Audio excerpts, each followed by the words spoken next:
Today's story is one you won't want to pause, and if stories like this are how you unwind, you can request the next one I narrate. Your pick, your novel, your audiobook. Try Patreon free for 7 days, then just $3 a month. Links in the description. Now, let's begin. No thanks, I'll stick with digging treasure in them. Sword Chi Soaring nodded helplessly. He had high hopes for Starfish Bro's abilities and always wanted to recruit him, but unfortunately, Starfish Bro had no interest in joining any guild. Let's go. Sword Chi Soaring gathered Old Dog and the others and set off. On the other side, Black Bastard didn't remain idle either. Within just a few minutes, all the players had joined in the hunt for obsidian shards. Bai Fu didn't move. She simply waited in place quietly. Although her participation would significantly improve search efficiency, she was no longer some unknown NPC. Many people remembered her face. If she joined the search and was spotted by the enemy first, they might flee with the goods.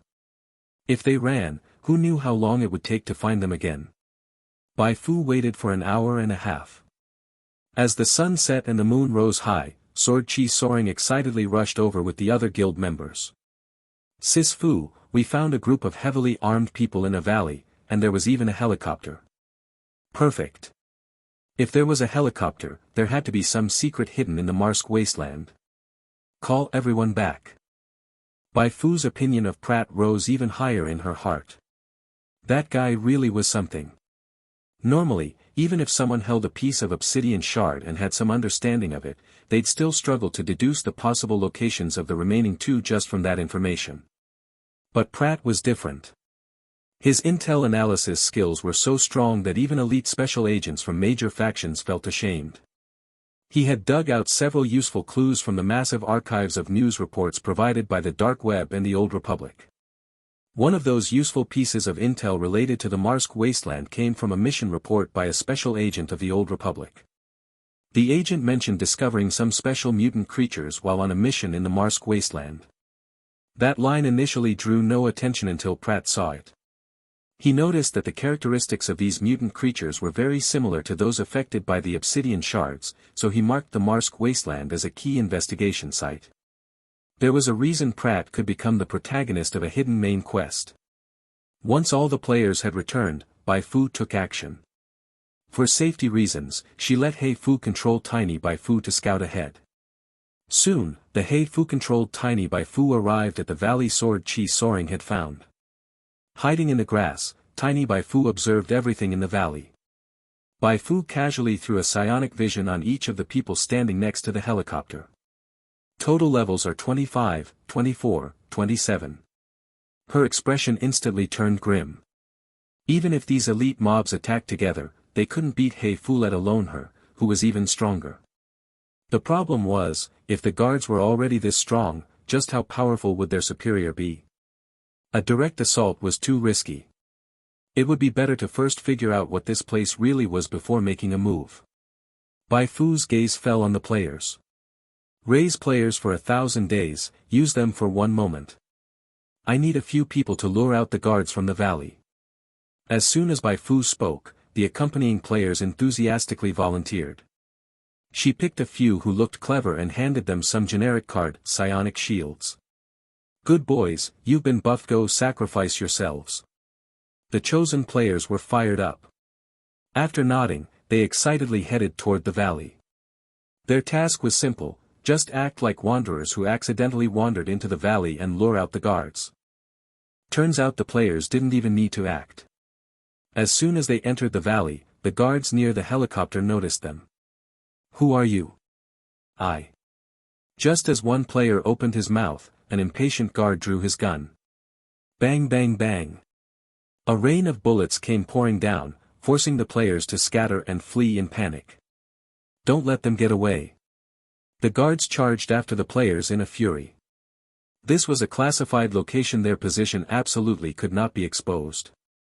Guards with total levels in the 20s chasing down players who were only around 10, it was almost a game. No matter how much strength the players mustered, they were blocked just after escaping the valley. Run, why aren't you running? Don't blame me for being ruthless, blame yourselves for seeing something you shouldn't have. With a sinister grin, the guard placed his finger on the trigger. Just as he was about to fire, a streak of flowing light suddenly shot out from the side.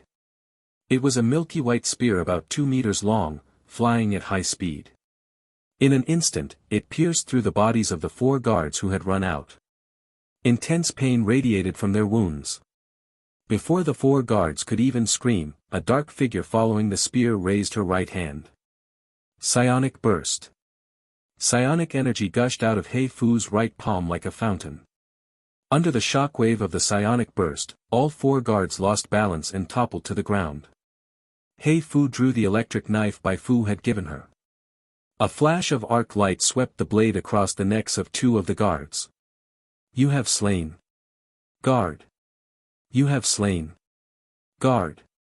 The game prompts sounded in quick succession. A smooth sequence of actions all completed in just 4 seconds. Then, Bai Fu turned her gaze to the 3rd target. Help, MMPH. Just as the guard opened his mouth, it was stuffed with a cloth strip by Bai Fu. However, right at that moment, the last guard scrambled up from the ground and bolted. Crap, stop him. Nearby players' expressions changed, and they rushed after him one by one. The fleeing guard was going all out. He took several hits from the players head-on and staggered through the encirclement. There was no way the players would let him escape so easily. But just as they moved, Bai Fu's voice rang out. No need to chase. I let him go on purpose, otherwise, he wouldn't have even had a chance to get up. When she killed the other 2 guards with the electric knife, Bai Fu had quietly attached an Eye of the Dark Moon prayer card to the escaping guard. Letting him return was simply a way to gather intelligence. Let's go. Not until Bai Fu walked off carrying the gagged guard did the players who had acted as bait snap back to reality. Damn, Fu's twin sister is so cool. Of course. She's Fu's sister, how could she not be? Didn't she beat down a sandworm boss last time? Sister Fu might be great, but she's way too cold, never says a word. Not like Fu, who's warm and friendly. What I really can't stand is why is she wearing shoes now? Barefoot like last time was so much better. I love the cold, silent type. Bai Fu walked for several minutes before stopping. She pulled the cloth out of the guard's mouth and began interrogation. As expected, this guard was as tight-lipped as a rock. No matter how she questioned him, he refused to open his mouth. Your courage is commendable but useless. Bai Fu, controlling Bai Fu, decisively ended the guard's life. It was exactly because she anticipated this possibility that she had Bai Fu deliberately let one guard go, sticking an Eye of the Dark Moon prayer card on him. Now was the time for the Eye of the Dark Moon to work. Bai Fu linked to the Eye of the Dark Moon prayer card. Since the card was stuck inside the guard's clothing, she couldn't see anything, but that didn't matter. As long as she could hear, it was enough. I'll watch the valley entrance. You 2 take him to the lab for treatment and report what happened here to the president. Yes, Captain. Dense footsteps rang out, followed by the heavy sound of a door opening and closing. President. Hearing that title made Bai Fu's eyelids twitch violently. Could she be running into that person? More voices came through the Eye of the Dark Moon. What happened? There was an intrusion. He was ambushed while chasing the intruders. Where is the president? I must report this immediately. The intruders are strong. The president went to check the results of the mutant project. How long before he comes out? He just went in. I'd say half an hour at the soonest. Half an hour? Those people will be long gone. We must send someone after them immediately, or the lab's location will be exposed. While the 2 men spoke anxiously, a strong and authoritative voice suddenly cut in. Why are you blocking the corridor? Officer Carlyle. Here's what happened. The guards inside the lab quickly recounted the events. Carlyle stroked the stubble on his chin. After hearing the report, he suddenly realized this was an opportunity. 2 days ago, he received word that the president would inspect their lab. He'd been preparing ever since, hoping to make a good impression and get transferred out of this dreadfully boring place. But lab director Pan Yuni had gotten in the way, turning all his efforts into a waste. Thinking of that made Carlyle grind his teeth in hatred. He wasn't originally from the Truth Society, he was the deputy leader of the Watchers camp in the Goli Desert. By selling out Yulia's intel to the Truth Society, he gained the president's favor and was rapidly promoted to a high rank. It was undeniably a leap in status. But even though his rank rose, life wasn't exactly pleasant. The reason was simple: within the Truth Society, he was an outsider. Worse, he was an outsider promoted by betraying his comrade. Although most Truth Society members weren't decent people, even among villains, there were ranks. Many looked down on him, showed him no respect, and constantly set him up. He suffered a lot and was eventually reassigned by the president to this godforsaken, remote lab. Carlyle was a man with great ambition. He wanted to rise and refused to spend his life trapped in this lab. Otherwise, he wouldn't have betrayed Yulia, who treated him like a brother, without hesitation. He felt no guilt, only regret that there wasn't another Yulia he could betray. Lately, the Truth Society has suffered repeated blows and heavy losses. Reinforcements are needed everywhere. This might be my best shot to leave this damned lab and get transferred somewhere else. Who knows when the next chance will come if I miss this one? Carlyle clenched his right fist. He had already made up his mind. Before the president walked out of Lab Number 1, he would beautifully resolve this outsider intrusion incident and show the president just how much he had grown in the past 2 years. He, Carlyle, was no ordinary man. Once he left this place, once he earned great merit, he would make all those who once looked down on him kneel. Carlyle's expression shifted multiple times. At last, he turned to the guards and said, "The Truth Society has faced a lot of trouble recently. Since the president finally has some good news, let's not bother him with this minor issue. I'll capture those intruders myself. Oh, and don't tell Director Pan about this either. If he finds out, he'll definitely report to the president." You wouldn't want to see the president angry, would you? After his warning, the guards quickly nodded in agreement. The president was fine in all other aspects, even allowing Yulia, a disobedient prisoner, to condense a doppelganger without worry, but there was one thing everyone feared: when the president got angry, the aura he gave off was enough to suffocate people. Carlyle smiled and nodded to the guards, then rushed off to organize a capture operation. Since the intruders might have already escaped a fair distance and tracking a few scattered people in the wild under the night sky would be difficult, he directly deployed a helicopter. Ground teams split into several squads and began a sweeping search, while the helicopter roared above with its searchlight blazing. Just as I thought. On the other side, having fully heard Carlyle's conversation with the guards, Bai Fu's face darkened. So that president really was the Truth Society president. She hadn't expected to encounter the Truth Society president here, a figure suspected to be the final boss of Origin Star. She thought she'd just captured a few minor thugs, but she had actually stumbled upon the hornet's nest. If the obsidian shard was really in this lab, there was no way she could collect it anytime soon.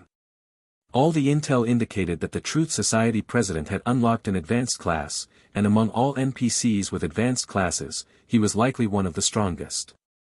Let alone the fact that she hadn't even unlocked an advanced class yet. Even if she had, she'd still struggle to defeat the Truth Society president. But just because she couldn't beat him didn't mean she wouldn't try. First, you sent Yulia and mutant creatures to stir up trouble at the abandoned cooling plant, putting me in danger. Then you put a bounty on my head. That grudge isn't something I can let go just by sacrificing Baggeros and Black Hawk Base. Today, I must blast your ass at least once. Bai Fu's eyes narrowed. She couldn't kill the Truth Society president, but couldn't she at least destroy this stationary lab? She opened her personal terminal and sent several messages to Suli. Truth Society Lab, location. The Truth Society president is here. Come quick for a group event. Suli, how do you know that? Then don't come. Bai Fu ended the conversation with Suli. When she looked up, she saw a helicopter in the distant sky. Its searchlight locked onto one of the players who had gone to lure enemies. Then, the machine gun mounted on the helicopter fired up, and blazing red gunfire lit up the darkness, instantly engulfing the player on the ground. Though that player carried a generic card psionic shield, there was no way a 200-point shield could withstand a sustained machine gun barrage from a helicopter. The moment the shield broke, the player's body was torn apart by bullets. WTF, all I did was lure a few mobs. Why bring out a helicopter? Just revived at shelter number 11, the player who was gunned down started loudly complaining in the faction chat. But few of the players on the mission with Bai Fu responded. Everyone had been stunned by the attack and didn't have time to check the chat. Damn, this intensity. Run, quick. Hell, what the hell is hidden in this map? Am I even supposed to fight these at my level? Amid the uproar, some players began urging Bai Fu to run. Sure, Bai Fu had already proven her tankiness in previous quests. Handguns, submachine guns, sniper rifles, grenades, none had any effect, but this was a helicopter. There might even be small missiles mounted on it. Even if it only had machine guns, it wouldn't be easy to deal with. It was flying, after all.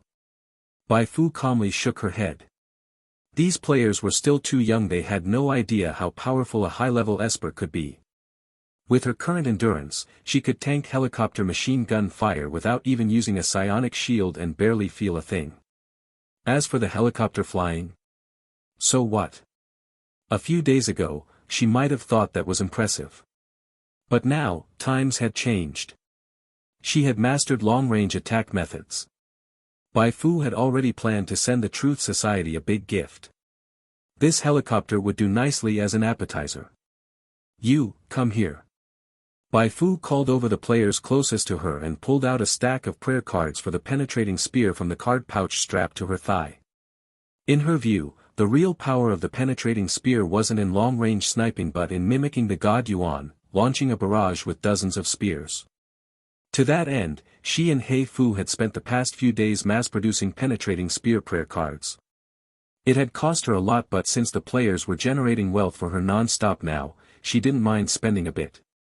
The players she called over didn't quite understand at first, but after seeing the penetrating spear's effects, they immediately realized what Bai Fu intended. Shoot down the helicopter. Digging Treasure's eyes sparkled as she quickly opened her live stream room. New card review. An explosive spectacle is about to begin. That stream title instantly drew in a massive number of players. What's Digging Treasure doing this time? Did the Garden of Silence release a new prayer card again? Digging Treasure smiled confidently. Don't rush, everyone, just keep watching. She lifted the camera, locking onto the approaching helicopter in the sky. The fire from the searchlight and machine gun lit up the night. For many players, this was their first time seeing a helicopter in the game. Amid their confusion, a bold idea took shape. Could it be, today Digging Treasure and the other players were going to collectively take down? Ha! Don't kill them all, leave me a few alive. I want to see whether they stumbled in by accident or came with intent. Inside the helicopter, Carlyle laughed heartily as he looked at the fleeing players and Bai Fu below. Just then, the pilot suddenly shouted. Officer Carlyle, bad news. We've spotted a large number of unidentified people up ahead. Carlyle paused, leaned forward and saw Bai Fu standing in the middle of the clearing. Is that? He was still guessing her identity when Bai Fu raised her right hand. Launch. A cold voice pierced the night. In the next second, everyone holding a penetrating spear prayer card including Bai Fu herself hurled them toward the sky. The prayer cards burst into glittering fragments midair, from which spears of white light surged upward like rockets. 1, 2, 3, dozens of blazing penetrating spears tore through the darkness, forming a massive curtain of light that engulfed the stream camera and Carlyle's vision. Evade, quick, evade! Carlyle shouted. But such a wide-range strike wasn't something you could easily dodge. The penetrating spears pierced the helicopter one after another until it couldn't withstand the damage.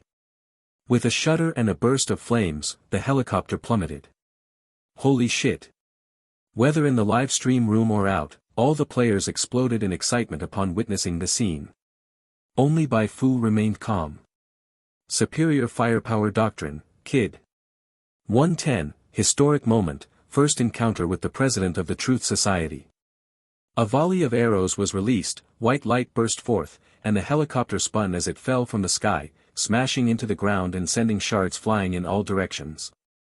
Flames ignited the surrounding trees. Though the scene was deafening, not a single player shouted. Time seemed to slow down, sounds grew distant and muffled.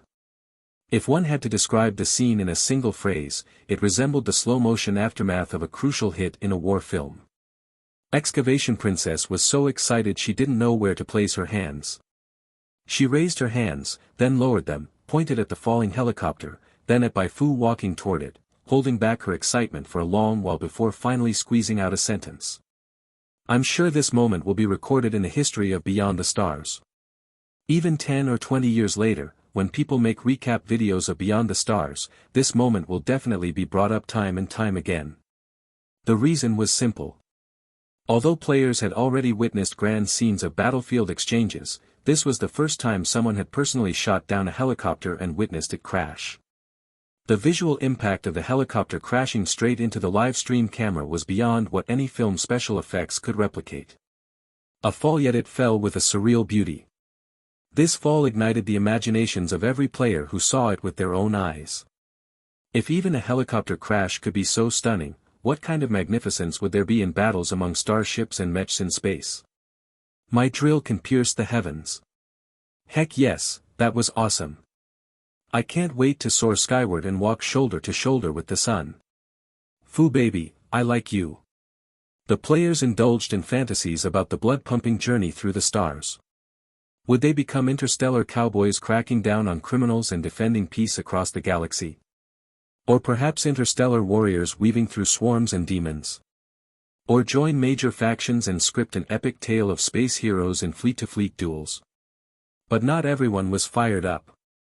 After struggling to push aside the seat pinning him down, Carlyle felt like his head was about to explode. He never imagined that those wanderers who he had crushed like bugs would suddenly pull out a bunch of white light guns and shoot down his helicopter. It felt absurd, like villagers sharing fusion technology with you. Yet more than confusion, what now surged in his heart was unease. The helicopter was gone. Even if he wiped out all these wanderers, there was no chance of leaving a good impression on the president. He might even be blamed for his recklessness and demoted. NMSL. The rage in Carlyle's heart burned hotter than the flames on the helicopter. Anyone still breathing, get up now. He shouted curses while getting to his feet, kicking away debris that had pinned down others. Most inside the helicopter were injured. The unluckiest pilot had been directly killed by the penetrating spear. But seeing how furious Carlyle was, no one dared stay down. Gritting their teeth through the pain, they scrambled up. Follow me and let's kill those bastards dash.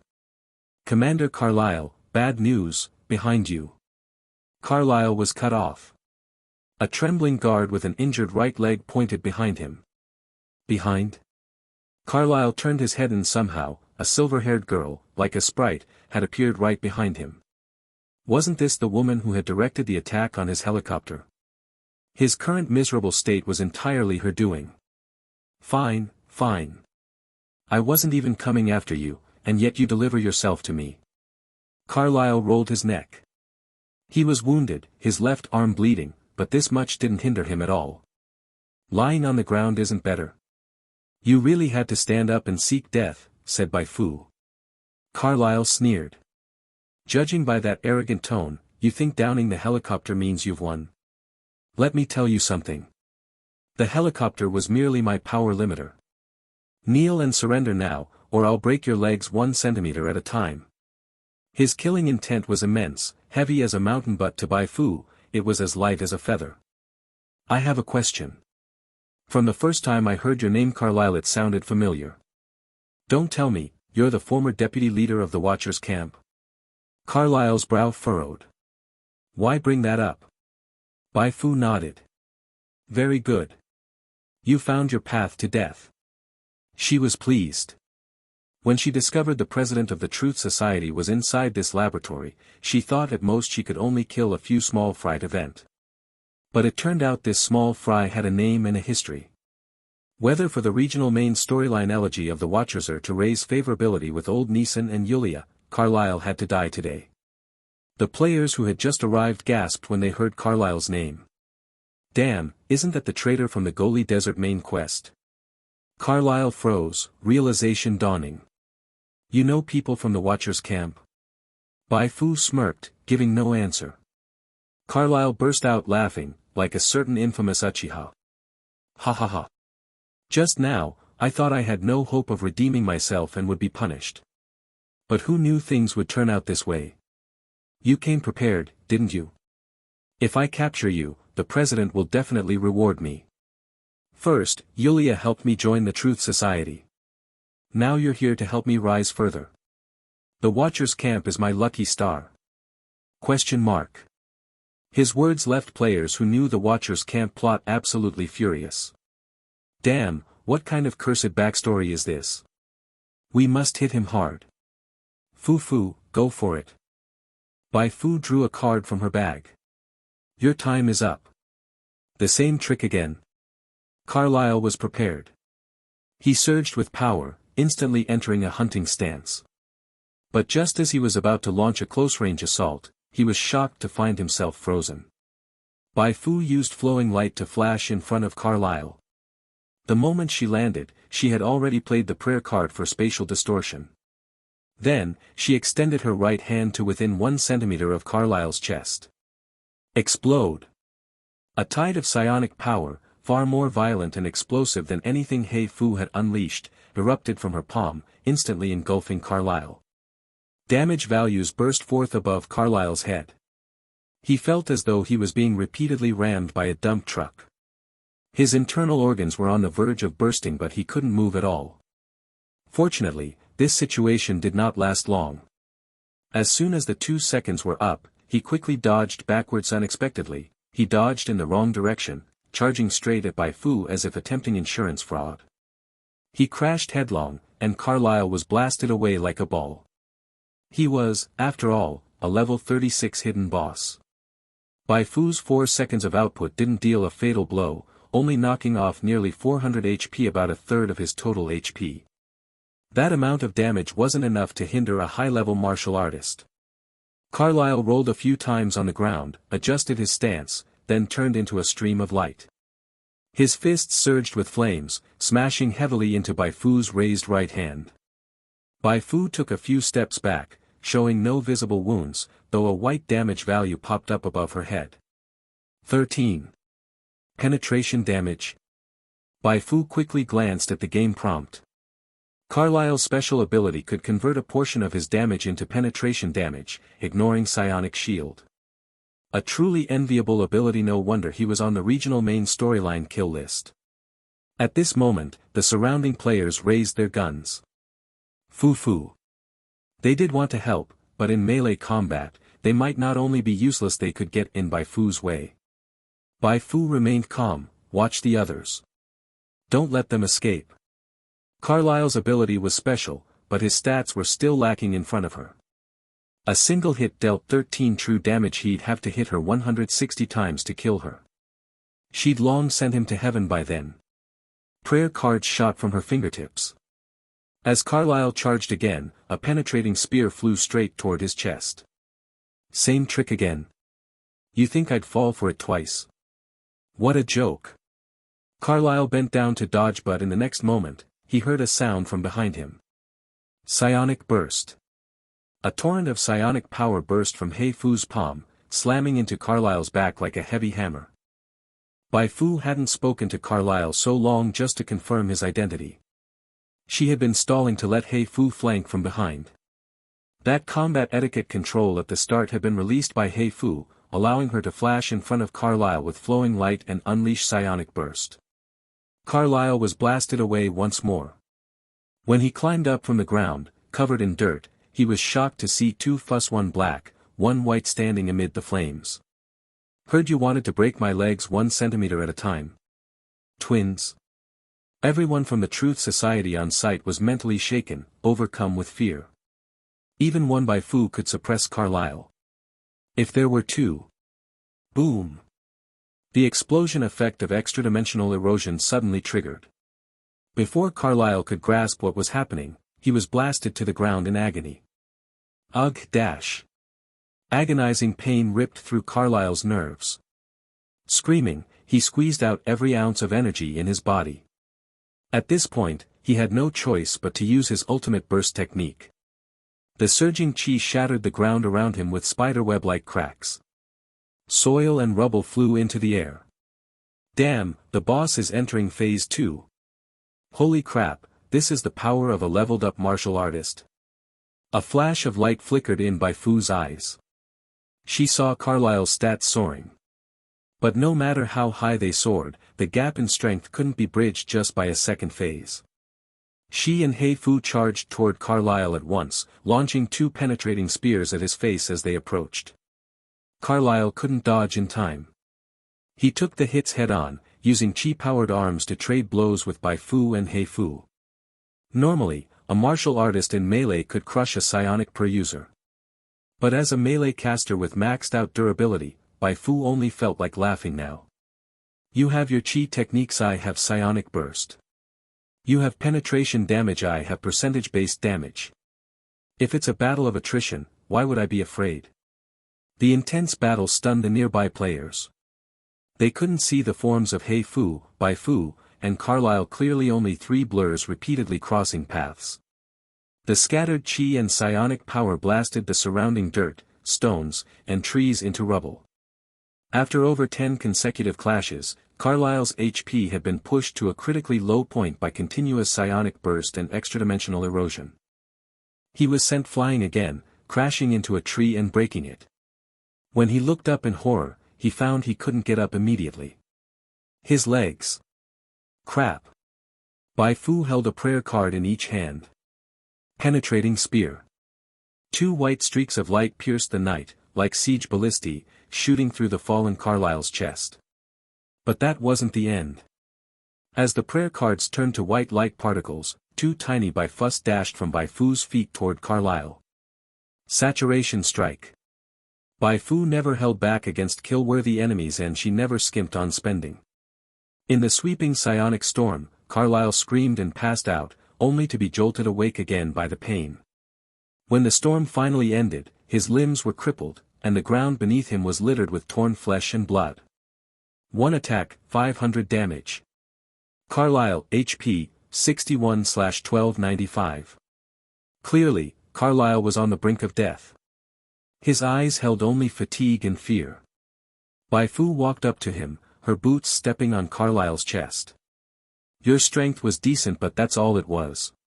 Spare me, Carlyle begged weakly, blood at his lips. I can tell you a secret. If you charge into the laboratory now, you'll die. You mean the president of the Truth Society is inside the laboratory? Bai Fu smiled as she drew a heavy pistol from her thigh. Carlyle's pupils dilated. How do you know that? Bai Fu aimed the gun at his head. Ignoring his plea, she pulled the trigger. Bang bang bang, rounds tore through his skull, splattering red and white everywhere. You have slain Carlyle.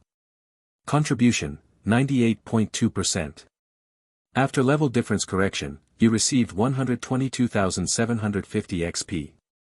You completed the regional main storyline quest Elegy of the Watchers Branch 1. Contribution, 96.1%.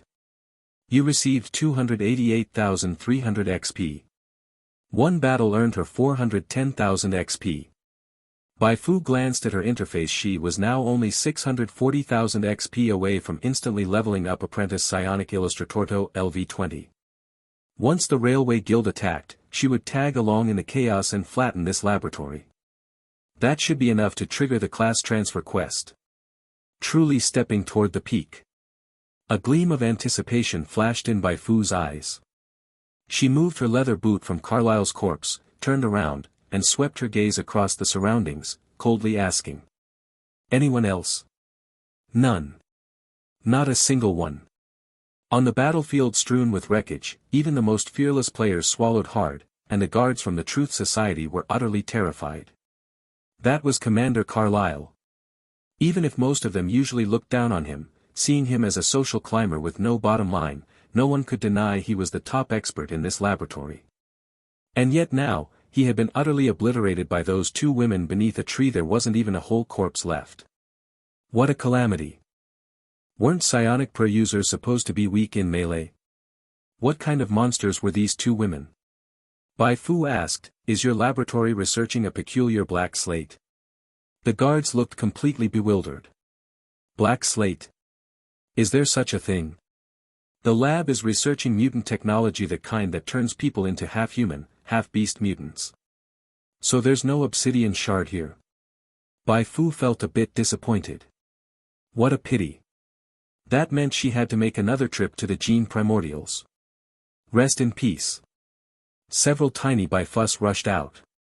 Before the guards could even scream injustice, they were blown into the sky by the tiny Bai Fus. When they hit the ground, they were barely alive. Seeing the opening, players swiftly fired the finishing shots, turning them into sieves in just a few hits. So satisfying. The players were overjoyed. Even though they contributed little to the fight, the finishing damage and the guaranteed rewards from the main storyline still gave those of lower level a solid boost. Bai Fu was just about to speak when her brow suddenly furrowed. The Eye of the Dark Moon card she had left inside the laboratory received new intel. What are you doing here? President. Reporting, President. It's like this. Several guards have been resting by the corridor. They never expected the President to exit from Laboratory Number 1 early. They immediately stood up and explained everything that had just occurred. Carlyle. The President muttered that name softly. At that moment, he suddenly raised his head and stared fixedly at the guard Bai Fu had intentionally let escape. His gaze was icy, like the stare of death itself. The guard nearly wet himself from fright. President, I. The President strode over, gripped the guard's shoulder, turned him 180 degrees, and then reached into his clothes, tearing off the Eye of the Dark Moon that had been stuck to his back. It all happened too fast. The guards hadn't expected it.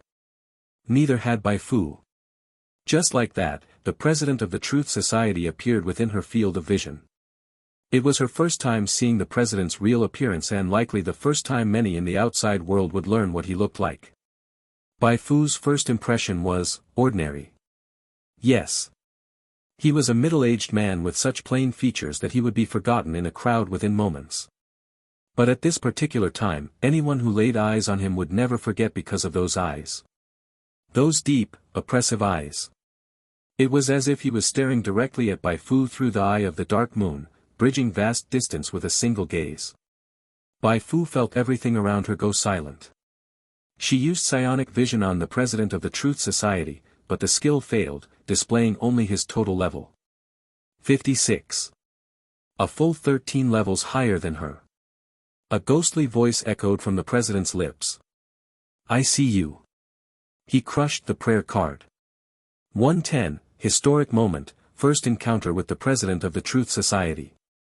A volley of arrows was released, white light burst forth, and the helicopter spun as it fell from the sky, smashing into the ground and sending shards flying in all directions. Flames ignited the surrounding trees. Though the scene was deafening, not a single player shouted.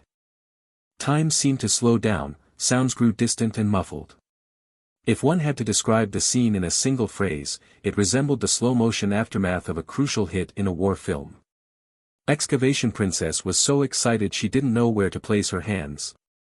She raised her hands, then lowered them, pointed at the falling helicopter, then at Bai Fu walking toward it, holding back her excitement for a long while before finally squeezing out a sentence. I'm sure this moment will be recorded in the history of Beyond the Stars. Even 10 or 20 years later, when people make recap videos of Beyond the Stars, this moment will definitely be brought up time and time again. The reason was simple. Although players had already witnessed grand scenes of battlefield exchanges, this was the first time someone had personally shot down a helicopter and witnessed it crash. The visual impact of the helicopter crashing straight into the live stream camera was beyond what any film special effects could replicate. A fall, yet it fell with a surreal beauty. This fall ignited the imaginations of every player who saw it with their own eyes. If even a helicopter crash could be so stunning, what kind of magnificence would there be in battles among starships and mechs in space? My drill can pierce the heavens.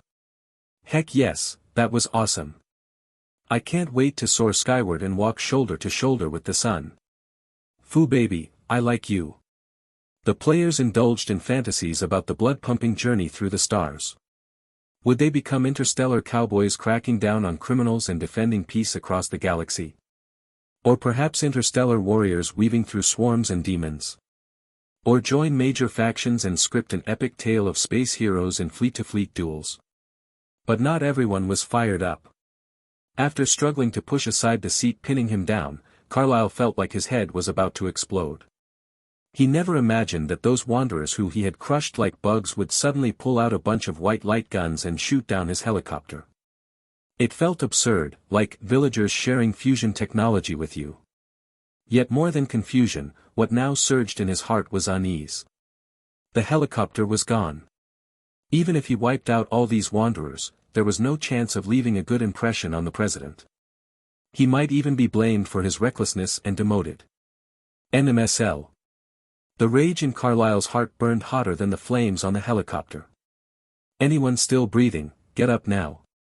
He shouted curses while getting to his feet, kicking away debris that had pinned down others. Most inside the helicopter were injured. The unluckiest pilot had been directly killed by the penetrating spear. But seeing how furious Carlyle was, no one dared stay down. Gritting their teeth through the pain, they scrambled up. Follow me and let's kill those bastards. Commander Carlyle, bad news, behind you. Carlyle was cut off. A trembling guard with an injured right leg pointed behind him. Behind? Carlyle turned his head and somehow, a silver-haired girl, like a sprite, had appeared right behind him. Wasn't this the woman who had directed the attack on his helicopter? His current miserable state was entirely her doing. Fine, fine. I wasn't even coming after you, and yet you deliver yourself to me. Carlyle rolled his neck. He was wounded, his left arm bleeding, but this much didn't hinder him at all. Lying on the ground isn't better. You really had to stand up and seek death, said Bai Fu. Carlyle sneered. Judging by that arrogant tone, you think downing the helicopter means you've won? Let me tell you something. The helicopter was merely my power limiter. Kneel and surrender now, or I'll break your legs 1 centimeter at a time. His killing intent was immense, heavy as a mountain, but to Bai Fu, it was as light as a feather. I have a question. From the first time I heard your name, Carlyle, it sounded familiar. Don't tell me, you're the former deputy leader of the Watchers camp? Carlyle's brow furrowed. Why bring that up? Bai Fu nodded. Very good. You found your path to death. She was pleased. When she discovered the president of the Truth Society was inside this laboratory, she thought at most she could only kill a few small fry to vent. But it turned out this small fry had a name and a history. Whether for the regional main storyline elegy of the Watchers or to raise favorability with old Neeson and Yulia, Carlyle had to die today. The players who had just arrived gasped when they heard Carlyle's name. Damn, isn't that the traitor from the Goli Desert main quest? Carlyle froze, realization dawning. You know people from the Watchers camp? Bai Fu smirked, giving no answer. Carlyle burst out laughing, like a certain infamous Uchiha. Ha ha ha. Just now, I thought I had no hope of redeeming myself and would be punished. But who knew things would turn out this way? You came prepared, didn't you? If I capture you, the president will definitely reward me. First, Yulia helped me join the Truth Society. Now you're here to help me rise further. The Watchers camp is my lucky star. Question mark. His words left players who knew the Watchers camp plot absolutely furious. Damn, what kind of cursed backstory is this? We must hit him hard. Fu, go for it. Bai Fu drew a card from her bag. Your time is up. The same trick again. Carlyle was prepared. He surged with power, instantly entering a hunting stance. But just as he was about to launch a close-range assault, he was shocked to find himself frozen. Bai Fu used flowing light to flash in front of Carlyle. The moment she landed, she had already played the prayer card for spatial distortion. Then, she extended her right hand to within 1 centimeter of Carlyle's chest. Explode! A tide of psionic power, far more violent and explosive than anything Bai Fu had unleashed, erupted from her palm, instantly engulfing Carlyle. Damage values burst forth above Carlyle's head. He felt as though he was being repeatedly rammed by a dump truck. His internal organs were on the verge of bursting, but he couldn't move at all. Fortunately, this situation did not last long. As soon as the 2 seconds were up, he quickly dodged backwards unexpectedly. He dodged in the wrong direction, charging straight at Bai Fu as if attempting insurance fraud. He crashed headlong, and Carlyle was blasted away like a ball. He was, after all, a level 36 hidden boss. Bai Fu's 4 seconds of output didn't deal a fatal blow, only knocking off nearly 400 HP, about a third of his total HP. That amount of damage wasn't enough to hinder a high-level martial artist. Carlyle rolled a few times on the ground, adjusted his stance, then turned into a stream of light. His fists surged with flames, smashing heavily into Bai Fu's raised right hand. Bai Fu took a few steps back, showing no visible wounds, though a white damage value popped up above her head. 13. Penetration damage. Bai Fu quickly glanced at the game prompt. Carlyle's special ability could convert a portion of his damage into penetration damage, ignoring psionic shield. A truly enviable ability, no wonder he was on the regional main storyline kill list. At this moment, the surrounding players raised their guns. Fu. They did want to help, but in melee combat, they might not only be useless, they could get in Bai Fu's way. Bai Fu remained calm. Watch the others. Don't let them escape. Carlyle's ability was special, but his stats were still lacking in front of her. A single hit dealt 13 true damage. He'd have to hit her 160 times to kill her. She'd long sent him to heaven by then. Prayer cards shot from her fingertips. As Carlyle charged again, a penetrating spear flew straight toward his chest. Same trick again. You think I'd fall for it twice? What a joke. Carlyle bent down to dodge, but in the next moment, he heard a sound from behind him. Psionic burst. A torrent of psionic power burst from Bai Fu's palm, slamming into Carlyle's back like a heavy hammer. Bai Fu hadn't spoken to Carlyle so long just to confirm his identity. She had been stalling to let Bai Fu flank from behind. That combat etiquette control at the start had been released by Bai Fu, allowing her to flash in front of Carlyle with flowing light and unleash psionic burst. Carlyle was blasted away once more. When he climbed up from the ground, covered in dirt, he was shocked to see 2 fuss, 1 black, 1 white standing amid the flames. Heard you wanted to break my legs 1 centimeter at a time. Twins. Everyone from the Truth Society on site was mentally shaken, overcome with fear. Even one Bai Fu could suppress Carlyle. If there were 2. Boom. The explosion effect of extra-dimensional erosion suddenly triggered.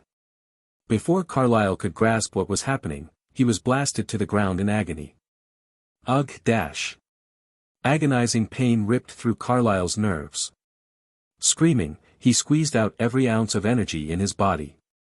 At this point, he had no choice but to use his ultimate burst technique.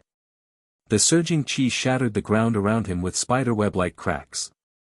Soil and rubble flew into the air. Damn, the boss is entering phase 2.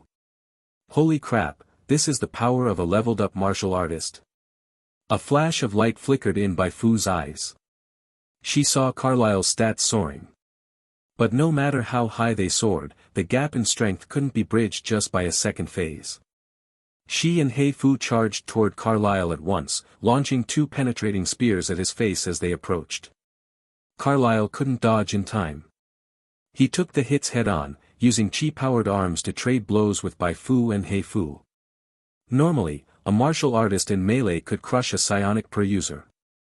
But as a melee caster with maxed-out durability, Bai Fu only felt like laughing now. You have your chi techniques, I have psionic burst.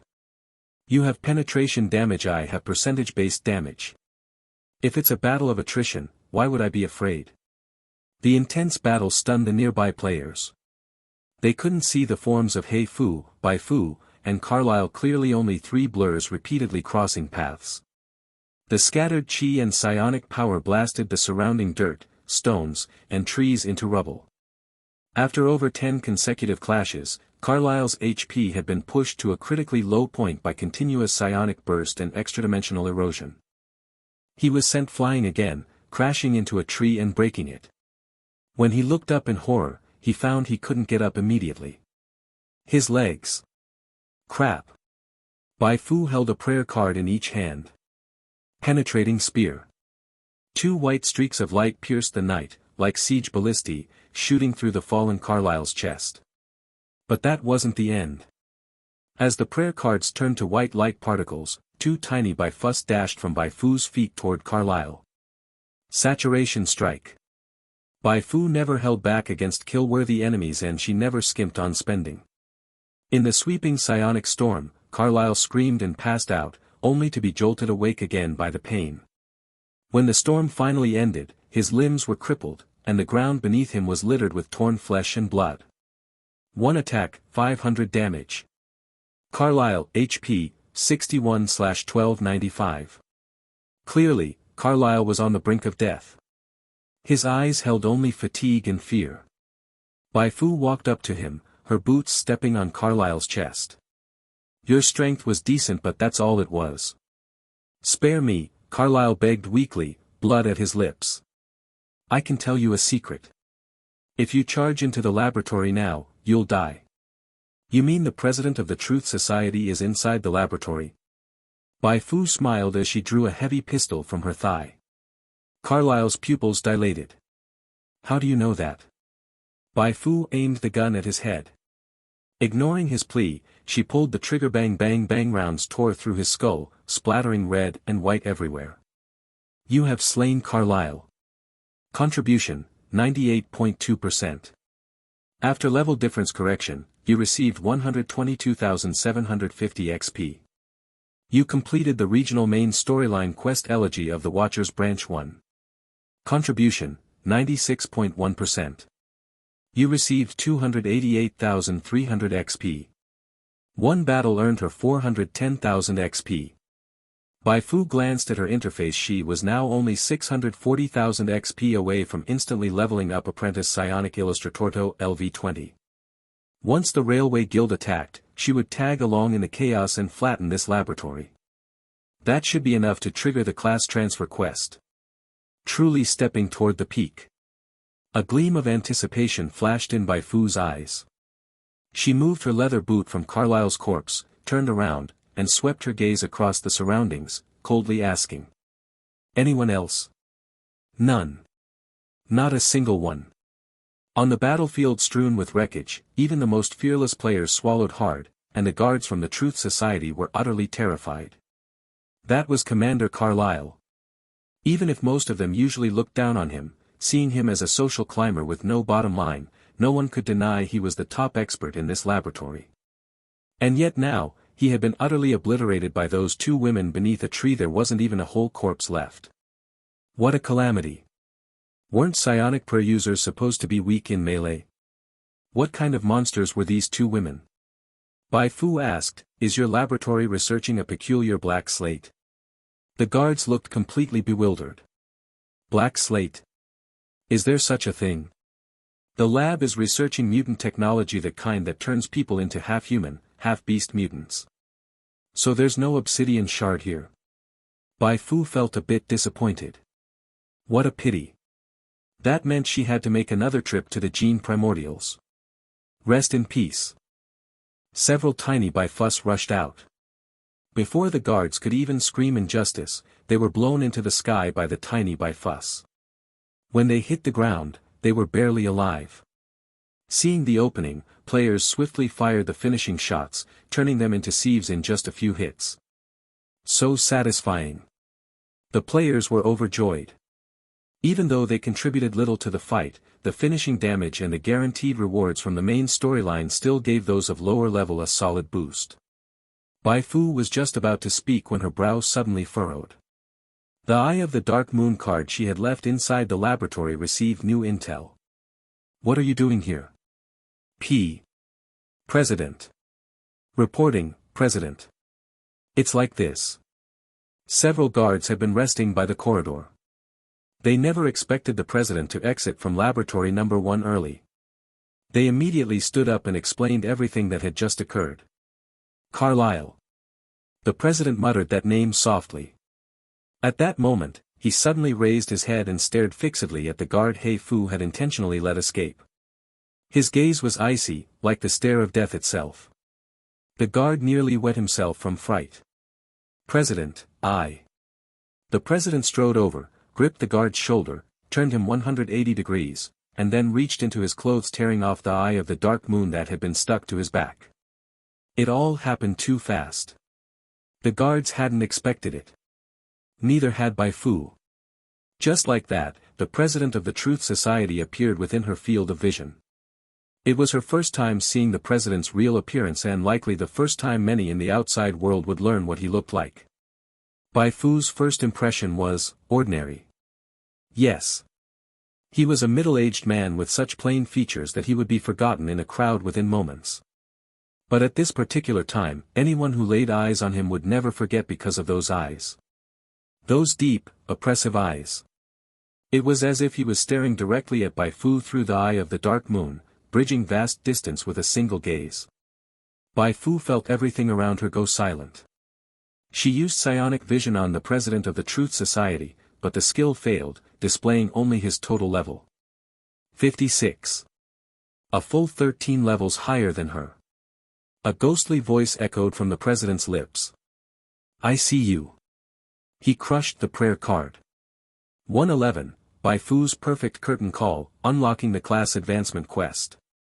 Years later, when Bai Fu stood alone in the wilderness, she would surely recall that night when the Eye of the Dark Moon prayer card she had planted on the guard of the Truth Society was discovered.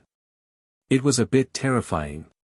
She wasn't sure if the Truth Society president was bluffing, or if he had truly seen her through the prayer card. Either way, staying here was no longer safe. Because even if the Truth Society president was only bluffing, he would definitely send someone or even come himself to investigate the situation.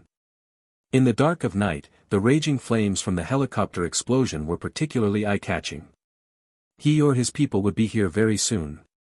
Even with Bai Fu and over 100 players helping out, Bai Fu didn't believe she could win against the Truth Society president. A total level gap of 13 was no small difference, let alone the fact that the Truth Society president had already unlocked an advanced class, gaining a heap of bonuses and more stats per level. The gap was far wider than it appeared on paper. But for her to retreat just like that, Bai Fu was unwilling. She had come all this way, and merely taking down a single helicopter and Carlyle felt far too weak. She had to leave something extra for the Truth Society president, who had repeatedly threatened her. The perfect curtain call of a Deathmaster was 4 rounds of long-range sniping. What Bai Fu envisioned, however, was a grand stage crafted from Bai Fu, over 100 players, and the remaining prayer card she carried.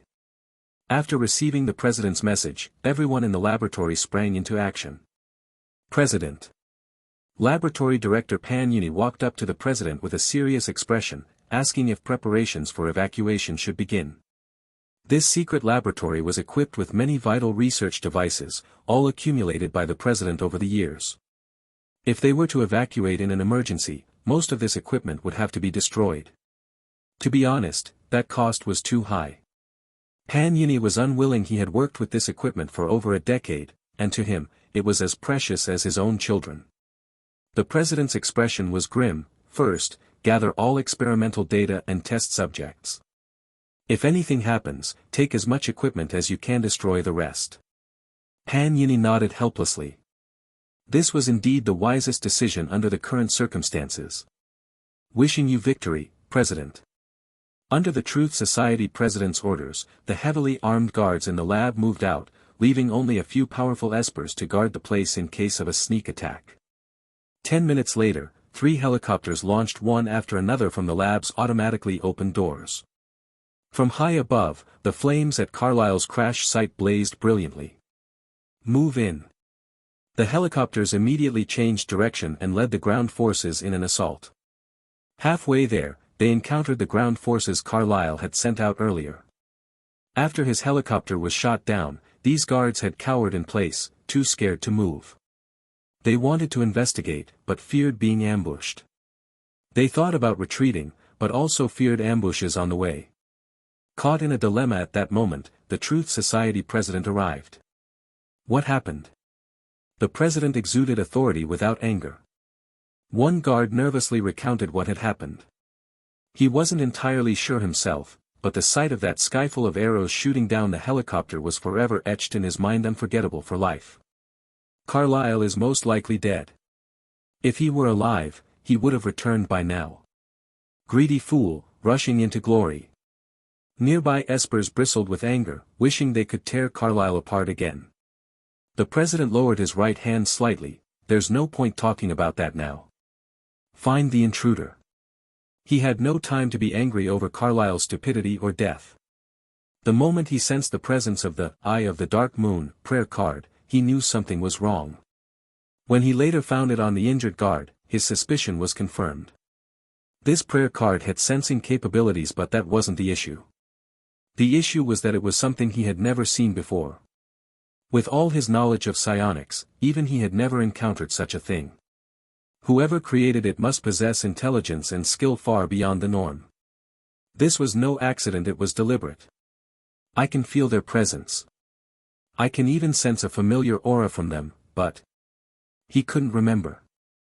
The president's mind flashed with images of many old enemies, but none matched the silhouette he had seen through the prayer card. Who was it? Keep moving. With a command, the helicopters and ground forces cautiously advanced. Along the way, they encountered no ambushes, reaching the helicopter crash site without incident. The president jumped out of the helicopter, scanning the surroundings, the blasted ground, the wrecked helicopter, the blood-soaked earth, and over a dozen corpses. Report: Carlyle's body not found. An esper came forward after searching the area. The president shook his head. No need to look. He's already dead. Otherwise, our guest wouldn't be so calm, hiding in the shadows, waiting for us to arrive. What? Everyone around was startled by his words. Their hearts tightened as they scanned the area, but saw nothing unusual. The president stepped forward and suddenly thrust out his right hand, releasing a stream of light that scattered a nearby bush, revealing a tiny Bai Fu hidden inside. Tiny Bai Fu was tiny and very adorable, which left the members of the Truth Society dumbfounded. What is that thing? They soon realized sometimes the cuter something looked, the more dangerous it was. Boom! From afar, Bai Fu's lips parted slightly. In an instant, dazzling white light burst from Tiny Bai Fu's body, and surging psionic energy exploded outward, covering a 10-meter radius. Truth Society members nearby were blown away on the spot. Those further back were left in tatters, bloodied. Enemy attack! Enemy attack! Yet this was only the opening act of the perfect curtain call Bai Fu had prepared for the Truth Society president. In ancient times, the signal was smashing a cup. Today, the signal was exploding a Fu. Over 1,000 meters away, the crouching players stood up simultaneously and hurled the last batch of penetrating spear prayer cards Bai Fu had given them. Release! Blinding white lights rose into the air, tracing relatively straight arcs as they rained down and enveloped all those standing near the wrecked helicopter. The display was as grand as dozens of cannons firing at once. In one bombing round, half the people on the Truth Society side fell on the spot. Although the powerful espers and the Truth Society president were completely unscathed, this was undoubtedly a resounding slap in the face. Kill them! Furious espers shot toward the players' hiding spots like arrows. But players might fear blood, might fear terrifying environments. What they never feared was death. Come on, dance on the stage. Having thrown the penetrating spears, the players charged forward, shouting. It was a charge just as heroic as the one alongside Qi Yuan's mechanical dog. When the players clashed with the espers, they each pulled out the summon ghost. Prayer cards they had been saving for ages. For Fufu. For the quest rewards. For love and justice. Damn it, screw the Truth Society. Dozens of summon ghost. Cards detonated their ghosts simultaneously. The blasts formed a connected wall of fire, over 10 meters high, erupting across the night-stained wasteland. Just how lethal these explosions were was still up for debate, but the visual impact was absolutely real. Even the Truth Society president was visibly moved. The Undying Ones were notorious for being unmanageable even after modifications. They barely listened, jabbering like they had a disease that killed them if they stayed silent. Yet today, these Undying Ones demonstrated decisiveness and coordination beyond expectations. How was this achieved? While the president pondered, Sword Chi Soaring and Black Bastard on the other two flanks began to move. Black bastard, our target is to plant bombs on the ground. Once we're done, we charge the lab. The faster the better. Sword chi soaring, everyone, eyes on me. From now on, no matter what happens or who we face, ignore everything else. Our only target is the Truth Society president. Nothing else matters. Just charge. We absolutely cannot lose to the Hall of Loyalty and Righteousness. Understood? Both groups moved into action. Against these advanced NPCs, tactics were useless. All they could do was trade whatever it took, even 1 point of HP. Shouts echoed in the dark. In that moment, the Truth Society members felt surrounded on all sides. Every direction they looked, someone was charging. President, should we retreat for now? Just a bunch of rabble. Ignore them. The Truth Society president remained unfazed. He could sense that all the charging Undying Ones were of ordinary strength. Bravery alone wasn't enough in a confrontation like this. A player burst out from behind a bush, then another, then a third, more and more followed. The Espers had learned their lesson this time, no melee. It was all about energy blasts, psychic shocks, and bullets. Ha! Didn't expect that, huh? I've got a shield, your bullets can't hurt me. Take my visual fog. Watch closely, this is spatial distortion.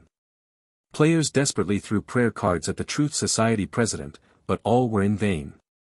None of the functional prayer cards succeeded in targeting him. The president merely raised his right hand. A wave of invisible force swept forward, slicing all the players in front of him in half at the waist. What the hell?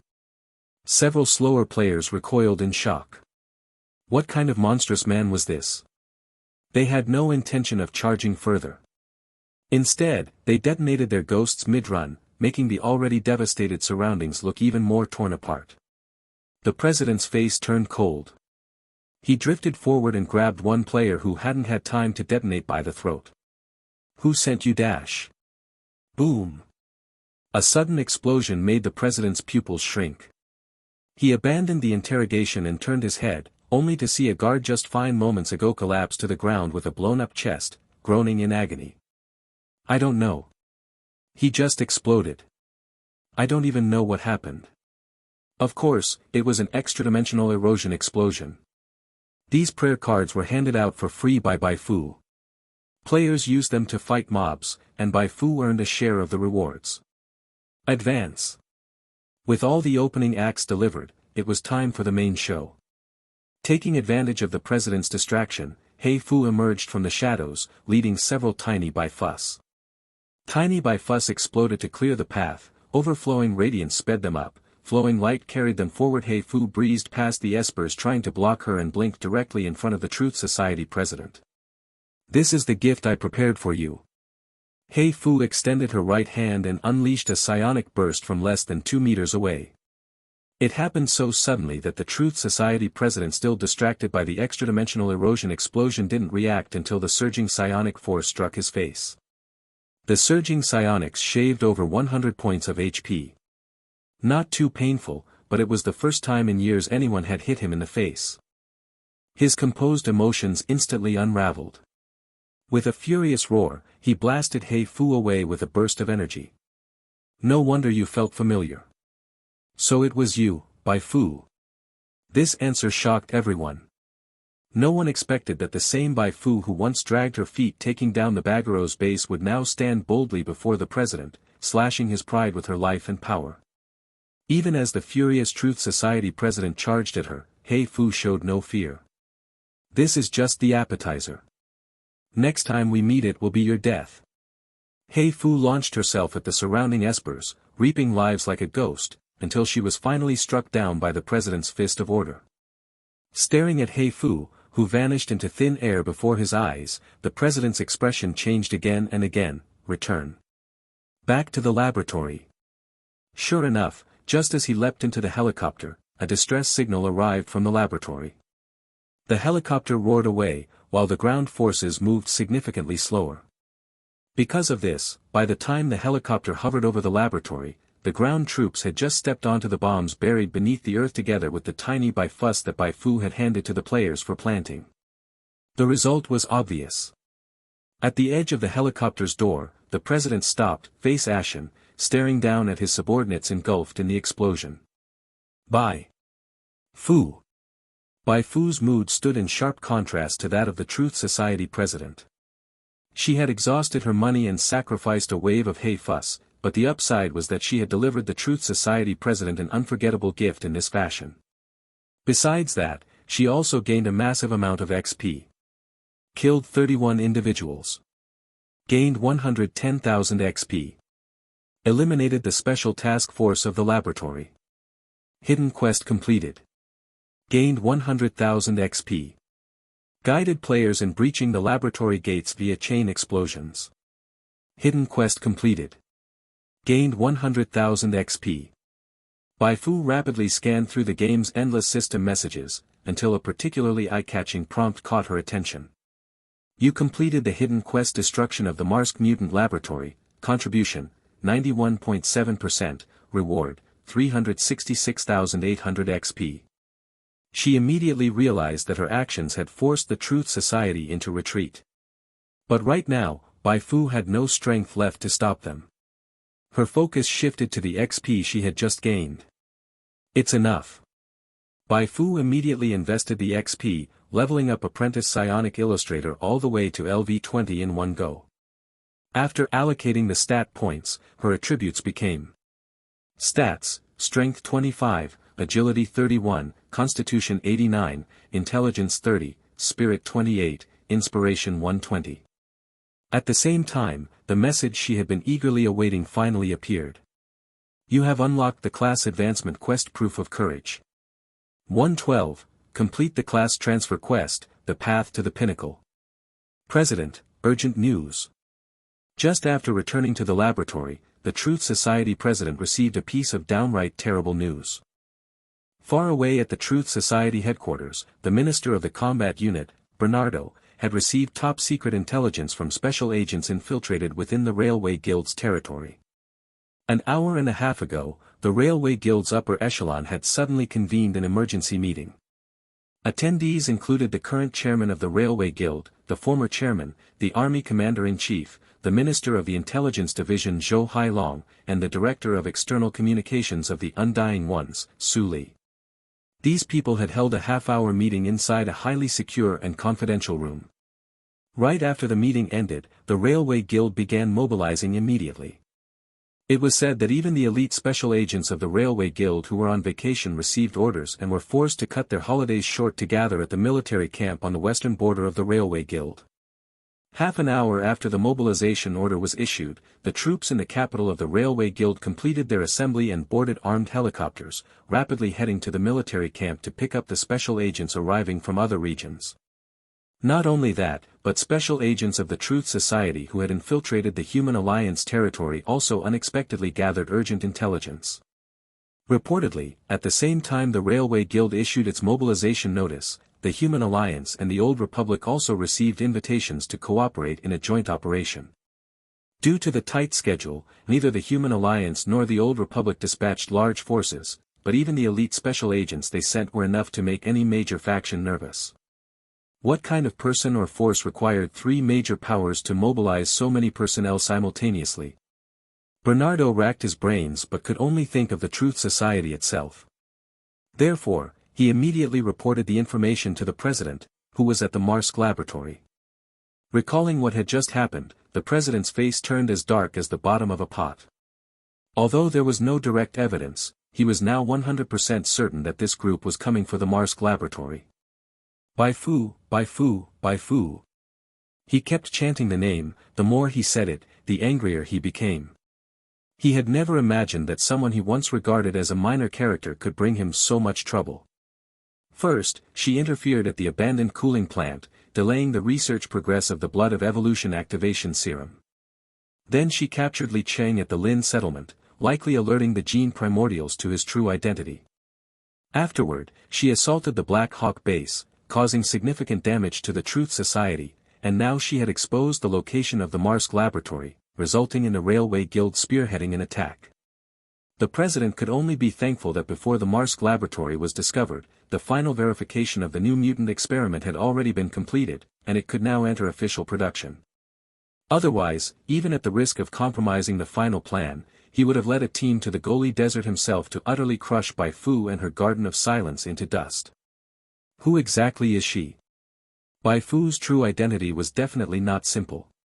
He had once suspected that Bai Fu was a special agent secretly nurtured by the gene primordials, but based on the abilities she had displayed thus far, that was clearly impossible. Bernardo, investigate her. Have the intelligence division dig into it. Right, send those undying ones who defected to us to investigate too. We must uncover Bai Fu's true identity. Ah. Yes, sir. Bernardo was briefly stunned upon receiving the order, but immediately complied. When this order reached the ears of the players, a new storm began to brew, though not many were paying attention just yet. The president ended his call with Bernardo and officially issued the retreat order. A massive amount of lab equipment had to be destroyed, which pained him, but it was a necessary sacrifice. All of it, for the final plan. The president's gaze pierced through the laboratory doors, looking out at the boundless starry sky. Now, I only need one last piece. As long as I can uncover the secrets on Yulia, no one in this world will be able to stop me. Invincible, what a wonderful word.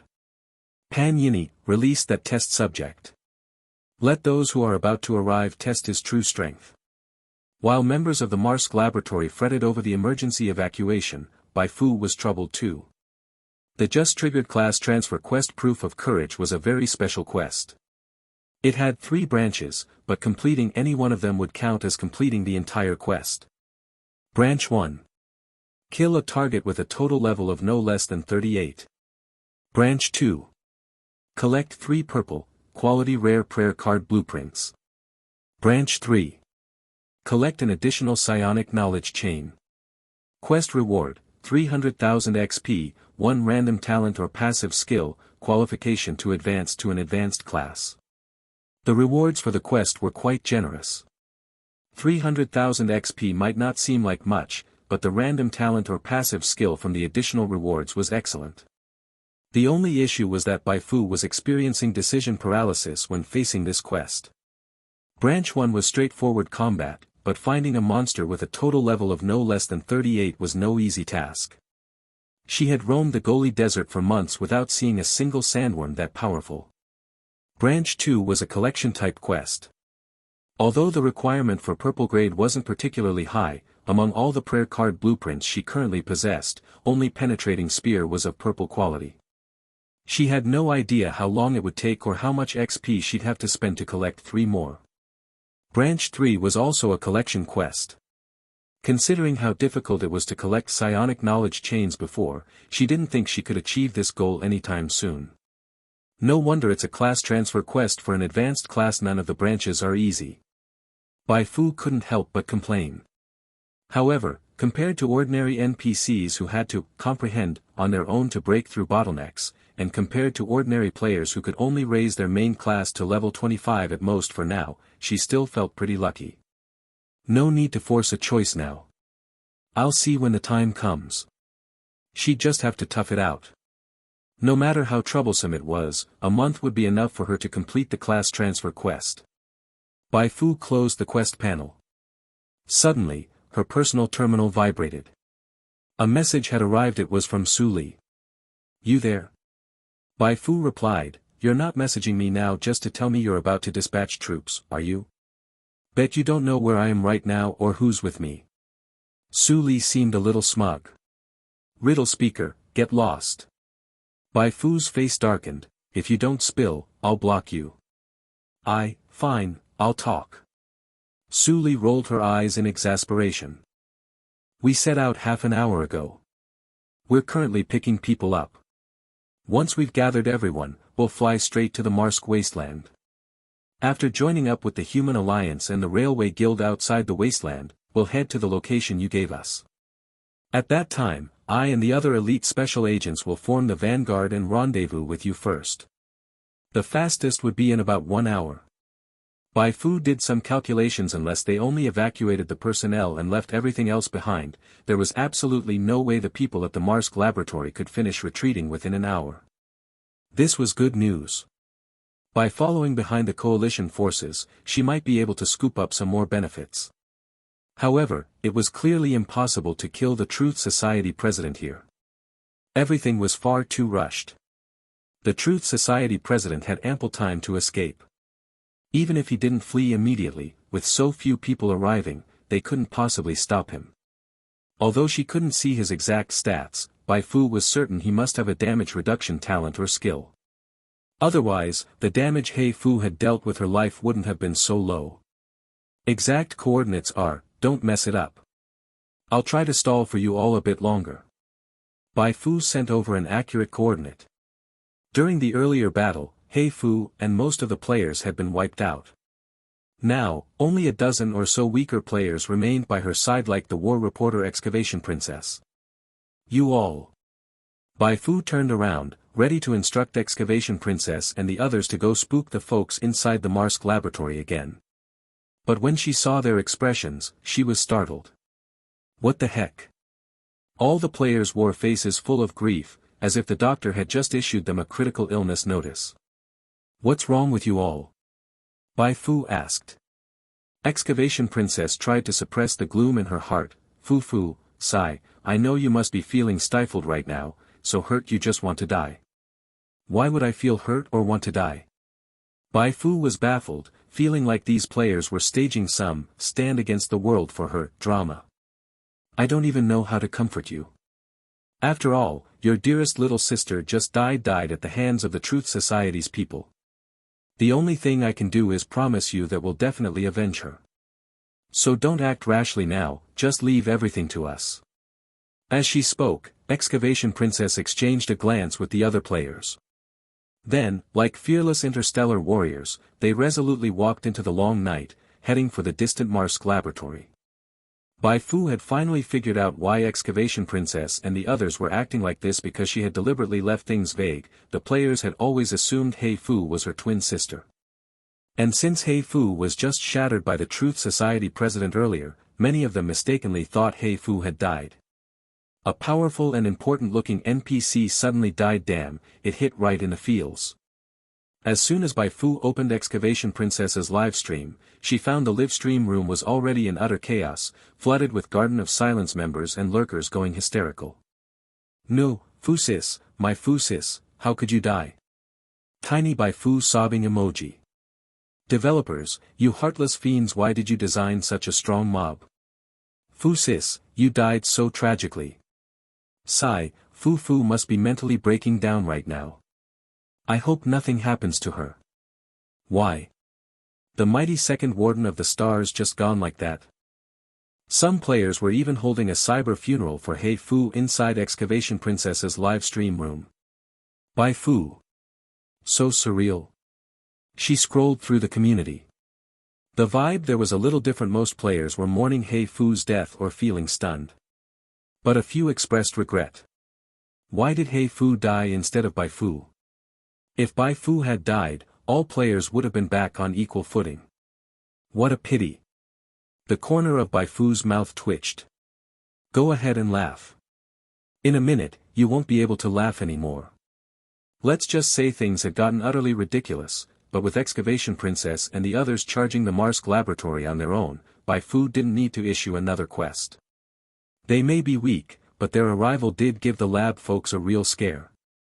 Thinking they were surrounded, they immediately stopped what they were doing and went on high alert. This situation lasted for quite a while before those inside the lab realized something was off. Damn it, they'd been played. They beat the crap out of Excavation Princess and the others, sending them flying back to the Goli Desert. President, there's no time to lose. You should leave first. The Truth Society president didn't argue. Taking important data and research personnel with him, he evacuated the lab by land. More than 40 minutes later, Su Li did indeed arrive with her team. Their auras were erratic, their foreheads drenched in sweat. They had clearly pushed themselves to the limit with zero rest along the way. Understandably so. What awaited them was the Truth Society president and a hidden Truth Society laboratory. This is Bihim, Deputy Minister of the Old Republic's Intelligence Division.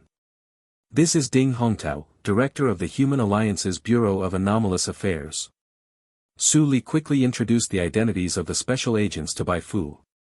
As she spoke, Bai Fu cast psionic vision in a wide sweep. Elite truly meant elite. Even the weakest special agent here had a total level of 31, and the strongest among them had already unlocked advanced classes. A true gathering of heroes. Be him, wearing a face etched with pain and hatred, cut Su Li off. Enough talking, we'll chat later. Let's head to that lab now. I'm dying to dismember that Truth Society president. The others nodded in agreement, each one throwing out fierce declarations. Bai Fu really wanted to snark back. Look at that level gap. If it came down to a fight, the Truth Society president might just twist your heads off. Be careful. Don't say I didn't warn you if you end up dead, Bai Fu said to Su Li. Su Li nodded. She and Bai Fu were in somewhat similar positions. Although her rank had recently improved, her seniority and strength didn't carry much weight among these old geezers, so few people paid attention to what she said. And just like that, Bai Fu followed the main force as they marched toward the Marsk laboratory. No one was paying her much attention now, which suited her just fine. She was happily keeping to the rear. She had already stolen the spotlight in front of the Truth Society. If she tried to slink forward now, wouldn't that be walking straight into a beating? That wasn't in her interest. Her current plan was to finish the class transfer quest first. Once she unlocked an advanced class, she'd clear both main quests. And when those were done, she'd basically be invincible on this beginner planet. With a bunch of professionals clearing the path, Bai Fu didn't need to expend any effort sneaking to the vicinity of the Marsk laboratory. The Truth Society president had already fled, but some lab members hadn't managed to escape in time. They never expected the coalition to arrive so quickly. They had originally planned to wipe all experimental data and equipment clean before leaving. Surrender and you won't be killed. Be him shouted. His words received no response. The laboratory gates stood wide open, like a slumbering beast instilling unease. A mechanic stepped forward. Leave it to me. He deployed a swarm of micro-detection machines and began attempting to breach the laboratory's network to disable its defense systems. While he worked, the others didn't remain idle either. They demonstrated impressive professionalism, laying traps around the lab or launching all sorts of ranged attacks at it. However, no matter what they did, the people inside the lab simply refused to come out, clearly intending to live and die with the lab. Fools! Be him was seething with killing intent. Just then, the mechanic shouted, I've successfully infiltrated the internal system of the lab. Hold on, I'll pull up the surveillance feed. Everyone leaned in, Bai Fu included. The terminal screen flickered a few times, and then a wide corridor appeared. But no one was looking at the corridor. Everyone's attention was focused on the monster emerging from its depths. It was a creature with a grotesquely swollen and twisted body like a fierce beast, though much of its head still retained a humanoid shape. What the hell is that? Even Bai Fu felt nauseous at the sight of the monster's bizarre appearance. It's coming, its target is us. The mechanic suddenly shouted. The screen flipped rapidly, and everyone watched helplessly as the monster moved through corridor after corridor, eventually appearing near the lab entrance. Beast Mutated Mutant Number 1, Boss. Template, Beast Mutated Mutant. Main Class, Savage Beast Warrior LV-19 Subclass LV-10, Truth Hunter LV-2 Subclass Special Agent LV-10. HP, 2500/2500. This was a level 41 boss with an HP of 2500 and absurdly high constitution and all kinds of resistances. Its threat level was red, extremely dangerous. Bai Fu's pupils constricted sharply. This boss had high resistance, she couldn't easily deal with it without He Fu. But she was currently surrounded by a group of battle-hardened men and women. As long as she followed behind them and finished off the beast-mutated mutant, she could complete her class transfer quest. Disgust turned to delight in the span of a single psionic vision cast. As the mutant lunged forward, Bai Fu felt no fear or anxiety, only pure joy and gratitude toward the Truth Society president. She'd been troubled about where to find a monster of level 38 or higher, and here came the president delivering one right to her. She was willing to crown the Truth Society president as her new number 1 big bro. The beast-mutated mutant launched a frenzied assault. Bai Fu circled the outskirts, occasionally tossing a fanaticism or chain reaction to buff the others. Only when she saw the monster's aggro completely focused on the NPCs did she sneak in a few pot shots to grab some contribution. This freeloading behavior actually made a few people start doubting her strength. So this is the new queen of the Dark Realm? Bai Fu didn't care in the slightest. When the mutant took some damage and got pinned down in an awkward spot, she suddenly cast battle etiquette on it. Under battle etiquette's control, the mutant was immobilized and could only watch as the surrounding group unleashed a barrage of attacks on it. Grara. It let out a beast-like wail that even shook the ground. But it was all in vain. 2 fists couldn't beat 100. Everyone piled on, punches, kicks, bullets, chi strikes. At last, they killed the beast-mutated mutant. As the beast-mutated mutant fell, him and the others didn't relax at all. This was a type of monster they had never seen before, formidable enough to temporarily withstand attacks from even advanced-class special agents. If the Truth Society only had one of these monsters, it was still manageable. But if there were more? Ominous clouds loomed, crisis everywhere. Only Bai Fu was silently overjoyed. She received a game notification. Beast-mutated mutant number 1 has been killed. Contribution, 4.2%. After level-based adjustment, you've gained 8,400 XP. You've completed the hidden quest beast, reward, 200,000 XP. You've completed the class advancement quest proof of courage, reward, 300,000 XP. Bai Fu immediately selected the random talent or passive reward. Her luck was good today, if not now, then when? Drawing random talent or passive skill. Draw complete. 1. Repeated trick, passive, when casting an active psionic skill, has a 5% chance to automatically cast it again. 2. Life overload, talent, blessed by psionics. Out of combat, if HP is at 100%, automatically generates a psionic shield equal to 10% max HP. 3. Psionic devotion, talent, for every true spirit summon on the field, +1 inspiration, max +30. You may sacrifice a true spirit to heal 25 HP, max 30 sacrificed, 120's cooldown. Bai Fu skimmed quickly and passed on repeated trick right away. As a psionic prayer user focused on cards, passives, and talents, it wasn't her style. She hesitated between life overload and psionic devotion. Life overload had solid potential, essentially giving her a bonus 10% HP ceiling. Psionic devotion wasn't bad either, offering both stat boosts and healing. Considering she already had a psionic shield skill, she ultimately chose psionic devotion. While psionic devotion didn't scale as well long-term as life overload, its current combat value was clearly higher.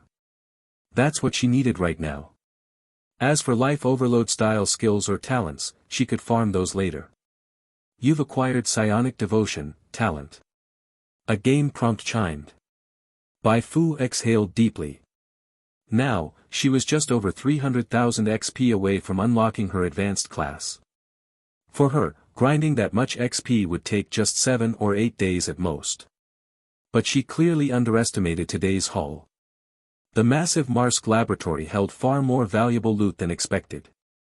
Though a lot of the equipment had either been taken or blown up, and much of the lab data was destroyed, some traces simply couldn't be erased in such a short time. Inside the bombed-out lab number 1, Bai Fu found a blueprint that hadn't yet been shredded. The blueprint looked crude. Most people wouldn't have noticed anything off even if they picked it up.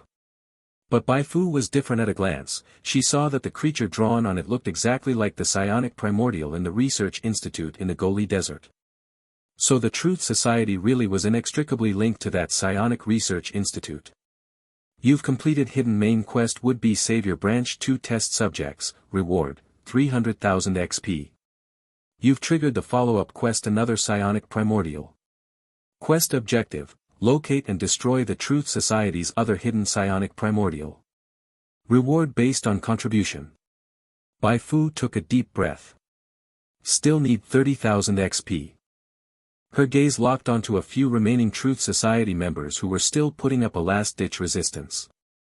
As several tiny Bai Fus exploded in the crowd, the world fell into peace and quiet. Bai Fu glanced at her remaining XP. Months of travel, thousands of miles, countless powerful enemies, all of it condensed into the sweetest fruit at this very moment. She had opened the road to the pinnacle of Origin Star. Level up. 114, shocking the whole audience. Who is Bai Fu? The Truth Society president wanted to have a word with Bai Fu, and even specially left a brainwashed mutant in the laboratory for that purpose. It was hard not to draw attention from others with a move like this. The smile on Bai Fu's face, who had been the focus of everyone's attention, gradually disappeared. This old bastard of a Truth Society president must have suffered a loss at her hands and was now deliberately pulling a stunt like this to trap her, right? Fine, fine, if that's how you want to play, then next time we meet, I'll have to raise the intensity a bit. Even if I can't kill you, I'll make sure to rip off both your arms. In the silence, Bihim was the first to step forward. Interesting, I was just worried I couldn't find him, and now he actually came out on his own. I'd like to see what he has to say. As he spoke, he gave Bai Fu a deep glance, eyes full of meaning. Then, he began directing the mechanic who had been moving with the main group. This is a chance. Try to trace his signal. If we can pinpoint his current location, then the century-long history of the Truth Society ends today. Bihim suddenly let out a cold laugh, as if once he learned the president's location, he could instantly teleport over and kill him on the spot. So dramatic? Bai Fu's eye twitched slightly.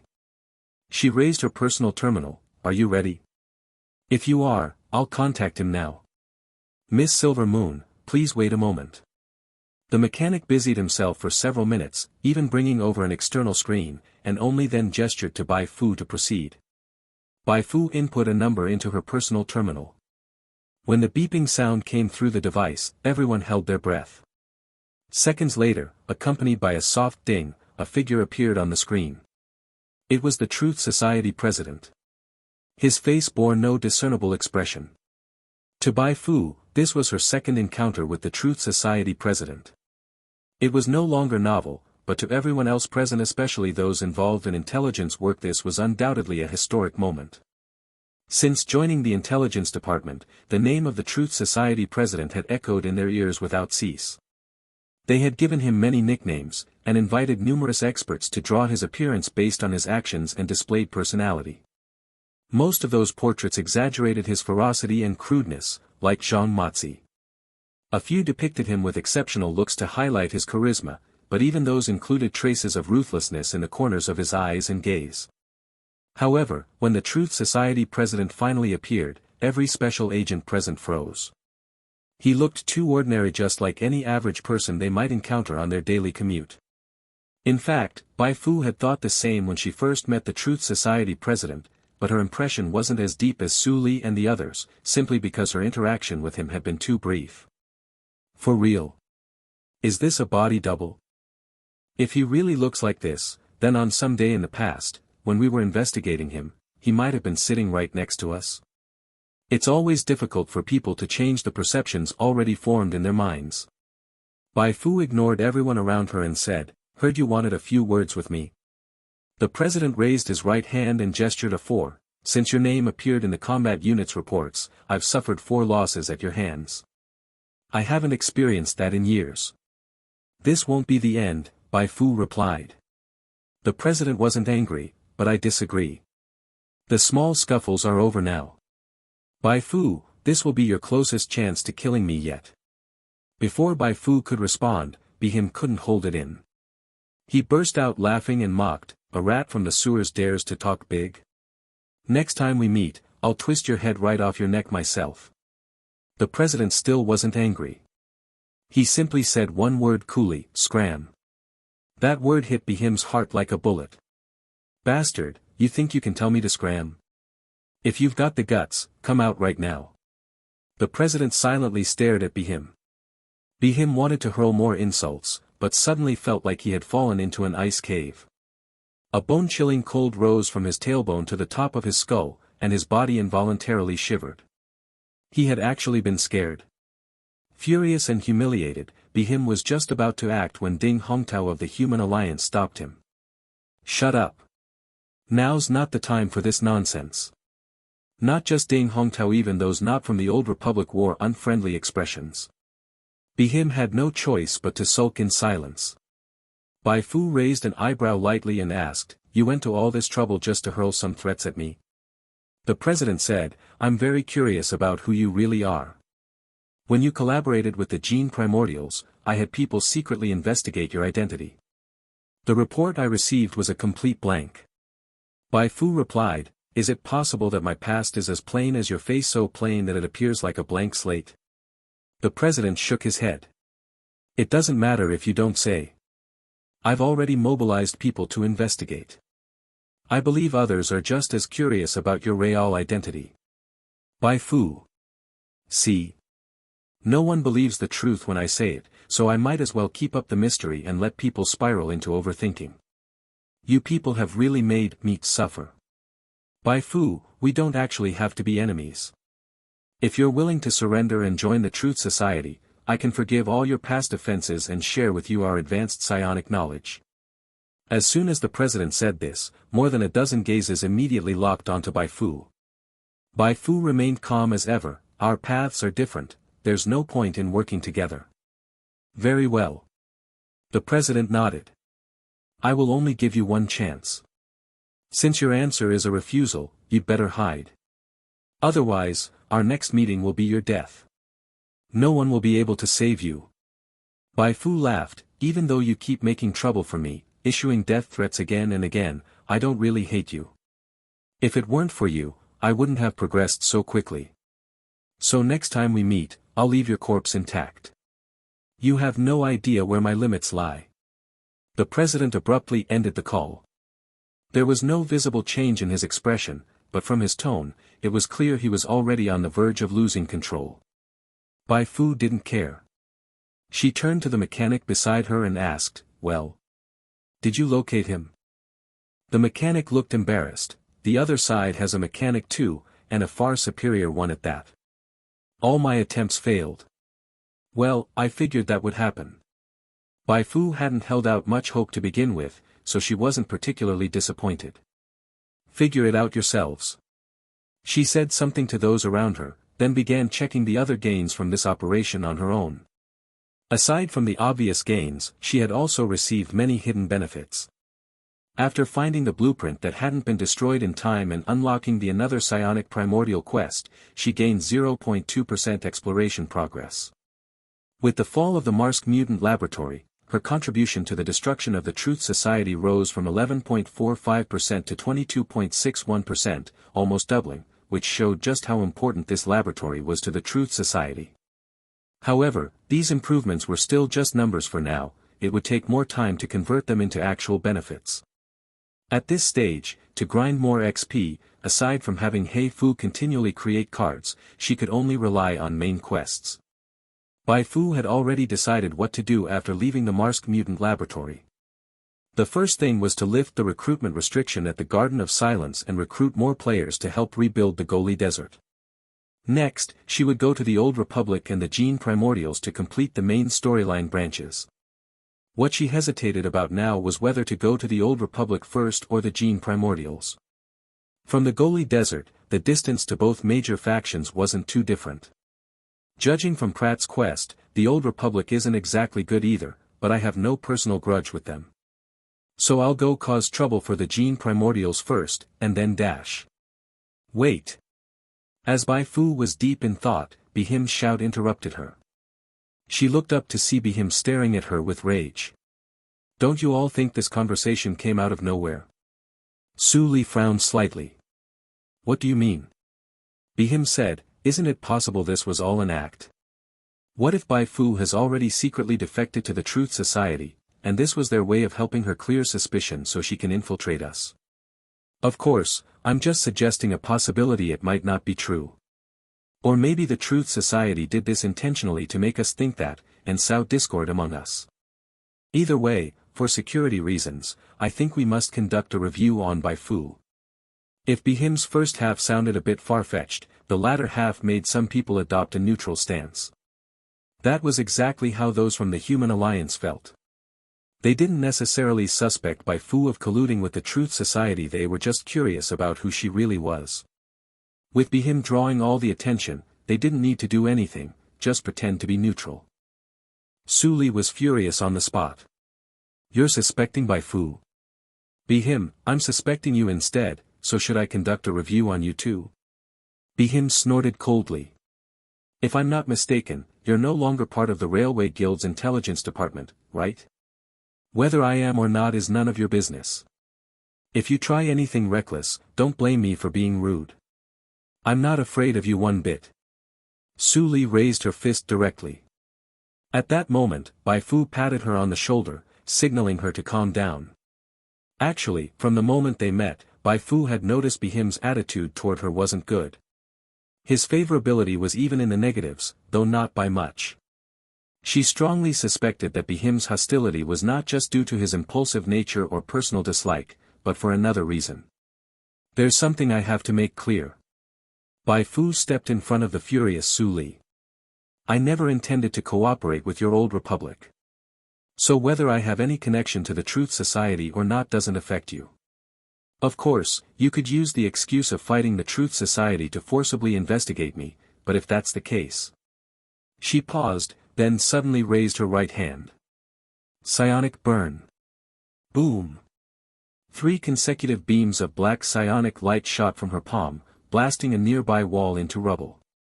Even the lab ceiling, specially reinforced to resist explosions, cracked open, looking like it might collapse at any moment. Bai Fu said, "I want to see if your body is tougher than my power." Behim's body froze. He could clearly sense that if those 3 blasts had hit him, he would have been seriously injured. You broke through that barrier." Behim's voice trembled. His words made everyone's hearts including Su Li's race. Damn, Bai Fu had already unlocked an advanced class. This changed everything about how they viewed Bai Fu. A psionic with an advanced class would definitely attract the attention of all factions. Those from the Old Republic were on high alert, terrified Bai Fu would launch an all-out attack. While they had advanced psionics too, whether they could stop Bai Fu was uncertain. Even if they held her off this time, what about next time? If an advanced psionic was determined to destroy a faction, they could cause panic and chaos just with assassinations. Damn it, that idiot Behim had to stir things up for no reason. Wasn't this just brain-dead behavior? Seeing that the Old Republic's people had stopped talking nonsense, Bai Fu was satisfied and withdrew her hand. Strength was power. If she hadn't unlocked an advanced class, this farce would have gone on much longer. However, Behim's reckless antics solidified her decision. Her next target would be the Old Republic. She needed to uncover the connection between the Old Republic and the Holy Spirit cult's epidemic, and also obtain the Old Republic's list from the Psionic Diffusion Committee. This matter is more or less settled. I still need to return to explain the situation to those undying ones. I'll come thank you another time. Leaving those words for Su Li, Bai Fu walked off. She was still in a hurry to tell the players that Bai Fu wasn't dead. If she delayed any longer, who knew what ridiculous stunts they'd pull outside of the cyber funeral. Su Li, aware of the awkward situation, didn't stop her. As soon as Bai Fu left, everyone sprang into action, contacting their superiors with just one message. Investigate. We must find out Bai Fu's true identity. If there aren't enough special agents, have the undying ones check too. Thus, following the Truth Society, the Railway Guild, the Old Republic, and the Human Alliance's players also joined the wave of digging into Bai Fu's background. Ultimate mystery, who exactly is Bai Fu? Alien? Native genius? Or a hidden master from the world beyond? The topic's popularity only continued to rise. Among all those contacting their superiors, only Behim stood out. I originally wanted to use this opportunity to investigate whether she was connected to Pratt's disappearance, but I underestimated her strength. She's actually an advanced psionic. This plan is completely ruined. She's very displeased with us now, so we'll have to change strategies. Let the undying ones investigate her. Yes, understood. Behim ended his conversation with his superior. He now had a headache. If Bai Fu found out the secret that Pratt held, it would be a devastating blow to the Old Republic. All he could do was pray that Pratt's disappearance had nothing to do with Bai Fu. 115, identity revealed, Bai Fu is actually the sovereign of the Shadowed Night. After leaving the Marsk mutant laboratory, Bai Fu sped along the road and quickly found the car she had abandoned earlier. Since all the players had died, she could only drive off in one of the vehicles herself. But it wasn't a big issue. Once she returned to Tongshan camp, she would just issue a quest for the players to retrieve the rest. Bai Fu ended up driving the entire day. By the time she arrived at Tongshan camp, the news of Bai Fu's death had already spread completely among the players. Most players didn't actually care that much about Bai Fu's death.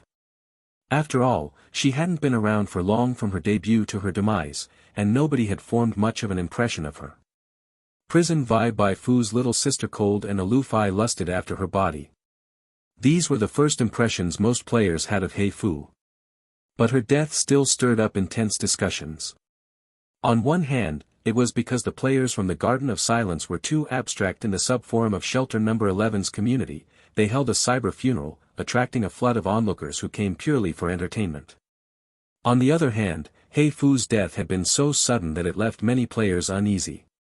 Those who liked Bai Fu worried that Bai Fu's death would negatively affect her, and feared that Bai Fu might also suddenly die due to some unforeseen incident. Those who disliked Bai Fu were instead worried that their favorite NPCs might drop dead just as abruptly. Sure, if an NPC died, they could vent their anger on the developers, but that didn't guarantee revival. Due to these concerns, when Bai Fu arrived at Tongshan camp, she found that the players' spirits were unusually low. If Bai Fu dies, where am I going to find another faction that's this comfy? If Bai Fu dies, there won't be any more prayer cards on sale. Without prayer cards, how am I supposed to show off in the arena? We should find a way to lock Fu up. Let her hand off all responsibilities to us. She just needs to look pretty and keep making prayer cards. Honestly, not a bad idea. Bai Fu casually clicked on a few community threads, only to find that players were seriously discussing how to imprison her. And many were joining the discussion. The consensus reached was, it was currently impossible. The gap in strength was just too vast. But impossible now didn't mean impossible forever. Bai Fu's mouth twitched slightly. Were these players starting to lose it? Such dangerous thoughts had to be stamped out immediately before they took root. Otherwise, who knew what these chaos-loving players might try one day? Never underestimate the creative antics of these players. Bai Fu had seen plenty of examples in single-player games where players forcibly moved NPCs from one region to another by all sorts of means. If they could do that in games with limited freedom, they'd definitely be even more absurd in open ones. The only reason they hadn't gone overboard now was because they were afraid powerful NPCs would kill their accounts into uselessness. A powerful NPC slaying players was no different from Lu Bu going berserk in Dynasty Warriors amidst a horde of low-level grunts. Bai Fu. Bai Fu waved at Bai Fu, who had been summoned as soon as her resurrection cooldown time ended. The two of them walked side by side into Tongshan camp. Fu is back, and so is Fu Mei, huh? Wait, why is Fu Mei here too? Resurrection of the dead? Impure world reincarnation? Bai Fu's sudden appearance completely confused the players in the camp. Wasn't she supposed to be dead? Then what was going on? Feigning ignorance, Bai Fu asked, "What's wrong with you guys?" A female player explained, "Excavation Princess said your little sister died in battle." Everyone was heartbroken, but now she's... Bai Fu suddenly understood. I wanted to explain to Excavation Princess and the others back then, but they left in such a hurry. Bai Fu was indeed shattered during the battle with the Truth Society president, but as long as I'm still alive, she won't truly die. How do I put it, she doesn't have a real body. She exists in a very special state. If you don't believe me, just touch her arm. There wasn't a single false word in Bai Fu's explanation. She just didn't spell out that Bai Fu was a true spirit she had summoned. A classic case of information asymmetry. Since players had no idea that true spirits even existed in the game, once that female player mustered her courage and touched Bai Fu's icy hand, discussions about Bai Fu's true nature and form of existence immediately became a trending topic. So Fu Mei isn't dead. Salute the resurrection of the second prison vibe enforcer of the stars. Damn, that funeral was for nothing. No need to dwell on that. The fact she isn't dead is good. The real issue is that Bai Fu might actually share a body with Fu Fu, just like Excavation Princess speculated. Yeah, even Fu Fu said it herself, as long as she doesn't die, Fu Mei won't truly die either. So this means Fu Mei exists in spiritual form? Seems like it. But does this game even have spirits? Spirit became the keyword. Players from all over Origin Star started asking NPCs whether spirits existed in this world, catching many of the NPCs completely off guard. Spirits? Aren't those just things from novels or legends? The information collected by a large number of players indicated that no one on Origin Star had ever seen a real spirit. Seeing the buzz, players from other planets began asking the NPCs on their own worlds the same question. I have a friend named Bai Fu. She has a little sister named Bai Fu. The results from low Martial and high-tech planets were largely the same as those on Origin Star. But things were different on Psychic and Esper-type planets. NPCs from Psychic planets, spirits? Of course they exist. NPCs from demonic planets, frowny-faced twin sisters sharing one body. As long as the elder survives, so does the younger. I've got multiple ways to pull that off. NPCs from Esper planets, Bai Fu again. I swear, this isn't the first time you've brought her up. With spirits confirmed to exist, the theory posed by Excavation Princess that Bai Fu and Bai Fu were twin souls sharing a single body suddenly had credible theoretical backing. Coincidentally, at this time, players across all factions on Origin Star received a new quest to investigate Bai Fu's true identity. As a result, the topic of uncovering Bai Fu's real background exploded in popularity. This quest reward is insane, 200,000 XP, tons of reputation and faction favorability, plus a special title. Makes sense. My boss told me Bai Fu is a high-level Esper. High-level Espers are NPCs who've unlocked advanced classes. They're already at the top of Origin Star. With her level, a quest to investigate her would obviously have huge rewards. Damn, Fu Fu is so badass. Didn't Bai Fu hint before that she's an extraterrestrial life form? Can I use that to complete the quest? Don't bother. I already tried. Didn't work. They didn't believe me and asked for evidence. Like I've got any. But what truly catapulted the topic of investigating Bai Fu's identity to the #1 spot on the community trending board was a post made by a player named Gao Shan Lu Shui. Gao Shan Lu Shui came from an Esper power planet. To prove he wasn't making things up, he even attached a video to his post. Family, I got locked up by NPCs just because I mentioned the name Bai Fu a few times in front of them. Now they insist I explain exactly who Bai Fu is or they won't let me go. How the hell am I supposed to explain that? I told them Bai Fu is a master from a distant planet. They didn't believe me and even beat me up. This is so damn shrimp-brained. A flood of question marks filled the post. Soon, more players with similar experiences showed up to bump the thread. Damn, I thought I was the only one. That psychic mind master who caught me directly used a brainwashing incantation on me, demanding I reveal Bai Fu's true identity. What the hell was I supposed to say? Ugh. Now I can't even switch factions. This sucks. Don't even bring it up. I got hung up and tortured by a demon hunter for 2 hours. I was so bored I watched an entire movie. Gotta say, the female lead was pretty cute. These absurd experiences instantly boosted the topic's popularity to an unexpected level. Bai Fu was dumbfounded, especially after she received several system notifications. They all followed the same format saying she had unlocked or increased reputation with such and such faction. The ridiculous part was that those factions weren't even on Origin Star. Great. So I'm not even in the Jianghu, but my legend is spreading across it. Looking at it rationally, Bai Fu could understand the NPCs' reactions. The players were already unusual enough to draw attention. Now you had a bunch of these special entities constantly bringing up the same name. Of course NPCs were curious. They had to investigate. What if it turned out to be something serious? Bai Fu originally thought that would be the end of it. But when she asked the players at Tongshan Camp how their quests were progressing, players and NPCs on other planets stirred up new drama. On a psychic Esper planet, a group of Espers gathered for a conference.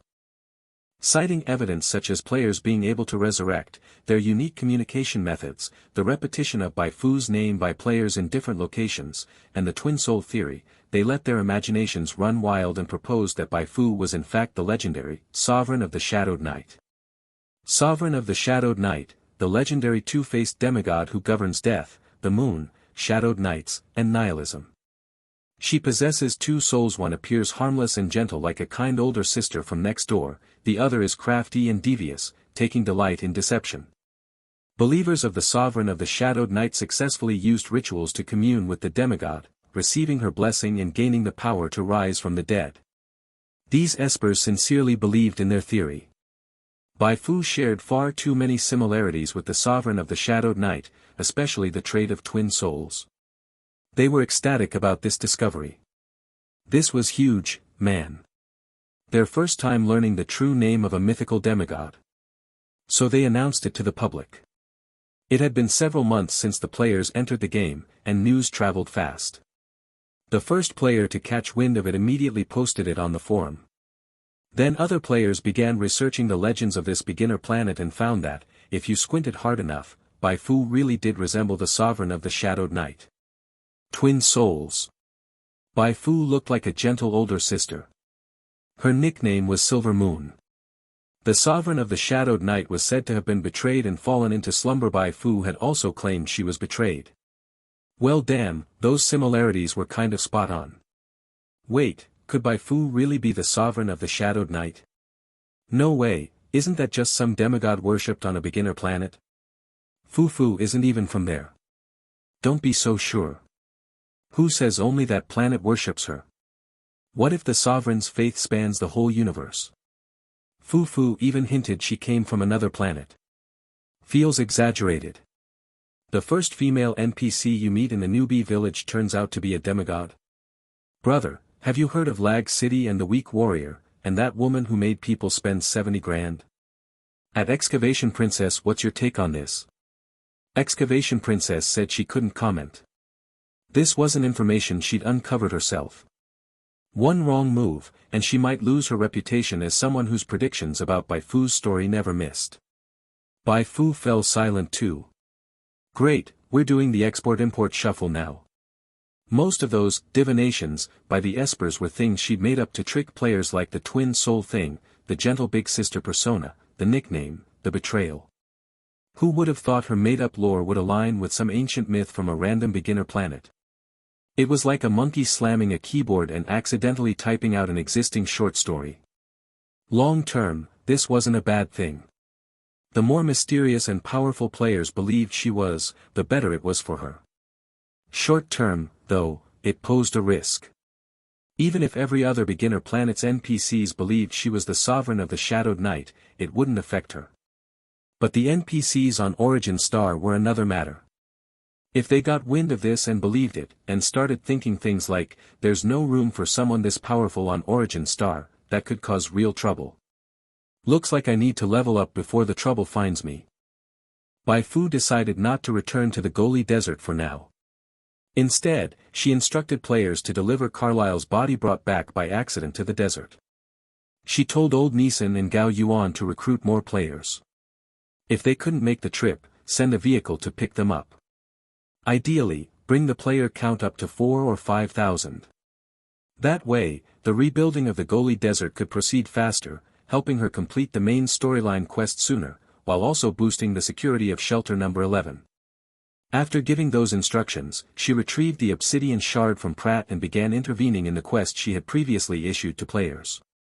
During her absence, players had actually uncovered some valuable information. Just as she had suspected, the Old Republic did possess a medicine that could treat the infection spreading through Tongshan camp, but they deliberately refused to sell it. To uncover their true motive, some players tried tailing the researchers who developed the muscle enhancement potion.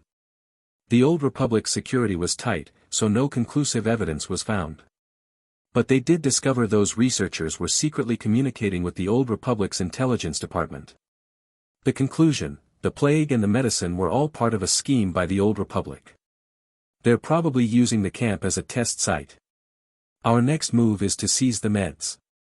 We'll grab the full version of the muscle enhancement potion, cure the infected in camp, and then, kidnap those researchers.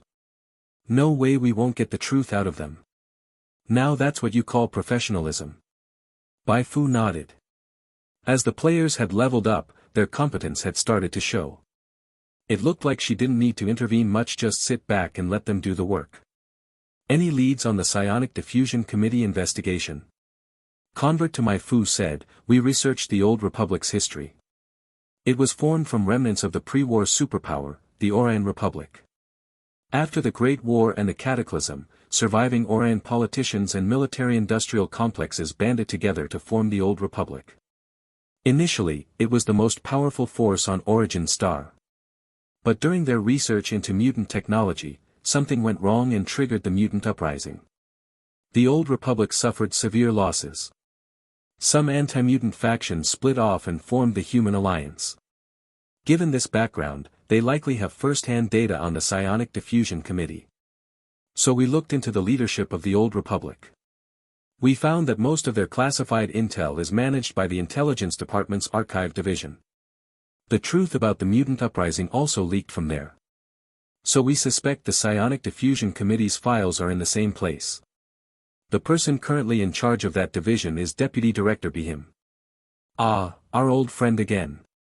After hearing Convert to Bai Fu's report, Bai Fu saw that the hidden main quest, the False Savior Branch 1 Grudges of the Past, now had updated quest info and rewards.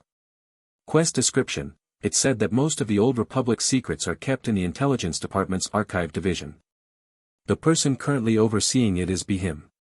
Try to obtain the Psionic Diffusion Committee's roster from him. Reward: 200,000 XP, Exploration Progress, Reminiscence Fragment. The reward made Bai Fu raise an eyebrow. 200,000 XP. A bit low for her current level. But the key rewards were the Exploration Progress and the Reminiscence Fragment. Exploration Progress was straightforward. She already had 2.2% of Origin Star's storyline Exploration Progress. As for Reminiscence Fragments, this wasn't her first encounter with them. One of the rewards for the mission issued by Xia Shi to investigate the source of psionic power had been a reminiscence fragment. Are reminiscence fragments always tied to missions that explore past events? Bai Fu couldn't help but make some connections. Maybe these so-called fragments were actually dungeon keys that allowed one to challenge past events. If so, that meant another avenue to farm XP. 116, everyone surrender now, Bai Fu is the chosen one. Although she had already set her sights on the Old Republic as her next target, Bai Fu did not rush into action. To do a good job, one must first sharpen one's tools. She was about to infiltrate the stronghold of one of the 5 major powers on Origin Star. Without sufficient preparation, she might fail spectacularly. If it was just about capturing Bihim, Bai Fu was very confident. She had crossed blades with Bihim in the Marsk Mutant Laboratory and had seen his data panel. She was fully confident she could knock him to his knees in a short time. The real difficulty lay in how to bypass the Old Republic's high-level NPCs to reach Bihim, and once she captured him, how to shake off pursuers and quickly take him to a secure place for interrogation. Speed is key. Bai Fu checked her attribute panel. Her base agility was 35. With contributions from He Fu, Yi Kai, and her superpower surge, it could briefly peak at 50. An agility of 50 among psionic prayer practitioners was absurdly fast, so quick that most people would feel she hadn't even started before it was already over. But compared to high-level martial body cultivator NPCs or speed-type psionic NPCs, 50 agility wasn't dominant. To ensure mission success, Bai Fu urgently contacted Su Li and, through her, ordered a combat suit from the most skilled machinist in the Railway Guild. I don't care much about defense. The focus is speed and strength. If possible, give me a sharp turn capability. And if there's time, make it conceal identity and block detection. The look doesn't matter too much, I'll layer over it with other clothes later. Got it. Su Li replied quickly. I'll just design something for you casually. Bai Fu immediately added, don't be too casual. If you make some weird design like wearing bikini briefs on the outside, I'll strip it off and put it over your head. Don't worry. Su Li laughed and agreed. In just over 10 minutes, she messaged back to say that such a light defense combat suit could be ready in up to 3 days. 3 days. Bai Fu decided to use the wait to craft prayer cards. She went out to buy a bunch of prayer card materials, then stayed indoors with Bai Fu, combining their swords and grinding experience by making prayer cards for 3 days straight. Then she poured all that experience into the Moonlight Dancer class, increasing it by a full 5 levels, rising to Moonlight Dancer, Advanced, LV5 in one go. This upgrade gave her plus 10 agility, plus 5 constitution, plus 5 spirit, plus 10 attribute points, and a new skill called Moon Veil. Moon Veil consumes 5 chi per minute, reduces noise generated during movement, no cooldown. A highly useful skill for infiltration, assassination, or getaway. Bai Fu nodded in satisfaction. She didn't yet allocate the extra 10 attribute points, waiting to decide whether to boost agility just before the operation. Her current attributes were now. Attributes: Strength 29, Agility 45, Constitution 103, Intelligence 35, Spirit 37, Inspiration 128. Originally her lowest stat was Intelligence. After so much development, Strength had even been surpassed by Intelligence. No matter, since she didn't rely on fists for fighting. The 3-day deadline arrived. Leaving the pass, Bai Fu immediately headed to the Railway Guild with Bai Fu. Check out this combat suit. If anything's off, we can still revise it. Su Li pulled out the suit, a tight-fit design made from uniquely stretchable materials that perfectly conformed to the wearer's body, with a sculpting effect, avoiding awkwardness like yoga pants.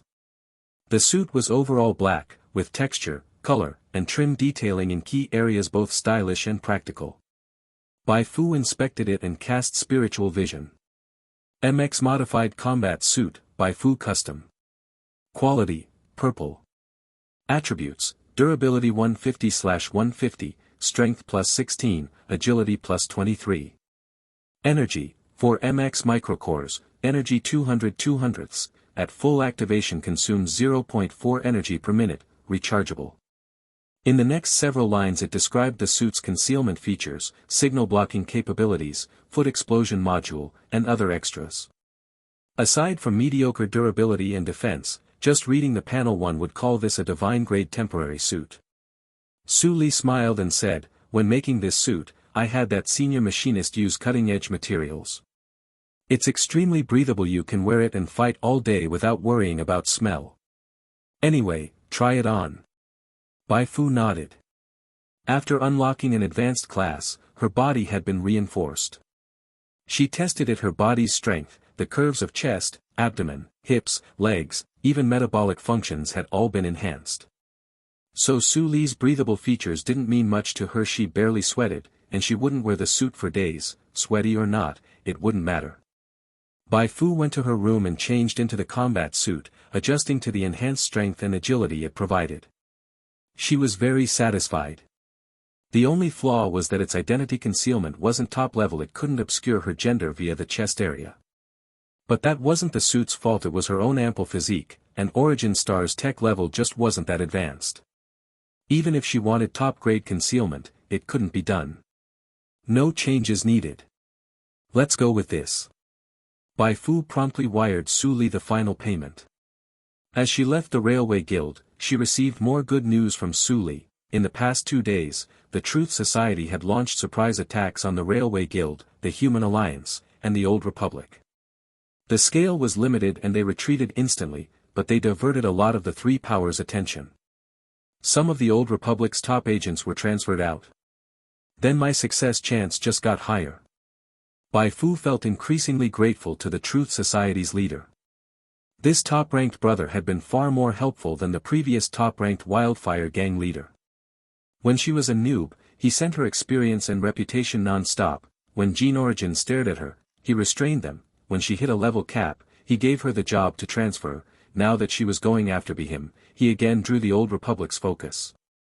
With that kind of enthusiasm, even the Fu clan master, Excavation G, upon meeting the Truth Society head would respectfully call him senior. When it comes to deeds, not motives, when I stand above Origin Star, becoming the true protagonist of this world, I must award the Truth Society head with the honorary title Fu Clan Honorary Master. After leaving the Railway Guild, Bai Fu hurried toward Black Mountain City. Night fell. Dark clouds gathered. She silently watched the feed from the 2 little mini-Bai Fus she had dispatched. This time she had sent out 2 mini-Bai Fus, one to monitor the Old Republic Intelligence Office, the other to watch the lab where researchers worked on muscle enhancement serums. Ever since the mutant uprising, the Old Republic had enforced stricter nighttime control. Thus, come nightfall, streets and alleys were nearly devoid of pedestrians. Occasionally, one might glimpse a darting cat or dog, or police officers patrolling with grim expressions. We've been monitoring for 2 full days, but Bihim has been holed up inside the intelligence building the entire time, a player reported to Bai Fu. Bai Fu slightly furrowed her brows. The situation was becoming somewhat unfavorable. Although part of the Old Republic's senior special agents had been lured away by the Truth Society, a considerable number still remained stationed in Black Mountain City. With her current strength, a direct assault on the intelligence building even with the combat suit's enhancement didn't guarantee a safe retreat. It seemed the second combat plan had to be activated to lure Bihim out of the intelligence building. Prepare for action. Bai Fu relayed the signal to the players. The players who received the order sprang into action. They locked their eyes on the laboratory, waiting until the targeted researchers already under their watch emerged from it and entered the ambush zone. Target has appeared. The player responsible for surveillance immediately announced in the squad channel. The capture team readied for launch, the disruption team entered position, and the players tasked with blocking and diverting pursuers also took their places. With the order from the player acting as commander, the capture team launched their first wave of assault, leaping from the darkness like agile leopards. With psionic shield activated, these players had no need to consider counterattacks. Their task was simple: dash up to the target, immobilize them using the battle etiquette card, then have the rest swarm forward, some tying ropes, others gagging, and some knocking out with a club, all in seamless cooperation. In less than 20 seconds, the capture team had succeeded and began their retreat. Minutes later, a police officer arrived at the scene and, noticing the anomaly, quickly called for backup. A large number of police officers swarmed in, starting a manhunt for the players. At that moment, the players assigned to blocking and diversion leaped into action. Times had changed. In the past, players would only run upon seeing these police officers, but now, bolstered in strength, the players beat them into submission within moments. Quick, call for special agents from the intelligence department. Terrified by the players, the police officers had no choice but to seek reinforcements. As the deputy minister of the intelligence department, Bihim naturally wouldn't appear over something so trivial. Bai Fu had anticipated this and had already prepared an even tastier bait. Just as the special agents rushed out of the intelligence building, the disruption team players who had been lying in ambush throughout Black Mountain City made their move. They launched attacks on major laboratories, companies, and even military facilities within the city, shouting as they went. Something terrible's happened. Deputy Minister Bihim of the Intelligence Department has colluded with the Truth Society in a rebellion. Everyone run. If you don't flee now, you'll all be turned into mutants by the Truth Society. That's fake news, don't believe it. Deputy Minister Bihim is innocent. The real traitor colluding with the Truth Society is Colonel Chuck. Bullshit, don't slander others. Colonel Chuck is the one who's innocent. These words were shockingly destructive. Everyone who heard them was thrown into confusion. Damn it, who exactly was rebelling?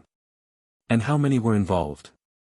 They were entirely caught up in the players' rhetoric, failing to consider the option that maybe no one had rebelled at all. Quick, contact the president. We need reinforcements. If the number of rebels is high, there's no way we can hold the line. In no time, all terminals across Black Mountain City were flooded with activity. Inside the intelligence building, Bihim glanced irritably at the nearby clock. He had been in a foul mood lately, all thanks to Bai Fu. In fact, if it had only been the public humiliation from Bai Fu, he wouldn't be this angry. Those in intelligence often endured embarrassment. A few good nights of sleep would usually wash away excess resentment. At first, Bihim was indeed like this. After returning from the Marsk mutant laboratory, it took him only a day to completely put the incident behind him and focus on using the Undying Ones to investigate Bai Fu's true identity. To be fair, the Undying Ones were impressively efficient. Within a day, they had compiled a detailed report of Bai Fu's activity log so comprehensive that even seasoned agents proud of their status and skills were left ashamed. Bihim began to envision the scene where Bai Fu's secrets were laid bare by the Undying Ones. But everything turned upside down the very next day. Those same Undying Ones, once so zealous in their investigation, suddenly dropped everything. Worse still, a significant number of them withdrew from the Old Republic and vanished without a trace. Dumbfounded, Bihim immediately ordered an investigation. The results nearly made him cough up blood. Those who fled had mostly escaped to the Goli Desert. The Goli Desert wasn't that Bai Fu's territory. In other words, the Undying Ones had defected to Bai Fu. Bihim had long heard rumors that Bai Fu possessed a unique charm capable of attracting Undying Ones, but he never imagined it to be so potent. What the hell did she feed them to get them so enchanted? Looks? We're not lacking beautiful female agents. Could it be the silver hair? Furious, Bihim ordered his agents to investigate further. Later, when one Undying One was asked why so many had suddenly abandoned the Old Republic for Bai Fu, the reply was, probably because Bai Fu's true identity got exposed. True identity? Everyone's saying Bai Fu is the sovereign of the Shadowed Night. Sovereign of the Shadowed Night? What's that? I don't really know how to explain, but it's something incredibly powerful, kind of like a chosen one, you know. Honestly, I think you all should stop resisting. Just surrender to Bai Fu and go with her to wipe out the Truth Society. I bet she'd crush them in no time. Surrender, surrender. I'll surrender your damn head. Bihim nearly passed out from rage. These Undying Ones had gone off the deep end praising Bai Fu. He had already disliked her, now he fully loathed her. Bai Fu, huh? If you ever fall into my hands, I promise you'll suffer for it. I suspect these Undying Ones were sent by Bai Fu to disrupt our military morale. We need to adopt the same countermeasures against them as the Gene Primordials. Otherwise, they'll infiltrate us like a sieve, and we'll become Bai Fu's puppets. Bihim scribbled furiously onto paper, drafting a report against the Undying Ones to submit to higher-ups. Just then, his personal terminal buzzed. What is it? Bad news, Deputy Minister Bihim. People outside are shouting that you colluded with the Truth Society and rebelled. Bihim was stunned. He colluded with the Truth Society in rebellion? Nonsense. Bihim angrily hung up the call. Not long after, he received another message, this time from the Minister of the Intelligence Department, saying almost exactly the same thing as the previous person. Now, he couldn't ignore it even if he wanted to. I did not rebel. This is slander. I'll prove my innocence through action. Bihim could no longer sit still. He hurriedly gathered his things and, bringing a few subordinates, walked out of the intelligence building. He intended to personally arrest those spreading rumors and present them to the minister and the president to clear his name. That's far enough. A few minutes after leaving the intelligence building, a black silhouette suddenly blocked Bihim's path. Who are you? Bihim was taken aback. He hadn't noticed how the shadow had appeared at all. As he questioned, he raised his hand and struck toward the shadow. Chi surged forth like a swinging sledgehammer. Just as it was about to land, the shadow abruptly shifted sideways by several meters in an unnaturally awkward motion. Boom! The chi smashed into the wall, blasting it into rubble. Bai Fu stomped with her right foot. The foot module of the combat suit activated, propelling her like a cannonball under the recoil force. In the blink of an eye, she appeared before Bihim, too fast for anyone to react. Dark burn activated. 3 consecutive strikes landed solidly on Bihim, shattering the defensive shield he had formed with chi and caving in his chest slightly. You. Bihim recognized it. Wasn't this the same move Bai Fu had demonstrated before him that day? But at that moment, he had no time to call for help or shout her name. Smashed into the air, Bihim was sent flying. Bai Fu, fully activating her combat suit, reached his landing point first thanks to the explosive force of power surge and flowing light. Bai Fu swiftly raised her right hand. A massive amount of psionic energy burst from her palm, instantly engulfing Bihim. Ah! With a scream, Bihim was blasted by psionic burst and extradimensional erosion, his body torn and bloodied, left in a state of extreme weakness. Bai Fu didn't finish him off. She grabbed Bihim by the collar and scanned her surroundings. The special agents who had followed Bihim were all paralyzed in fear. 10 seconds, just 10 seconds to down the powerful deputy minister of the intelligence department. What kind of monster was this? The battle here had been a bit too loud. Bai Fu had already sensed someone approaching. Hey Fu, let's go. The two quickly vanished.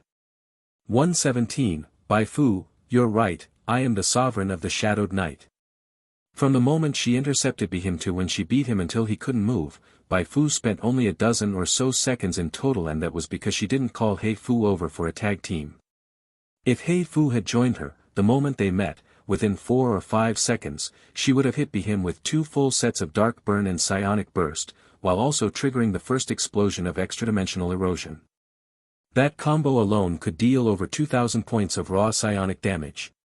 Even after factoring in damage reduction, it would still inflict at least 1,500 to 1,600 points of damage to Bihim. However, Bihim's HP bar had just over 1,400 points.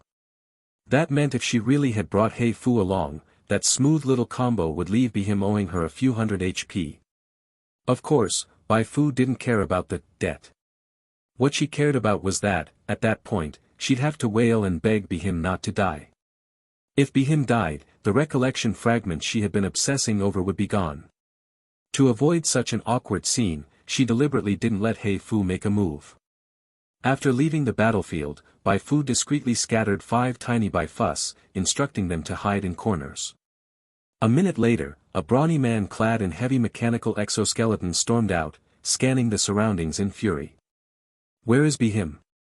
A few surviving agents quickly replied, Deputy Minister Bihim was taken. Taken by someone in black combat gear. That person was too fast, we couldn't even see what they looked like. A bunch of trash, the muscle-bound man cursed, smashing a nearby street sign with one punch. Which way did they go? That way. The scolded agent didn't dare utter a word in protest and could only point tremblingly in the direction Bai Fu had left. They had no choice after all, this was Satetsu, ace agent of the Old Republic. As mere small fry, they wouldn't even be spoken for if they got killed for talking back. Satetsu sneered, trying to snatch someone right under my nose. Dream on. He quickly deployed 2 small drones from behind and walked while contacting the intelligence department. We still don't know the target's true objective. I'll intercept them as soon as possible and bring Bihim back. Relax, it's just a scumbag too scared to show their face. I can crush him with one hand. Just block the roads out of the city, leave the rest to me. Prioritize reinforcements elsewhere. Satetsu grinned and stepped into a nearby alley, but before he could figure out what was happening, 5 long-prepared tiny Bai Fus exploded on the spot. Crush me with one hand. I'll blow your damn ass up. Boom. A series of 5 explosions left the surviving agents and everyone on the other end of the terminal completely dumbfounded. Hey, you alright? Satetsu didn't die, but the blasts had made his hair stand on end. He looked as furious as Fat Tiger getting roasted by Nobita for singing off-key. I'll kill you, I swear I'll fucking kill you. Just then, the signal receiver mounted on his exoskeleton beeped. Target located. On the screen that popped up, a black figure dashed rapidly through the streets. You're dead. The ground beneath Satetsu's feet exploded, and leveraging the thrust, he soared onto a tall building like a missile. With his engines at full throttle, his agility had reached a whopping 81 points. His speed was so fast that his silhouette couldn't even be seen, just a black meteor streaking across the skyline. It took Satetsu just 90 seconds to catch up to the black figure the drone had detected. He descended from the sky, shattering the cement ground beneath him. Crossing his arms, he sneered at the black figure who had just skidded to a halt. Run. Why aren't you running anymore? The black figure said nothing. She lunged forward and hurled 2 grenades. Satetsu casually raised his hand and caught the grenades. Letting them explode in his palm, he kicked forward through the fire. The black figure reacted instantly, blinking 5 meters to the left. She then drew 2 guns from her waist and began firing non-stop, but the bullets felt like tickles on Satetsu's body. "That's all you've got." With a roar, Satetsu threw a punch. The force behind it was like a battering ram. But just then, he noticed a cloud of mist forming before his eyes. A vision-blocking Esper power. Cheap tricks. Though he used mechanical tech, he was in fact a chi-powered master. For chi masters, locating targets by sound was one of the most fundamental combat skills. Satetsu instantly drew 2 blades from his back. Using the aerial drones and the various autolock weapons on his exoskeleton, he launched a relentless assault on the black figure. This was a one-sided slaughter. No matter how she dodged, she couldn't escape Satetsu's attack range. Finally, Satetsu slashed her right arm. The drone overhead seized the opportunity and fired a dozen custom bullets in quick succession, rendering her completely incapacitated. Satetsu slowly put his blades away, frowning slightly. "With your strength, how did you subdue him in such a short time?" The black figure sneered. "Is it possible that it wasn't subduing, but him cooperating with me in a performance? You arrived just in time, but it's too late. Everything is already too late." Satetsu's face darkened. Just as he was about to speak, the black figure raised both her arms. Even if consumed by fire, truth remains eternal and indestructible. Let the storm come even fiercer. Ha ha ha ha ha. Amid peals of laughter, the black figure suddenly exploded into fragments. Satetsu hadn't expected a self-detonation. He dodged repeatedly. Though he himself was unharmed, the drones nearby were obliterated by the blast. Trash. Staring at the devastated battlefield, Satetsu's eyes burned with rage. The Truth Society. It really was an attack by the Truth Society. Fuck the Truth Society. And fuck Bihim too. So Bihim's background really was like the rumors colluding with the Truth Society and even putting on a show with them. Despicable. He deserved to die. Satetsu hurriedly contacted the intelligence department and reported everything that had just occurred. The intelligence department still found it hard to believe that Bihim had truly defected to the Truth Society in secret, but if that wasn't the case, many things simply couldn't be explained. Keep watching. Don't jump to conclusions just yet. The Minister of the Intelligence Department issued the latest order. Take your time and keep watching. Bai Fu, who had seen all this through a tiny Bai Fu, couldn't help but laugh aloud. Thanks to the Truth Society putting pressure on the Old Republic from outside, and thanks to Satetsu being confident enough to think he didn't need reinforcements, she had managed to shake off the pursuers using just 1 Hei Fu and 5 tiny Bai Fus. Otherwise, it would have been impossible. It would also have been far harder to convince the Old Republic that this attack was the work of the Truth Society. Bai Fu's gaze landed on Bihim, who was tied to a chair. All right. With no more interruptions, she could now torture Bihim at her leisure and complete the quest. Wake up, wake up. Bai Fu slapped Bihim across the face twice, waking him up instantly. Bihim shuddered. Bai Fu, you. Bai Fu asked, I heard you're in charge of the Archives Division in the Old Republic. Tell me, is there any information in the Archives Division related to the Psionic Diffusion Committee? Bihim sneered. You tell me. That attitude means you really plan to oppose us, the Truth Society, to the end? Bai Fu shrugged. Truth Society? Bihim's expression changed dramatically. Since when were you a member of the Truth Society? Bai Fu said, when did you think I wasn't? Bihim's pupils dilated. For a moment, many details about Bai Fu flashed through his mind. From the moment she appeared, she had always been entangled with the Truth Society, but that didn't prove she was one of them. However, if Bai Fu truly belonged to the Truth Society, and the Truth Society caused chaos from the shadows while Bai Fu openly gathered a large number of undying ones and successfully gained the trust of the Railway Guild and the Dark Web, then this pairing of light and shadow in coordinated action, this spelled serious trouble. Sweat poured down Bihim's back. To be honest, I have many ways of making you talk. You've probably heard of our Truth Society's mutant technology, haven't you? It's not just physical alteration, it's a mental one, too. Once the transformation is successful, no secret you hold will remain hidden. Bai Fu paused and saw a hint of panic in Bihim's eyes. I won't lie to you. Unless absolutely necessary, I don't want to use transformation techniques, they're too slow for interrogation. You're in intelligence, you know that intelligence work depends on timeliness. Oh, and there's one thing you probably didn't know right now, the outside world already believes you've colluded with our Truth Society. You actually have no way out. Even if you say nothing, you'll never shake the label of being a Truth Society lackey. So, will you die with your mouth shut, rejected by both sides, and finally become a thoughtless mutant, or will you cooperate and tell us what you know, join the Truth Society, and become a high-ranking member? It's your choice. I'll give you half an hour to think it over. Bai Fu smiled and sat down opposite Bihim. She crossed her legs and leisurely began to read a book. That casual posture made Bihim extremely nervous. He tried to analyze her words for loopholes or lies, but in this closed, dimly lit room, with his body heavily injured, he simply couldn't calm down. 10 minutes passed before Bihim finally spoke. If I confess, can I really join the Truth Society and become one of its leaders? Bai Fu sneered. Even Carlyle from the Watchers' Camp managed to become a high-ranking member of the Truth Society by selling out the Watchers' Camp. You, Deputy Minister of the Intelligence Department of the Old Republic, don't you think you're more qualified? That hit a nerve. Bullshit.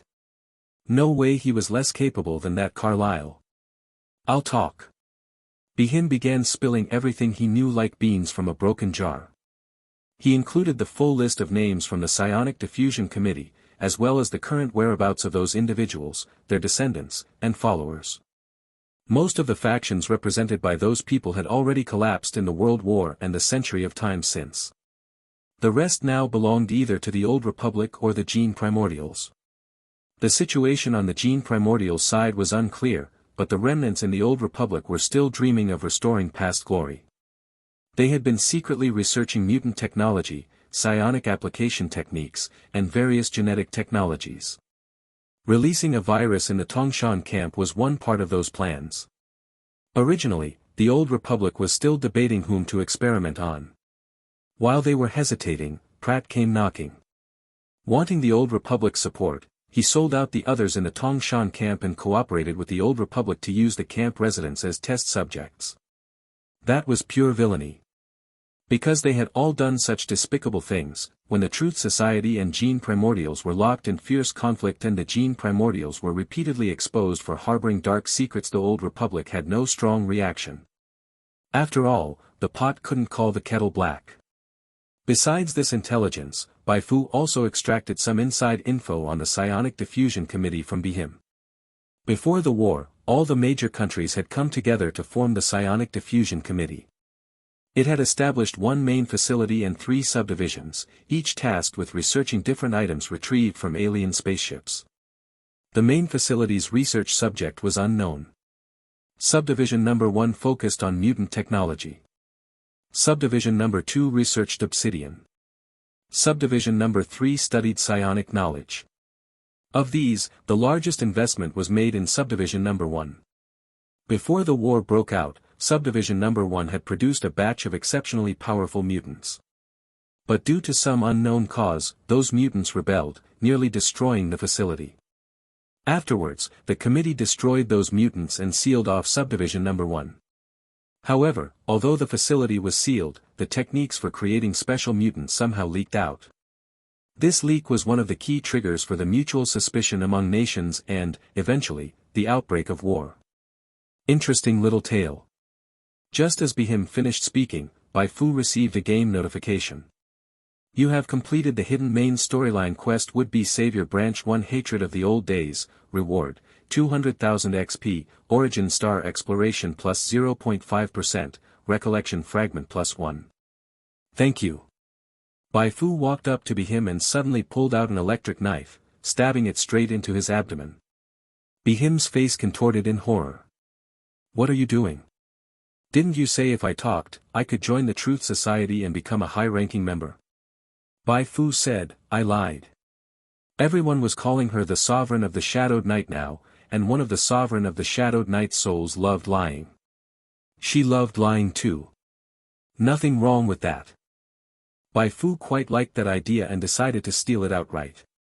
She wasn't going to admit it openly, she'd just keep shaping the narrative and let the players draw their own conclusions. Bihim tried to resist, but his body was far too weak. Under the electric knife stimulation, his HP bar quickly hit 0. He died with his eyes wide open. You have slain Bihim. Contribution 100%. Adjusted for level difference, you gain 220,000 XP. A massive profit. Bai Fu was delighted. Thanks to the Truth Society, and thanks to the Truth Society president, it was amazing to have a scapegoat who could also scare people. After digging a hole and burying Bihim, Bai Fu opened the game prompt and tapped on the mentioned recollection fragment.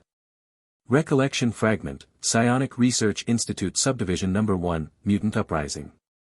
Recollection Description, Psionic Research Institute Subdivision No. 1 was a secret lab responsible for researching mutant technology. You will play as a mutant and attempt to escape the sealed lab with other mutants. Level Requirement, LV35. Just as Bai Fu had initially suspected, the recollection fragment was indeed a dungeon. Perfect. With this, she could level up much faster. Class level, skill level. Once all of those were maxed out, she wouldn't need to borrow the Truth Society's name anymore. She was Bai Fu. She was the best in the world. But now wasn't the time to celebrate. Bai Fu packed her things and made a run for it. As she ran, she glanced at the faction channel. Thanks to the meticulous planning, not a single player had been captured alive. Every participating player had self-destructed and returned to the respawn point after completing their mission. After a whole night of chaos, the Old Republic gained absolutely nothing. That was the terrifying thing about players. Just as Bai Fu was about to close the faction channel, she noticed a player had posted a link. Major leak for version 1.2 update, go check it out. She tapped the link immediately. She cared more than the players did about every bit of new content in each update. 118, officially appointed, Psychic Professional Instructor Bai Fu. The 1.1 version update introduced leaderboards and an arena system, added several new newbie villages, and raised the player level cap from level 20 to level 25. Although the scope of this update wasn't large, it greatly enhanced the game's playability. With the introduction of the arena, players who enjoyed PvP found their haven. As a game that promoted its ultra-high freedom, Beyond the Stars allowed players to explore PK, player killing, in novel ways, reaching new heights. It could be said that version 1.1 was quite a successful update. Therefore, when the spoilers for version 1.2 were released, most players immediately clicked the link to see what interesting new features the upcoming version would bring. The players in the Garden of Silence have had their fun for long enough. It's time we got a Bai Fu too, right? Follow Bai Fu meow, follow Bai Fu thank you meow. Add a pants off feature, please, I'm begging you. Bro, are you trying to kill the game? If you can really take off pants, the game would be flooded with naked perverts on update day. As soon as Bai Fu opened the official update preview page, she noticed that the video pinned at the top was already plastered with live stream comments. She clicked on the video, and with a cheerful tune, the official chibi mascot Starplay Girl appeared on the screen. Did everyone miss me? It's been a few months, and today's Starplay Girl is bringing you a super exciting version update reveal. At 2 AM 5 days from now, Beyond the Stars will go into maintenance for updates. The update duration will be the same as last time. Adventurers, if you have urgent matters to attend to, please be sure to prepare in advance. Alright, let's get to the point. Starplay Girl's straightforward style earned widespread praise. In the rest of the video, she introduced the specific details of version 1.2, which were mainly split into two directions. One focused on gameplay experience optimization, including increasing the number of newbie villages, improving arena matchmaking rules, and enhancing the login interface. The other involved feature additions and changes. Version 1.2 would introduce 4 new functions. 1. Team Arena Mode, aimed at enriching entertainment gameplay and allowing players to preview the fun of faction-based battles. 2. Game Story Chronicle, which let players who missed parts of the plot browse story summaries, helping them understand what the game was really about. 3. Challenge Instances, where players could fight previously defeated popular bosses again. 4. Job Trial, where after the new version goes live, players could enter a virtual space to try out other classes and decide whether to switch. Bai Fu quickly skimmed through the version 1.2 update notes. To be honest, none of it had much to do with her. She had tried before. Unable to register a game account, she couldn't enter the arena, and thus didn't expect to profit from the new challenge instances either. But the updates beyond the game content truly caught her eye. No, it wasn't just a spark, it was a constant glow. Right after the update spoiler video, the developers had inserted a clip montage of plots from various newbie planets in version 1.1. As the most active NPC on Origin Star for that version, Bai Fu unsurprisingly appeared in the video. Damn, it's Fu. Yay, it's Bai Fu. Licking the screen. The players erupted in excitement. Then, upon opening the Origin Star subpage of the update preview, Bai Fu was delighted to find herself as the page's cover character. Of course, she wasn't alone. Also featured on the cover were Xia Shi, Yulia, the never-before-seen Truth Society president, and an unknown man. According to the official intro video, all the characters featured on the cover were key figures in version 1.1 storyline and were highly likely to shine again in the new version. For average players, seeing Bai Fu there was only natural. But for Bai Fu herself, it held profound meaning. Forget the unknown man. Xia Shi, Yulia, and the Truth Society president were either main characters of specific plotlines or major bosses. Being grouped with them was the developers' tacit recognition that she too was protagonist material. All my efforts in boosting storyline exploration were worth it. Bai Fu was overjoyed, wondering how the developers would enhance and adjust her next. Isn't this the villainess who showed up at the abandoned cooling plant in Baghero's base? Villainesses are great. I love bad girls. Anyone else dislike Bai Fu? She's too righteous for me. I don't like goody two-shoes characters.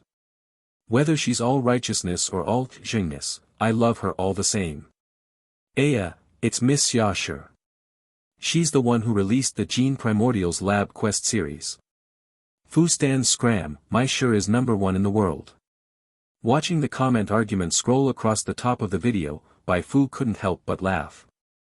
Yulia #1. Xia Shi #1. She began to wonder how those players would react when they learned of her relationship with Yulia and Xia Shi. That Yulia doll you love so much. I was the one toying with it in my hands. But the thing that surprised Bai Fu most was the official response to a player Q&A. Question: how does the job trial function actually work? Is it just hitting dummies in a virtual space, or not even that? Each class has a corresponding job mentor. Players can spar with them in the virtual space. We can now reveal that the gunner mentor is Lumia, and the psionic illustrator mentor is Bai Fu. Bai Fu?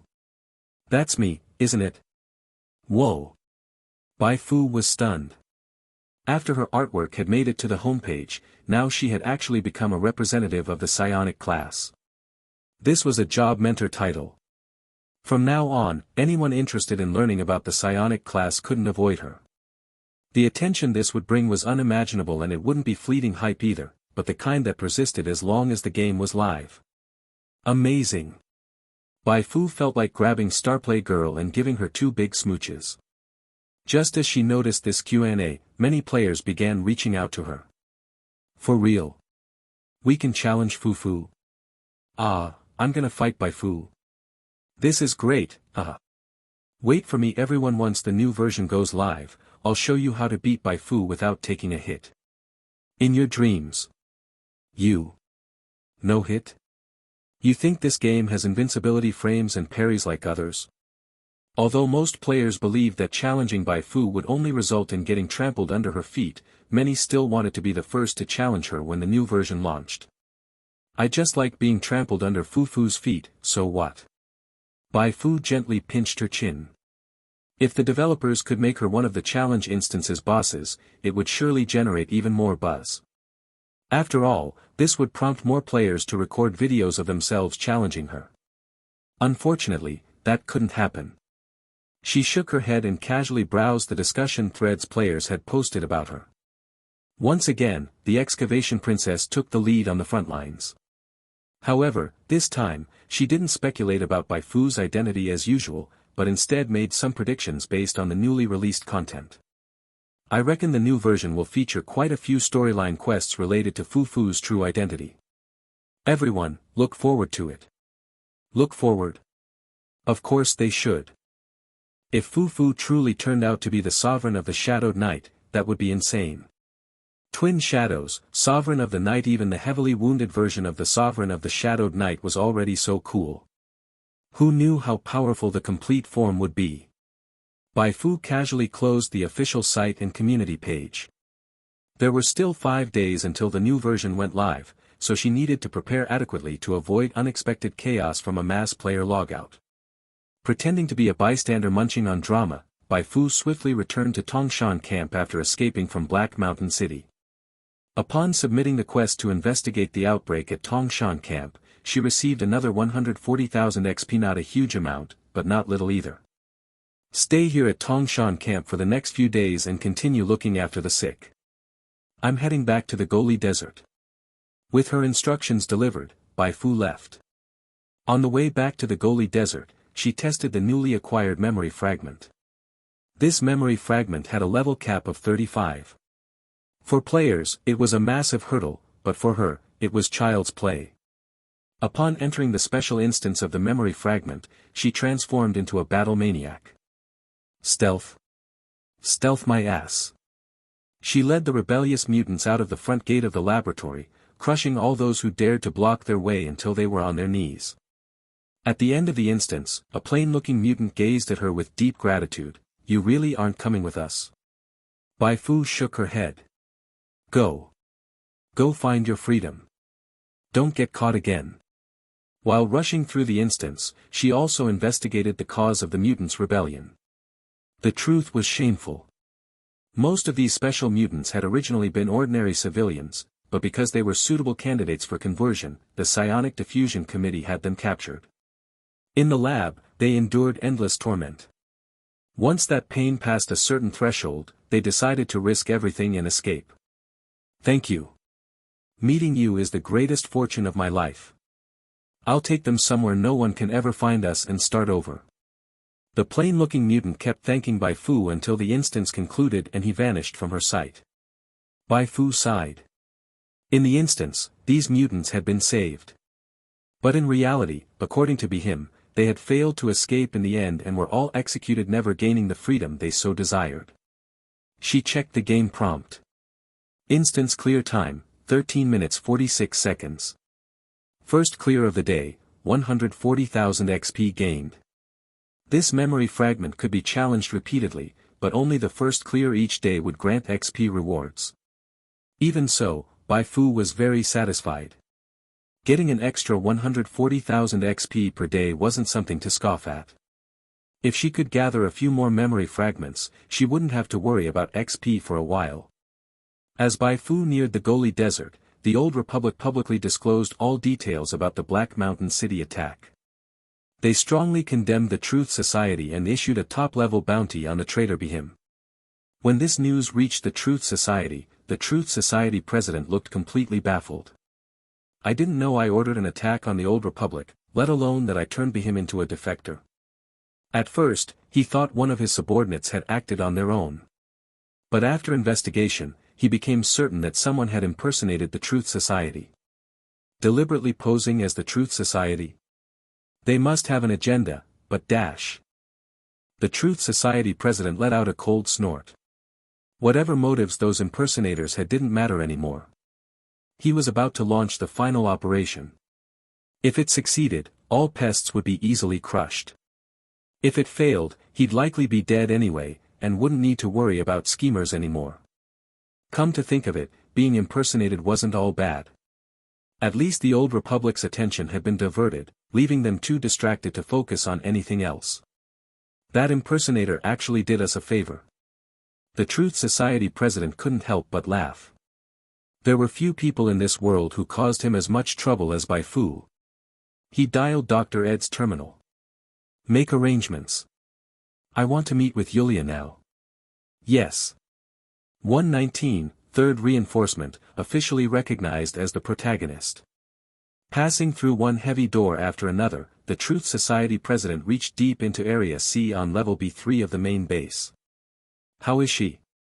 He turned and asked Dr. Aid, who had been waiting for him. Dr. Aid walked to the console, tapped a few keys, and pulled up of data. Compared to 4 months ago, all her physical metrics have improved by at least 11%, up to 37%. The only issue is that because her psionic energy has been continuously drained, her mental state has become somewhat unstable. The Truth Society president nodded, his eyes showing both gravity and excitement. Yulia was simply a monster. Even confined within a psionic inhibitor, with her psionic energy constantly restricted to below 1%, she was still growing at a rate beyond normal people's comprehension. The Truth Society president dared not imagine how far Yulia would have grown over these years if she had not been restricted. Perhaps she would become the ruler of this world. Perhaps she would fly out of this planet, to pursue the limits of psionic power. Fortunately, Carlyle betrayed the Watcher's camp before Yulia had fully matured, interrupting her growth trajectory and altering the entire path of the world. Let me inherit the road you paved and become the ruler of the world. After all, you're not interested in power, you just want to be a doctor. The Truth Society president removed the longing from his eyes and turned back to Dr. Aid. How is the research progressing? Dr. Aid replied, the temporary enhancement serum made from Yulia's extracted psionic energy has successfully passed clinical trials. But the potential activation serum is not going smoothly. Because we can't figure out why Yulia has such exaggerated psionic talent, we can only resort to the most brute force method and test slowly. Unfortunately, so far no one has survived after taking the serum. The Truth Society president frowned. Seeing this, Dr. Aid hurriedly explained, President, rest assured. Research is indeed behind schedule, but now that I've found a direction, the existence of a non-fatal test subject makes trial and error much easier. I believe we'll have results soon. That's good. The Truth Society president didn't ask more. Dr. Aid breathed a quiet sigh of relief. He hadn't lied. But he hadn't said one thing: in Yulia's current condition, the experiment might drive her insane before success. If Yulia went mad, the experiment's consequences would be completely unpredictable. He could only take it one step at a time. After sending the Truth Society president away, Dr. Aid directed his assistant to bring all the newly recruited test subjects over. Time was pressing. He had to start a new round of experiments quickly. A dozen minutes later, Taiyuan, his eyes covered with multiple layers of black cloth, was pushed into the lab among others.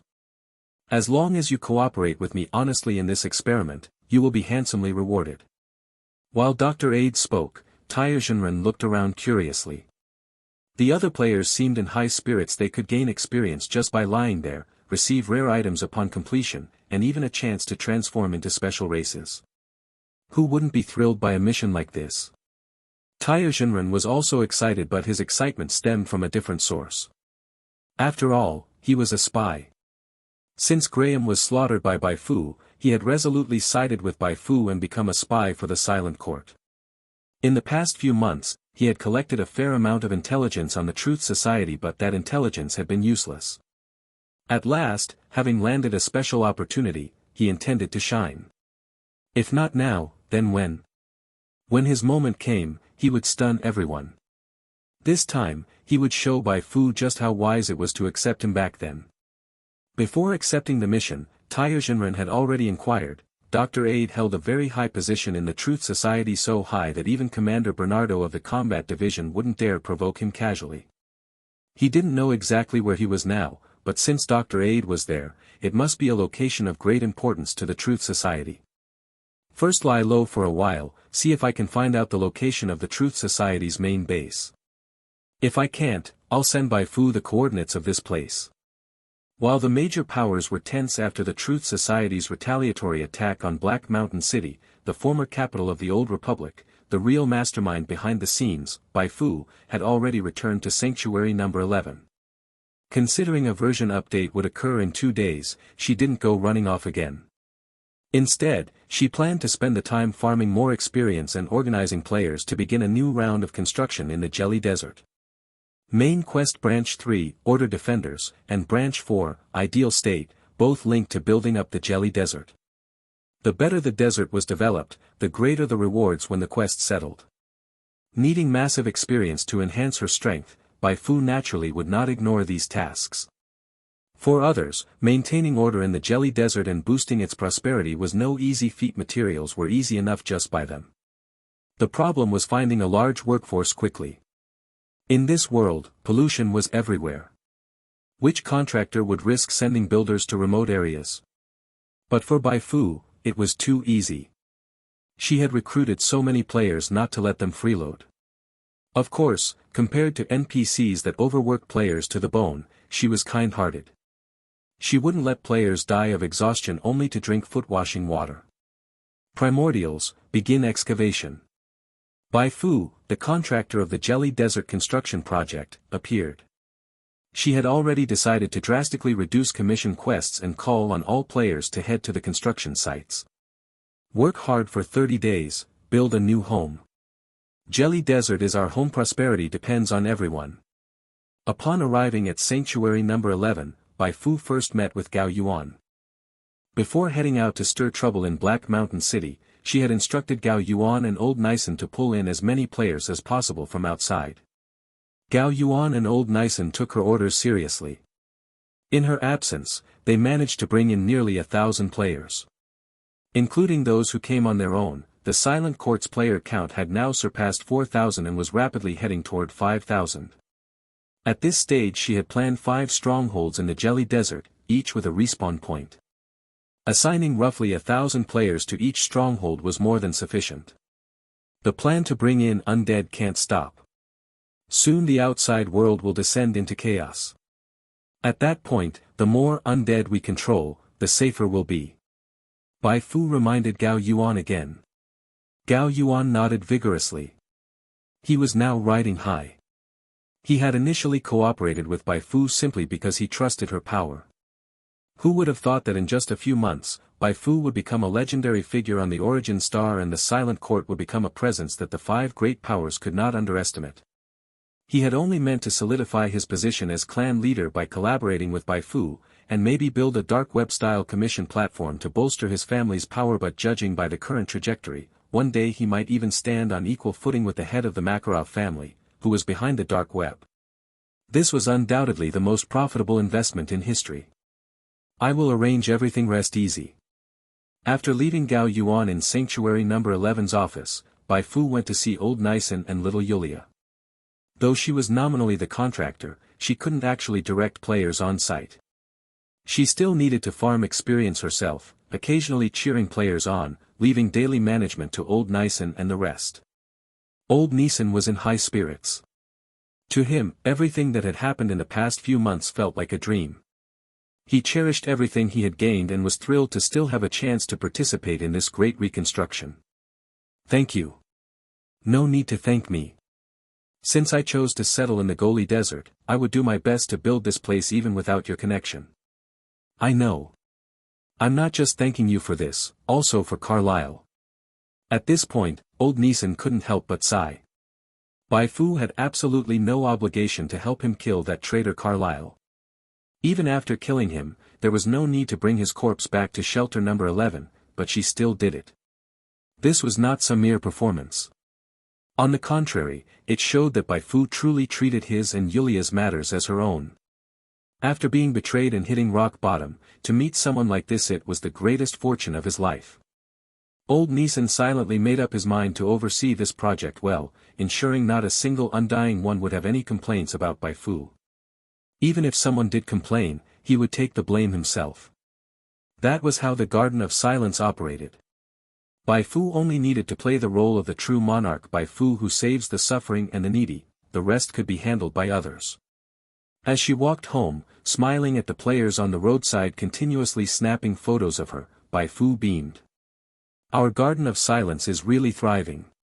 She pushed open the door and found Anya doing the accounts. Boss.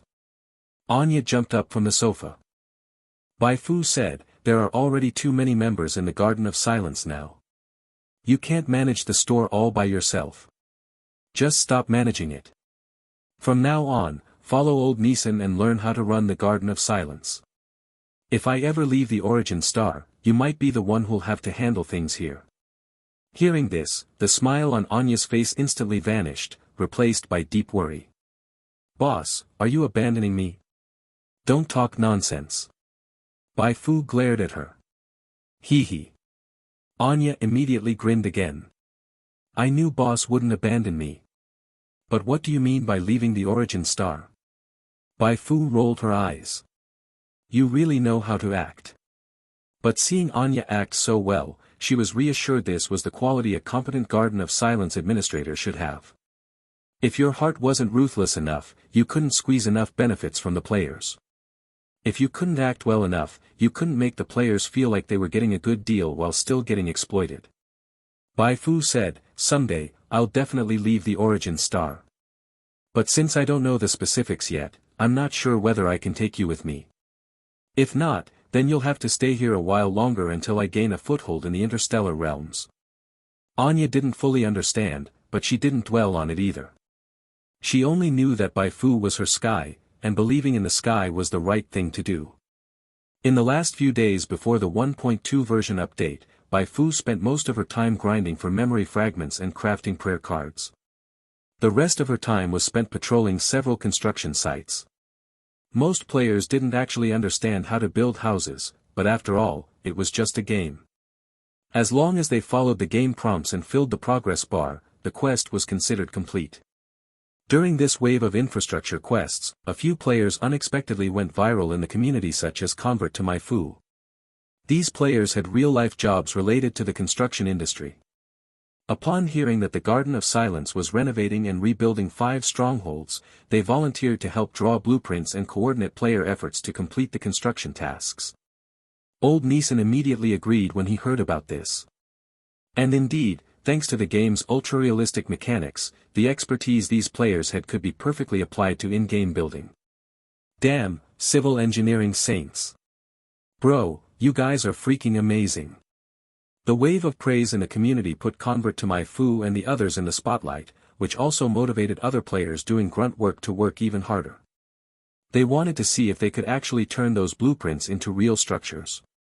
Some savvy players spotted a new trend and started construction live streams. Family, today we smash walls with the big hammer, let's go. Building my own capital city by hand, this level of engagement is off the charts. I carved my name into the bricks. Digging treasure, it's time to update the next Garden of Silence News Express. Daily question: has anyone bucket and fled? Amid laughter and joy, this group of players spent just a few days laying foundations for all major buildings in the 5 strongholds and even erected fences around them. Their efficiency stunned both Gao Yuan and Old Neeson. They could only use one word to describe the players. 6. Undying ones. If they weren't dead yet, they just worked themselves to death. Bai Fu looked at the dramatically transformed shelter number 11 with satisfaction. Once the strongholds are fully built, I'll place a statue of myself right in the center of the plaza and make this the landmark of the Goli Desert or even the entire Origin Star. Although Bai Fu hadn't gone out to stir up trouble lately, and neither had the players who joined the Garden of Silence, the happenings in the Goli Desert still caught the attention of the surrounding major forces. They had no idea what Bai Fu was up to. It was precisely because they couldn't understand that they became even more cautious. Building a city in the desert, what's that woman's goal? Is she really the sovereign of the Shadowed Night like those Undying ones claim? We have no way of explaining why her charm is so high that it can make the Undying ones willingly serve her. We can only half believe it. Sovereign of the Shadowed Night? That title is way too edgy. Eyes continued to fixate on the Goli Desert. Most of them acted with restraint. Even if they believed Bai Fu posed a huge threat, they didn't dare act recklessly, fearing that one mistake might bring down a storm of retaliation. And so, time passed slowly until the day of the update announced by the official developers finally arrived. At the stroke of midnight, the game servers shut down right on time, forcibly logging all players off. As she looked at the now empty streets, Bai Fu felt her heart rise slightly. Would there be new buffs this time? After more than 10 seconds, the long-awaited chime sounded in her ears. Confirming plot participation, 0%, 10%. Current plot exploration on Origin Star, 2.7%. Correcting character role, 0%, 3%. Character role corrected from key hidden plot participant to Origin Star's singular main storyline protagonist. Correcting character profile, 0%, 2%. Protagonist. When Bai Fu saw that line in the game notification, she nearly jumped up. After all her subtle hints and efforts to guide player opinion, she had finally been officially recognized as the protagonist of Origin Star. Even though she wasn't the only protagonist, this was still a massive leap. Bai Fu couldn't wait to click through to the other notifications to see what kind of buffs the developers had given her this time. 120, Role Upgrade, World-Class Boss Bai Fu appears. After the character profile corrections were completed, the enhancement prompts Bai Fu had been anticipating finally popped up. Last time she had received a total of 9 corrections. This time, it exceeded even that 10 corrections in total. The more plot exploration you unlock, the more enhancements you receive. Of course, quantity doesn't necessarily mean quality, so I'll have to take a closer look. Bai Fu was in an excellent mood. She liked this kind of system. The way enhancements were acquired was similar to doing a hidden quest, and the enhancement rewards were closely tied to her current condition and the impression she left on the outside world. The only troublesome part was that the rewards could only be received at the end of a version update, during server downtime. She casually clicked on the first prompt. Correction 1, you have come into contact with the psionic attribute. Please collect more psionic knowledge to unlock the psionic attribute. Bai Fu paused for a second. This prompt was exactly that prompt. But she had to admit, it was a useful one. Development of psionic class jobs was based on both the class itself and the attribute. Different psionic attributes had different effects. Since the official site had released very little information, Bai Fu could only deduce through her own skill, Dark Burn. The dark attribute seemed to specialize in applying all kinds of debuffs when attacking opponents. Collect more psionic knowledge to unlock the psionic attribute, looks like I have to put in some serious effort now. Correction 2, Talent, Tough Body, fused with talent psionic affinity and passive skill natural breathing to become exclusive talent extraordinary traits, Bai Fu. Before the fusion, Tough Body's effect was plus 200 HP and plus 2% all debuff resistance, psionic affinity increased inspiration, psionic value conversion rate by 100% and boosted psionic recovery by plus 2 per minute, natural breathing increased out of combat HP recovery by plus 300%. The resulting exclusive talent, Extraordinary Traits, Bai Fu, brought a massive upgrade. Extraordinary Traits, Bai Fu during your growth, your body exhibited unique and extraordinary traits. Max HP plus 10%, based on base HP, inspiration, psionic value conversion rate plus 100%, HP recovery speed plus 150%, psionic recovery speed plus 100%, out of combat HP recovery plus 300%, out of combat psionic recovery plus 200%, all debuff resistance plus 2%. Forget about the rest, just that plus 10% max HP was already a huge boost for someone like Bai Fu, whose HP bar was already outrageously thick. No wonder it's an exclusive talent hits way stronger than regular ones. Bai Fu could clearly feel her body becoming sturdier. That's what happened when your HP bar got longer and your durability went up. She cheerfully clicked on the third prompt. Correction 3, Skill, Super Burst, corrected to exclusive skill Super Burst, Bai Fu. This correction immediately caught Bai Fu's attention. Super Burst was a burst-type skill she had wrangled out of little Yulia when they first met. Back then, the skill's effect was pretty fierce plus 7 strength, plus 7 agility, plus 5 spirit, but now that her level and stats had skyrocketed, that temporary boost didn't feel worth the cost anymore. Super Burst, Bai Fu consumed 30% psionic and 20% HP to enter Super Burst state. Duration, 10 minutes. During this time, strength plus 18, agility plus 18, spirit plus 10. Cooldown, 24 hours. The boost wasn't particularly high, but it was still useful in a desperate moment. Especially the agility increase combined with Bai Fu, overflowing radiance, her combat suit, and this skill, she could forcibly raise her agility from 45 all the way up to 94 in a short burst. That was enough to keep up with top-tier martial artists. Tanky, high damage, and fast as hell jumping, dodging, combo attacking like crazy. Guys, who gets how absurd this boss is? Bai Fu was just glad she was the boss. If she ran into this kind of boss while just walking around in-game, she'd curse out the developers on the spot. Negative review, this has to be a negative review. What, you think I'm Dante or something? Correction 4, character power roll corrected from regional boss, Goalie Desert, to world boss, Origin Star. This correction was pretty standard, didn't affect her much directly. But for players on the opposing side, it made a big difference. After this change, any future quests they received involving her would definitely give better quest rewards than before. All she could say was, a world boss deserved world boss treatment. Bai Fu glanced over the next few corrections. They were all related to Garden of Silence. Correction 5, Garden of Silence, Faction Management Interface now includes Challenge Instances feature. A new feature tied to the updated version's challenge instances. Bai Fu tapped for the detailed description. One look, and her heart skipped a beat. Holy crap, she hadn't realized until now just how much more impactful this was than her exclusive talents or skills. The challenge instances feature allowed her to create Garden of Silence exclusive instances that only players from that faction could challenge. The number of instances she could create, their difficulty, and the reward tiers were all tied to the faction's overall reputation. Currently, Garden of Silence had a reputation of 2,100, rising fame, on Origin Star, so she could only create one instance. Once reputation reached 3,000, she could make another, stronger instance. This'll definitely attract more players to join Garden of Silence.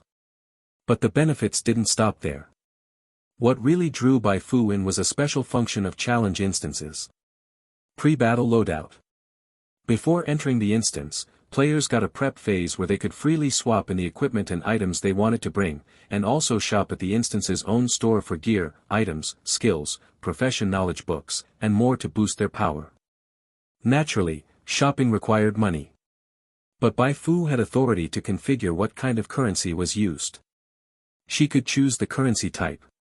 And if players were buying virtual items like skills, profession knowledge books, knowledge chains, or blueprints that she personally had access to, she could even set the price to be paid in XP.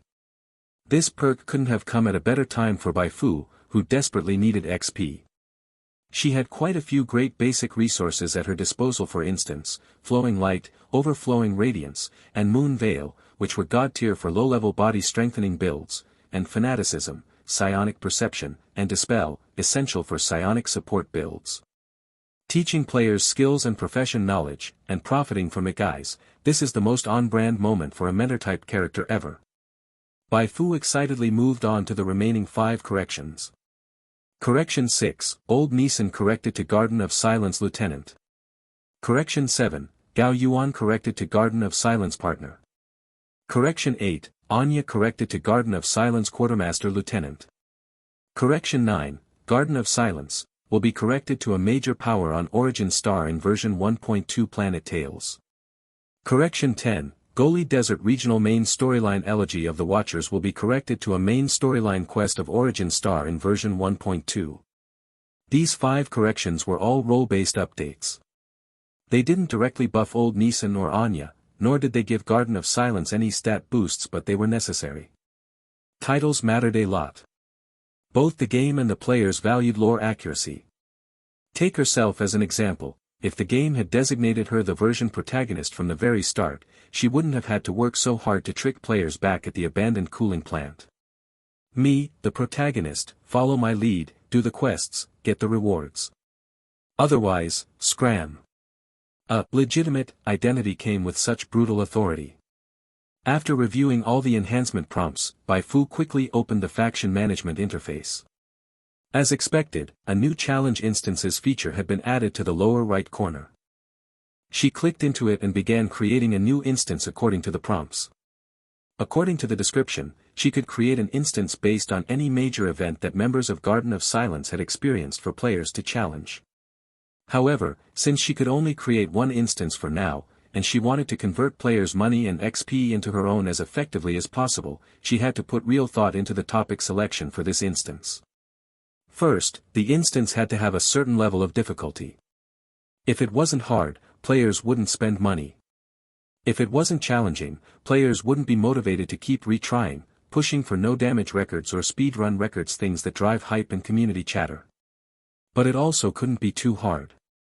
If it was overly difficult, it would deter players from even participating. Difficulty from mechanics was fine, but numerical difficulty was a turn-off. Second, it would be best for the instance to support multiple players. That way, early on, she could rake in XP faster. But multiplayer didn't mean solo was impossible. Clearing a multiplayer instance solo was a talking point in itself, something that could attract high-level players. Right now, most players are already in the teens level-wise. Some have even reached level 20. So the events from the abandoned cooling plant and Lin settlement periods can be skipped. Too weak, not even a challenge for player squads. But the bosses fought in Goli Desert are a bit too high level. Even the weakest one, Rattlesnake, is level 30 total. He could easily demolish a squad. So, she chose the Battle of Baghero's base. Baghero's base, including Yulia's doppelganger, had 4 bosses for players to challenge. Excluding the special case of the doppelganger, the strongest was Guido at level 28 total. Guido was a martial artist with fire-type Esper power. He was only 2 levels lower than Rattlesnake, but their power gap was significant, since Rattlesnake had the extremely rare psionic-type Esper power on Origin Star. At this stage, beating Guido would still be very difficult for players. But once version 1.2 launched, players would have continued growth, some level-ups, plus a few skills or prayer cards from the shop, and it would be possible to beat him. And even if they couldn't beat Guido, they could still defeat the base's lieutenants and supervisors, earning minor achievements. Bai Fu carefully designed the Baghero's instance so that players had to defeat all 4 bosses for a full clear, but they could receive stage rewards just by beating any one boss. The strongest one, Yulia's doppelganger, level 30 total, was set as a hidden boss. In the normal instance path, players didn't need to face her, as Bai Fu's virtual in-game avatar would stall her.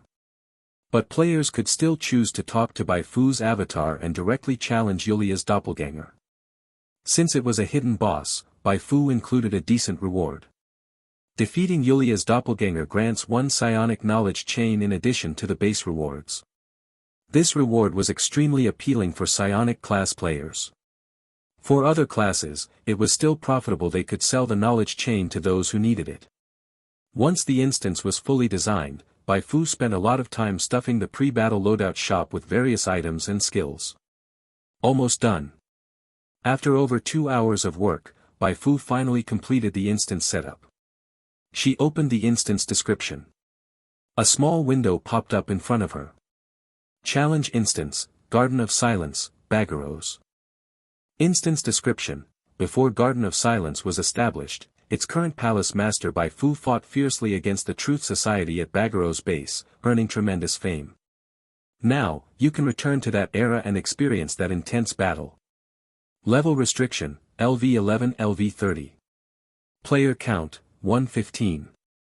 Fastest clear time, none. Fastest solo clear time, none. First clear record, none. Clear time leaderboard. Bai Fu threw in all kinds of record boards and rankings to stir up conversation. Once players started spreading the word, competition was sure to follow. And to set records, those challenging the instance definitely wouldn't hold back on buying more items and skills. If I remember right, the 2 biggest guilds in Garden of Silence right now, Iron Rain and Hall of Loyalty and Righteousness, are sworn enemies. This instance will surely push them to spend like crazy. Absolutely crushing it. Bai Fu beamed with joy. Everything was ready. Now all she had to do was wait for the version update to finish, and she could start turning up the heat on returning players.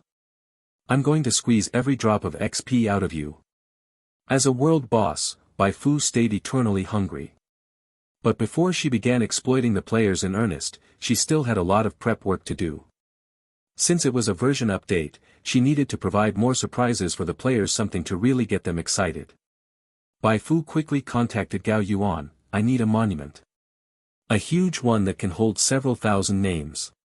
And I need a skilled stonemason to make it look good. That's right. After the 5 bases were completed, she planned to engrave the names of every player who helped build Garden of Silence onto the monument. She got the idea after seeing a player's post about leaving their name on a brick. Back at the abandoned cooling plant, she had done something similar but hadn't included any player names. This time, engraving player names would further enhance their sense of participation and honor in building Garden of Silence. A little sugar went a long way, especially honor and reputation-flavored sugar.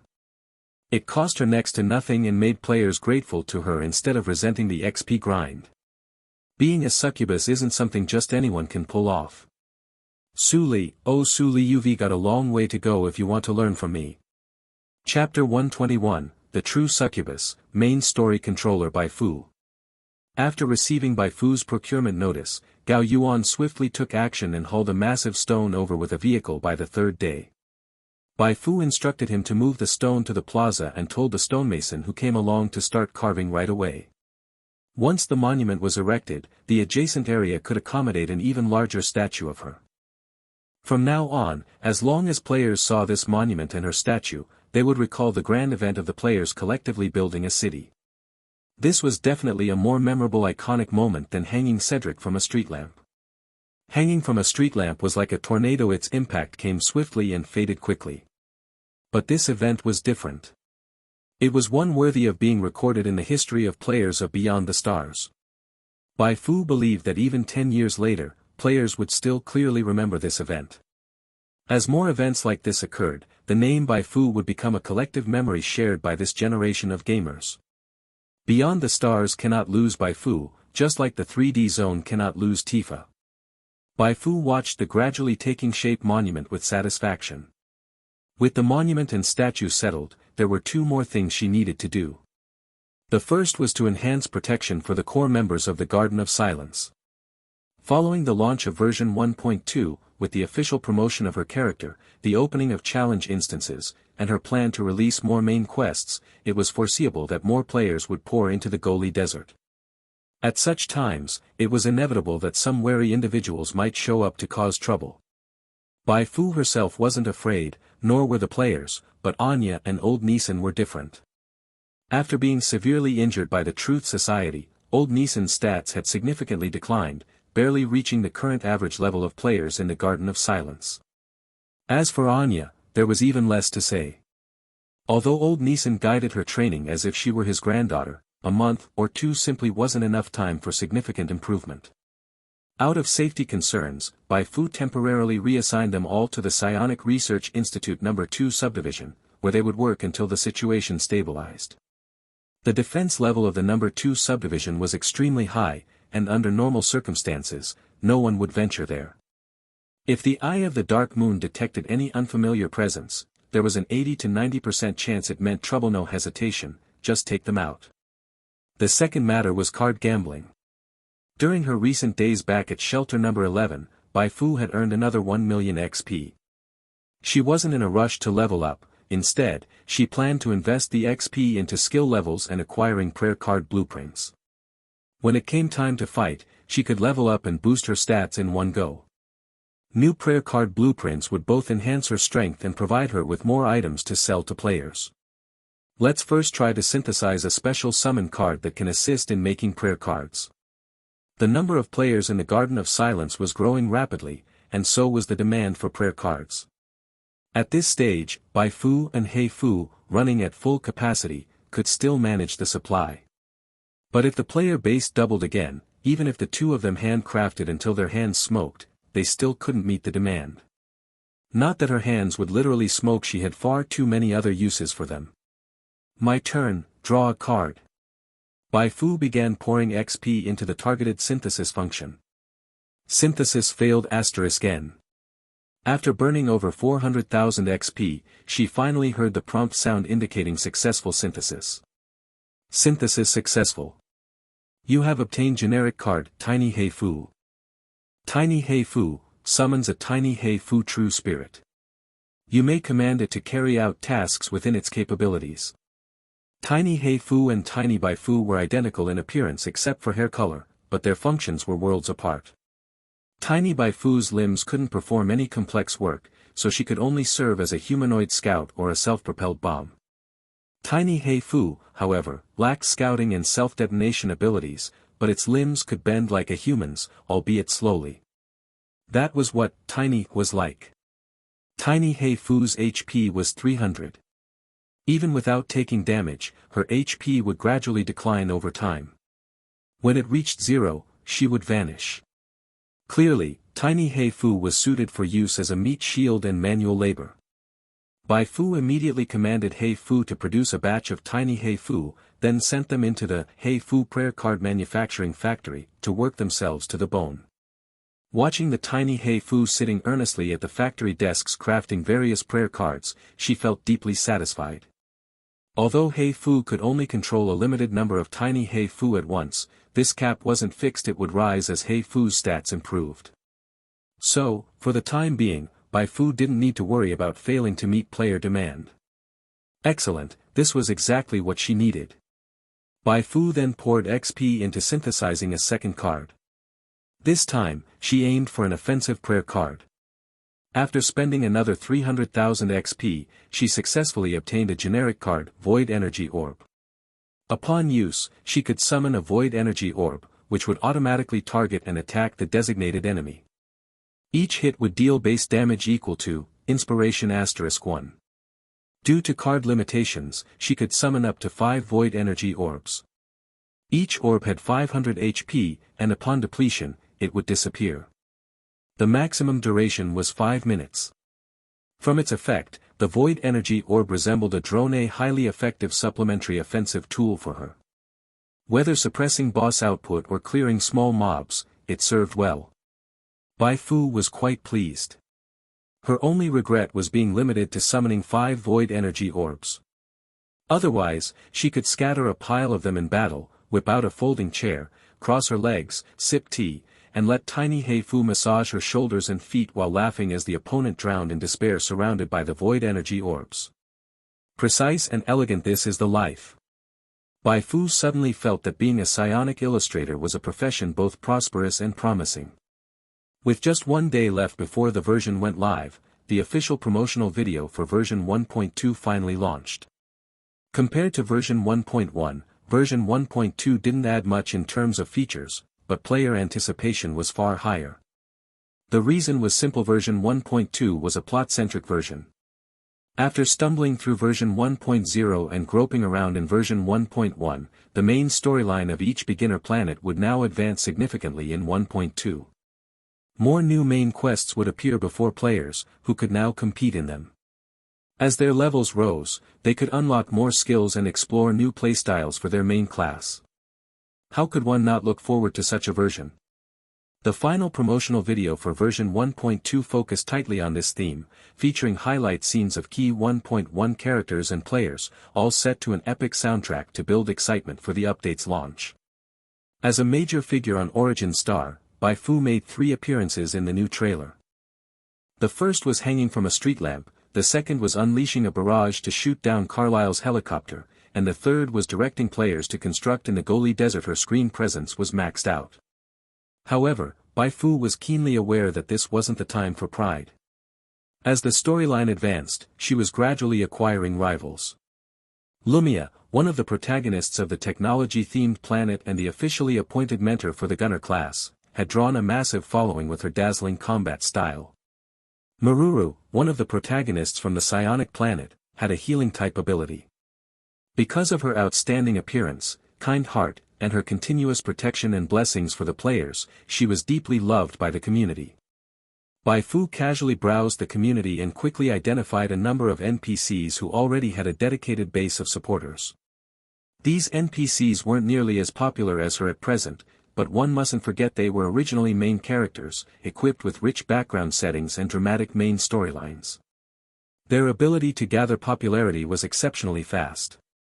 Once the interstellar phase began, it was inevitable that a bunch of NPCs with outrageous backstories would pop up and vie with her for attention.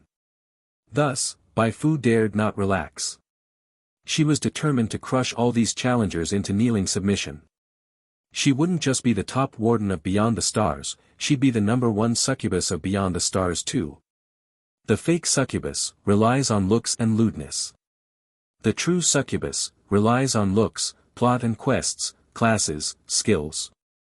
Version 1.1 already featured many NPCs beginning to shine, showing their charm. With the multi-threaded story progression of version 1.2, even more intriguing NPCs are expected to debut. Let's look forward to it.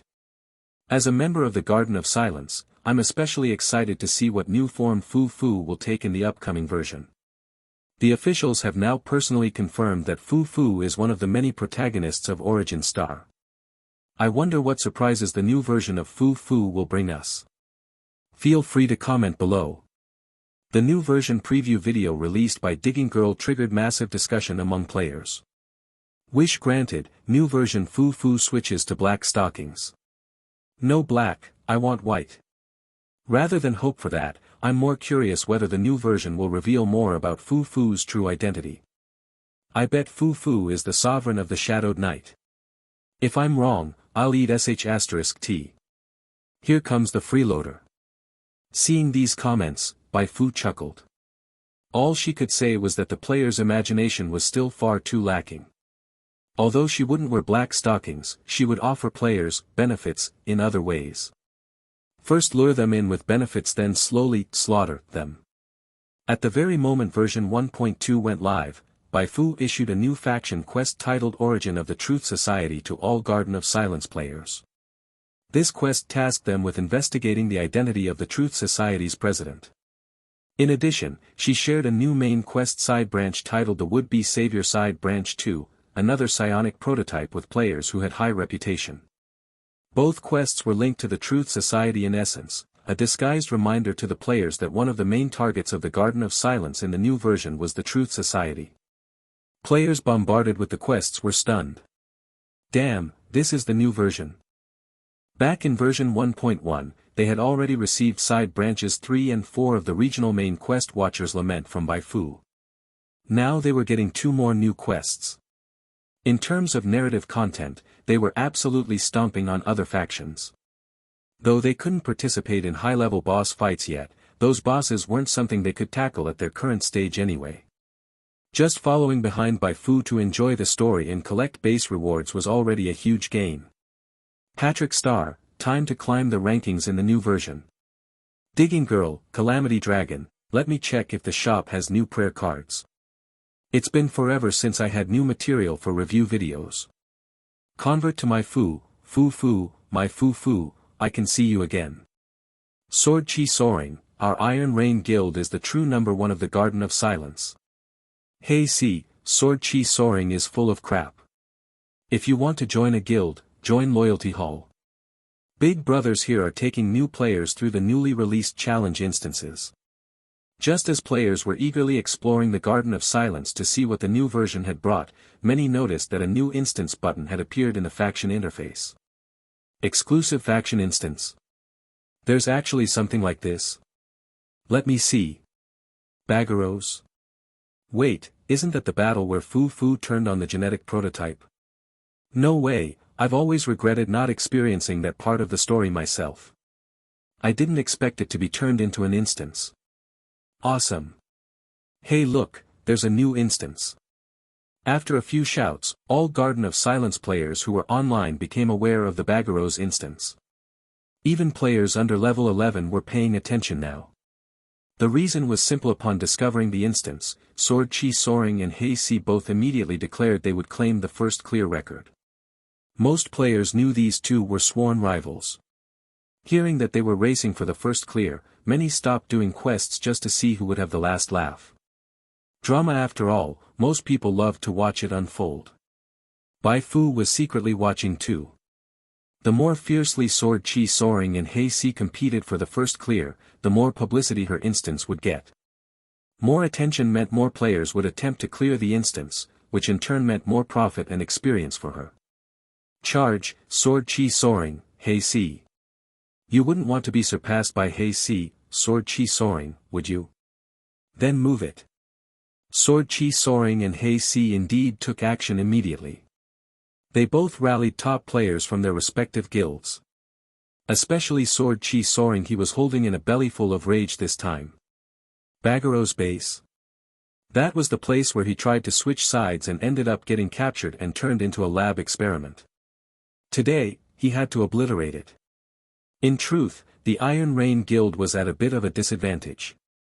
Due to past internal disagreements, some of their members were still in the genetic prototype faction, including some high-level veterans. But Sword Chi Soaring didn't have time to pull those members back.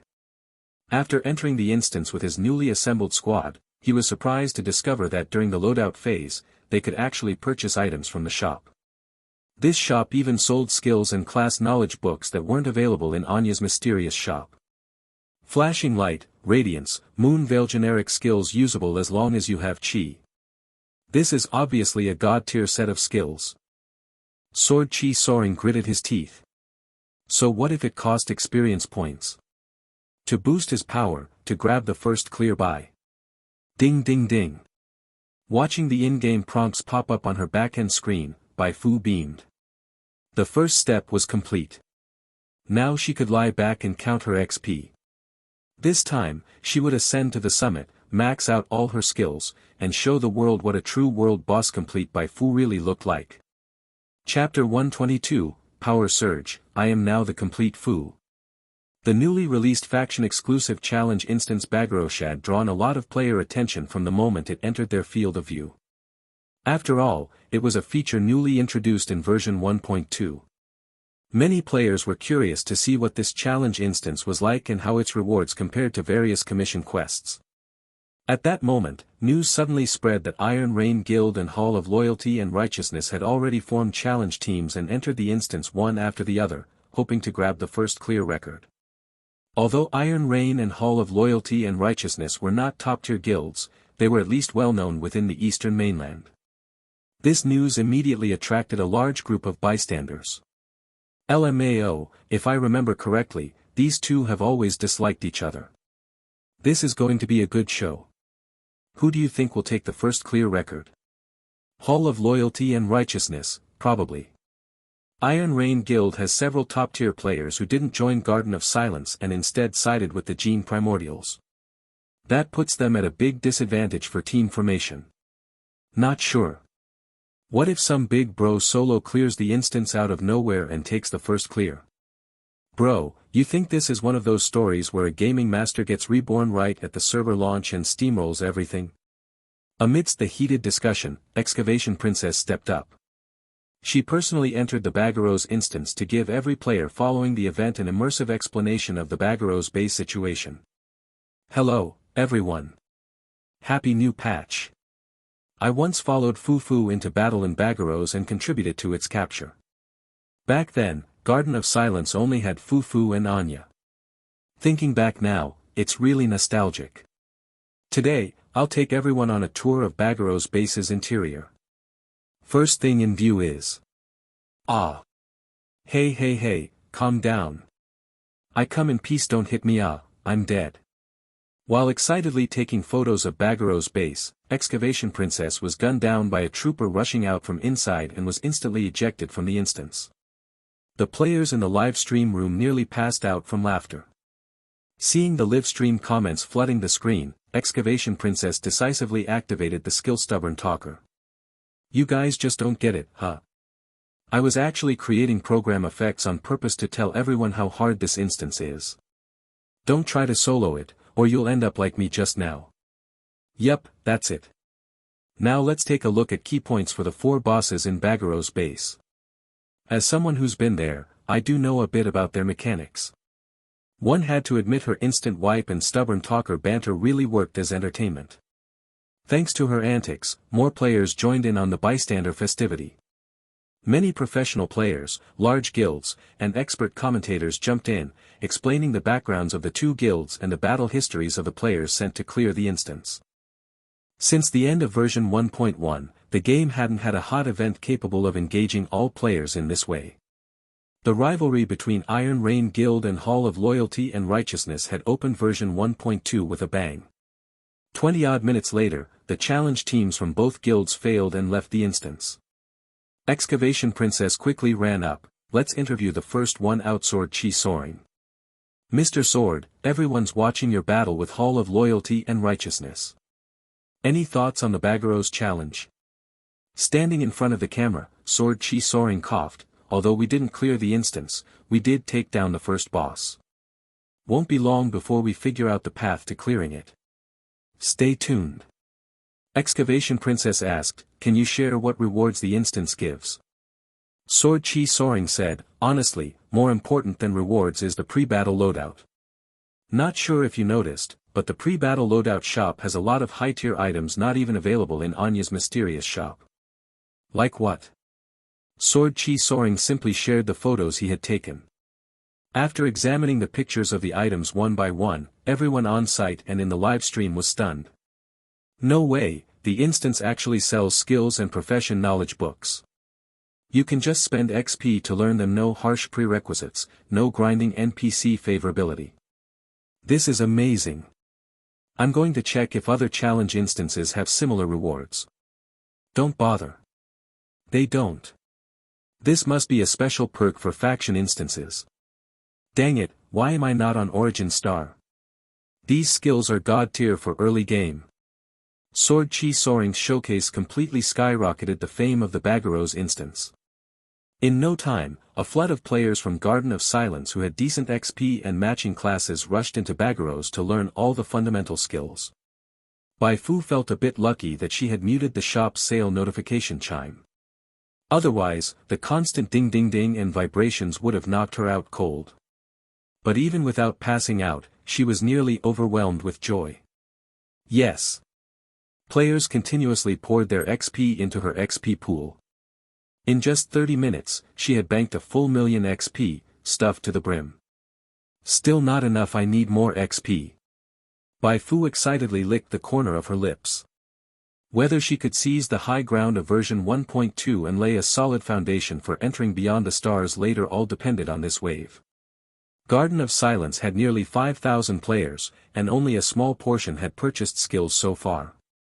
By analyzing the comments of the remaining players, Bai Fu identified two major reasons they hadn't rushed in yet. 1. Some players only joined in version 1.1 and didn't have much XP saved. They figured leveling up would benefit them more first. 2. Others weren't following the body cultivation or psionic stream routes. Without switching to a matching main class, they couldn't use the skills from the shop even if they learned them. To deal with these two groups, Bai Fu had already come up with a solution. Seduction is the way. She planned to send in a heavy hitter, someone who would demonstrate just how powerful the skills in her shop really were.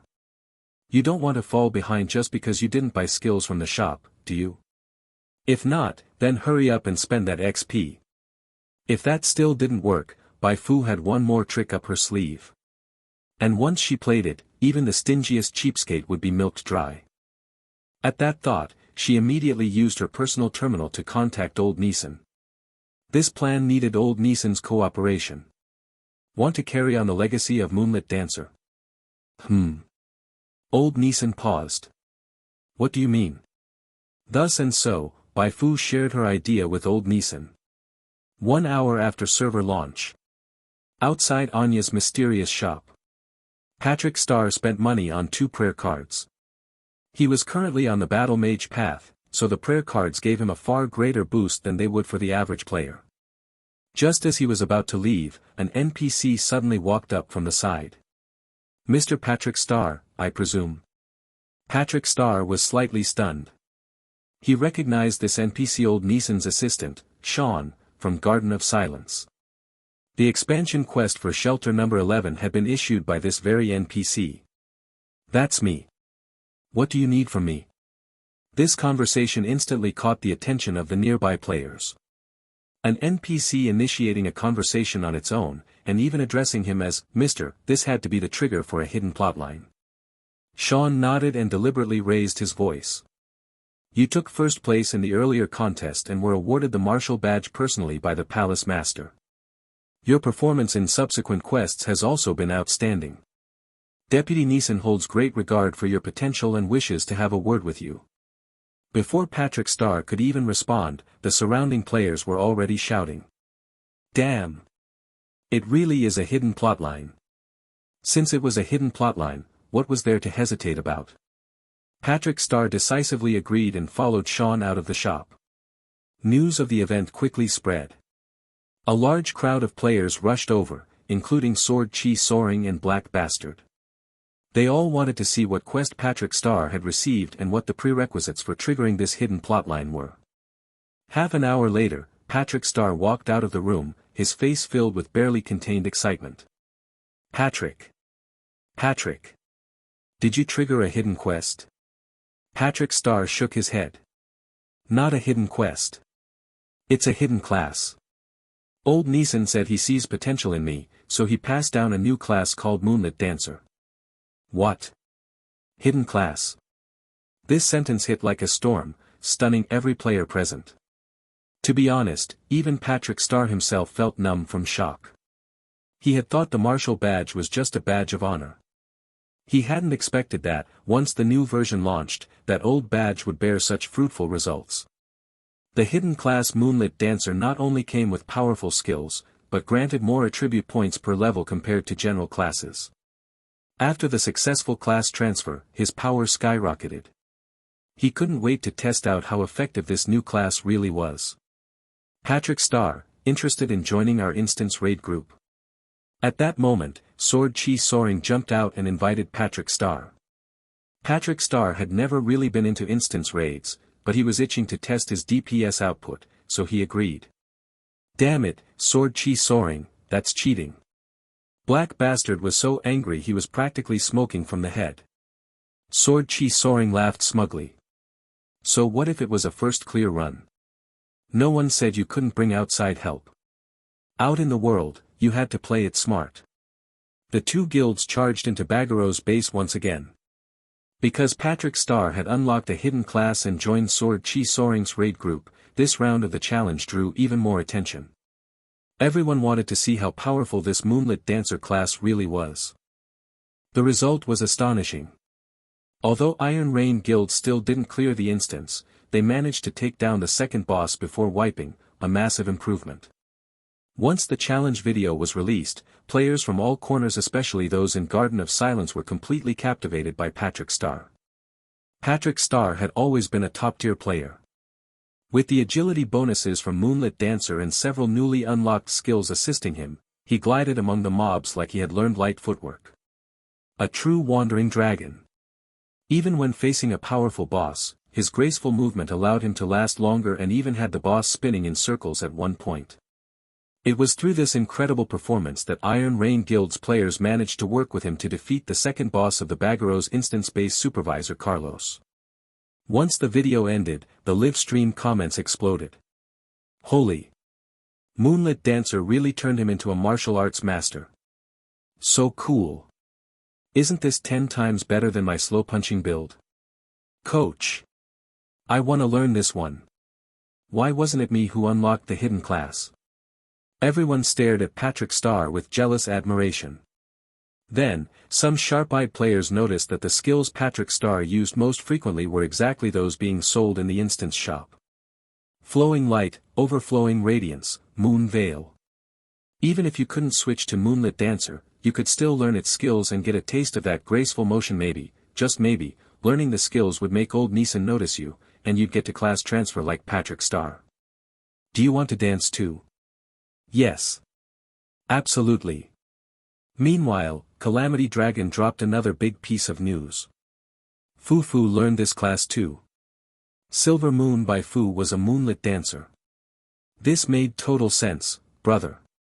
With both Patrick Star's class transfer and Bai Fu holding the Moonlit Dancer class as triggers, a large wave of originally hesitant players finally caved. Bai, just get those 3 skills first. What? Not on the body cultivation path. No chi. Can't use these 3 skills. Then just buy a profession knowledge book for a body cultivation class while you're at it. Spend all your XP now, and just grind bricks to build the new shelter over the next few days. Bai Fu's supermarket had a huge sales day. In just one day, she raked in over 5 million XP. This efficiency far outstripped her quest grinding rate.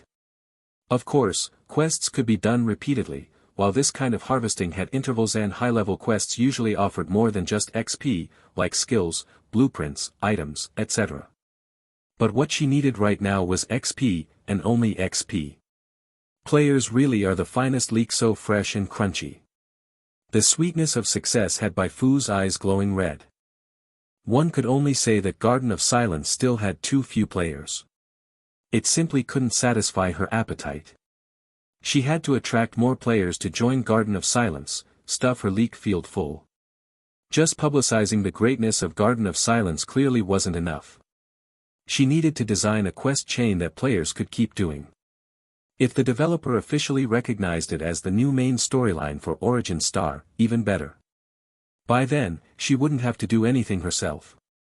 The players would flock to lick her boots. Siphon support from the officials to subsidize the players, then farm the regrown players again. Too perfect. After giving the stonemason a raise to get the monument carved faster, Bai Fu returned home. She was filthy rich now, no need to save XP anymore. She clicked away without hesitation and instantly maxed out every skill she currently had. Fanaticism, hardening.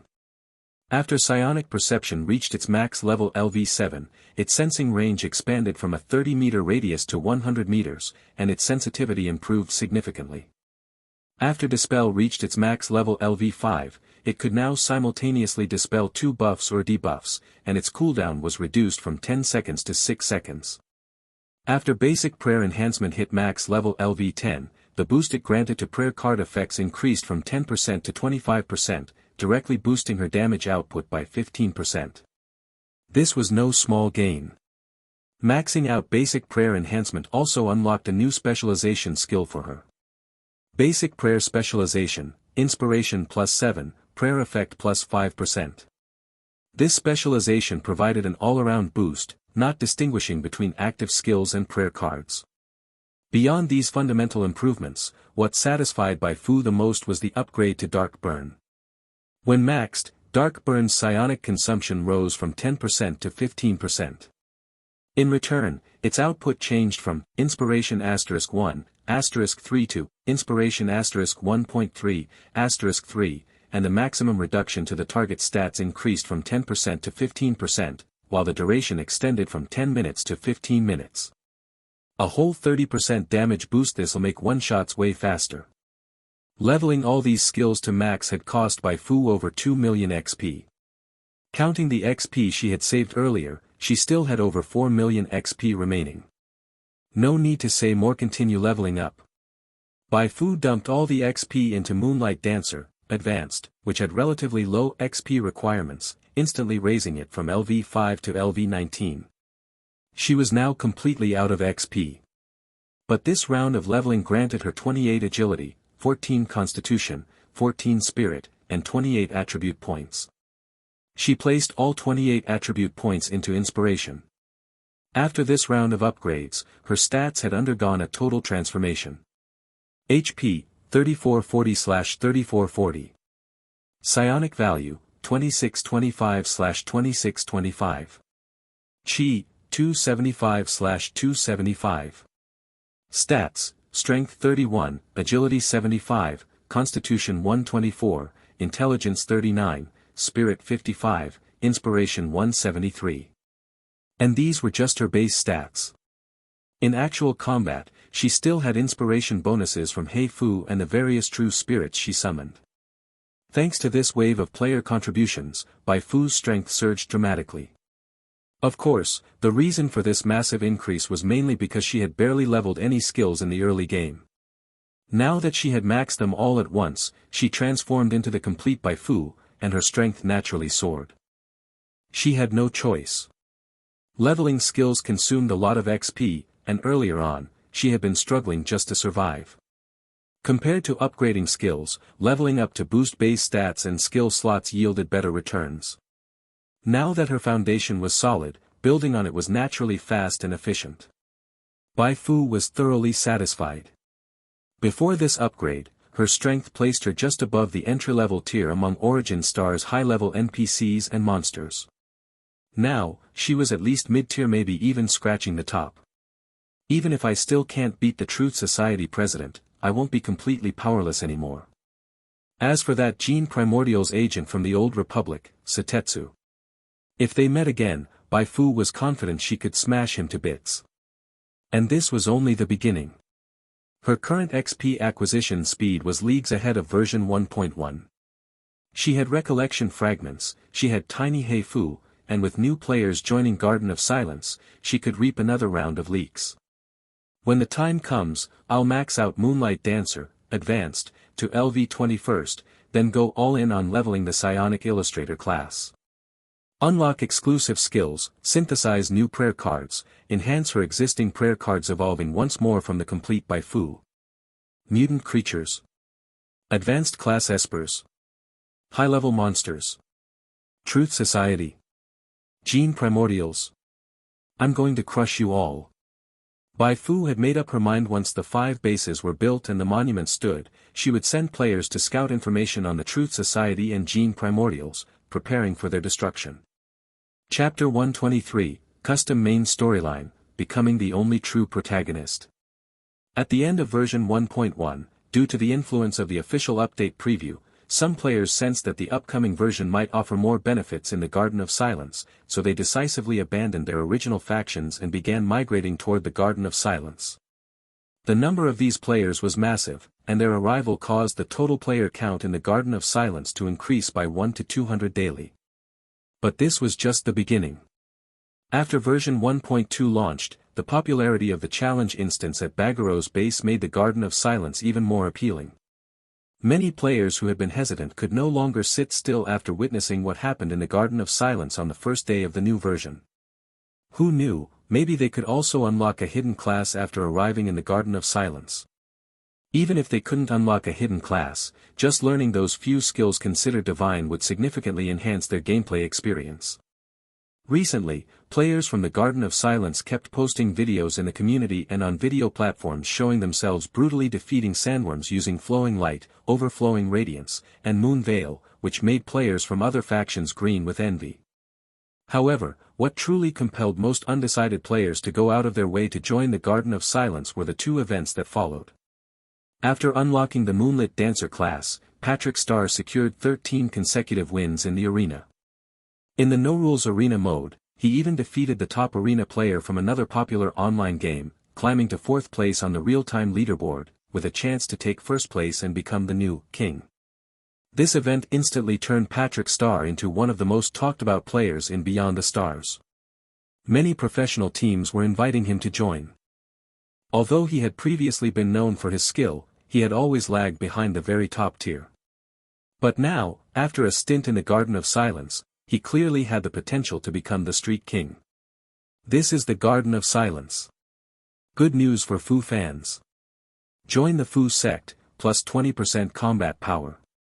If this event wasn't enough to prove the claim that joining the Garden of Silence makes you stronger, then the video released by Excavation Princess served as the strongest evidence. Everyone knew that Excavation Princess was a noob. Her level was high, but she couldn't even beat normal players half her level. However, in her newly released video, she used Flowing Light and Moon Veil to sneak attack and successfully take down 2 level 12 sandworms without dying herself. Players who watched the video had 2 immediate reactions. First, they thought they were dreaming. Second, even Excavation Princess became this awesome after learning Flowing Light, Overflowing Radiance, and Moon Veil. If I learn them too, I'll definitely be even more powerful. No way could anyone possibly be worse than Excavation Princess. Even if they were, they'd never admit it. That video from Excavation Princess was like a seductive bomb dropped into deep waters, attracting a huge wave of players to the Garden of Silence. Right now, 1 to 200 come each day.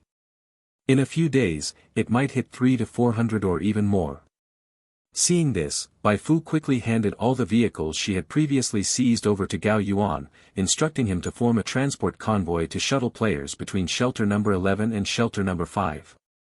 This was to prevent transport shortages that might strand players at shelter number 5 and deter them from coming to the Garden of Silence. A new player who's willing to spend can bring me at least 2000 XP in the early stages. Including XP gathered from other sources, I can earn around 500,000 XP daily. Once the peak period hits, that number might double. Bai Fu estimated that this peak would last 10 to 15 days. If her calculations were correct, the XP would be enough to fully max out her Moonlight Dancer, Advanced, and also level up her Psionic Illustrator class by another 6 or 7 levels. The future looked bright. Bai Fu cheerfully walked to the window and looked down at the busy players outside. This massive influx of players into the Garden of Silence was both a boon and a tremendous challenge. More players meant that if the number of quests she offered remained the same, then the supply would fall short. The resulting drop in game experience would drive players away after they spent XP to buy skills. Although she could still fleece each player once, one-time profit clearly wouldn't satisfy her. You think you can leave after joining the Fu sect without being completely drained by me? Bai Fu wasn't looking for a feast. She wanted to feast every meal. To solve this, she devised several strategies. The first was to expedite Gao Yuan's commission platform, allowing the Garden of Silence to accept more external assignments for players to complete. The second was to cooperate with other factions such as the Dark Web by regularly dispatching players to work for them. The third was to boost the Garden of Silence's reputation and create more challenge instances to satisfy player demands. However, deep down, Bai Fu had an even bolder idea. A spontaneous plan that she dubbed the Origin Star Reconstruction Project. After the World War and the Cataclysm, Origin Star had become a ruin filled with mutant creatures and pollution sources. The survivors struggled to live and often fantasized about the pre-cataclysm world but didn't dare hope it could be restored. They didn't dare, but Bai Fu dared. After all, she had an army of fearless, pollution-immune players at her command. She could use the Goli Desert as a starting point, dispatching players to gradually eliminate mutant creatures and pollution sources, allowing this devastated planet to slowly return to its former appearance. Without a doubt, the plan was arduous and tinged with romanticism. But precisely because it was so daunting, Bai Fu yearned for it. Centered around this plan, she could assign endless tasks to players. Eliminate mutant creatures, wipe out violent criminal groups in the wilderness, build forward camps, develop antidotes to mutation infections, clean up pollution sources in the wild, uncover the truth behind the cataclysm, and judge the culprits who caused it. This was the rebirth of civilization, the epic of humanity on Origin Star, and the glorious journey of the players. When Beyond the Stars promoted itself, it repeatedly promised that players could change the world with their own hands and shape the future. Many players were drawn in by this slogan. They were tired of playing other games where, despite doing so much, they could change so little, sometimes not even able to witness the changed world themselves. Just being able to build their own faction bases already fired up many players. Bai Fu believed that when the chance to save the world and go down in history as its savior was placed before them, these players would be even more impassioned. What? That's still not thrilling enough? Bai Fu had more ideas. Whoever contributed the most would have buildings, camps, or cities named after them. Whoever performed the best would have statues and hero museums built in their honor across the world. And once everything was settled, documentaries, movies, and TV series would be made for every player who took part in this grand endeavor. Novels would be written about them to maximize their sense of involvement and honor. Bai Fu didn't believe that such a complete combo wouldn't entice most players to join her Origin Star Reconstruction Project. Once the plan got underway, Origin Star would be reborn and she would surely earn a fortune. One thing was certain: this plan would eventually replace the old main storylines on Origin Star to become the new main storyline. And she, who controlled it, would naturally become the only protagonist of Origin Star. The Sovereign of the Shadowed Night had arrived, the clear skies had returned. The Sovereign of the Shadowed Night had arrived, and Origin Star would be at peace. At that time, no other NPC on Origin Star would be able to shake her position, not even an NPC from beyond the stars who was deeply tied to future storylines. No matter how much plot content they had, it couldn't compare to what was most important for Origin Star: improving its harsh living conditions and pushing development forward. Becoming the only true protagonist of Origin Star would grant me a massive power-up, and for a fairly long period, would make the players of Origin Star follow my every word, bringing me countless hidden benefits. The more Bai Fu thought about it, the more she felt this plan was solid. To ensure the plan's smooth execution, she had to eliminate every individual and force in her way. For example, the Truth Society and the Gene Primordials. Even without personal grudges, these two things simply couldn't be allowed to remain. Bai Fu shifted her thinking. She now treated the task of building up the Goli Desert as a trial field for officially launching the Origin Star reconstruction project, preparing to use some of the tactics that enhance player participation and a sense of honor ahead of time. 2 days later, after the widened main road at Shelter Number 11 was completed, Bai Fu suddenly showed up at the scene carrying a stone road sign. This move immediately drew the attention of all nearby players, who were all curious what such a grand gesture from Bai Fu meant. The result was unexpected. After firmly planting the road sign at the intersection, Bai Fu personally began carving on it. What she engraved was, "Convert to my Fu Road." This sign is dedicated to all who contributed to the construction of this road. The back of the road sign had already been pre-carved with the names of the players and NPCs who participated in the construction, packed densely in tiny characters that stunned the surrounding players. "Damn, convert to my Fu Road. Convert bro, your name became the name of the road." The players were filled with envy. This road had been designed by Convert to my Fu. He had spent a lot of time on it.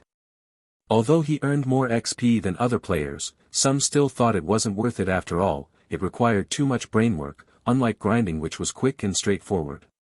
But now, none of the players watching thought it was a waste. So that was the hidden reward. Having a road in-game named after yourself, what a thrill. The news spread like wildfire throughout the Garden of Silence. Other players were instantly hyped, and once the news reached the community, it sparked another round of discussion. Just did 2 quests and the NPC was already treating me like a hero, calling me young master every sentence. I thought I was living the dream until Bai Fu carved a monument with her own hands. I'm dead with envy. Give me one too. Wait, if I'm not mistaken, there's a veteran in the Garden of Silence named Big Bird Spin Spin, and he designed a plaza garden. If Bai Fu names it after him, won't the name be Big Bird Spin Spin Plaza? As soon as this was said, players in the thread were howling with laughter. Big Bird Spin Spin, having been mentioned, was so terrified he immediately went to buy a rename card. He had no choice otherwise. A glorious name commemoration event would become a never-ending comedy and mockery. A bloody lesson, please give your name some dignity. You really don't want an NPC to call you Mr. Ballbuster Knight, with a pained expression, do you? While players were passionately discussing the new antics in the Garden of Silence, Bai Fu took the opportunity to name the 2 newly built structures Dark Moon Plaza and Silent Garden.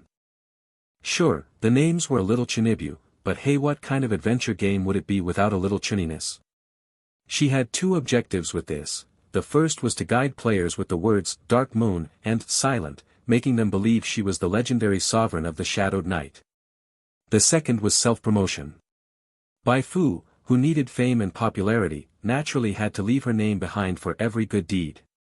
Not only did she want her name remembered, she wanted it remembered in every possible way.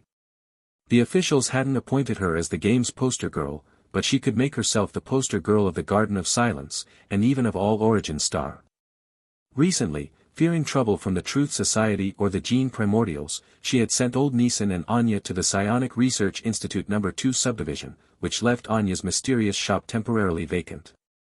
During the first few days of version 1.2, she had randomly grabbed one of Sean's lackeys to run the shop. Now she had removed that NPC and replaced them with Tiny Hei Fu and Tiny Bai Fu. Though these 2 were as brainless as Hei Fu, just watching a shop and guarding against players acting like outlaws was still within their capabilities.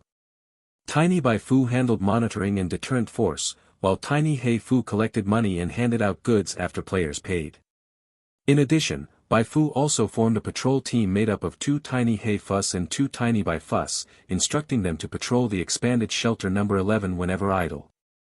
Oh wait, shelter number 11 had been renamed. It was now called Bai Fu Town.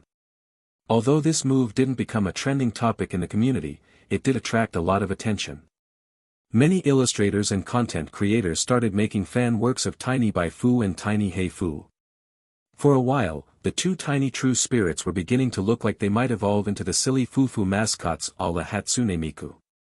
Well, they were all Fufu anyway, no problem at all. Just as Bai Fu was reveling in raking in XP and popularity, she suddenly received a call from Su Li. "What's up?" Bai Fu asked. From the other end of the terminal, Su Li shouted, "Bai Fu, are you part succubus or what? And not just any succubus, but a queen-class succubus, I swear, you're something else. Even across hundreds of miles you're seducing the undying ones on my side." Question mark. After a few questions, Bai Fu finally learned what happened. Apparently, a few players who had previously followed Su Li had now defected. Their destination? The Garden of Silence. She spread her hands. Well, what could she do? She hadn't even gone all out yet. What had happened so far was just the succubus lightly flicking her tail. Su Li grumbled for a while. "Forget that. Let's move on, I have serious business."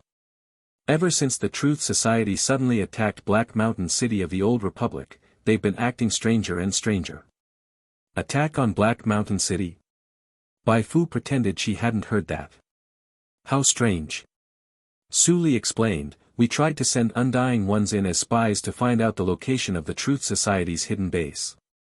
After 2 months, we finally got something, but before we could act, the Truth Society abruptly evacuated the base.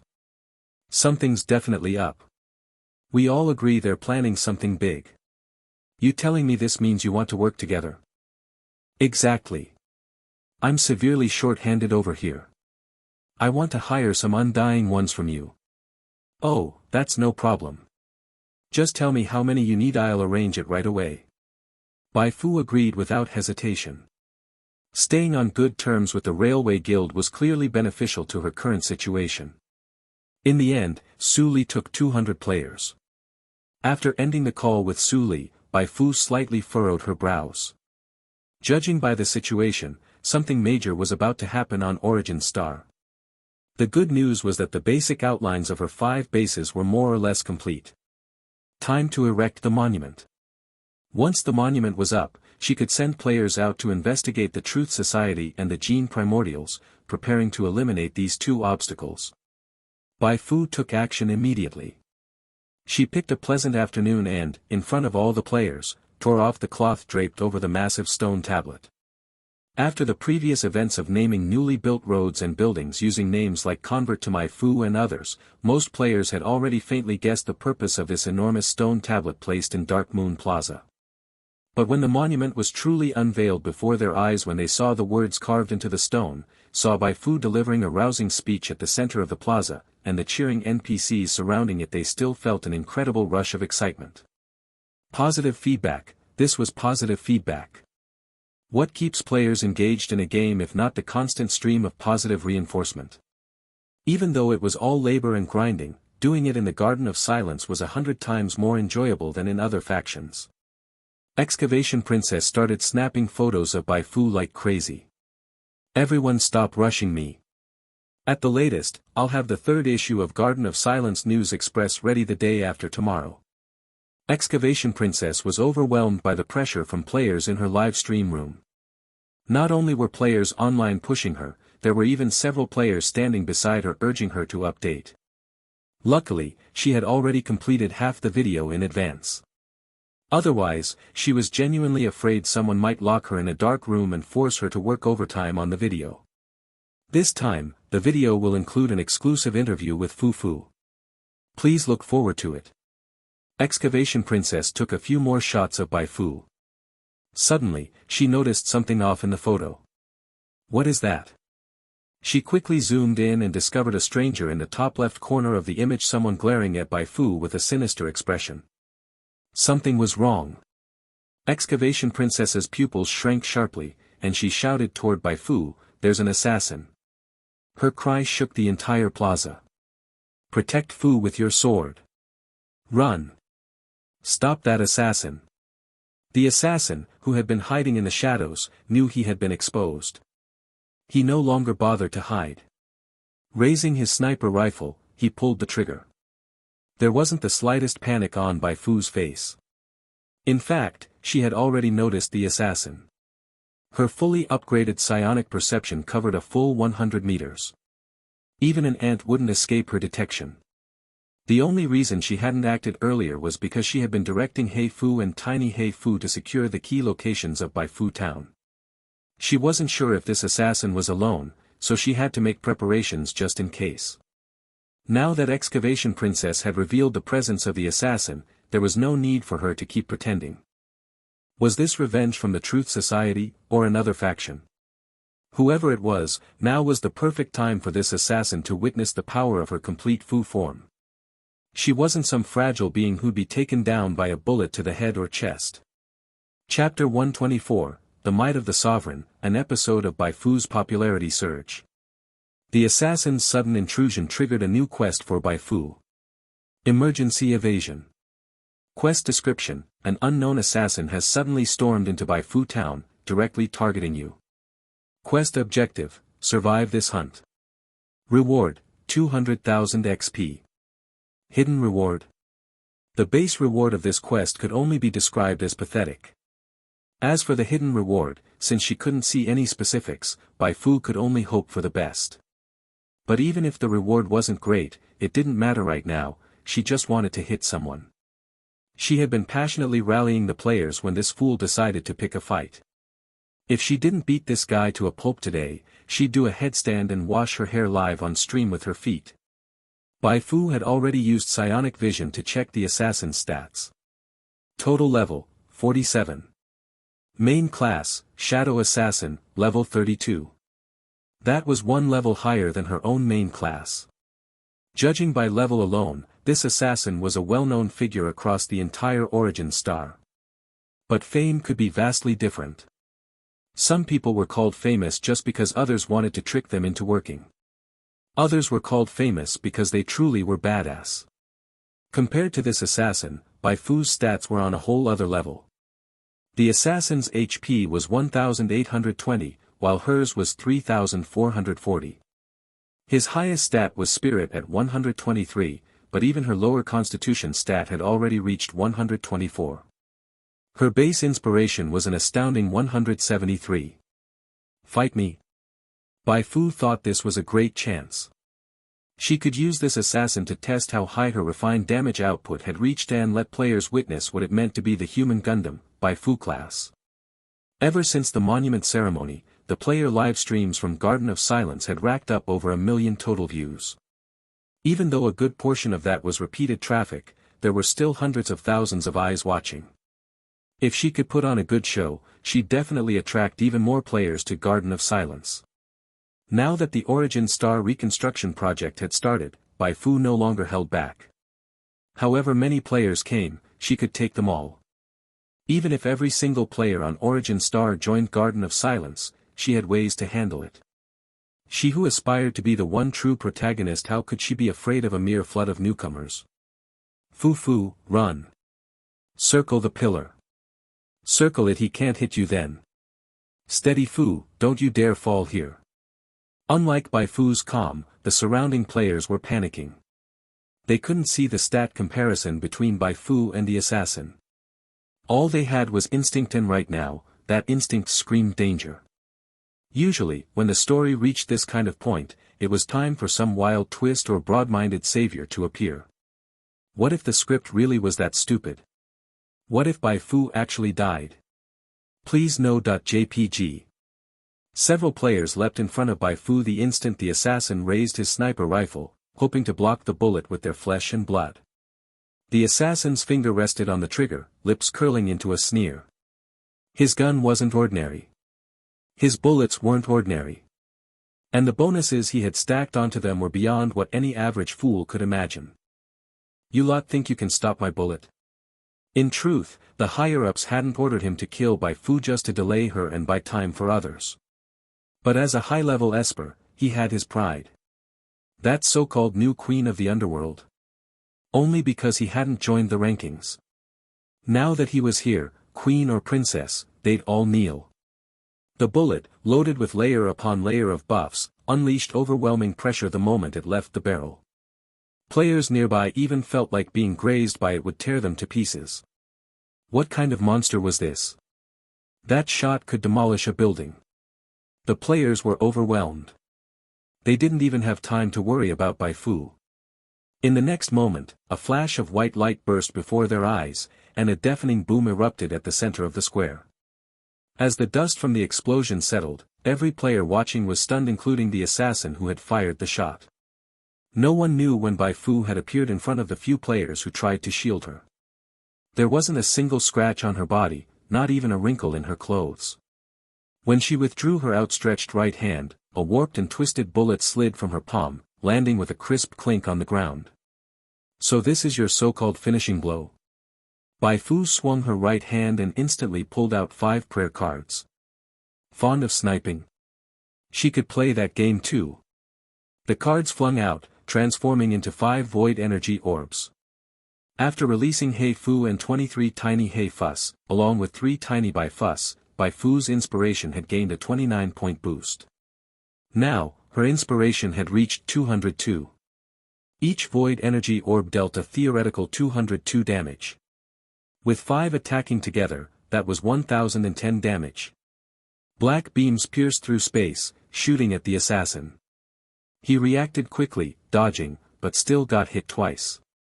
Just as he found an opening between the orb's attacks and was about to counter, Bai Fu already had more prayer cards in hand. Void energy orbs were limited to 5 summons, but penetrating spears had no limit. Swish, swish, swish.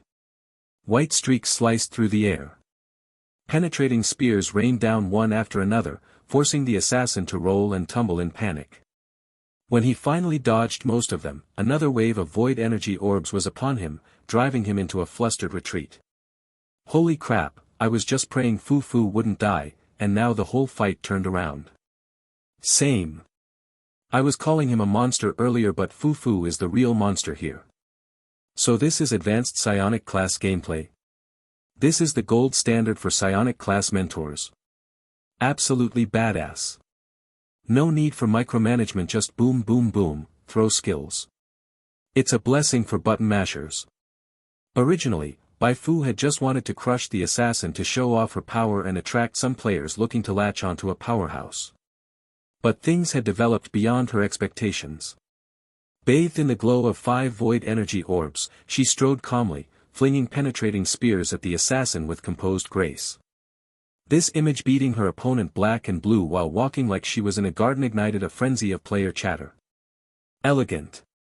Incredibly elegant. In the sovereign night, beneath the black moon, the spear of Justice Fu's judgment. There were countless class options for players in the game, but most classes required a certain level of skill to fully unleash their damage potential. This left many players troubled. After all, skilled players were always the minority. But now, thanks to Bai Fu's performance, many players saw a new path. From the livestream's perspective, the psionic class wasn't a support class at all, it was clearly a wheelchair class. No, a stretcher class. Even players so bad they couldn't dodge properly at least knew how to summon orbs, how to throw light spears, right? Knowing that was enough. With just that knowledge, they could join other players in challenge instances or hunt wild monsters. They'd stand in the back and finish the damage rotation. Whether they lived or died afterward didn't matter. If they survived and squeezed out an extra round of damage, great, if not, oh well. That's it, this is my dream job class. Want to learn psionic class? Come to Bai Fu Town in Goli Desert and find Bai Fu. Wait for me, I want to join Fu's sect too. The livestream comments were going crazy, and the assassin was about to be driven insane by Bai Fu as well. He was focused, perceptive, and fast. This allowed him to barely keep up despite the triple assault of void energy orb, penetrating spear, and extra-dimensional erosion, narrowly dodging and holding out. But this kind of dodging wouldn't last. Sooner or later, he would be worn down to death. Since he couldn't escape, he might as well go all in. With his high burst damage, as long as he reached Bai Fu, he could surely turn the tide. When the void energy orbs hit a lull in their attack rhythm, the assassin charged through the penetrating spears, charging at Bai Fu with flashy S-tier movement. He was incredibly fast. Within seconds, he had repositioned over a dozen times and closed the distance to just 3 meters from Bai Fu. Stunning Soul. A bizarre psychic shockwave spread out like a giant net toward Bai Fu. But Bai Fu acted even before he did. That bastard had stepped right onto the monument etched with player names during his charge, making it shake. Thankfully, the monument was solid enough not to crack. Even so, Bai Fu was furious. She had spent more than half a month getting that monument set up. Dare touch my monument? I'm freaking done with you. She launched a psionic burst with her left hand and cast Dark Burn with her right. You've been hit by psychic shock. Received 272 damage. 20% of the damage has been redirected to Bai Fu. You are now under intimidated status for 5 seconds. Intimidated reduced movement speed and defense. As Bai Fu took the full brunt of Stunning Soul, her psionic burst and Dark Burn hit the assassin simultaneously. 4 consecutive damage hits slammed into the assassin's face, reducing it to a bloody pulp with bone showing. In just 1 second, the total damage numbers floating above his head broke 1,000. Thanks to a special talent, 15% of the damage Bai Fu dealt was reflected back to her and applied an explosion mark on her, meaning the assassin's next attack would deal extra damage. But none of that mattered anymore. After taking Bai Fu's full burst combo, the assassin's HP dropped below 400. Next to his name, debuffs like Dark Burn, Severely Injured, and Weakened appeared one after another, tanking his stats. He collapsed, basically crippled. Bai Fu signaled the void energy orbs to pause. Who sent you? The fallen assassin's eyes were full of terror and disbelief. He had never imagined such a huge gap between him and Bai Fu. Weren't they both high-level espers? With that level, you thought you could kill me? Wishful thinking. Bai Fu spread the fingers of her right hand. The assassin clenched his jaw. He could no longer launch a new psychic attack, so he simply roared, "Truth is eternal." From the Truth Society. Bai Fu curled her lips. A torrent of psionic energy erupted from her palm, blasting the assassin in the face. His head dissolved instantly under the force, leaving only a headless corpse lying cold and alone in the plaza. You killed assassin. And gained 350,000 XP. You completed the quest Emergency Evasion, gained 200,000 XP. Hidden objective to kill assassin. Completed. Additional reward, 300,000 XP, and Blueprint Hidden Stinger. Hidden Stinger was a mechanic blueprint. Once learned, it allowed the crafting of a purple-quality sniper rifle. Bai Fu couldn't use it, but she could definitely add it to the shop to attract players. The fight on this end was over, but elsewhere in Bai Fu town, several more explosions erupted. They didn't last long. After all, Bai Fu had already stationed Bai Fu, Tiny Bai Fuss, and Tiny Bai Fuss in ambush positions around the area. Those lurking in the shadows weren't nearly as strong as the assassin she just defeated. The moment they approached Anya's mysterious shop, they were taken down on the spot, then escorted over by Bai Fu and a bunch of tiny true spirits. Staring at the bruised and battered assassins, the players were speechless. Just how many seconds had passed? A whole assassination attempt was resolved that easily. They all knew Bai Fu was strong, but they had never imagined she was this strong. This was dimensional suppression. So this was the power of a main story protagonist. Joining Garden of Silence was definitely the right move. Bai Fu's battle footage began spreading through the community. Power of a class mentor. Power of the sovereign of the shadowed night. Bai Fu clapped her hands calmly and walked up to the assassins restrained by Bai Fu. Who sent you? Just like the previous one, all of them responded with the same phrase, truth is eternal. That's your answer. Bai Fu had no interest in playing interrogation games. One psionic burst each, she finished off all the captives. She didn't really believe their words anyway. After all, she herself had impersonated the Truth Society before. If she could do it, so could anyone. The Truth Society was a catch-all scapegoat. Judging by their strength, they were definitely from one of the 5 major factions.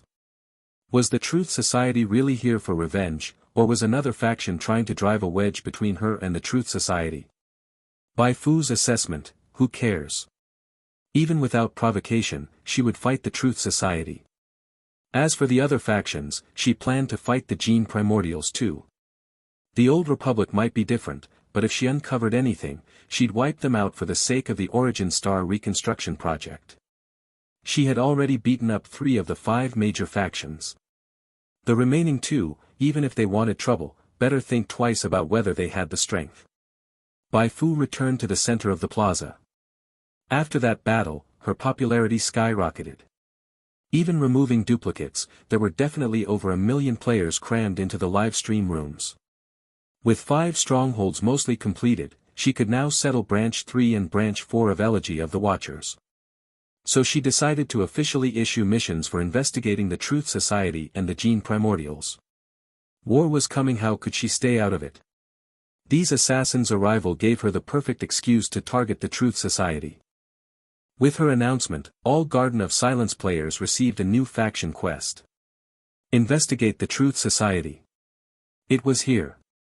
Version 1.2's main storyline was finally beginning. The players were thrilled. But that wasn't all. After the assembly, Bai Fu sought out those with especially high faction reputation and gave them secret missions. They were to infiltrate the Gene Primordials and investigate everything from Xia Shi's status to Psionic Research Institute No. 3 Subdivision's condition, and the whereabouts of the 3rd Obsidian Shard. These quests are extremely important. Do not leak any info. Got it? Sword Chi Soaring and Black Bastard exchanged a glance, their eyes locking in passionate determination. Got it. Chapter 125, The Extraordinary Charisma of Bai Fu, main storyline begins. After issuing the mission to investigate the Truth Society and the Gene Primordials, Bai Fu returned to her residence. The corpses of the assassins and the damage caused by the battle would be handled by Sean and the others. Having just finished a fight, she took a comfortable bath, then lay face down on the bed, letting Tiny Hei Fu massage her shoulders and feet. In terms of massage, Tiny Hei Fu wasn't exactly a professional, but due to its petite body, the strength of its kneading was just right for Bai Fu. This is the life. Bai Fu let out a relaxed sound. Tiny Yulia, lying on the bedside table, couldn't help but complain, "You really don't mind letting such an adorable thing massage your feet, huh?" Bai Fu chuckled softly, "If I don't let it do it, should I let you? Plenty of people want to do it and don't get the chance." Not that she would mind either. Tiny Yulia, in the end, didn't voice her true thoughts. She had already made Bai Fu wary of her. Now was absolutely not the time to give Bai Fu another scare. Of course, she wasn't lusting after Bai Fu's warden physique. What was even the point of that? What she craved was Bai Fu as a whole. From their first meeting, she'd wanted to know how Bai Fu managed to break her control. After spending time together, watching Bai Fu go from being unable to defeat even her initial doppelganger to casually slaughtering a high-level Esper, her craving for Bai Fu had only deepened. This wasn't something that could be explained by mere recovery of strength. There had to be a tantalizing secret hidden within Bai Fu. It was only because she was currently a doll and couldn't move that she hadn't rushed over to fling Tiny Hei Fu aside and ruthlessly work Bai Fu's feet to harvest a few cells for proper research. Just as Tiny Yulia was imagining her future prospects, Bai Fu, lying on the bed, suddenly made a curious noise. "What is it?" Bai Fu didn't answer Tiny Yulia. Just moments ago, while browsing the community, she realized her recent performance had inadvertently become a massive advertisement for psionic classes. Now, many players were treating psionic classes as a blessing for newbies. While calling her the true cyber goddess of mercy and savior of the clumsy-handed, they began flocking to Bai Fu Town in droves. Not only were external players affected, even those from the Garden of Silence were moved after watching her elegantly use the Void Energy Orb to thrash the assassin.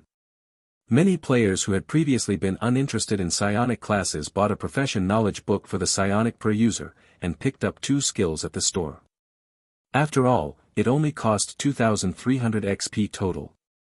This wave of enthusiasm netted her over 1,000,000 XP in a short time. Bai Fu. Was this supposed to be good news? In the short term, these players would undoubtedly bring her massive XP gains, but over time, they'd realize psionic classes weren't as simple as they thought. Still, the problem wasn't that big on further thought. She could just put psionic shield and psionic protection for sale in the pre-battle loadout shop. Even the weakest psionic class players could secure a place in player squads with those two shielding skills alone way more comfortable than output roles.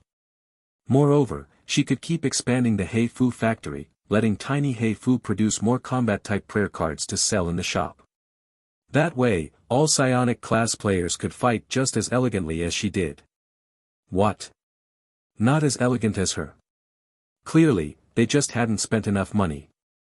If a player spent another 70 grand in her shop, would they still look like this? Bai Fu was in an excellent mood. This alone showed her influence and appeal had grown truly massive. She had to harness this popularity and keep pressing forward so she wouldn't be left behind once the game officially entered the interstellar era, reduced to a relic of an old version.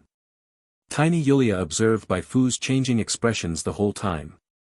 Even though Bai Fu hadn't said a word, she was certain someone was about to have a very bad day. Despite Bai Fu's polished and glamorous appearance, and her gentle demeanor in front of others, she was in truth quite vicious. In comparison, that silent Bai Fu looked far more well-behaved. Lately, she'd heard the Undying One say that Bai Fu and Bai Fu together embodied the sovereign of the Shadowed Night. Supposedly, Bai Fu represented the gentle and kind side, while Bai Fu embodied the cunning and deceptive half. She could only say if Bai Fu plus Bai Fu really equaled the sovereign of the Shadowed Night, then their roles were absolutely reversed. Better not speak of this aloud, otherwise, Bai Fu might kill her. By the way, you really don't know where you're being held? Bai Fu suddenly asked. Tiny Yulia paused for a moment and replied blankly, no idea. Her tone turned slightly gloomy. She craved Bai Fu so much, but the question remained, would her real body ever have the chance to meet Bai Fu? Bai Fu nodded. If, after sending so many players out and posting a bounty on the dark web, she still couldn't uncover the Truth Society's true hideout, then she might have no choice but to shift her focus toward the gene primordials. While Bai Fu was cheerfully accumulating XP, the major factions were receiving intel from Bai Fu Town and the dark web. Half a day ago, Bai Fu had been attacked by someone claiming to be an assassin from the Truth Society. That assassin was a high-level esper, yet Bai Fu had utterly crushed him. What Bai Fu's true strength was had now become a full-blown mystery. Just how deep and unfathomable was this woman? The Old Republic and Railway Guild were closest to the Goli Desert, so they received the news first. On the Railway Guild side, Su Li immediately contacted Bai Fu to express her concern, while the Old Republic took a more complex stance. Due to previous conflicts between Bai Fu and Bihim, the Old Republic had clapped in celebration upon hearing that Bai Fu had been attacked by the Truth Society.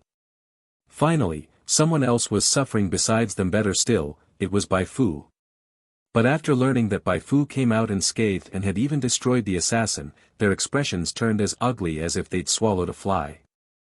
Damn it, there's no need to report this kind of news in the future. Soon after, the Truth Society also received the news. This is a conspiracy, reported Bernardo, minister of the combat unit of the Truth Society. Someone deliberately sent an assassin to kill Bai Fu to completely provoke a conflict between us and her. Bai Fu is powerful, and she has so many Undying Ones under her command. If she really latches onto us, we'll be at a severe disadvantage. Others chimed in. How did she even tame those Undying Ones? We used modification technology and still only recruited a tenth of what she did. Maybe she has a charm-type esper power, or maybe the Undying Ones just like how she looks. The voices in the meeting room were low and the faces grave. The president of the Truth Society, listening to the report, also didn't look pleased. But it wasn't because Bai Fu had reacted strongly to their organization, it was because he had severely underestimated her strength. If he'd known Bai Fu was this formidable, he would have made a much more sincere effort to recruit her. As for now, one could only say, what a pity. If he had the chance, he still wanted to meet Bai Fu again, to see where exactly Bai Fu's extraordinary charisma came from. The president swept his gaze across the room. No need to worry. She doesn't know where our main base is, nor does she know our operational plans. Once we initiate our operation, even if she receives the news immediately, it will be too late. And once our plan succeeds, she and those undying ones will never be able to threaten us again. These words brought a slight sense of relief to everyone in the meeting room. True enough. They began executing the president's orders, preparing for the final assault on the gene primordials. For a moment, the entire main base of the Truth Society was abuzz with activity. Even players like Taiyuanren, who had been pulled in as test subjects, were temporarily extracted from the labs to carry out heavy lifting. What's going on? Taiyuanren asked the NPC next to him with curiosity. The NPC snapped impatiently, "Don't ask questions you shouldn't." Taiyuanren curled his lip and kept moving crates. After half an hour of manual labor, he unintentionally overheard the NPC who had scolded him complaining to another NPC. "I haven't left the main base in ages. Now they're suddenly drafting us, sigh, I just hope everything goes smoothly." "Don't worry. You still don't trust the president's capabilities?" Taiyuanren froze on the spot. He couldn't even register what the two NPCs said afterward. What had he just heard? Main base. This place he was in was the Truth Society's main base. And to think he'd been scheming all this time on how to locate the Truth Society's base, turns out he had been living in the treasure trove the whole time, just unaware. Still, finding out now wasn't too late. Jackpot. After laboring undercover for an entire version, his moment to strike had finally arrived. Taiyuanren forcibly suppressed his excitement. He didn't want a single misstep to blow his cover and ruin all his efforts. He pretended as if nothing had happened and continued lifting crates, secretly messaging Digging Girl in the process. Digging, I've got something super important to tell you. Ping me back as soon as you see this." On the evening of the day following the assassination attempt, Bai Fu received a message from the Iron Rain Guild. A player from the Iron Rain Guild had successfully contacted Xiaoshi. After earning her trust, Xiaoshi asked the player to deliver something for her. "It's a dossier." Xiaoshi said it's related to the origin of psionics on Origin Star. "Because the file is extremely important, we haven't opened it. We're figuring out how to get it back safely," reported Old Dog, a senior member of the Iron Rain Guild stationed in Bai Fu Town. Bai Fu's eyes lit up. Could it be that the mission she had received back at the Lin settlement source of psionic power was finally about to be completed? She asked, "How is Xiaoshi doing now?" Old Dog replied, "She's now the lab supervisor. Seems to be doing pretty well." Bai Fu nodded. "Get that file back as soon as you can. It might be related to the truth of how Origin Star ended up like this." Old Dog's pupils contracted. Was she implying this dossier might be tied to one of the main storylines? Perfect. If they could successfully deliver the file, their mission performance would definitely crush that of the Loyalty Hall next door. Old Dog left overjoyed. For Bai Fu, the good news had only just begun. After 2 full versions of cultivating her popularity, she was finally reaping the rewards in version 1.2 both in XP and intelligence. Following Old Dog's departure, more players came to deliver fresh intel on the Gene Primordials. Half of these tips came from players aligned with the Gene Primordials faction. After seeing how well the Garden of Silence treated its members and how beautiful and strong Bai Fu was as its palace master, these players betrayed their faction and spilled secrets. This was the allure of a true popularity harvesting princess. In just half a day, without even leaving her home, Bai Fu had learned the specific locations and responsible personnel of multiple Gene Primordials laboratories and arms factories. She had also gained a rough understanding of their high-level espers and even discovered that the Gene Primordials had secretly used technology developed at the Marine Biology Research Institute to produce numerous artificial humans. What the hell are these guys trying to do? Secretly building an army of artificial humans? Bai Fu was deeply intrigued. Just as she pondered the situation, Digging Girl, there to interview her, brought even more explosive news. "Fu, we found the location of the Truth Society's main base." Chapter 126. At this moment, more people liked Bai Fu. Meeting the digging girl had been scheduled several days earlier. At that time, the digging girl said she wanted to conduct an exclusive interview, and Bai Fu immediately agreed. The most popular NPC among the stars, Bai Fu, is being interviewed by a player for the first time. Using "first time" as a hook would undoubtedly attract massive player attention. Bai Fu seized the opportunity to promote her origin star reconstruction project. She spoke vaguely to tease and whet appetites, lest some players get bored in the Garden of Silence and log off. To make the interview video more appealing, Bai Fu deliberately changed into a new outfit to give players a fresh impression. A straw hat, a pale yellow dress, white open-toe flats. She looked fresh and relaxed, like she was about to meet a friend on a holiday. That was her intention, to give players a sense of closeness. Recently some people have slandered me, calling me a farmer pretending to be a landowner who treats players like serfs. My answer is nonsense. Players are my family. I consider them in everything I do. I would never do anything that harms family. But Bai Fu never expected that, once she led the digging girl indoors, the first words from the digging girl would be the location of the Truth Society's base. "Oh my!"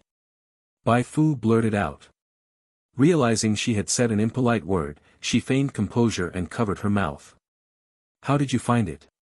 The surprise hit too abruptly. She took a moment to calm herself. The digging girl hadn't expected such a reaction from Bai Fu. She was relieved she recorded that moment. This new video would have a bigger explosive moment. Here's how it went. The digging girl explained as she pulled out two maps, one large, one small. On the large map, a red X marked the location of the Truth Society's main base. The red X lay in the area directly north of the Gene Primordial and the Old Republic, literally translated as the Deep Slumber Zone. This surprised Bai Fu. It showed that the Truth Society's main base was actually very far from the Marsk Mutant Laboratory, though much closer to Black Hawk Base. No wonder the players she dispatched toward Marsk found nothing. The small map was an interior map of the Truth Society's main base, drawn by Taiyuanren. Since his activity zone was quite limited, the map covered only a small area but clearly marked the exact location of the laboratory. It was very useful. A phrase relayed from Taiyuanren caught Bai Fu's attention. The Truth Society brings them to the main base to test a drug related to psionic power. The drug they're testing comes from an imprisoned test subject, and only the laboratory supervisor Dr. Aide can access that test subject. Could this laboratory actually be the true body of Yulia? Wait a moment. Bai Fu hurried into the bedroom and conveyed the news to little Yulia. Little Yulia said, "That's me." Amazing. Bai Fu silently gave Taiyuanren a thumbs up. The benefits of building a good relationship with players turned out to be far greater than she imagined. If she hadn't met Taiyuanren, this player determined to be the king of spies while ambushing Graham, she might not have discovered the Truth Society's main base for a while. This is a once-in-a-millennium opportunity. Bai Fu became excited. She had to use this opportunity to rescue Yulia. That way, she could not only deal a heavy blow to the Truth Society, but also complete the entire Watcher's Dirge main storyline. The rewards from one main line would surely boost her strength again. A frontal assault isn't advisable. If we charge in, and the Truth Society's president decides to die along with Yulia, then we're done for. Bai Fu decided to wait until the Truth Society began executing the big operation mentioned in Taiyuanren's intelligence before taking action. Then the main base would be vulnerable, and her rescue mission would have a much higher chance of success. But even that wouldn't be completely safe. What if the president of the Truth Society found out the base was under attack and abandoned the operation to return to defensive mode full force? That's when it's time for other forces to get involved. Bai Fu had already thought it through. If the raid failed, she would inform other factions of the Truth Society's base location and have them dispatch forces to assist. If it succeeded, she would tell other factions that the Truth Society was in the middle of a major operation and have them help prevent the Truth Society from sending reinforcements. This was her plan to maximize benefits. She was actually quite confident about the raid. Her current strength was not to be underestimated, and she had gained a lot of experience these past few days. Once the operation began, she could further enhance her capabilities. Wait for my good news. After greeting little Yulia again, Bai Fu returned to the digging girl and sent her a faction quest that players could complete with a click, as a reward for passing along the crucial intelligence. For now, don't tell anyone else about this.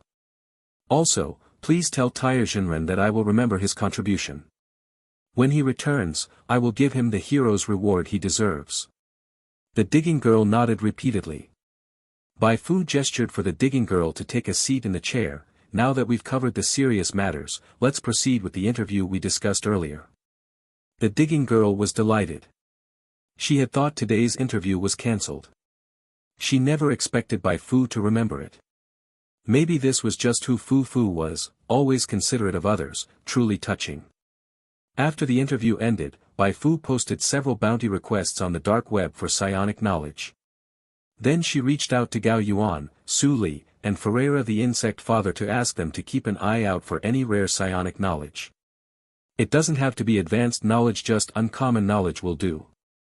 Gathering psionic knowledge, accumulating experience, crafting prayer cards, ordering battle suits for He Fu, commissioning weapons in sizes for little He Fu. Bai Fu began her final sprint toward the upcoming operation.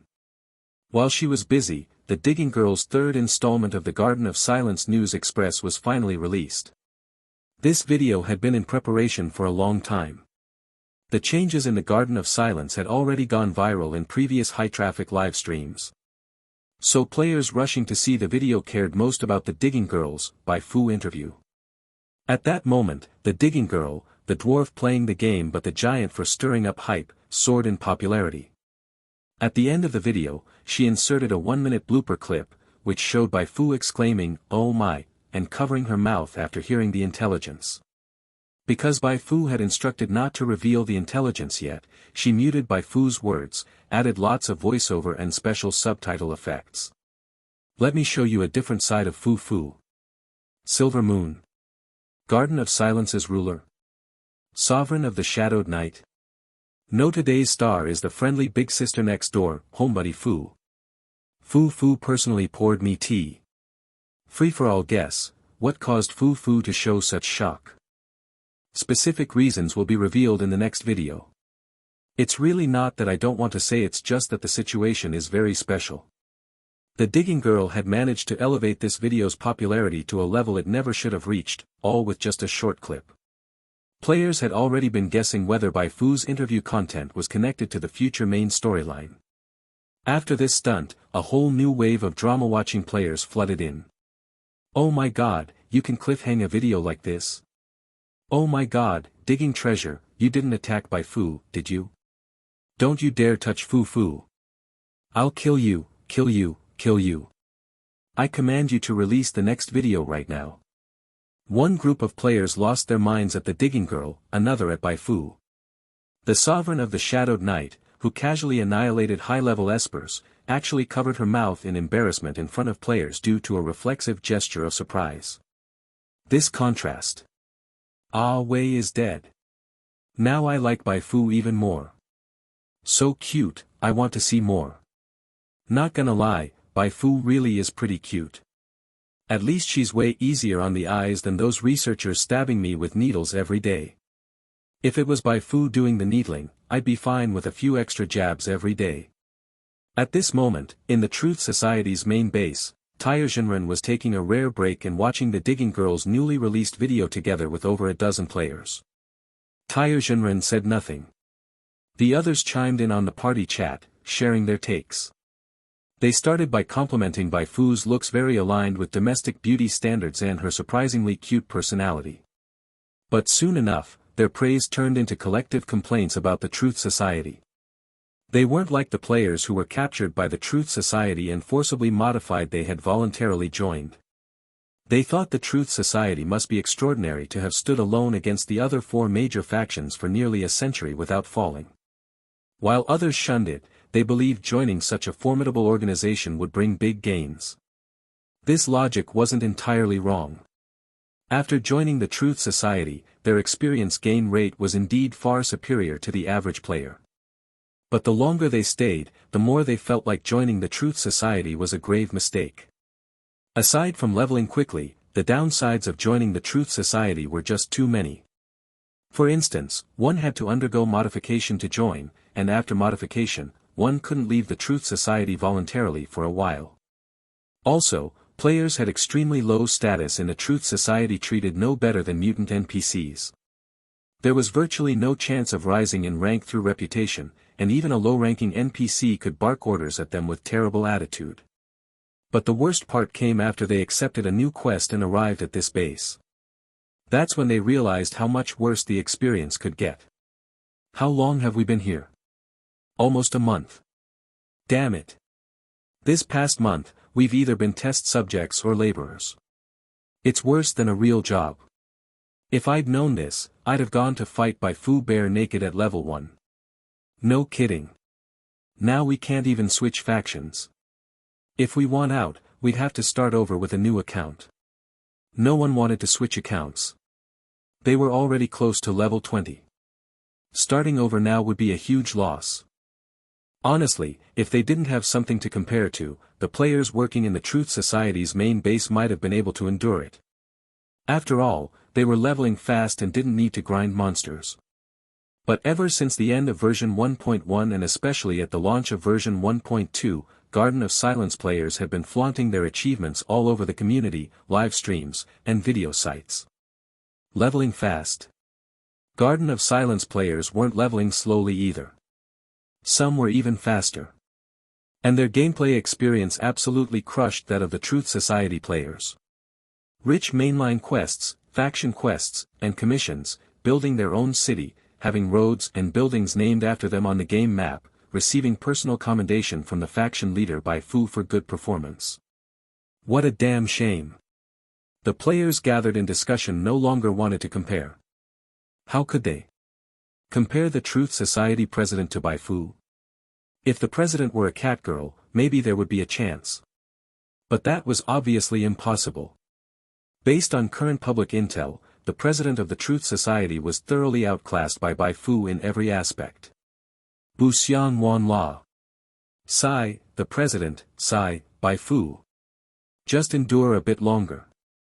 If nothing changes, I swear I'll switch accounts and defect to Bai Fu. From today, I won't look at the community anymore. It just hurts. The sorrow between people was never the same. The complaining players just felt that the others in the community were being obnoxious. Taiyu Zhenren, watching silently the entire time, flicked his eyes. People's hearts were ready to be swayed. Perhaps he could take advantage of Fu Fu's recent wave of popularity to turn these players. After thinking it over, he decided to hold off. If even one of these players was only agreeing casually and later found out he was a mole and reported him, all his past efforts would go to waste. The closer the storm approaches, the more one must remain calm. Taiyu Zhenren continued gathering intel with utmost caution. 6 days later. Bai Fu was at the Psionic Research Institute No. 2 subdivision administering medicine to Old Nisan and Anya. The medicine had been created by a few researchers from the Old Republic she had captured during missions in Tongshan Camp and the Old Republic. Muscle Enhancement Potion, Prototype Type 1+3 Constitution after first use. After confirming the potion had no issues, Bai Fu drank a bottle herself, then distributed one to every senior member of the Garden of Silence. The rest she planned to give out later as quest rewards for top-performing players. She had thought about selling it, but current production capacity couldn't meet demand. How do you feel? Bai Fu asked Old Nisan and Anya after they drank the potion.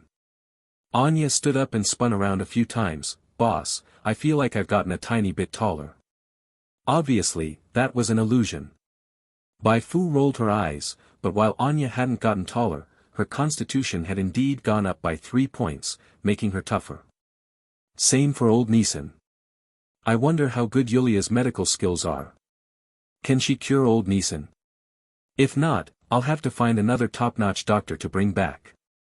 Lately, Bai Fu had been working on strengthening not just herself, but the people around her. Players were useful, but she couldn't rely solely on them. She would leave Origin Star, and when that happened, she would need someone she could trust to manage the main base of Origin Star and recruit more new players. Currently, there were only 2 people she could trust unconditionally: Anya and Old Nisan. Origin Star, being the beginner planet, must have many hidden rewards. I might not need them all. The ones I don't need can be used to train players who are worth cultivating, or to strengthen Anya and Old Neeson. Bai Fu had a new plan, but all of it would have to wait until the Truth Society and Gene Primordials were eliminated and Rayal's safety arrived. Even then, she might not be any more relaxed than now. Before officially entering the Star Sea, she still had a massive amount of preparation to do. Just then, her personal terminal suddenly rang. Digging girl. Bai Fu pressed the answer key. Fu, the Truth Society has started to move. The Truth Society acted quickly. Taya Shinran had just relayed the news, and they had already launched from the main base. Upon receiving the message, Bai Fu no longer hesitated.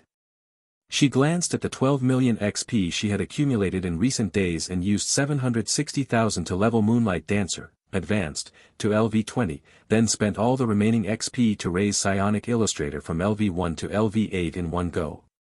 You have learned the new skill Psionic Restoration LV1. You have learned the new skill Summon Frenzy. Psionic Restoration could consume psionic power to restore the HP of Summon True Spirits, with LV1 restoring up to 200 HP per use. Summon Frenzy consumed psionic power to put a true spirit into a frenzy, boosting its power by 15%. At this stage, if used on Bai Fu, it would upgrade Bai Fu from 0.8 Bai Fu to 0.92 Bai Fu, a major improvement. Besides these two new skills, all of Bai Fu's other stats saw a significant jump. HP, 3962/3962. Psionic value, 3495/3495. Chi, 300/300. Stats, Strength 33, Agility 79, Constitution 143, Intelligence 50, Spirit 60, Inspiration 231. Although her HP hadn't changed much since the last upgrade, her other stats, especially Inspiration, had skyrocketed. Bai Fu felt that now, even with her eyes closed, she could accurately track every move around her and respond flawlessly. Powerful, inside and out. At this level of power, even if I run into the Truth Society president, I shouldn't be afraid. Bai Fu nodded silently. Last time, the game hinted that collecting more psionic knowledge chain pieces could unlock the psionic stat. Hopefully, she'd gain something at the Truth Society's main base. After bidding farewell to Anya and Old Neeson, Bai Fu quickly returned to Bai Fu town. She loaded everything she had prepared onto the vehicle. That very night, she issued more detailed quests to the players. She selected a group of high-level players to accompany her, while the others were assigned to different factions, ready to disrupt the Truth Society the moment they detected its attacks. This operation is very special. I can't tell you much yet. I'll explain everything once we reach the destination. Bai Fu's gaze swept across the players standing in the front row. Starfish Bro, Convert to My Fu, Old Dog, Black Tiger Ah Fu. Every player she looked at subconsciously straightened their backs. Although they didn't know what was happening, this was clearly part of the main storyline. Even Black Tiger Ah Fu, who usually only enjoyed fighting, looked especially serious this time. If there are no questions, let's move out. Old Dog opened his mouth, then said nothing in the end. Most of his guildmates had been dispatched to investigate the Gene Primordials and transport Xia Shi's submitted files, and had thus missed this quest. What a pity. Seeing no objections, Bai Fu drove out of Bai Fu town under the cover of night, heading straight toward the deep slumber zone. She moved quickly. Even most Garden of Silence players didn't know she had left, let alone players from other factions. By the time she drove into Old Republic territory, some had realized she had left the Garden of Silence, but even those who had been secretly watching her now had no time to react. Explosive news broke. Multiple areas in the Old Republic and the Human Alliance had come under attack, with the attackers suspected to be the Truth Society. The scale of these attacks far surpassed the earlier assault on Black Mountain City in the Old Republic. Everyone believed this was the prelude to a full-scale revenge campaign from the Truth Society. A storm was brewing. But Bai Fu knew all this was just a diversion to cover the Truth Society's real target. Although Taya Jinren hadn't been drafted into the Truth Society's expedition force, he knew someone who had. After questioning that player, he discovered that the Truth Society's main force was rapidly advancing toward the Gene Primordials. The real target was likely the Gene Primordials. They've been preparing for so long. Looks like they're finally going big on the Gene Primordials. Bai Fu was thrilled. Her two mortal enemies were about to clash. What could be better than that? Days later. Dark clouds hung over the deep slumber zone. A biting wind blew from the icy valley, making the players hiding by the roadside shiver. Most had disabled cold sensation, but the effects of cold didn't just disappear because of a toggle. How long are we going to stay here like this? Who knows? Just wait. We've been traveling for days already, what's a little longer? Do you guys even know where we are? Bored players chatted idly in the faction channel. Just then, a strange NPC appeared from the left turn at the far end of the road, catching the attention of every player. They held their breath as the NPC walked toward them. When he drew close, the thick snow suddenly burst open. Two adorable little ones crawled out from beneath. They wore white outfits, and had been face down in the snow like buried radishes. Only when the NPC neared did he realize something was wrong. But it was already too late. One of the little ones tripped the NPC, while the other covered his mouth with a cloth.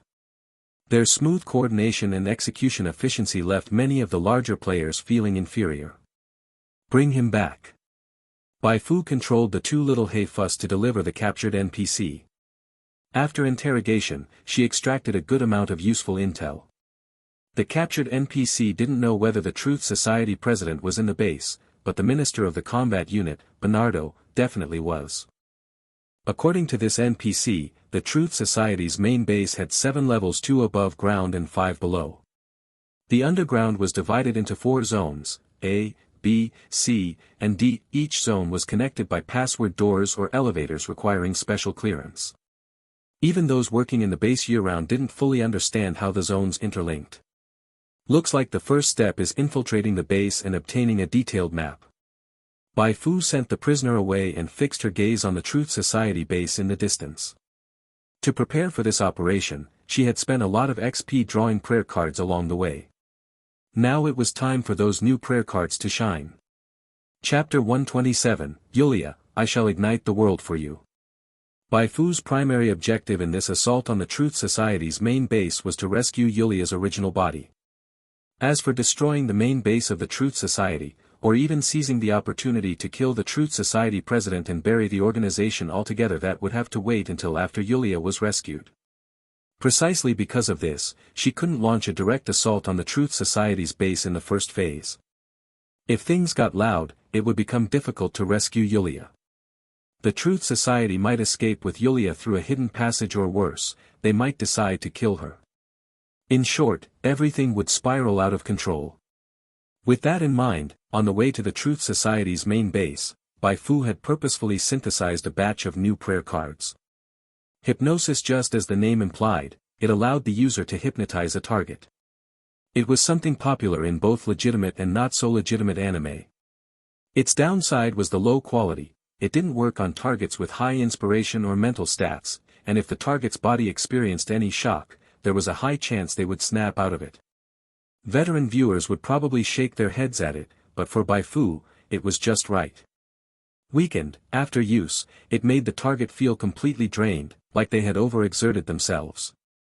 Super smell, after use, it amplified the olfactory stimuli experienced by the target. Rhinitis patient, after use, the target would sneeze and have a runny nose non-stop as if suffering from allergic rhinitis. No one knew who created this prayer card, but it was seriously sinister. These strange prayer cards were synthesized by Bai Fu based on the bizarre psionic knowledge she had recently purchased. Even though it had cost her over 300,000 XP to create them, she didn't feel the slightest regret after seeing their actual effects. Don't be fooled by how weird or low quality these prayer cards were. Unlike the summoning cards she had crafted before, their utility was outstanding. They were perfect for infiltration. Moreover, after this operation, Bai Fu could put them up for sale in Anya's mysterious shop. Take the hypnosis card, for example. Despite its long list of limitations, if it didn't sell well, she'd live stream herself shaving her head. Weakened would surely have decent sales too. As for super smell, she figured some players with niche interests might need it. Strong scent, no extra salt needed. Bai Fu pulled out a large stack of prayer cards and distributed part of them to the players who had come with her. Then she issued a new mission, instructing them to scatter and scout the terrain around the base. All that remained was to wait. She was waiting for the Truth Society to clash with the Gene Primordials. She was also waiting for someone new to come out of the main base. And so she waited for almost 2 days. 2 days later, word spread that the Gene Primordials had been attacked by the Truth Society. Since the Human Alliance and the Old Republic had already taken a beating from the Truth Society, nobody paid much attention to this at first. Everyone thought it was just part of the Truth Society's chain of retaliations and that the Railway Guild would be next. Whoa, declaring war on all 4 major factions simultaneously. Goodness, is the Truth Society president the Empress Dowager Cixi of the Beyond the Stars version? Maybe he's gone mad. The Truth Society president had indeed gone a bit mad, but it was a killing frenzy. As the main force assaulted one of the Gene Primordial's military bases, he led an elite squad composed of espers and players in a surprise flank attack. His strength was terrifying. Forget ordinary soldiers, even the arrogant espers stationed at the base couldn't survive a single round against him. Instant kill, and more instant kills. What defined an assassin? One who took out every enemy they encountered like he did. That was the perfect assassin. After the base fell, the Truth Society president stepped over the Gene Primordial's flag and stared into the blood-red setting sun. It's time to end this grudge. The high command of the Gene Primordials was furious upon learning their base had been destroyed. This was the second major attack by the Truth Society within a year, and they had suffered heavy losses each time. I request to join the operation against the Truth Society. I can't just sit by and watch them commit atrocities anymore.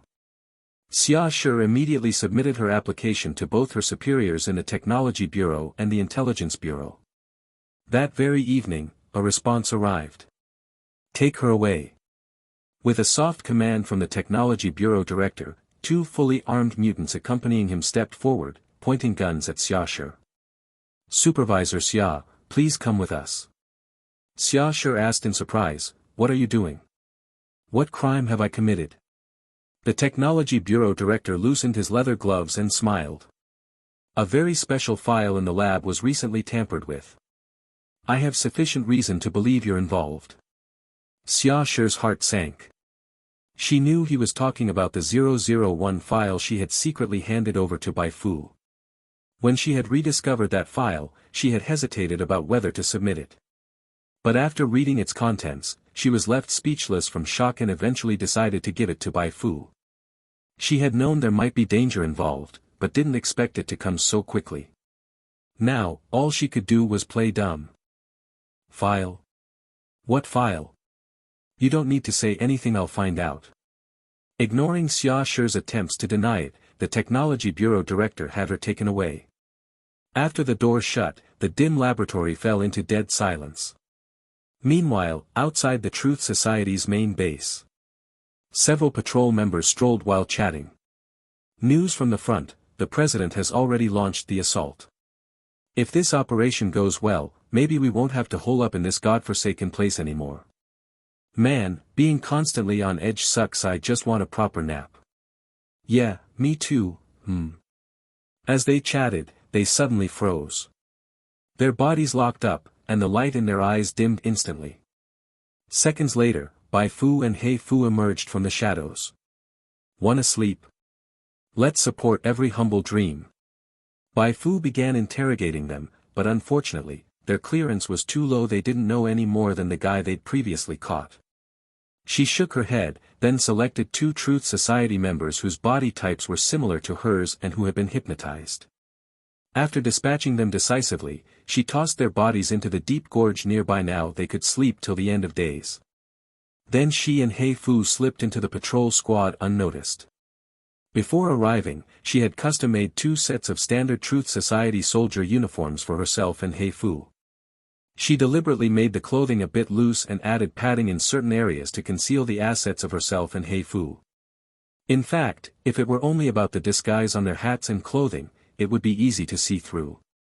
However, since the deep sleep zone where the Truth Society's main base was located maintained temperatures around 0 year-round, anyone going on patrol would cover their faces tightly. This gave Bai Fu the perfect opportunity to infiltrate. Now, unless it was someone familiar, it was difficult for anyone to notice anything odd about her and Bai Fu just by looking. Thus, Bai Fu controlled Bai Fu and a few hypnotized Truth Society members to pace around the outside. After circling for a while, they headed toward the main base. Atop the cliff, what first came into view was a towering iron gate hidden behind a shadowy forest. The gate was majestic, but its true oppressive presence could only be felt up close. Plenty of guards were stationed beside the thick pillars, and numerous cold barrels of guns and cannons were mounted on the columns and fences. If we went in by force, aside from Bai Fu and me, the others would probably get blown to bits the moment they appeared. As expected of the main base, the firepower was intense, but it was only effective against external threats. Now, it was time for the performance to begin. Upon reaching the gate, Bai Fu secretly used rhinitis patient on a guard who had stuck out his head. Under the torment of the prayer card, the guard started sneezing uncontrollably, his head nearly exploding from the fits. "Damn, bro, are you okay?" "Who knows, maybe, achoo. I caught a chill last night, achoo." The commotion drew the attention of everyone nearby. For a moment, hardly anyone noticed Bai Fu and her group. She had the hypnotized patrol members present their IDs and open the gate. Bai Fu followed them leisurely, drawing no suspicion as she smoothly entered the training building of the Truth Society's main base. Inside, she casually found a restroom, stuffed the hypnotized patrol members into it, and even kindly locked the door from the inside. This would prevent any immediate discovery of anomalies. Leaving the restroom, Bai Fu arrived at the door of a tightly closed office. She tossed in a stinky shoe she had taken from one of the patrol members earlier and used super smell on whoever was inside. 2 seconds later, the office erupted in curses and retching. Ugh. Damn it, who the hell took off their shoes? Even someone wearing long leather boots for hours in a sewer doesn't stink this bad. Bang! The office door was kicked open, and its occupants fled in panic. After they disappeared from sight, Bai Fu had tiny Bai Fu crawl through the ventilation duct for a quick round, capturing a photo of a blueprint for the interior layout of the training building that was placed on a desk. The floor directly beneath the training building is Area A. The lab is in Area C. Getting from Area A to Area C requires special clearance. With the rough map in hand, Bai Fu let out a sigh of relief.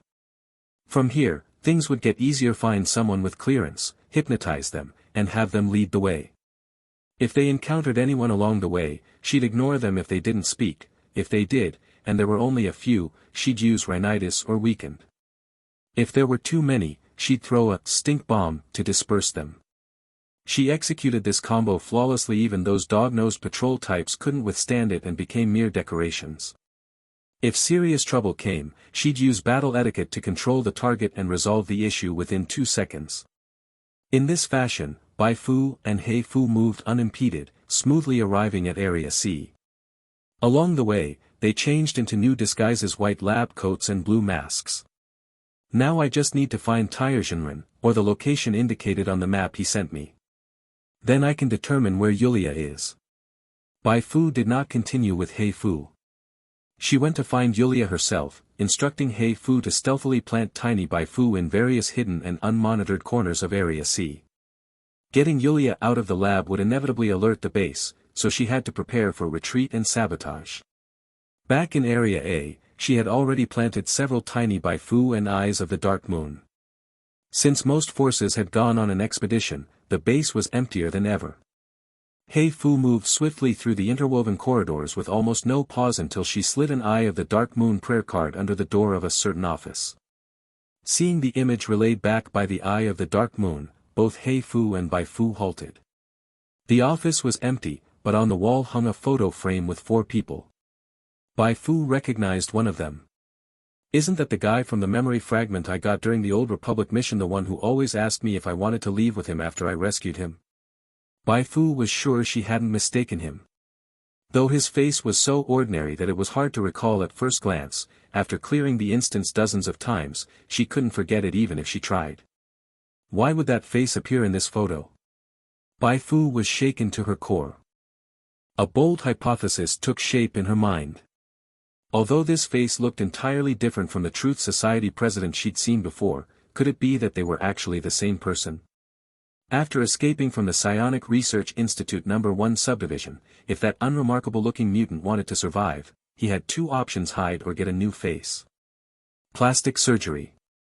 That term popped into Bai Fu's head. She was increasingly convinced this might be the case. Otherwise, why would she be rewarded with a memory fragment like that when investigating secrets of the Old Republic? To confirm whether the mutant in the memory fragment was really the Truth Society president was simple. Previously, she had triggered a mission called the Origin of the Truth Society. The mission objective was to uncover the Truth Society president's real identity. The first phase of the mission rewarded 300,000 XP and storyline exploration, and even included hidden rewards. Once she confirmed the mutant's identity, she only had to attempt to submit the mission to verify if he really was the Truth Society president. Hey Fu, take a picture of the photo. Bai Fu swiftly assigned the next task to Hey Fu. Temporarily putting aside the matter of the Truth Society president, she continued forward. Even when she encountered people along the way, she slipped past without incident. After searching for 10 minutes, she finally stopped because standing before her was a familiar face. Tire Jinren. That sealed it. Bai Fu quickly approached. Wait. Tire Jinren turned around with a confused look. What do you need from me? Without removing her mask, Bai Fu softly uttered 3 words, digging girl. Tire Jinren froze. How would someone in the Truth Society base know about digging girl? The next second, after carefully assessing Bai Fu's height, build, and proportions, he suddenly reached a conclusion. Whoa, it's Fu. Tire Jinren quickly covered his mouth to stop himself from shouting in shock. Why was Bai Fu here? No, actually, it made perfect sense. After all, he had passed the intel along. Take me to the place you mentioned. Bai Fu assigned Tire Jinren a high-reward quest as a commendation for his excellent undercover work. Tire Jinren quickly nodded without saying a word and began leading the way. It didn't take long before Bai Fu arrived near the secret laboratory Tire Jinren had told her about. The lab door was tightly shut, with guards standing upright at the entrance. Bai Fu walked alone to the lab entrance. One of the guards extended his right hand. Stop. This is a restricted laboratory area. No access without authorization. Authorization? My fist is the authorization. Her right hand clenched into a fist. In an instant, Bai Fu launched 7 rapid strikes. The 3 guards collapsed unconscious without even a chance to scream. Now that she had located Yulia's position, there was no longer any need to sneak around. Hey Fu, send the photo to Su Li and ask her to help identify the people in it. After issuing the command to Hey Fu, Bai Fu pulled out her personal terminal and contacted the players waiting outside the base. Begin the operation as planned. Internal and external chaos catch the Truth Society off guard. The moment she hit send, Bai Fu raised her right hand and unleashed a psionic burst at the lab door. Boom! The door exploded instantly, blasting a large hole. A white-coated person who had been walking past stood dumbfounded, staring at Bai Fu, who now appeared through the smoking breach. You dash. Good afternoon. A flash of flowing light. Bai Fu turned into a blur and reappeared right in front of the lab coat. When her form solidified again, the lab coat had already collapsed, motionless. She looked at the monitor in front of her. On the screen, Yulia lay weakly with her long, icy blue hair, unclear whether she was asleep or something else. At last, I get to meet your original body. Bai Fu sighed in emotion. She yanked out a white coat who had been hiding under the desk since the door explosion. Let her out. Dr. Ade shook his head desperately. She'll die.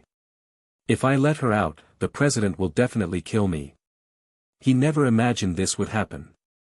One moment he was working quietly in the lab, and the next, the door exploded and a terrifying woman barged in. For a moment, he thought he was dreaming. Bai Fu sneered coldly.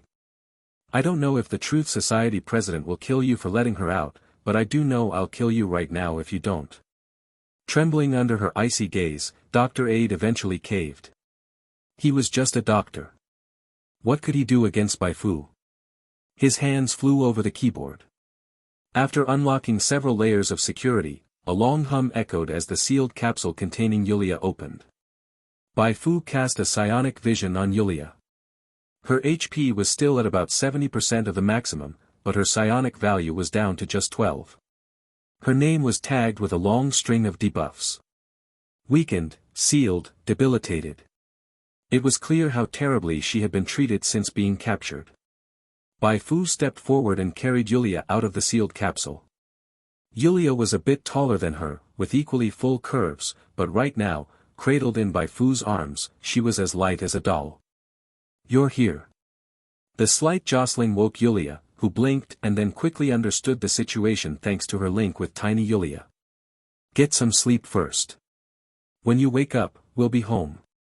Bai Fu nodded gently to her. Yulia managed a faint smile and replied in a weak voice, things might not be as simple as you think. Though the Truth Society's main force isn't here, there are still many unimaginable monsters in this base. Almost as if to confirm her words, shrill alarms and roars suddenly erupted from outside the lab. Enemy attack! Enemy attack! Everyone, attention! Lockdown Area C. Emergency lockdown of Area C. Bai Fu tossed tiny Yulia into Yulia's arms. Don't worry. I came fully prepared to rescue you. Those tiny Bai Fu planted along the way weren't just for decoration. A thought ignited. In the next second, from the factory floor above ground to the underground Area A and then to Area C, dozens of tiny Bai Fu detonated simultaneously. The psionic storm engulfed everything around, dragging the entire Truth Society base into an abyss of terror. Chapter 128, It's the Succubus Queen Bai Fu, everyone fall back quickly. A few minutes ago. Truth Society's main base, Zone B, Equipment R&D Department. Bernardo, Minister of the Combat Unit who had remained at the main base, was touring the newly developed exoskeleton gear accompanied by several engineers. Just then, his personal terminal suddenly rang. What's the matter? An anxious voice shouted from the terminal, Minister, something big happened. The secret laboratory in Zone C was attacked. The intruder is extremely powerful. He smashed the lab door open with his bare hands. What? Bernardo was shocked. Ever since the president led the main forces out, he had moved his office to Zone C. But he wasn't one to sit still. Instead of staying in the office, he had started inspecting the base. He had only left for an hour, and the base was already infiltrated. Was it the Gene Primordials? Or some other faction? Or did they all come together in a home-swapping tactic? Bernardo's mind was in turmoil, but he forced himself to calm down. How many intruders? The person on the other end replied, one. Just one. No, there's another. An undying one. The undying one from our base is the one guiding the intruder. One person. Bernardo almost thought he misheard and kept asking repeatedly until he was sure. With the base currently rather empty, if it's just one person, there is indeed a chance to sneak past the posts and infiltrate Zone C. He let out a breath of relief. At least it wasn't an enemy faction's full-on assault. Otherwise, the Truth Society would have truly been in deep trouble. Minister, should we contact the president? Bernardo shook his head. No need. The president is in the middle of a crucial battle. This kind of minor issue, we can handle ourselves. No need to disturb him. It's just a single intruder. Now that they've been exposed, how much of a threat could they be? Unless that intruder was as strong as the president, there was no need to worry too much. Obviously, that intruder couldn't be as powerful as the president. The president's strength was beyond comprehension even among all the infamous assassins of the dark web and high-level espers of major powers that Bernardo knew of, none could compare to the president. If they came at the president all at once, he might be overwhelmed, but one by one. They were just throwing their lives away. Trying to save Yulia. Then prepare to stay here forever. A cold sneer crept onto Bernardo's lips. His eyes turned icy as he marched toward Zone C while issuing orders. Seal off all passages between Zone C and other areas. Place the entire base under Level 1 lockdown. No one is allowed to leave their current area without orders. All espers stationed in Zone C are to gather at the secret laboratory immediately. Espers in other zones are to assemble at the main surveillance room entrance. I'll be there shortly. As for that undying one who colluded with outsiders. Bernardo paused. This was the part he couldn't understand. The laboratory had modified the undying ones extensively, both physically and mentally. Why did they still betray them? Send the other undying ones in Zone C to deal with him. Keep watch and see if there are more traitors. The voice from the terminal asked, Minister, what if the intruder threatens Yulia's life? Bernardo fell silent for a moment. If necessary, eliminate her. Yes, sir. With the blare of alarms, the once silent base suddenly sprang to life. Espers led elite soldiers surging toward Zone C. One person dares to infiltrate the base. How arrogant. I've been bored out of my mind here anyway. Perfect time for some practice. Minister Bernardo's overreacting a bit, isn't he? Just one intruder and he's mobilizing this many of us. Quit complaining. The sooner we finish this, the sooner we go back. Speaking of which, when are you paying back the money you owe me? Esper sprinted through the corridors, joking around, not showing the slightest hint of tension. But just as they passed a supply closet packed with cleaning tools, a massive explosion burst out along with a violent psionic storm from within.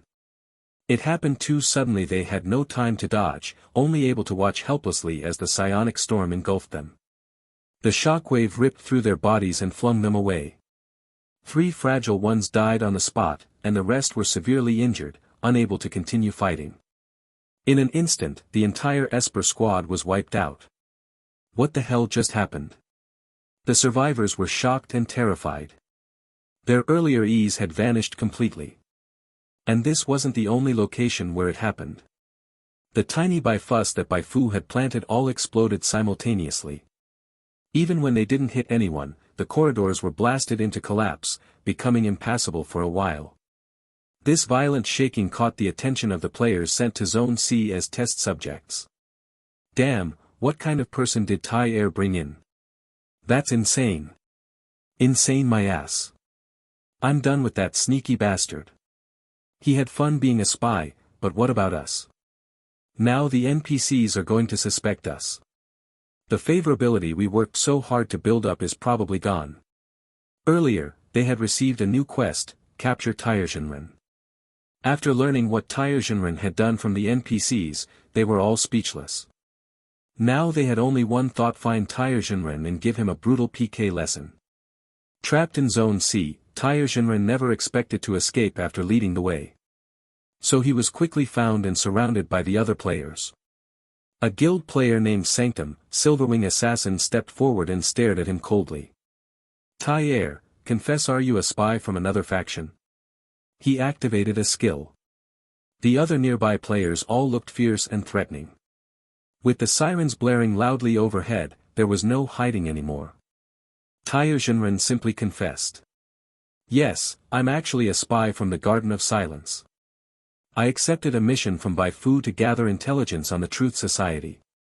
At this point, Taiyuanren sounded quite proud. He was the first player to discover the location of the Truth Society's main base. Since he was in the Truth Society faction, he received no reward, but the mission from Bai Fu afterward shot him up 3 levels in one go.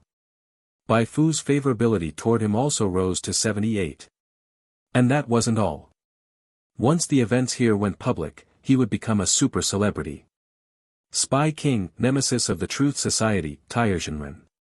What an awe-inspiring title. What? Garden of Silence, Bai Fu. The others, including Silverwing Assassin, were stunned at the name. The NPC you brought in is Bai Fu. Holy shit.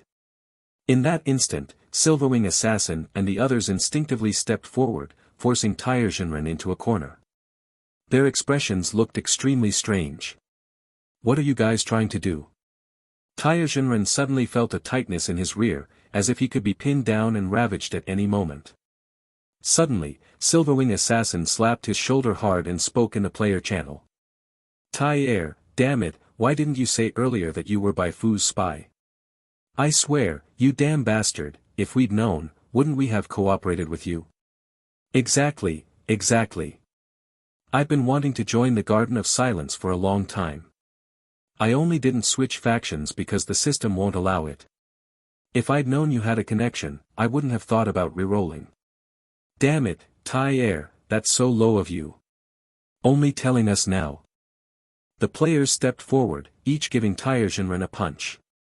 In fact, they were expressing jealousy and envy, but since the NPCs spying from the shadows couldn't hear what they were saying, it looked like they were ganging up to bully Taiyuan. Seems like the other Undying ones are fine. Hard to say, maybe someone's disguised. At least for now there's no issue. That scared me. I thought our modification tech had a serious flaw. The Truth Society personnel were momentarily reassured, and so were Silverwing Assassin and his group. This was great.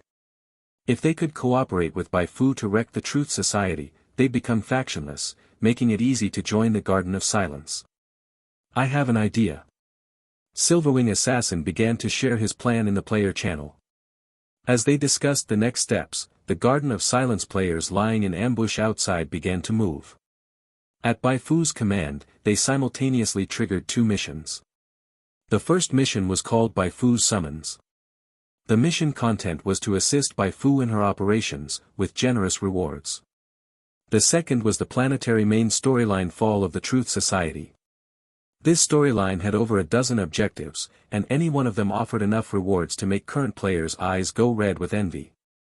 Hey, are these really missions we can do right now? Take killing Bernardo for example, that's the minister of the combat unit of the Truth Society. Even after unlocking advanced classes, we might not be able to beat him. Stop overthinking it, just go all in. Led by Black Tiger Ah Fu, the battle-crazed faction launched a pre-planned assault on the Truth Society's main base as soon as the order was given. An attack from both inside and outside created a terrifying onslaught. Even though the Truth Society had the advantage in territory and numbers, they were completely caught off guard by Bai Fu's initial wave and suffered heavy losses. Fall of the Truth Society. Mission description: after a century of secrecy, collapse in a single day. As you stand in the Truth Society's main base, will you lead to its destruction, or die under its blade? Mission objectives. Heart of Slaughter, gain 1000 XP for each Truth Society member killed. King of Destruction I, destroy the secret laboratory in the Truth Society main base, reward based on contribution. King of Destruction II, destroy the underground production line in the Truth Society main base, reward based on contribution. Decapitation I, kill the minister of the combat unit of the Truth Society, Bernardo, reward based on contribution. Decapitation II, kill the senior esper Su Jihao of the Truth Society, reward based on contribution. Rewards: completion of any objective is calculated separately. Inside the secret laboratory, Bai Fu closed the quest panel. She had thought that after accepting Truth Unknown, a quest focused on revenge, she wouldn't get any other main storylines related to the Truth Society's destruction. She didn't expect the game had something else hidden. Good, now this is a great game. Bai Fu glanced around the lab. The secret laboratory mentioned in the objectives clearly referred to this place, so what more was there to say? She raised her hand and launched 2 psionic bursts, blasting every visible piece of equipment into pieces.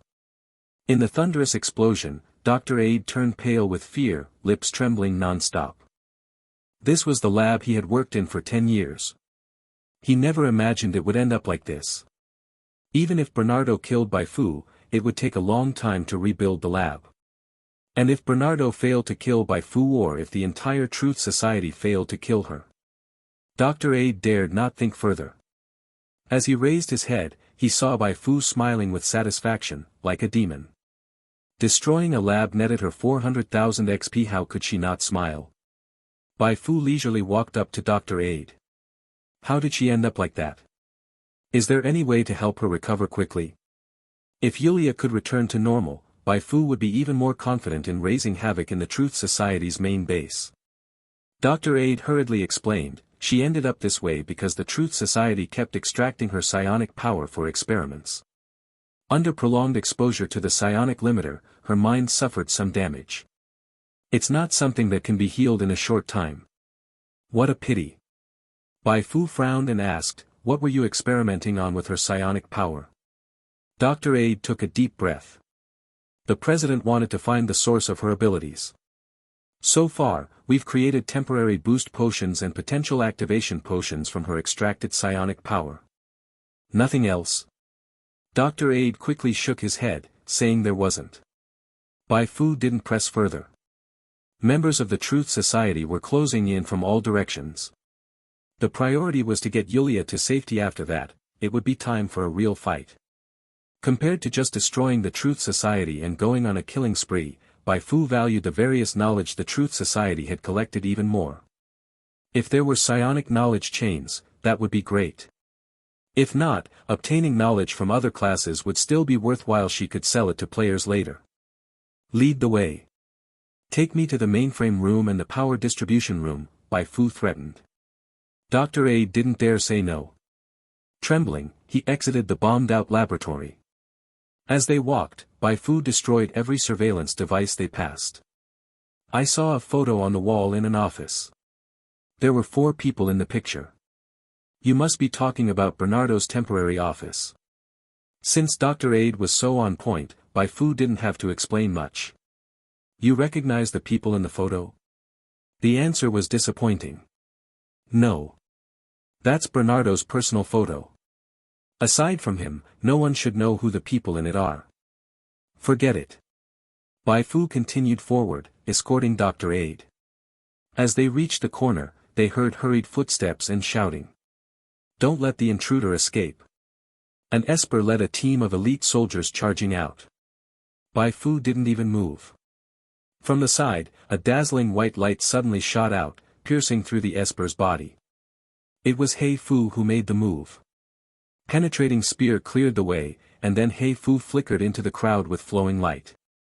Under the impact of a psionic burst, the Esper and elite soldiers had their bodies torn apart, collapsing onto the ground in agony. Perfect. Bai Fu handed Yulia over to Bai Fu and took over full control of all the tiny Bai Fus. What are you spacing out for? Keep leading the way to the mainframe room and power distribution room. She glared at Dr. Aid. She was planning to stay behind as bait to buy time for Bai Fu and Yulia. Dr. Aid glanced at Bai Fu, then at Bai Fu, and felt his scalp go numb. What the hell was going on? Why were there 2 Bai Fus? A bad feeling suddenly crept into his heart. Other than him, it seemed no one else knew there were actually 2 intruders. This was bound to lead to disaster. He didn't dare to shout, and could only silently pray the president would receive the news soon. Bai Fu followed Dr. Aid and left. Bai Fu was now completely free. Where should I start? She looked at the wall in front of her. It was in the way so naturally, the tiny Bai Fus and psionic burst would open a new path. Boom! Boom! The violent explosions from underground Zone C reached the main surveillance room. Bernardo, who had just arrived, looked extremely grim. This was all the Truth Society's years of hard work, now destroyed at the hands of an intruder unforgivable. Bernardo, I've entered Zone C. At that moment, Bernardo's headset rang. The voice belonged to Su Jihao, the senior Esper of the Truth Society. Bernardo was instantly overjoyed. Among the many senior Espers, Su Jihao was a top-tier powerhouse. Keep them occupied. I'll bring reinforcements right away. Su Jihao sneered. No need to trouble yourself. I'll take care of them shortly. Should I leave anyone alive? Bernardo frowned slightly. Leave them if you can. If not, don't force it. Understood. Su Jihao was just about to hang up when suddenly the wall before him exploded, and a familiar face appeared. He had never seen that face in person before, but due to the president, he had seen it in countless photos. Bai Fu? Su Jihao was stunned. He hadn't expected the intruder to be Bai Fu. Not long ago, a senior esper had gone to Bai Fu town to assassinate Bai Fu but was swiftly and decisively killed by her. Clearly, Bai Fu was no ordinary senior esper. His shout transmitted through the terminal to Bernardo. "What, Bai Fu?" Bernardo's expression changed instantly. Most of the intel on Bai Fu had been reported to the president by him. He knew well how formidable Bai Fu's track record was. He also knew that Bai Fu maintained ties with the Railway Guild and had an extraordinary succubus physique that could attract the Undying Ones. If Bai Fu was here, then the Railway Guild and the Undying Ones. "Minister, someone is launching an assault outside the base." Bernardo felt like he had fallen into an ice pit. He immediately shouted into the terminal. "Su Jihao, retreat for now." But the only response was silence. The terminal was destroyed. Bernardo smashed the terminal in his hand to pieces and ordered those nearby. "Watch this place. I'm heading to the underground production line." At this point, there could be no holding back. Chapter 129, the only true protagonist of Ancestral Origin Star, Bai Fu.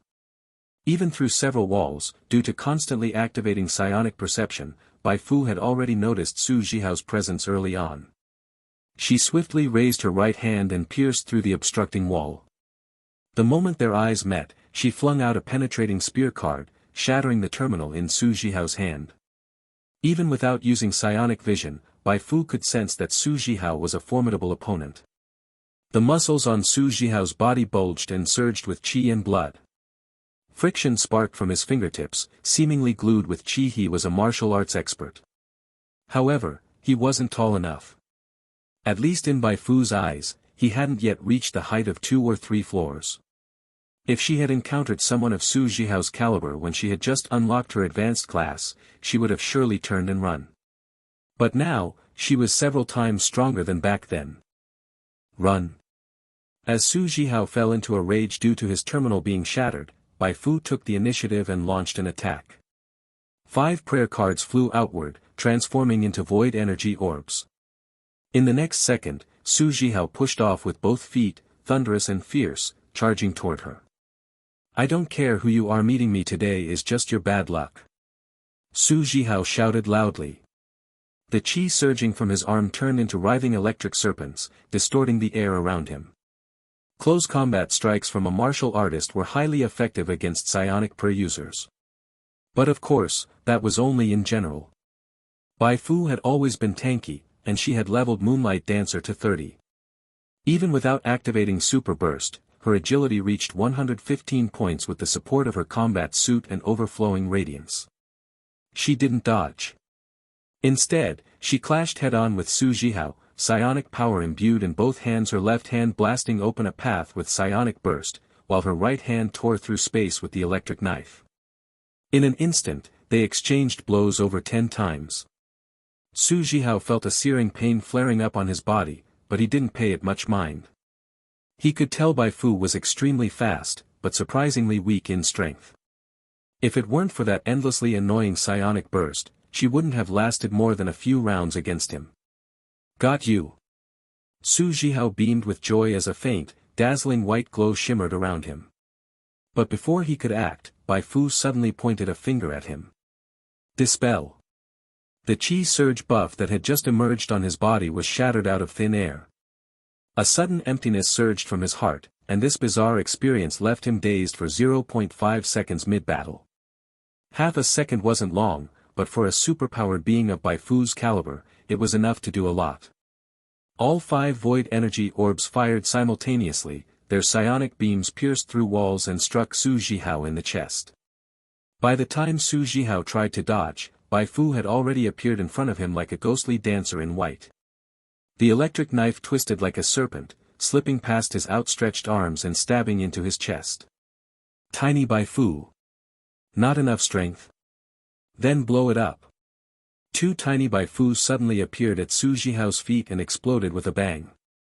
The 135% prayer card effect bonus significantly boosted tiny Bai Fu's output, instantly shattering the qi shield around Su Jihao's body. The violent impact then completely threw him off balance. Bai Fu channeled strength through both arms, charging forward like a racing heavy truck, pressing Su Jihao forward with the crackling electric knife. 1 wall, 2 walls, 3 walls. Explosions and collapsing sounds intertwined. Bai Fu had lost count of how many walls Su Jihao had smashed through while pinned by her. She saw people flee in terror at the scene. She saw some disbelievers trying to step forward and intervene. But it didn't matter. She had void energy orbs by her side. Walls block, walls break. People block, people break too. Under the triple onslaught of the electric knife, psionic burst, and extra-dimensional erosion, Su Jihao's HP drained like water.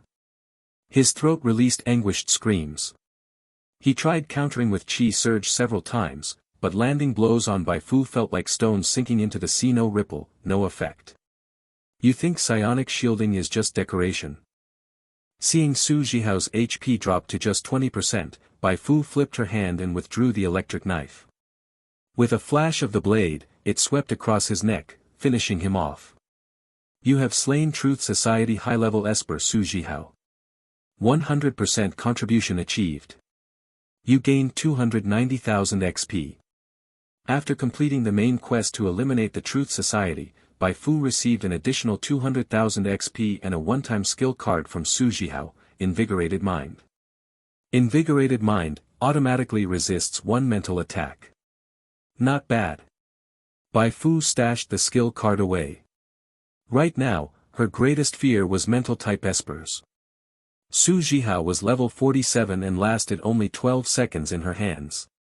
While that was partly because he hadn't expected her to be able to dispel buffs, allowing her to break through his defense in one move. Truth be told, she hadn't even gone all out in that fight. She hadn't used Hei Fu, Tiny Hei Fu, More Tiny Bai Fu, or Dark Burn. If she had thrown out all her trump cards at once, she could have cleared Su Jihao's HP bar within 5 seconds. Maxing all passives was just that violent. People outside always said she was a huge threat, mostly because of her enormous charm, able to manipulate players like a succubus. Bai Fu's comment on that was those people still lacked vision. She scanned the surroundings. Every surviving Truth Society member who met her gaze screamed and turned to flee. Monster. Encountering Bai Fu in Area C, flashing psionic burst like a monster, putting everything into the fight and still unable to win, what else could they do but run? They had only just started to flee when the void energy orbs unleashed their power. After a round of Baiyu fire, all but one survivor dropped dead on the spot. Bai Fu stepped forward and pinned the last survivor underfoot. Where's Bernardo? In the central monitoring room. He's in the central monitoring room. How do I get there? It's in Area A, but it's sealed off now. All the doors in Area C have been shut. The survivor screamed in panic. Bai Fu ended him with a single strike. This door-sealing tactic meant nothing to her. The Truth Society could close the doors, but could they close off every air vent? She could simply shove Tiny Hei Fu into a ventilation duct and have it open the door from the outside. Bai Fu began heading toward Area A. Along the way, more and more Truth Society members flooded into Area C. Not knowing Su Jihao was dead, they still charged in aggressively, hoping to earn merit. In short, Bai Fu had temporarily drawn their attention, buying time for Hei Fu and Yulia. With Dr. Aid leading the way, Hei Fu arrived at the Area C mainframe room. Use your clearance to shut down all the monitors in Area C. Dr. Aid followed the instructions. Once the monitors were shut off, it became easier for Hei Fu and Yulia to stay hidden. Then, Hei Fu operated the terminal in the mainframe room, uploading the complete map of Area C into the map function. The central monitoring room is in Area A, the archives are in Area B, and the power rooms are independent in each zone. Hei Fu's finger glided across the map displayed on the screen, finally stopping at an unlabeled door. Where does this door lead? Dr. Aid hesitated for a moment, but ultimately gave a truthful answer: the underground factory zone. There's a special mutant production line down there. Do you still remember the Marsk laboratory? That production line uses the beast-mutated mutant technology developed in the Marsk laboratory. Hei Fu's eyelid twitched slightly. How could she possibly forget? Her class transfer quest had been completed after eliminating a beast-mutated mutant. The strength of beast-mutated mutants far exceeded that of ordinary mutants, and their HP bars were absurdly thick. If the underground factory truly housed a production line for such creatures, then the reserve combat power of the Truth Society's main base might be much higher than she had imagined. We must pick up the pace. After all, this was enemy territory. A prolonged battle would not be in her favor. Bai Fu led Yulia in the opposite direction of Bai Fu, and as they walked, she began to contact Su Li. Since the Truth Society was still holding back tricks, she couldn't afford to keep hiding her own cards either. Su Li, hey, asking me to dig up intel again. I'm not your mobile library, you can't just search whenever you want. At least offer me something in return. Bai Fu, this time I've got good news for you. Su Li, you're not lying to me, are you? Bai Fu, the Truth Society president is currently leading forces to attack the Gene Primordials. His true target is the Gene Primordials. The Human Alliance and the Old Republic are just decoys. Su Li was shocked by the news. She instinctively wanted to believe it, but her belief alone was meaningless. What mattered was convincing the higher-ups, as only they could mobilize the military. I need some evidence to convince the others. Otherwise, they'll just think it's a diversion tactic. Bai Fu directly sent her current location to Su Li. You ask me how I know. Because I'm currently at the Truth Society main base, attached photo. That photo I asked you to analyze earlier, I took it inside the Truth Society main base. Having successfully infiltrated the base, found Yulia, and started large-scale destruction, Bai Fu was no longer worried about the Railway Guild swooping in to steal the quest. I've already informed the Undying Ones of the Garden of Silence. They'll temporarily follow your command. You now have nearly 10,000 to lead in striking the Truth Society. That should be enough. Looking at the text and photo displayed on her terminal screen, Su Li couldn't help but rub her eyes vigorously. Whoa!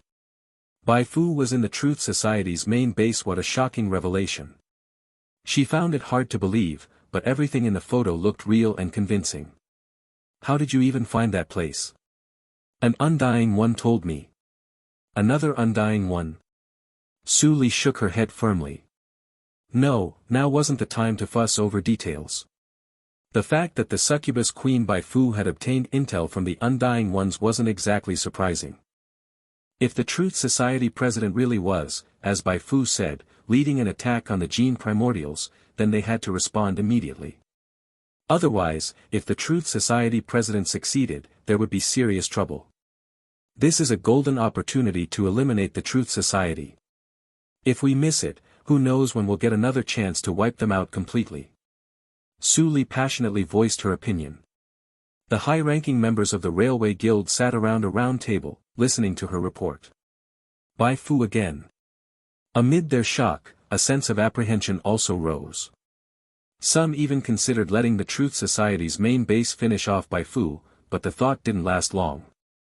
As Su Li said, if they let the Truth Society escape, they wouldn't know where to look next time. The Railway Guild leadership whispered among themselves and soon reached a consensus. Grab with both hands. They would send forces to support the Gene Primordials and strike the Truth Society's rear, while simultaneously dispatching troops to the Truth Society main base to surround it before anyone could escape. To achieve this goal, the Railway Guild alone wasn't enough. They quickly contacted the other major factions. Just like them, everyone who received the news was dumbfounded. Bai Fu broke into the Truth Society's main base. Is she crazy? Each major faction harbored their own thoughts, especially after learning that the location of the Truth Society's main base had been revealed to Bai Fu by a player. Yet despite their complicated emotions, in order to thoroughly annihilate the Truth Society, none of them acted out of line for now. Instead, they rushed to mobilize their forces. Time waits for no one. The Truth Society had already engaged the Gene Primordials. Any further delay, and with the Gene Primordials' paper-thin stats, they absolutely couldn't hold out. Same for the Truth Society main base. If Bai Fu were killed, the Truth Society would surely retreat immediately. Arriving late would mean reaping nothing. The news spread like wildfire among the player base. Not to mention players outside the Garden of Silence faction, Even most of the Garden of Silence players had no idea that Bai Fu's departure from Bai Fu Town this time was to take on the Truth Society. Solo infiltration into the Truth Society. Damn, Fu is way too savage. Taking on the Truth Society, that's the main story, right? Bai Fu went in alone. Damn, is Bai Fu actually the true protagonist of Origin Star? Bai Fu had already appeared frequently in the 1.2 version preview. Most players no longer doubted that she was one of Origin Star's protagonists. But today's intel seemed to be telling them that they had been too naive. One of the protagonists. The only protagonist. Real analysis of Bai Fu's true role. Fu, just how many more surprises are you hiding? Single-handedly triggering the main story, that's Bai Fu. For a time, the community was flooded with analysis videos about Bai Fu. The community grew incredibly lively, while players from other planets looked on in utter confusion like, bro, how did you guys suddenly start fighting a world boss? We're still slowly progressing through the story. They didn't understand, but they were utterly shocked. The earlier one engaged with the main storyline, the faster the leveling pace, and the faster the leveling, the more benefits players from Origin Star could reap. Damn, the more they thought about it, the more jealous and resentful they became. And the one who brought about all these changes was that familiar name. Bai Fu. Beyond the community, players on Origin Star were now fully hyped. They launched expeditions with their respective factions, some aimed for the Gene Primordials, some toward the Truth Society main base, and only a rare few who were members of the Truth Society had a goal, not to get crushed. Damn it all, I just joined the faction barely a month ago, don't tell me my faction is about to collapse. Truth Society, you've done me dirty. Truth Society, how do you plan to repay what you owe me? Woo-woo, I must have been blind to join the Truth Society. This garbage faction just lures people in to get killed. Wails echoed in all directions. Most Truth Society players mentally collapsed, while a few grinned and started cheering hard for Bai Fu. Go Bai Fu. Our white-haired jailer Big Sis, bring down the Truth Society and save us from suffering. At the Truth Society, Bernardo passed through one door after another. After entering the underground production line, he contacted the people in the central monitoring room. How's the situation on Su Jihao's side? Where's Bai Fu? The person on the other end swallowed hard and spoke in a trembling voice, Minister, all monitoring in Area C has been shut down. But someone just went to check. They didn't find Bai Fu, only Su Jihao's corpse. Bernardo felt a tightness in his chest and almost stumbled to the ground. Su Jihao was dead. He had vaguely suspected that Su Jihao wasn't a match for Bai Fu, which was why he had advised him to withdraw temporarily. But Su Jihao had still died at Bai Fu's hands. A chill crept across Bernardo's scalp. This woman was too dangerous. She must not be allowed to live. Release all beast-mutated mutants. Even the prototypes. Release them, all of them. Bernardo clenched his teeth. After giving the command, he quickly contacted the president. It could no longer be hidden. Bai Fu knew the location of the main base, so there was a high chance the Railway Guild knew too. And if the Railway Guild knew, how could the Gene Primordials be unprepared? The path the president was taking might very well be a path riddled with traps. Bernardo? What are you contacting me for at a time like this? The Truth Society president was puzzled. Bernardo relayed everything that had just happened. His words left the Truth Society president stunned, unable to speak for dozens of seconds. 2 hours, at most 2 hours, and I'll be back. Prepare for retreat until then. After ending the call, the Truth Society president forcefully suppressed the killing intent in his heart toward Bai Fu. He lifted his head and looked toward the distant spire. He was just one step away. At the same time, at the gate connecting Area C to Area A of the Truth Society, Bai Fu looked at the members of the Truth Society pouring out from both sides and smiled. She too was only one step away from rescuing Yulia. Chapter 130, From Village Girl to Queen, Bai Fu who fights as an army of one. At this moment, the gate from Zone C to Zone A was crowded with people. Psionic users, mutants, elite soldiers, heavy weaponry, they formed 3 packed rows, completely blocking the path. The moment Bai Fu walked to the gate, it suddenly opened automatically. When it rose halfway, the interception troops of the Truth Society simultaneously raised their weapons. Just now, Bernardo had issued a new command. No survivors. Upon sighting Bai Fu, Yulia, or Dr. Aid, engage immediately. No mercy. The interception troops executed Bernardo's order with precision. Initially, many in the interception squad had underestimated Bai Fu. Sure, she was strong, but trapped in Zone C, how much trouble could she stir up?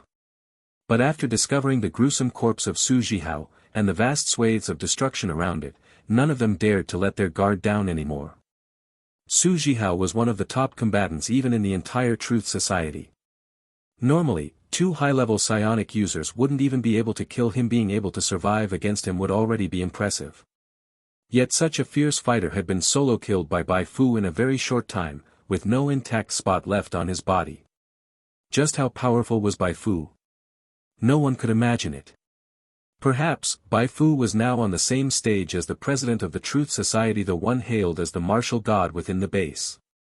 Faced with such an opponent, there was only one thing the interception troops could do. Fire. Fire. Hot weapons were unleashed. All kinds of special bullets burst from barrels, merging into a storm-like barrage. Grenades and customized hand grenades followed in rapid succession. In the first wave of assault, the interception squad unleashed every long-range offensive method they had. The resulting explosions, flashes, and smoke completely engulfed Bai Fu in a curtain of devastation. Though the sturdy gate remained unharmed, the surrounding walls and ceiling collapsed under the onslaught. Only after more than a full minute did the interception squad cease fire. The on-site commander, psionic user Kars, stared hard at the ruins before him, murmuring. She should be dead now, right? Each psionic user had their own way to resist hot weapons, but there were limits to all such methods. Once those limits were exceeded, tanking such an attack with flesh and blood alone was no easy feat. Seconds later, the dust in the ruins fully cleared, and a figure came into the view of the interception squad. It was Bai Fu. She stood there, completely unscathed. She had only removed her white lab coat, revealing the combat suit she wore underneath. How is this possible? Everyone from the Truth Society, including Kars, widened their eyes as if they had seen a ghost. Their minds buzzed, frozen as though their systems had crashed, unable to process what their eyes were telling them. Shock. Fear, all manner of negative emotions tangled together. Bai Fu smiled. The Truth Society's attack had been fierce, but she was the superior one. A psionic shield with an HP value of 3000 wasn't something that could be shredded so easily. She strolled leisurely through the web of fire, walked to a safe point, calmly watched the Truth Society waste over a minute firing at thin air, then slowly returned to her original position. Yes, she just wanted to scare them a little. And it worked beautifully. As the Truth Society's members quaked in terror, Bai Fu raised her right hand. 5 void energy orbs slowly rose like black moons. Beneath their glow, one tiny Bai Fu after another poked their heads out from behind the rubble. More people. I've got plenty too. Saturation attack. I can do that too. Almost as soon as the 5 black moons began their attack, the tiny Bai Fus raised the prayer cards in their hands. They held Summon Ghost. And Penetrating Spear, the former a grenade, the latter a sniper rifle.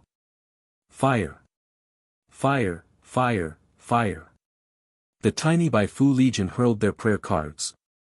White light rained down like a waterfall, instantly engulfing the Truth Society's interception troops. The first to face the brunt was Kars, standing at the front. He dodged frantically, barely evading Bai Fu's first counterattack. He survived, but those behind him weren't so lucky. Boom boom boom. Light lances shot forth, shredding the multi-barrel heavy machine gun at the front. Ghost assaults blew fragile gunners into the air. Their bodies slammed into the ceiling, chests collapsed, waists snapped, blood splattering everywhere. Explosions and screams intertwined. The air reeked of blood and gunpowder. Kars' eyes burned with fury. Among the fallen were card-playing buddies he'd just been chatting with. Now one lay on the ground, half his face completely gone. Kill her. If we don't, we're all going to die. Kars roared. Cold air swirled around his body. His Esper power had been activated. Charging at the front, he led more than a dozen psionic users in an all-out assault on Bai Fu. Bai Fu didn't dodge at all. She stood in place, calmly healing injured Tiny Bai Fuss with psionic energy and dispelling buffs from her enemies. She remembered she was a mage. Melee was only necessary when locked in life-or-death combat with strong foes. The next second, the 5 void energy orbs simultaneously switched targets. Caught off guard, Kars was struck squarely by 5 psionic beams, flung backward, toppling the psionic users behind him. By the time he got back up, 3 seconds had passed. Extradimensional erosion detonated violently, unleashing another storm that dealt area-wide damage. Seizing this chaos, the tiny Bai Fu Legion launched another barrage of penetrating spears. 3 consecutive shots hit the same spot, stacking fatal damage and clearing Kars' HP bar. As he fell to the ground, an expression of disbelief remained frozen on his face. He never expected to fall so quickly, let alone die so fast. You have slain Truth Society high-level psionic user Kars. The game prompt rang out, soon drowned by a string of kill and damage messages. Bai Fu calmly commanded her void energy orbs and the tiny Bai Fu Legion to advance. She alone formed an entire army. In the corridor between Zone C and Zone A, she engaged in a head-on firefight with the Truth Society, utterly decimating their interception troops, breaking their spirit. Support. We need backup. The interception troops frantically contacted the main surveillance room. The operators there urgently reached out to Bernardo. Still in the underground factory, Bernardo was on the verge of panic. With Bai Fu's firepower, who knew how much of the main base would remain intact once this battle was over? All high-level psionic users form up and encircle her. Forget about those outside for now. Call every undying one in the base. Make them cannon fodder. If they can stall Bai Fu for even a second, it's worth it. With the order given, all Truth Society faction players in the base except Tire Jinren received a new mission to stop Bai Fu's advance. Silverwing. All other players' gazes focused entirely on the Silverwing assassin. The Silverwing assassin nodded forcefully. It's our turn to act. For liberation from suffering, for a better tomorrow, for love and justice, charge, damn it. With the Silverwing assassin in the lead, all the players charged at Bai Fu. They were already prepared to die once, then revive at the respawn point and sneak back in to stir up trouble. But when they saw the void energy orbs floating behind Bai Fu like black moons, and the adorable yet ferocious Grenadier, Tiny Bai Fuss, they all froze. Holy crap, what kind of fighting style was this? They had already seen many of Bai Fu's combat videos in the community, and were familiar with the void energy orbs, penetrating spear, and Tiny Bai Fu, but this kind of combo attack was their first time witnessing. It was too powerful if players could fight like this. Some players began live streaming, others recorded videos. As the keywords, Truth Society, Bai Fu, and Army of One, combined, they immediately captured the attention of countless players. Damn, I thought Tiny Bai Fu was just a mascot, turns out it can be used like this. I encountered a patrolling Tiny Bai Fu in Bai Fu Town the other day. I even thought of petting it, thank God I didn't. It might have just speared me in the face. Too strong. With Tiny Bai Fu, I don't even need to throw the prayer cards myself. This is the savior of the clumsy-handed.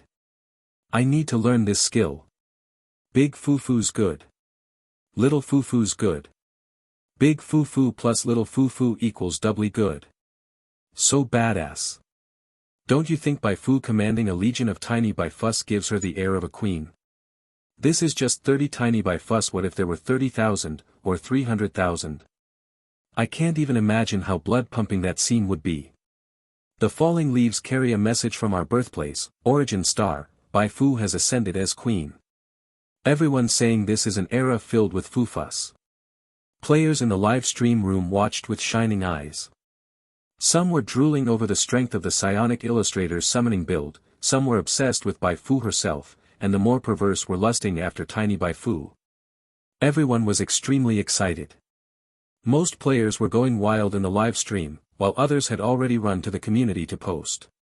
In the posts, they detailed Bai Fu's full journey from a village girl at the abandoned cooling plant to a queen who stood unchallenged at the heart of the Truth Society's main base, and went on to wildly speculate on how the storyline would unfold once the Truth Society was destroyed. Various experts appeared in the thread to share their insights. The hype even surpassed that of the war between the 5 major factions and the Truth Society. Hey, all of you are stealing my thunder. The excavation princess, who had accidentally clicked into the thread, nearly fainted from rage. Her spotlight had been stolen. Helpless, she could only obediently follow Suli, who had taken over temporary command of the Garden of Silence, to see if she could glean any valuable intelligence from the war against the Truth Society. The Silverwing Assassins' live stream lasted just over 6 minutes. Under constant urging from the Truth Society, they reluctantly went forward and donated themselves. At least we bought some time. Receiving the news from the main surveillance room, Bernardo let out a breath of relief. He had already released all the beast-mutated mutants in the underground factory. Now it was time to repay Bai Fu with blood. He began herding the beast-mutated mutants into the elevator. The elevator ascended rapidly, but halfway up, it suddenly jolted twice, then stopped. What's going on? Bernardo's face changed dramatically. He suddenly realized the power was out. Someone had cut the supply. The elevator's power supply was separate from the others, so if even that was shut off, it meant the main power room had been attacked. Except for a few independently powered zones, everywhere else would be powerless. Who did this? Bernardo's fury surged. He was now in the elevator shaft. He could climb out himself, but what about the beast-mutated mutants? These mutants could only understand very basic commands. Since they were released in a rush, a small mishap could lead to them going berserk. Originally, he had wanted to trap Bai Fu in with these beast-mutated mutants and let them tear each other apart. But now, he was the one trapped with them.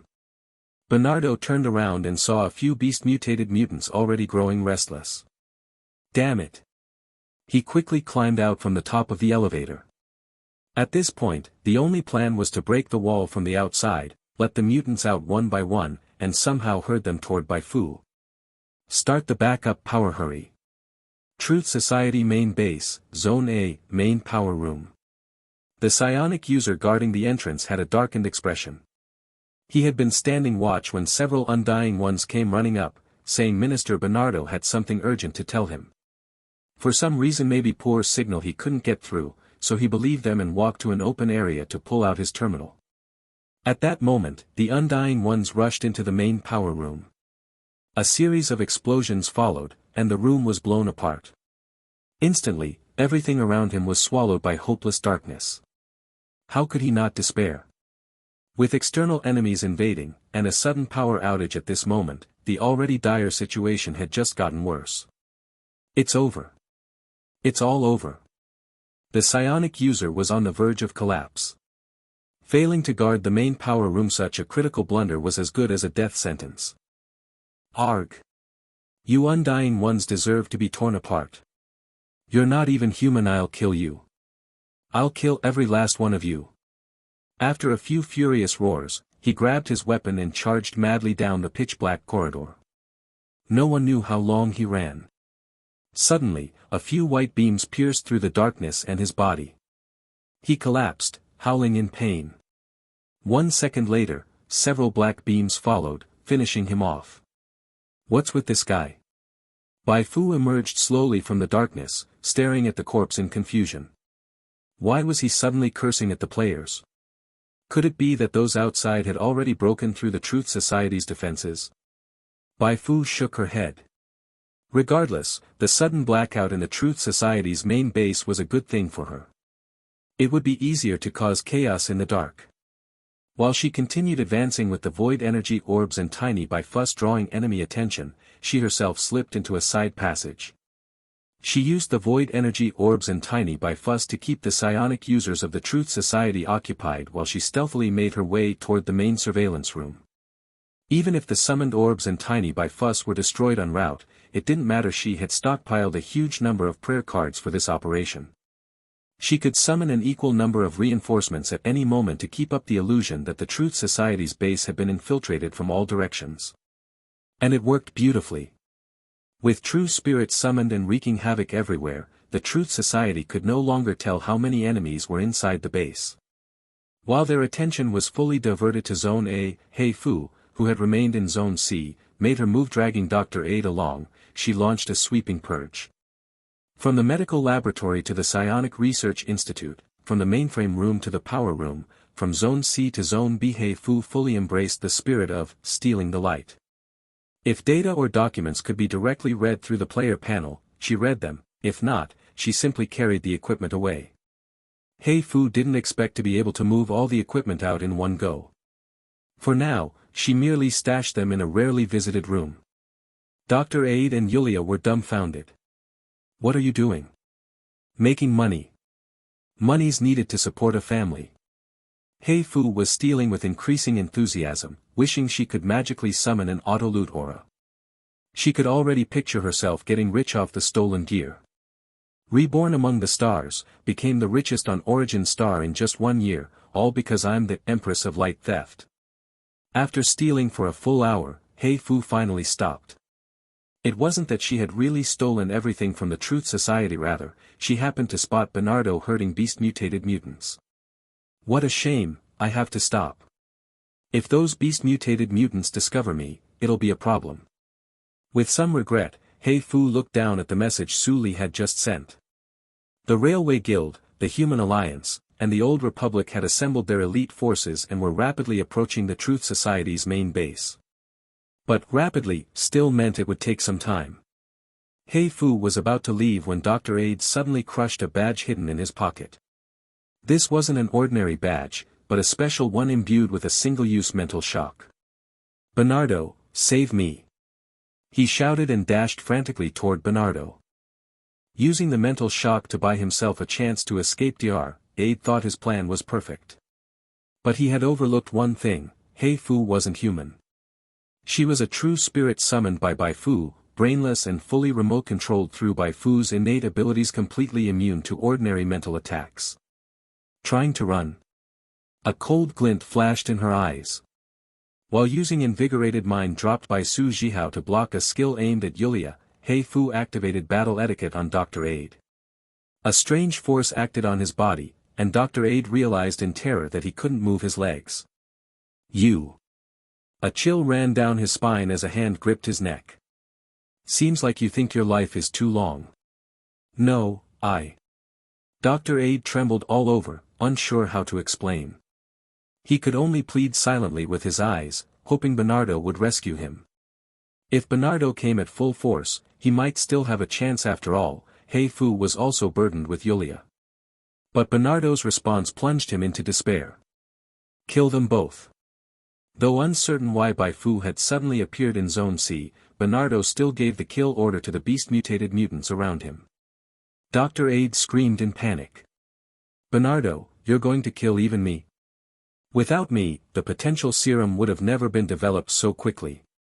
Yulia's ability wouldn't have been cracked." Bernardo's expression was ice-cold, unmoved. The situation was falling apart, and the Truth Society was in decline. He didn't want to waste another moment. He just wanted Bai Fu dead, even if it meant Dr. Aid had to die too. Realizing there was no hope of rescue from that side, Dr. Aid turned to plead with Bai Fu. "Don't kill me. I'll trade you the chairman's secret. It concerns your very survival." Bai Fu hesitated for a moment, but just as the beast-mutated mutants charged in, she cast a psionic shelter on Dr. Aid. She pulled out a stack of cards. While dispelling Bai Fu's void energy orbs, she summoned new ones on her side to block the mutants. "What secret?" Bai Fu tapped the ground with her toe, using the force to leap back. Dr. Aid said urgently, "The chairman has mastered a method to duplicate Yulia's avatar. His grasp is incomplete. He can only create one, but he's placed this duplicate in the base. That means he can abandon his body at the gene prototype site and return here anytime he wants. He's strong, unbelievably strong. Even several Su Ziheos combined couldn't beat him. If you don't want to die, you better find a way to escape now." Upon hearing this, both Bai Fu and Bai Fu's expressions turned grim. In truth, the Truth Society chairman's total level wasn't currently higher than hers, but total level wasn't the only measure of an NPC's strength. Based on what the Truth Society members had said, the chairman was likely an artificial human, and from the game's classification of his role, he was probably a monster with few classes but extreme race and template bonuses. He's currently attacking the gene prototype. Unless he's willing to accept the failure of this operation, he won't be back soon. But if he gets truly enraged and decides to abandon the mission just to kill me, then... Bai Fu was fully aware of how much destruction she had caused in the Truth Society's main base and how infuriating she had been. Now, all she could do was hope that the gene prototype, the Railway Guild, and the players she had sent could stall the Truth Society chairman long enough. Otherwise, she'd be in deep danger. You can walk, right? Bai Fu looked down at Yulia cradled in her arms. Yulia nodded. I can, but I can't move fast. That's enough. Bai Fu set her down and stuffed a handful of prayer cards into her hands. The usage is written on the cards. I'll have Tiny Bai Fuss escort you. While I distract Bernardo and the beast-mutated mutants, you run and find a safe place to hide. Once I've taken care of things here, I'll come find you. Looking at the solemn Bai Fu, Yulia was briefly stunned. Our deal, and your relationship with Uncle Neeson, shouldn't be enough for you to go this far for me, right? She couldn't understand it. Before their deal, she had fought Bai Fu twice. The first time, she had even tried to kill her. It was hard to imagine Bai Fu going to such lengths for her. To infiltrate the Truth Society alone, it was unimaginable. Was she trying to get something from her? No. It didn't warrant this much effort. If only she knew Bai Fu had taken a quest, she wouldn't be confused. But she didn't know. So when Bai Fu gave her a shove, pushing her away, a strange thought emerged in her mind. Could it be that Bai Fu had special feelings for me? Chapter 131, After you die, I will let the truth be buried with you. A mess of thoughts scurried chaotically through her mind. Yulia looked toward Bai Fu, her gaze gradually taking on an unusual gleam. She pondered carefully. For Bai Fu to go this far for her, there were only two possibilities. Bai Fu lusted after her body, believing she could draw strength from it. Bai Fu lusted after her body, though this lust was different from the previous kind. Only those who understood would understand. As for the reason that Bai Fu was a living saint who wanted to save everyone she met, utterly untenable. Had she only heard tales of Bai Fu at the abandoned cooling plant, she might still have believed that. But after spending some time with Bai Fu in the Goli Desert, she knew well that this woman, who looked like a goddess of mercy, was in fact a wolf in sheep's clothing. Of course, Yulia didn't dislike this kind of personality now. After 2 years of betrayal and capture, she had come to realize deeply that to survive in this chaotic world, not using a few tricks was extremely difficult. Beyond that, she had also come to understand another truth: never let emotions take the lead. In the past, she would have insisted on staying simply because Bai Fu had come to save her, fighting alongside her to the bitter end. Even if we die, we must die together. But now, she had shed that silly naivety. She knew that in her current state, staying behind wouldn't help Bai Fu, it would only become a burden and drag her down. Listening to Bai Fu and leaving quickly was the wisest choice. Bai Fu. Yulia's gaze toward Bai Fu grew resolute. If you die, I'll come back and avenge you. I'll bury the entire Truth Society with you. As she spoke these words, there was no hatred in her voice, no venom, just a flat, matter-of-fact tone, like a narrator recounting an already established fact. Yet this calm voice, combined with her icy blue hair, cold yet stunning face, and the faint smile curling at the corners of her lips, exuded a strange, intimidating aura. Bai Fu was moved. She had thought Yulia would say something like, "You must survive," or, "Once we escape from here, let's XXXX," and flood her with death flags. She didn't expect Yulia to hit her with a reverse flag instead. Well then, Bai Fu suddenly felt her chances of walking out of the Truth Society's main base alive had significantly improved. Go. Bai Fu controlled Bai Fu and waved her hand. Yulia turned around and, under the escort of tiny Bai Fu, quickly fled. From afar, Bernardo noticed the movement. He immediately commanded a beast-mutated mutant to lunge at Yulia. Kill her. Bai Fu raised her brows slightly. Just as the beast-mutated mutant charged halfway forward, a few tiny Bai Fu who had been lying in ambush suddenly exploded like 1,000-pound hammers smashing into the chest and abdomen. The leading beast-mutated mutant howled and was blasted into the air, shattering the ceiling above. The first round ended with Bai Fu gaining the upper hand. At that moment, Dr. Aid panicked. Though he held high status in the Truth Society, in terms of strength, he was nothing but a weakling. If Bai Fu and Bernardo clashed, even a stray shockwave could kill him. What should I do, Bai Fu didn't even turn her head. I don't have time to care about you. Whether you survive depends on your own luck. Dr. Aid gritted his teeth and ran. If he could escape the base, he might still have a sliver of hope. But just as he reached the escape corridor's entrance, the ceiling above suddenly collapsed. Along with the falling concrete and broken rebar, a steel claw bristling with scimitars crashed down. The blades pierced the area around his neck, embedding deeply. With a twist of the claw, a geyser of blood erupted, and his head was ripped clean off. Ah! Dr. Aid's scream was cut off abruptly. Moments later, a 3-meter-tall beast-mutated mutant leapt from the shattered ceiling.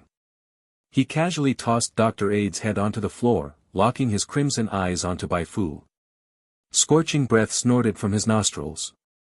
If you insist on interfering, then trade your life for Yulia's. Murderous intent gleamed in Bernardo's eyes like he would devour anyone in his path. No sooner had he spoken than 5 or 6 beast-mutated mutants began surrounding Bai Fu from different directions. Bai Fu's expression grew grim. It was now a fight to the death. Never mind that this was just a twin spirit projection. If it were her main body, she wouldn't hold back either. When surrounded, the best way is to pick one and beat them down. Infused with rage, Bai Fu activated Super Burst, Bai Fu. Her psionic value dropped by 30%, HP dropped by 20%, but with the stacking of 2 special skills, all her stats soared by 15%.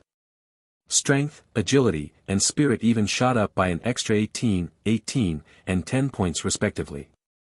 And it didn't stop there. She locked onto the beast-mutated mutant with the most buffs on the field, then bound him with chain reaction, forcefully stealing a 12% attribute boost buff from him. At this moment, Bai Fu's overall stats had completely surpassed Bai Fu's main body. All of this happened in the blink of an eye. 1 second ago, in Bernardo's senses, Bai Fu was like a sun. The next second, she suddenly transformed into an impending supernova blazing hot and dazzlingly bright. What the hell? He instinctively felt something was wrong, but had no time to react. Bai Fu was just too fast with agility near 130, plus the force displacement skill flowing light. In the blink of an eye, Bai Fu flashed in front of Bernardo. Coupled with the control from the void energy orb on surrounding beast-mutated mutants, she opened with a triple-hit combo of dark burn to the face. Psionic energy turned into dark flames, crashing down like meteors and slamming hard into Bernardo's body. -476, -428, -431. 3 glaring blood-red damage numbers floated up from Bernardo's head. 1 strike and nearly 2/3 of his HP was gone. Bernardo was blasted backward. Midair, a beast-like roar erupted from his throat. He had never imagined that death could come this close. If not for the specialized protective suit he wore and his Esper power's cushioning effect, he might have been killed instantly just now. What kind of ability was this? This was the first time he knew a psionic per-user could possess such terrifying melee power. If this could be used repeatedly. Unthinkable. A monster. Bai Fu was a monster. 10 times, 100 times more monstrous than any beast-mutated mutant the Truth Society had ever created. Bernardo's mind was in turmoil, his face twisted with pain and terror. The moment he landed, he quickly pulled out a potion from his clothes and chugged it down. +100, +100. The next second, the effect of extra-dimensional erosion fully stacked and exploded inside Bernardo. Clutching his chest, he knelt amid the smoke and dust of the blast, coughing up mouthfuls of blood. Block her, quick, block her. Bernardo shouted in panic. He was grateful that he had taken the special recovery potion immediately, otherwise, he would likely have already been blown motionless, lying helpless on the ground, waiting for Bai Fu to butcher him. Seeing that Bernardo wasn't dead, Bai Fu felt a bit regretful. However, being able to cripple such a high-end combatant in a single encounter meant that earlier burst was well worth it. Even though she had lost 30% of her HP, she was just a true spirit. Bai Fu cast a true spirit repair across space, instantly raising Bai Fu's HP by 200. She was confident that she could fully restore Bai Fu's HP before Bai Fu's psionic shield was broken. That way, Bai Fu could unleash several more casts of dark burn provided they could stall out the cooldown. As Bernardo was smashed into the air, all surrounding beast-mutated mutants charged toward Bai Fu in great strides. These beast-mutated mutants each had their own strengths. Some had undergone mechanized modifications and looked like mechanical monsters. Others had bodies that rapidly swelled under the effect of drugs, resembling little giants. Still others were engulfed in burning flames, like men of fire. Regardless of their form, all these beast-mutated mutants shared one thing in common: they were incredibly powerful. Even the weakest among them had strength near that of high-level espers. Bai Fu wasn't foolish enough to stand among the crowd and fight them all at once. Her right foot, encased in combat gear, came down thunderously upon the head of a beast-mutated mutant. In the moment she forced the mutant to its knees, she slipped away like an oiled eel. Her feet rapidly tapped across the foreheads of the mutants, using the broken ceiling to leap out of the encirclement.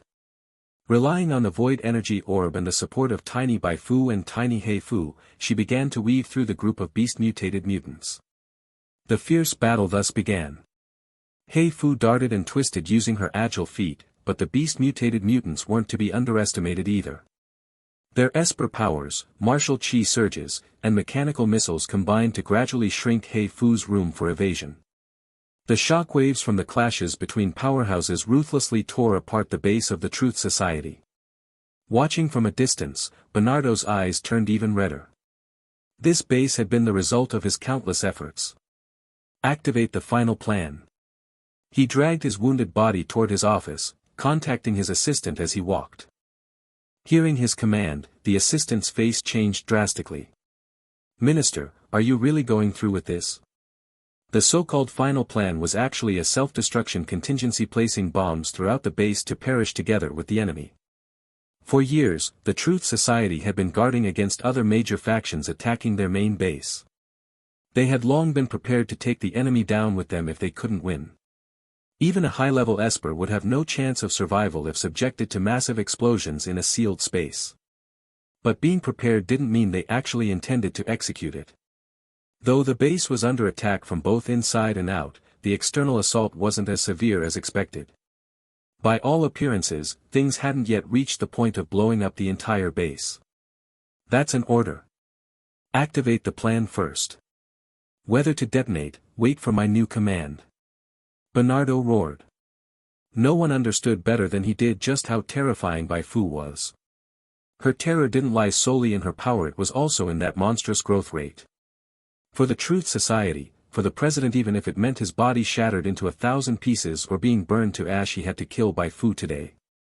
He could not let her escape, or the consequences would be unimaginable. The scolded assistant trembled as he agreed. All he could hope now was that those espers could step up and take Bai Fu out quickly. Though they could evacuate before the base exploded and survive, doing so would doom them to a life of wandering, turning them into a roving army. While the Truth Society was mobilizing, Bai Fu was still playing hide-and-seek with the high-level espers in Zone A. She had burned through dozens of prayer cards before managing to kill one high-level esper who had stumbled upon her just before the others could surround her. It was all thanks to Bai Fu drawing a great deal of attention, and the unexplained power outage in the main base. Otherwise, no matter how fast she was at killing, she likely would have already been surrounded. While Bai Fu is causing such chaos, I need to find a way to regroup with Yulia and then get out of here. Once she learned the Truth Society president had only left behind a doppelganger in the base, Bai Fu abandoned the idea of continuing her rampage here. There was no need to fight it out now, she could simply wait for reinforcements from factions like the Railway Guild and come back later. Crossing a pitch-black corridor, Bai Fu headed toward the light dot on the map representing tiny Bai Fu. Her high agility and the movement silencing effect of Moon Veil made her glide through the darkness like a fish in water. Halfway there, she suddenly received a message from Su Li. 3 pieces of news, all good ones. Which do you want first? Bai Fu replied with an angry emoji. Su Li, alright, no suspense. First, the first wave of reinforcements will soon arrive at the Truth Society's main base. Bai Fu, that fast? Can you guys teleport? Su Li, just a commando unit. When they got the order, they happened to be just a few hundred kilometers away. They set out an hour ago, should arrive in about 30 minutes. Bai Fu, definitely good news. What about the other 2? Su Li, the 4 nations have reached an agreement and established a central command. A full-scale encirclement of the Truth Society's main force is underway. If all goes well, it won't be long before you hear news of the main force being crushed. Bai Fu's lips twitched. Good news for Su Li, maybe not necessarily for her. If the main force was defeated, the Truth Society president might return. Su Li, the last good news, I've finished investigating the person you asked me to look into. I can't believe it. The guy lived over 100 years ago. Luckily, he appeared in a newspaper back then, or I wouldn't have found anything. I've sent you the data, take your time. Bai Fu only gave it a quick glance. The man in the photo looked utterly unremarkable, but he had an extraordinary identity and an extraordinary end. He had once been a hero for fun, lacking significant powers. He had given a few interviews and then, one day, vanished. Since then, aside from the newspaper that interviewed him, there was no trace left of his existence in the world. That's just how the world was among the teeming masses, who could know another's ending. Bai Fu opened the Quest interface and clicked Submit on the entry for the Origin of the Truth Society. You have completed the mission The Origin of the Truth Society, and earned 300,000 XP, plus 1.5% storyline exploration on Origin Star. Hidden objective: completing the memory fragment from the mutant uprising at Psionic Research Institute No. 1 subdivision achieved. Additional reward, 300,000 XP, blank memory fragment ×1, usable in the faction interface. The next quest will be triggered based on your choices when facing the Truth Society president. As expected. Bai Fu shook her head slightly. The person in the memory fragment had once been the president of the Truth Society. A single quest gave a 1.5% storyline exploration boost and a blank memory fragment, rewards not to be scoffed at. But the better the reward, the more she feared the Truth Society president. Closing the game interface, Bai Fu encountered several ambushes on her way to Yulia. Massive fireballs, annoying gravity control. Fortunately, her superior skills let her bypass every trap and obstacle until she finally found Yulia. Where's that doppelganger you summoned?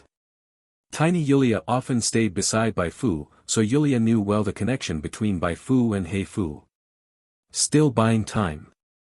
Thanks to her, let's hurry up and get out of here. Bai Fu decisively scooped Yulia up again and dashed toward the edge of the base. Now that large portions of Zones C and A had been destroyed, there was no need for her to deliberately look for a path. She could simply charge upward directly. Report to the minister, another trace of Bai Fu has been discovered. Bai Fu and Bai Fu had been causing chaos in the base for quite a while now. The Truth Society had more or less figured out the situation. There actually weren't that many intruders in the base at most, it was just 2 Bai Fus. All the other people were summons from the 2 of them. Find a way to hold her off for 10 minutes. Bernardo was burning with rage. His chest heaved violently, and it took several seconds before he issued the second command. Everyone prepare to gather in the secret passage. They had been fighting for so long, yet still hadn't taken down that black-haired Bai Fu. At this point, it had become extremely difficult to eliminate the 2 Bai Fus in a short time. He couldn't be sure when Bai Fu's large reinforcements would return, so maybe it really was time to prepare to blow up the base and bury Bai Fu with it. After ending the call, Bernardo stared at a photo on the wall for a long while before taking some special documents and leaving the office. His fingers tapped rapidly on the terminal. With something this serious happening, he had to inform the president. If the president were to learn about the situation in the base first from the Gene Primordials or the Railway Guild, it could deal a major blow to morale. Bernardo typed out a lengthy report and sent it. All that was left was to wait for the president's reply before detonating the main base. He waited for 5 minutes and the president replied with just a few words. "Wait for my return." What? Seeing those few words, Bernardo froze. This wasn't the kind of reply that should appear at a time like this. A bad feeling suddenly crept into his heart. Meanwhile, in a small base 70 kilometers from the capital city of the Gene Primordials, Haidu, the president of the Truth Society who had brought the main force here an hour and a half ago, wore an expression darker than ever. Truly unexpected. The outside world had many theories about your identity. Some thought you were a reclusive martial arts prodigy. Others suspected you were a defector general from the old republic. But no one imagined that you were one of the people who escaped from the Psionic Research Institute back then. In a classically styled drawing room, a man squinted with a smile. If Bai Fu or the player were present, they would immediately recognize him as one of the 5 cover figures on the subpage for Origin Star in version 1.2's update preview. The president of the Truth Society let out a furious roar and charged forward. Chapter 132, At the Peak We Meet Again, World Boss Battle 5K.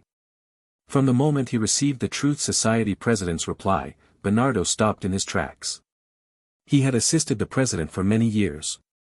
While he couldn't claim to understand the president completely, he had at least grasped 70 to 80% of his character. Under normal circumstances, upon learning that the base had been thoroughly overturned by Bai Fu, the president should have responded with furious curses directed at Bai Fu, while also throwing in a few scoldings for him. But the president just now was very off. "Wait for my return."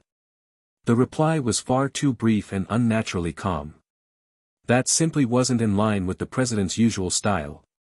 Could it be that someone else had gotten hold of the president's terminal, or worse, had something so grave happened that even the president's composure had been shaken? Bernardo felt a chill crawl over his scalp. I must be overthinking this, yes, that must be it. He tried sending another message to the president, hoping for a more detailed explanation. But even after firing off more than a dozen messages over 3 or 4 minutes, he still hadn't received a single response. Instead, it was his assistant who called him first with bad news. "Minister, I followed your orders and managed to stall Bai Fu for 10 minutes, but she's just too strong. We simply don't have the manpower. Even though we've done our utmost, she's already reached the freight elevator that connects Zone C to the surface. If we want to buy more time, we'll need to send reinforcements, otherwise, we either let her escape, or blow the base immediately." The assistant was starting to panic. Bernardo's own situation wasn't much better. To bomb, or not to bomb? He couldn't decide. With the president still not responding, Bernardo felt like his brain might explode even before the base did. "Give me another 30 seconds to think." Bernardo's breathing grew heavier as he stared fixedly at the screen of his terminal. Framed by darkness and silence, the sound of his heartbeat was like thunder. After a full 20 seconds, he gripped the edges of the terminal tightly and shouted, "Everyone evacuate. Let Bai Fu enter the freight elevator. Prepare to detonate the base." The assistant, who had just received clear orders, let out a breath of relief. "Yes, Minister. I'll immediately dash. No need to bomb it." At that moment, a deep voice rang out, cutting the assistant off. Bernardo and the assistant were both stunned. That voice, they couldn't be more familiar with it. It was the president. Bernardo turned quickly, only to see the president standing on the other side of the corridor. He was clad in heavy exoskeleton armor. His face was unreadable, expressionless. Only his eyes shone with an unprecedented brightness, as if flames were burning within. "President, why are you here?" Bernardo inadvertently let the terminal slip from his hand to the floor. His mind was in complete turmoil.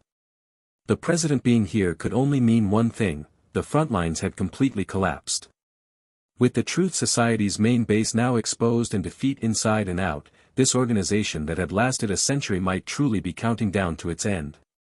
And it wasn't just Bernardo who realized this, so did the assistant on the other end of the terminal, and everyone beside him. In an instant, the morale of the Truth Society's main base plummeted to rock bottom. They were done for. That was the only thought left in their minds. The president's expression remained calm. My sensing wasn't wrong. The extraterrestrial visitor who caused all this catastrophe isn't dead. He's been hiding inside the gene primordials all along, very weak. I was just one step away from killing him, but that step might as well be a chasm. I didn't expect he'd have a way to restrict the power of this body. No, I should have expected it. The psionic modification technology was shared by him with the White Tower Republic and Orion. How could he not keep a trick up his sleeve? I've failed your century of expectations. Leave now, before the main forces of the gene primordials arrive. Go quickly. I will personally deal with Bai Fu. He had fought his way into the gene primordials, endured battle after battle, and nearly burned himself out. He thought he could use his fists to release a century's worth of rage. But when he finally stood before the enemy he had obsessed over, what greeted him was despair, carved deep into his bones. His once proud strength couldn't manifest at all before his foe. At that moment, he realized he was going to die. The mission would fail. The good news was that he had learned Yulia's secret to creating a doppelganger and had left one behind at the base in advance. That meant, even if he died in shame, it wouldn't be a true death.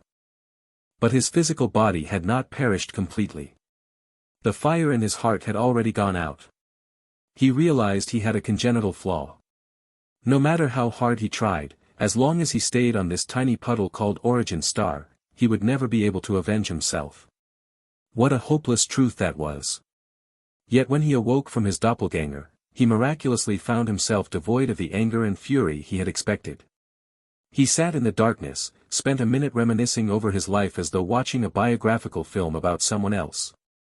There was a strange sense of detachment, like he was just an audience member before a giant screen. He felt nothing but confusion. With his purpose gone, he even started questioning his own origins. Am I, really me? Just like this body was a fake, perhaps the memories tied to his former identity in his mind were also fake, implanted by the researchers from Psionic Research Institute No. 1 Subdivision without his consent. Thus, the Truth Society president walked out of the secret room where the doppelganger was stored, his face void of expression. He had lost interest in clinging to life. Now, he had only two things left to do. First, evacuate the elders who had followed him for decades. Second, kill Bai Fu with his own hands to settle the grudge that had begun at the abandoned cooling plant but only truly ignited today. After instructing Bernardo, the president marched toward the surface. He planned to intercept Bai Fu there. He had not gone far before Bernardo caught up and blocked his path. At this point, killing Bai Fu serves no purpose beyond personal vengeance. It could even result in greater losses. President, let's retreat together. We still have a good chance to escape the pursuit of the gene primordials. We'll find a new place to rebuild. Even if we can't get revenge now, who knows about the future? So many undying ones have suddenly appeared on Origin Star. Let's wait. A new opportunity might come. There was a pleading look in Bernardo's eyes. The president's earlier words made it clear he intended to die. Bernardo couldn't just stand by and watch it happen. He wasn't alone in that. On the other end of the terminal, more people shared his determination. They abandoned their assistants, abandoned Bai Fu, He Fu, and ran as fast as they could toward the president. There was no time left to hesitate. Unlike others who joined the Truth Society for wealth, power, or advancement, they had stayed for different reasons. They saw the president's flaws too, his temper, his recklessness. But they had also felt his greatest strength, his willingness to sacrifice everything, even his life, for his own people. The president had treated them sincerely. Now that the Truth Society teetered on collapse, they would not abandon him. One after another, espers joined Bernardo, trying to persuade the president to retreat with them. But their efforts were in vain. The president had already made his final decision, and nothing would change it. All right, since the president won't leave, then we'll go with you to kill Bai Fu. Bernardo took the lead, and the others followed suit. They insisted on coming along. The president couldn't stop them and had no choice but to tacitly approve. A dozen people charged aggressively toward Bai Fu, who was still entangled with the beast-mutated mutant. DD. Inside the ascending elevator, Bai Fu, tense all over, suddenly noticed her terminal ringing. She didn't dare relax her vigilance and could only entrust Yulia, who was in her arms. "Help me answer it." Yulia removed the terminal from Bai Fu's wrist, raising her brows slightly. An unmarked number. She pressed the answer button. "Bai Fu?" A strange voice came through. "Who?" "Su Li should have already contacted you, right? I'm Coleman, the captain of the Human Alliance's Special Operations Squad. Along with me are Ferreira the Insect Father, a registered assassin from the dark web, and Yi Zhe. We've arrived near the Truth Society's main base, preparing to assist you. Where are you now? Reinforcements? And someone familiar like Ferreira?" After scrambling underground for hours, having used up most of her prayer cards, she finally had help. This gave Bai Fu renewed confidence in escaping successfully. She explained her situation and told Coleman and the others to wait for her at the main entrance of the Truth Society's main base. "Understood." Coleman responded succinctly. After ending the call, Bai Fu remained cautious. Just to get into this freight elevator, she had broken through 4 obstacles in a row. This showed just how badly the Truth Society wanted to keep her here. Until she was truly safe, she couldn't afford to let down her guard. But to her surprise, even when the freight elevator stopped and its doors opened, she saw no pursuers. No pursuers. Just relying on those miscellaneous troops at the surface of the Truth Society's main base to stop her was nothing but a pipe dream. A single void energy orb blast sent them screaming and scattering. Following the map marker, Bai Fu rushed straight for the main entrance of the Truth Society's base. Just as she exited the factory, she suddenly halted. Yulia looked confused. "Why did you stop?" Bai Fu's expression turned grim. "It won't be that easy." Through Bai Fu's perspective, she had already spotted the Truth Society president. This was their second encounter. Unlike last time, the Truth Society president now wore a heavy mechanical exoskeleton. That plain-looking face remained unchanged, but those previously deep eyes were now brimming with killing intent. He was back. This meant the Truth Society's main force, sent to attack the Gene Primordials, had suffered a setback, and the Gene Primordials and their allies had secured a major victory. To most people on Origin Star, this would be good news. But for her, it was the worst possible development. Now we can only hope Bai Fu can hold out as long as possible. Bai Fu wasn't too optimistic. During the battle with the beast-mutated mutants, Bai Fu had already lost most of her condition. The buff from Super Burst was gone, most of her prayer cards were depleted, and she could now only rely on her psionic power. While Bai Fu had a long psionic bar, it was far from enough to survive a group assault. She wasn't wrong. In the mere dozen seconds it took her to fight from the factory to the base gate, Bai Fu had already sustained heavy injuries. There were just too many enemies, and the Truth Society president was far stronger than expected. While being besieged, Bai Fu used Bai Fu to cast psionic vision on the Truth Society president. After more than a month, she finally got a clear look at most of his stats. Compared to over a month ago, the Truth Society president had reached level 60. Although he'd gained 4 levels, he was still 13 levels below her. However, he had only 2 classes, and his primary class, Psionic Warrior, was level 43, 5 levels higher than her main class, Psionic Illustrator. Moreover, his race and template were highly unique. He was neither human nor mutant but a psionic aberrant. His template was Evolution Body. This template's name was similar to her Blood of Evolution, but the stat bonuses were much higher and came with several special talents: offense, resilience, and more. With this special template and a high-level main class stacked together, the Truth Society president's stats were exceptional. Bai Fu outmatched him in inspiration, spirit, and intelligence, and their constitution was comparable, but his strength and agility far exceeded hers. He was a true powerhouse, not one of those hyped-up types. No wonder the members of the Truth Society revere and fear him. Bai Fu's expression grew grave. Psionic Warrior. The moment she saw this class, her heart sank. A psionic melee class, extremely rare and exceptionally powerful. What made it especially troublesome was that this class granted the Truth Society president an abnormally high resistance to psionic power. High constitution plus high psionic resistance plus special talents. These three combined meant her skills would deal drastically reduced damage to him. If Bai Fu were beside her, in full condition like herself, and they attacked together, Bai Fu still had confidence they could hold their own against the Truth Society president. Unfortunately, she had already used up a lot earlier. Although her HP and MP bars were full, as a psionic illustrator, most of her combat power came from prayer cards. With them nearly depleted, her strength was severely reduced. If they catch up, we'll have to fight head-on. A sharp gleam flashed in Bai Fu's eyes. Underground, the Truth Society president had just landed a punch, powered by his mechanical exoskeleton, straight to Bai Fu's skull. I never imagined you'd dare sneak into the main base alone. But now that I've found you, the only fate awaiting you is death. Before Bai Fu was dispersed, the Truth Society president's words were transmitted to Bai Fu through her. Damn it. Bai Fu quickly dragged Yulia and resumed running. Soon, she reached the main gate where reinforcements were waiting. These espers were extraordinarily strong. The squad leader, Coleman, had a main class level of 37. Holding the gate, he directed his team and the players from the Garden of Silence, slaughtering all Truth Society members who dared approach. Spotting Bai Fu from afar, he immediately shouted, "Everyone, get in the car." He came to rescue, not to play the lone hero charging into the Truth Society's main base, guns blazing. Once Bai Fu and Yulia leapt into the back seat of one vehicle, the engine roared, and the car made a sharp turn, speeding south.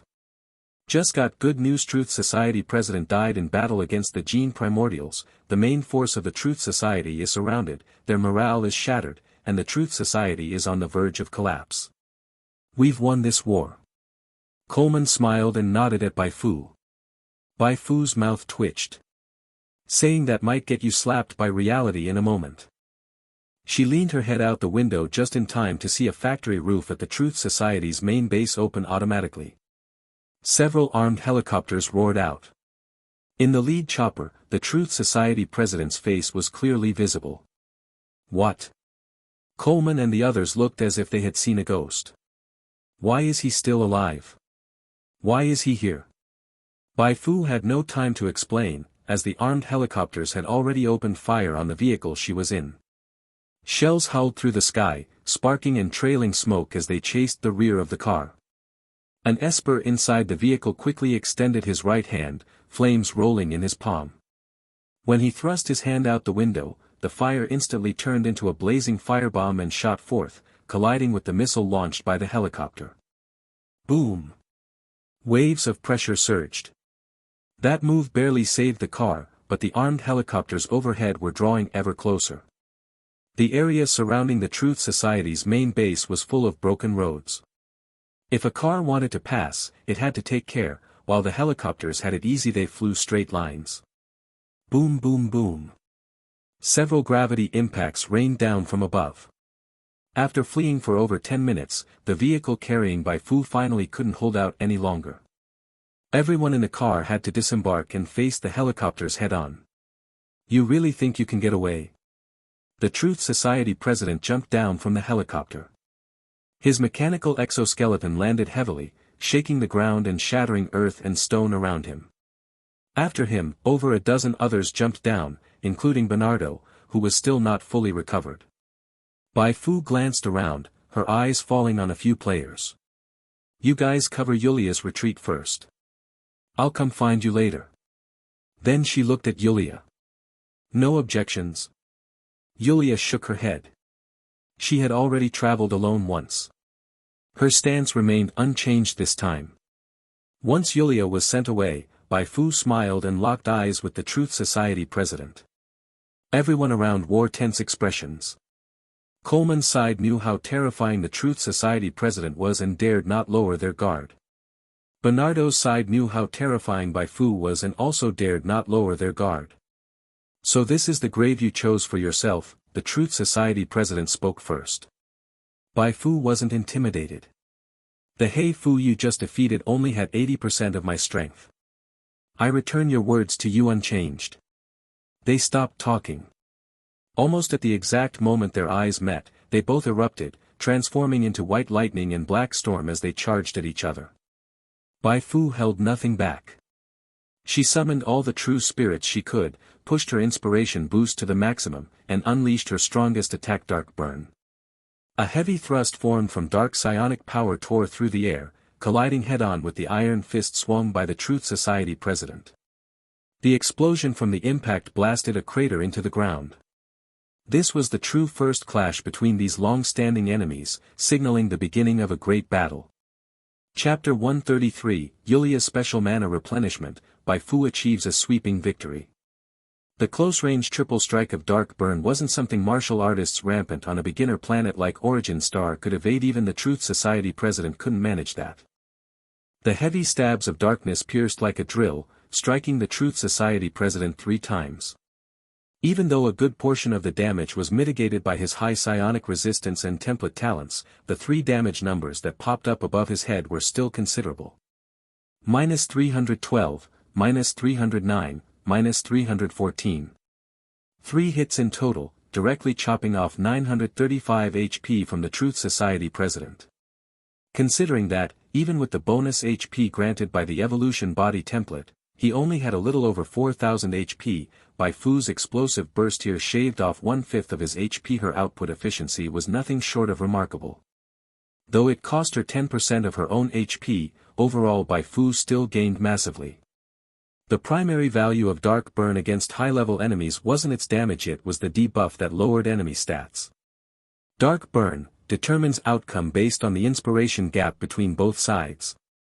After calculation, all stats reduced by 11%, duration 15 minutes. The moment the raging psionic storm blasted Bai Fu backward, the Truth Society president was the first to sense something wrong. A burning sensation suddenly surged within him, like a malignancy clinging to his bones and refusing to fade. The sensation weighed his body down, even controlling his exoskeleton armor became increasingly difficult. What kind of move is this? The Truth Society president's face turned grim.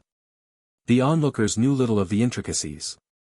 Seeing the first clash between the 2 top figures of each faction result in the Truth Society president standing unmoved like a tower while Bai Fu flew back like scattered cotton, they naturally assumed he held the advantage. Bernardo's eyes gleamed like stars. If Bai Fu could be eliminated here, then perhaps there was still a future for the Truth Society. Kars and the others who had come to support were panicking. In recent days, Bai Fu had displayed terrifying power enough to throw the Truth Society into chaos single-handedly, but her opponent was, after all, the long-renowned Truth Society president. They tried to assist Bai Fu, but Bernardo and the rest had been prepared. As soon as they took a step, other Esper operatives of the Truth Society blocked them. By time for the president. Roars overlapped, followed by thunderous explosions. Players escorting Yulia to safety looked back repeatedly upon hearing the commotion. The situation's not looking good. Should we go back and help Bai Fu? Old Dog of the Iron Rain Guild looked tense. The Iron Rain Guild had invested nearly all their resources into Bai Fu. If she lost, their losses would be enormous. With our strength, can we even withstand a single hit from the Truth Society president? If we can act as meat shields and Bai Fu some time, that's enough. True, but what if we get vaporized by stray psionic energy before we even get close? The fight between Bai Fu and the Truth Society president had already surpassed any battle seen by Origin Star players before. Their moves might not have been as grand as Fire Dragon soaring through the skies, nor as dazzling as Spinning Ice Needle Dance, but the clashes of psionic energy from fists and kicks caused explosions that continuously shattered everything around them. Peak violence. Peak aesthetic of violence. Visual fog, spatial distortion, summon ghost, penetrating spear. Other than tiny Bai Fu and tiny Bai Fu who hadn't acted yet, Bai Fu had used nearly all her available prayer cards. Her goal was to suppress the Truth Society president's HP as fast as possible before he could suddenly counteract the effects of Dark Burn with some unknown trick. Seeing the battlefield riddled with craters, players felt their scalps tingle.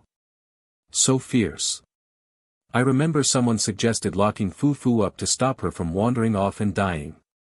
Take a good look now, can you even lock her up? Don't underestimate the power of our sleeping red tea. Can she win? Please don't let Fu Fu die. The destruction system in this game is insane. So satisfying. Players watching via livestream kept expressing their opinions. Most were anxious. It was mainly because of the massive power gap between Bai Fu and the Truth Society president. With his exoskeleton armor equipped, one of his fists was as large as Bai Fu's entire head. When he landed a heavy armored punch, Bai Fu often had to dodge or counter with special techniques, or else she'd be sent flying. Although her combat suit allowed her to glide even midair with an elegant composure, who would willingly get knocked back if they could help it? Wait a moment. Just as players were growing anxious, Yulia, protected in the center, suddenly spoke up. Question mark. Players were puzzled. Yulia's icy blue eyes locked onto the distant Bai Fu and the Truth Society president. Even gravely injured, as a high-level Esper, she still saw the battle's dynamics more clearly than others.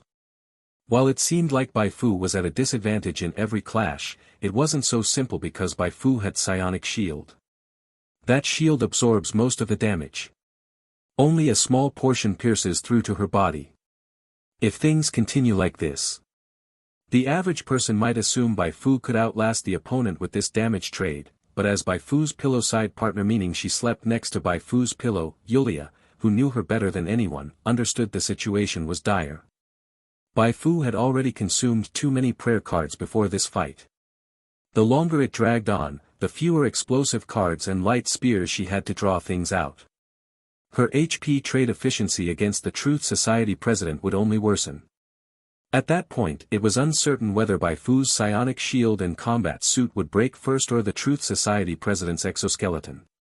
Let's not rush to leave. Find a place to hide. I might be able to help Bai Fu.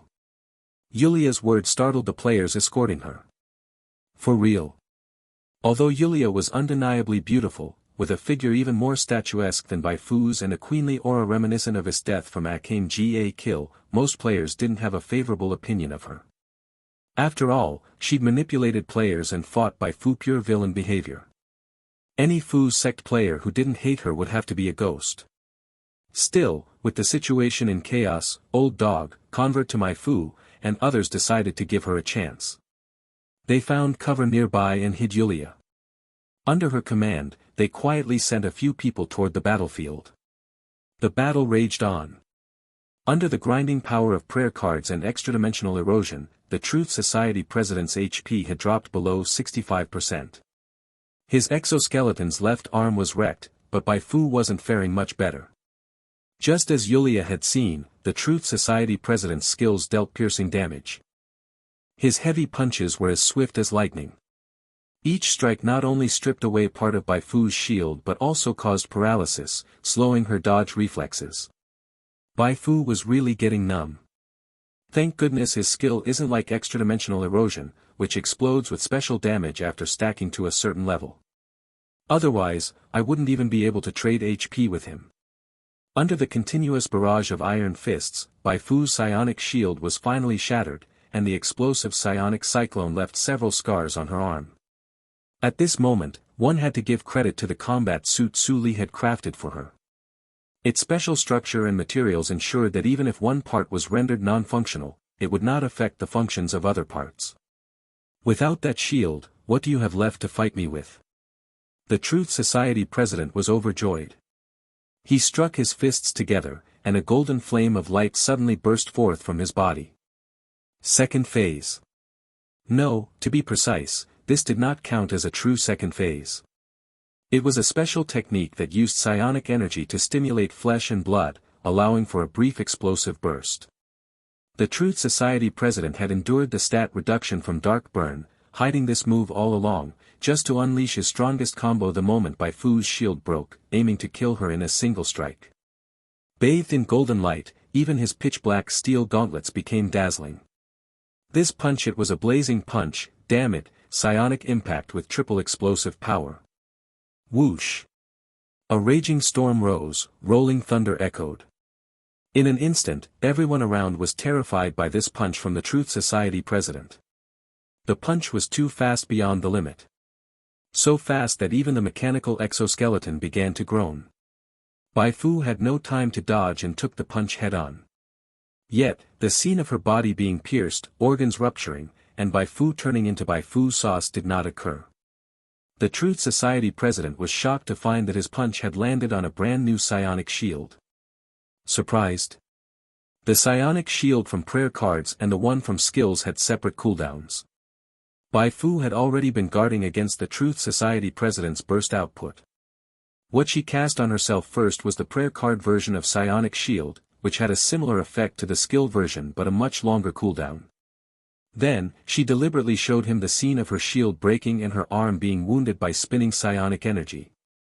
As expected, seeing her in a disadvantage, the Truth Society president could not wait to unleash his ultimate strike. That strike was extraordinarily powerful, hammering away over 2,600 shield points and over 260 HP from her. Without psionic shield, Bai Fu estimated that taking that punch directly would have cost her at least a quarter of her HP. Having battled the Truth Society president for a long time, she was far from peak condition. Losing a quarter of her HP would have immediately thrown her into a desperate situation. Bai Fu's baiting tactic was a great success. Taking advantage of the Truth Society president's brief shock, she raised her leg and delivered several consecutive kicks, striking from the exoskeleton armor's arm joint to its faceplate. The faceplate shattered on the spot, and metal debris smeared all over the Truth Society president's face. Unfortunately, psionic burst could only be unleashed from the hands. Otherwise, if her kick carried a surge, she might have blinded his eyes with a bit of luck.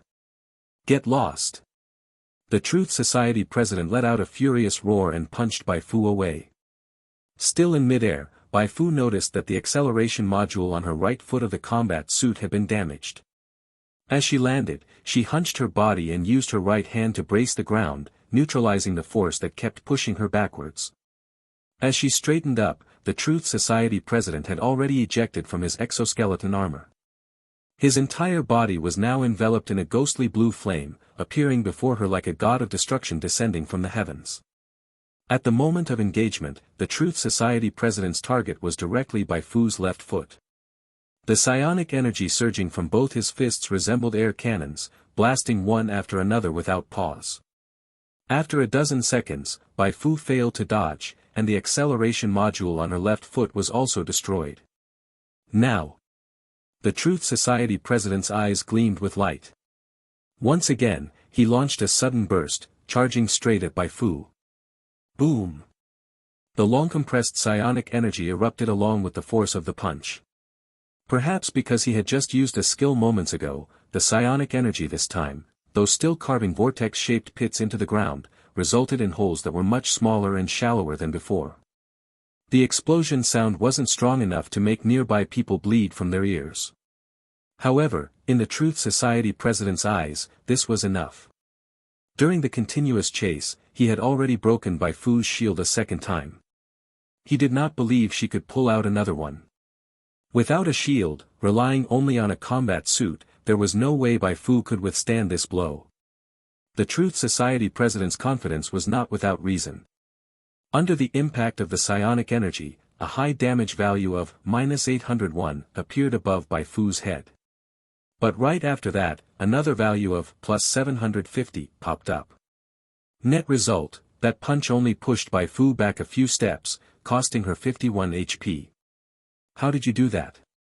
He was utterly shocked, even more stunned than when he learned that the gene primordials had developed a way to suppress his abilities. Over the years, he had fought many opponents, but never had he encountered someone like Bai Fu, who simply wouldn't die no matter how much she was hit. First burst, blocked by a shield. Second burst, blocked by an incomprehensible method. He began to feel a new wave of despair. Just how many trump cards did Bai Fu still have?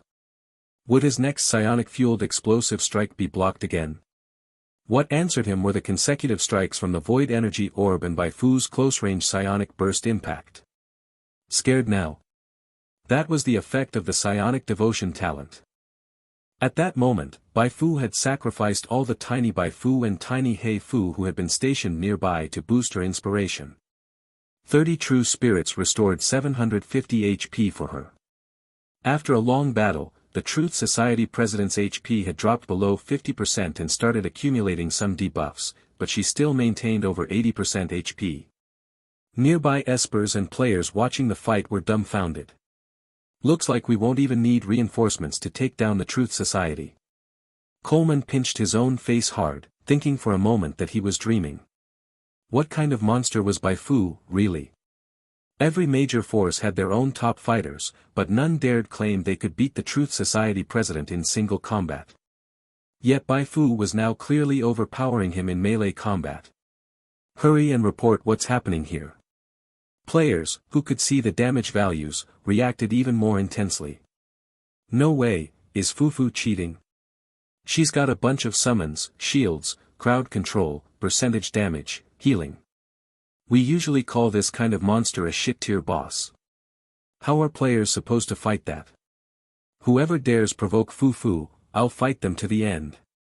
At this point, even the Truth Society president himself doubted whether he could kill Bai Fu. But by now, he had no way out. He suddenly pulled out a vial of medicine, a potential stimulating potion that Ed had developed based on psionic energy extracted from Yulia. Using this potion would enhance the body's functions. However, he had already used it once before, and to absorb it properly required rest. Using it now would cause irreversible damage to his body. But it didn't matter anymore. He had long since abandoned hope for any future. HSSA. The moment the potion entered his system, the Truth Society president let out a piercing scream. His body swelled dramatically, ushering in a true second phase. All stats rose sharply except for decreased agility and unchanged intelligence. The cost, his HP now began to decline slowly on its own. Bai Fu's expression changed slightly. She sensed that she might not be able to kill the Truth Society president today. Though her HP remained very healthy, her psionic energy was nearly depleted after the previous battles. Dark Burn consumed 15% of her psionic power, and Psionic Shield depleted 1,500 points of psionic value. Just these two alone drained nearly 60% of her psionic power. At this moment, her remaining psionic value wasn't even enough to cast another Dark Burn.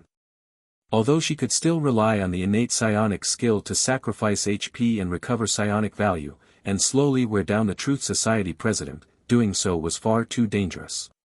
The power she had demonstrated had certainly drawn the wariness of other factions. If she sustained heavy injuries during the battle with the Truth Society president, there was no telling when she might get backstabbed by the Gene Primordials or some other faction. Next time, I'll find another chance to send the Truth Society president on his way. Bai Fu made a brief decision and prepared to retreat. The Truth Society president's agility stat had significantly dropped. If she used Super Burst at this moment, her odds of escaping were high. Once she returned and settled several main storyline missions, she would level up again and even two Truth Society presidents wouldn't be a match for her. Just as she was about to leave, a player's shout suddenly came from nearby.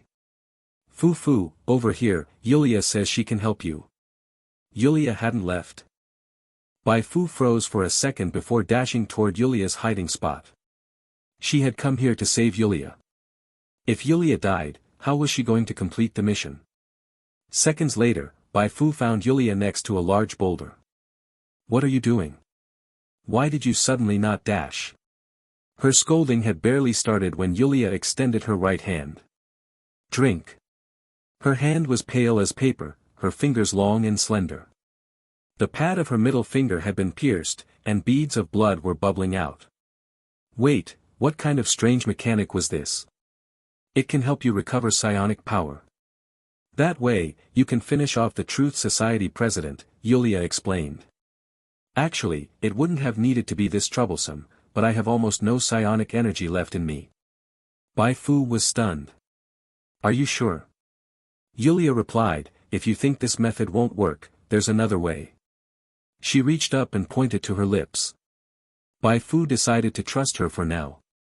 She bit down on Yulia's finger, and a tangy taste spread in her mouth. Then, a torrent of psionic energy surged through her body. Plus 100, plus 100. Her psionic value shot up rapidly. At the same time, Yulia's complexion grew even paler. A new fainted debuff appeared after her name stat reduction, resistance reduction, with a high chance of falling into dizziness. Bai Fu released her bite. Not going to take a bit more? Yulia asked weakly. Bai Fu shook her head. That's enough. She had recovered 500 psionic value. With what she had left before, it was enough to cast Dark Burn one more time. Bai Fu looked deeply at Yulia. Enslavement, doppelganger creation, wide-range bombardment, levitation, psionic field, even restoring someone else's psionic power. Yulia's powers were overwhelmingly strong. Fortunately, she lived in a world with extremely limited understanding of psionics. Even if the Truth Society had captured her, they hadn't figured out her true value. Otherwise, she might have lost herself long ago. Still, even now her life wasn't exactly good. Seeing her lying on her side, looking so weak she might fall asleep at any moment, Bai Fu couldn't help but recall what Dr. Aid had said. If she hadn't come to save Yulia, Yulia's spirit would have eventually collapsed. Then, in the laboratory, she would have erupted, becoming the new world boss. Maybe the real final boss of Origin Star was originally Yulia. As for the Truth Society president, he didn't quite measure up anymore. Having saved Yulia this time, Bai Fu wondered what reward she might get. Bai Fu gently wiped Yulia's finger clean. Wait for me. I'll be right back. She stepped out from behind the rock. At that moment, the Truth Society president, having entered Phase 2, was striding toward her. On the way, Old Dog, convert to Bai Fu, and others launched charge after charge trying to stop him, but touching him even slightly sent them flying, leaving them unable to get up. A few players also tossed and used prayer cards from their pockets to Bai Fu. Fu, this is my final ripple. Bai Fu accepted their goodwill. She started kiting the Truth Society president across the battlefield. The moment the 8-minute cooldown of Dark Burn ended, she suddenly stopped running. Oh. Not running anymore. The Truth Society president paused for a moment, a long-lost smile appearing on his face. He could finally kill Bai Fu. Bai Fu shrugged. Time to put a period on our conflict. Just like their first encounter not long ago, white flowing light and a ghostly blue fireball clashed violently. Psionic storm surged dozens of meters into the sky, ruthlessly rending the earth. When the storm finally ceased, the trembling ground calmed, and dust settled back to the earth. Bai Fu brushed off the dirt scattered on her shoulder. She turned around and looked down at the Truth Society president lying at her feet. His injuries were severe. From his left shoulder downward was a charred gash from the electric knife. His legs were broken, and blood gushed uncontrollably from his eyes, ears, mouth, and nose. He must have been in tremendous pain, riddled with countless debuffs, his HP down to the final 9%. He wanted to smile, but every time he opened his mouth, blood gushed out. After struggling for a while, he finally caught his breath. I lost. This once mighty man, who had loomed over Origin Star for a century and haunted countless sleepless nights, had finally reached his end. Chapter 134, The time of harvest has arrived, the era belongs to Bai Fu. Bai Fu did not rush to kill the minister of the Truth Society.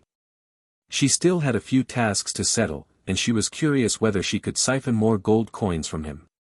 She crossed her arms, watching coldly as the weakened minister of the Truth Society grew weaker. How do you feel now? The minister of the Truth Society remained expressionless. Why haven't you killed me yet? Are you waiting to mock me as a loser in the guise of a victor? Bai Fu smiled. I'm not that boring. To be honest, even though there have been multiple assassination bounties posted on the dark web and many people sent after me, I don't hate you that much. Without you, I couldn't have grown so quickly. You and the leader of the Wildfire Gang were both guides on my path on Origin Star. Those words stunned the minister of the Truth Society. He had never expected Bai Fu to speak like that. It was unexpected, and utterly baffling. A guide? What kind of appraisal was that? It sounded like a stepping stone, but not nearly as hostile as that. He closed his eyes, his tense expression easing slightly. Since you want to talk, I'll indulge you. I've always wondered something. How did you find the Marsk mutant laboratory? If its location hadn't been exposed, perhaps my mutant project could have gone much further. Really want to know? Bai Fu asked in return. The Minister of the Truth Society said nothing, but his eyes revealed everything. Bai Fu explained, I met a person like you, a man who should have become the protagonist of this era. He was trying to trace the missing obsidian shards from Psionic Research Institute No. 2. By analyzing news and intelligence from the Old Republic, he deduced that somewhere in the Marsk region, or inside a genetic bioreactor, the shards might be stored. He was a genius, right? We would have worked well together, but unfortunately, he wanted to kill me, so I had no choice but to eliminate him first. The Minister of the Truth Society's pupils constricted sharply. Protagonist of the era? Him and me? From my perspective, you are more fitting for that. I wasn't at first, but after getting rid of you, I almost am. Bai Fu spoke another baffling sentence, then shifted tone in the next moment. When you heard Psionic Research Institute and Obsidian, didn't you feel anything? The minister's face flickered. What do you mean? Bai Fu said, I investigated your past and found some useful intel. It was a newspaper from over 100 years ago, featuring an interview you gave when you were a hero. He fell silent. At this point, denial was useless. In the interview, when asked why you became a hero without expecting anything in return, you answered that your parents died in childhood and you were very poor. A kind-hearted person secretly supported you. Thanks to that person, you had food and could attend school. You were always very grateful, so after graduation you wanted to find him and thank him in person. You searched for him for a long time. Several times you nearly found him but never met. You felt he was avoiding you. Years later, you finally recognized him on TV. He was a gangster thug. He was afraid you'd be disappointed when you met him, so he hid, but eventually appeared in a very unflattering way. He had a past similar to yours, but no one helped him back then, so he ended up joining the gang. After meeting you, he remembered himself. He didn't want you to walk his path, so he secretly supported you. When you learned this, you resolved to become someone like him, someone who helps others. Because someone had once held an umbrella over you, you wanted to hold an umbrella for someone else. I'm curious, you, who carried that ideal as a hero, what happened at Psionic Research Institute No. 1 that turned you into the person you are now, capable of revenge, even kidnapping the innocent Yulia?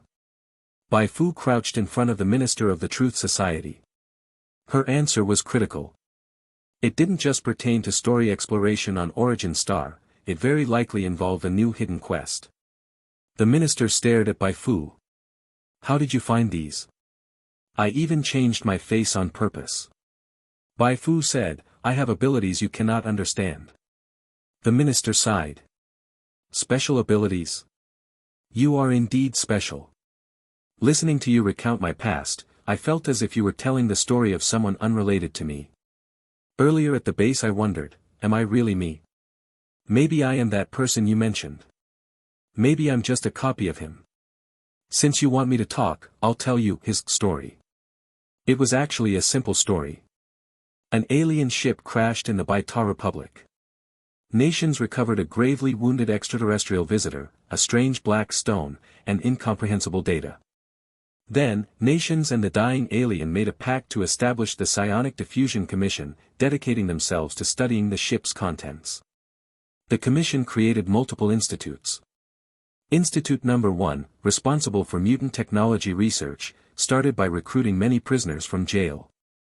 When suitable test subjects became scarce among prisoners, they turned to civilians, secretly abducting many matching candidates.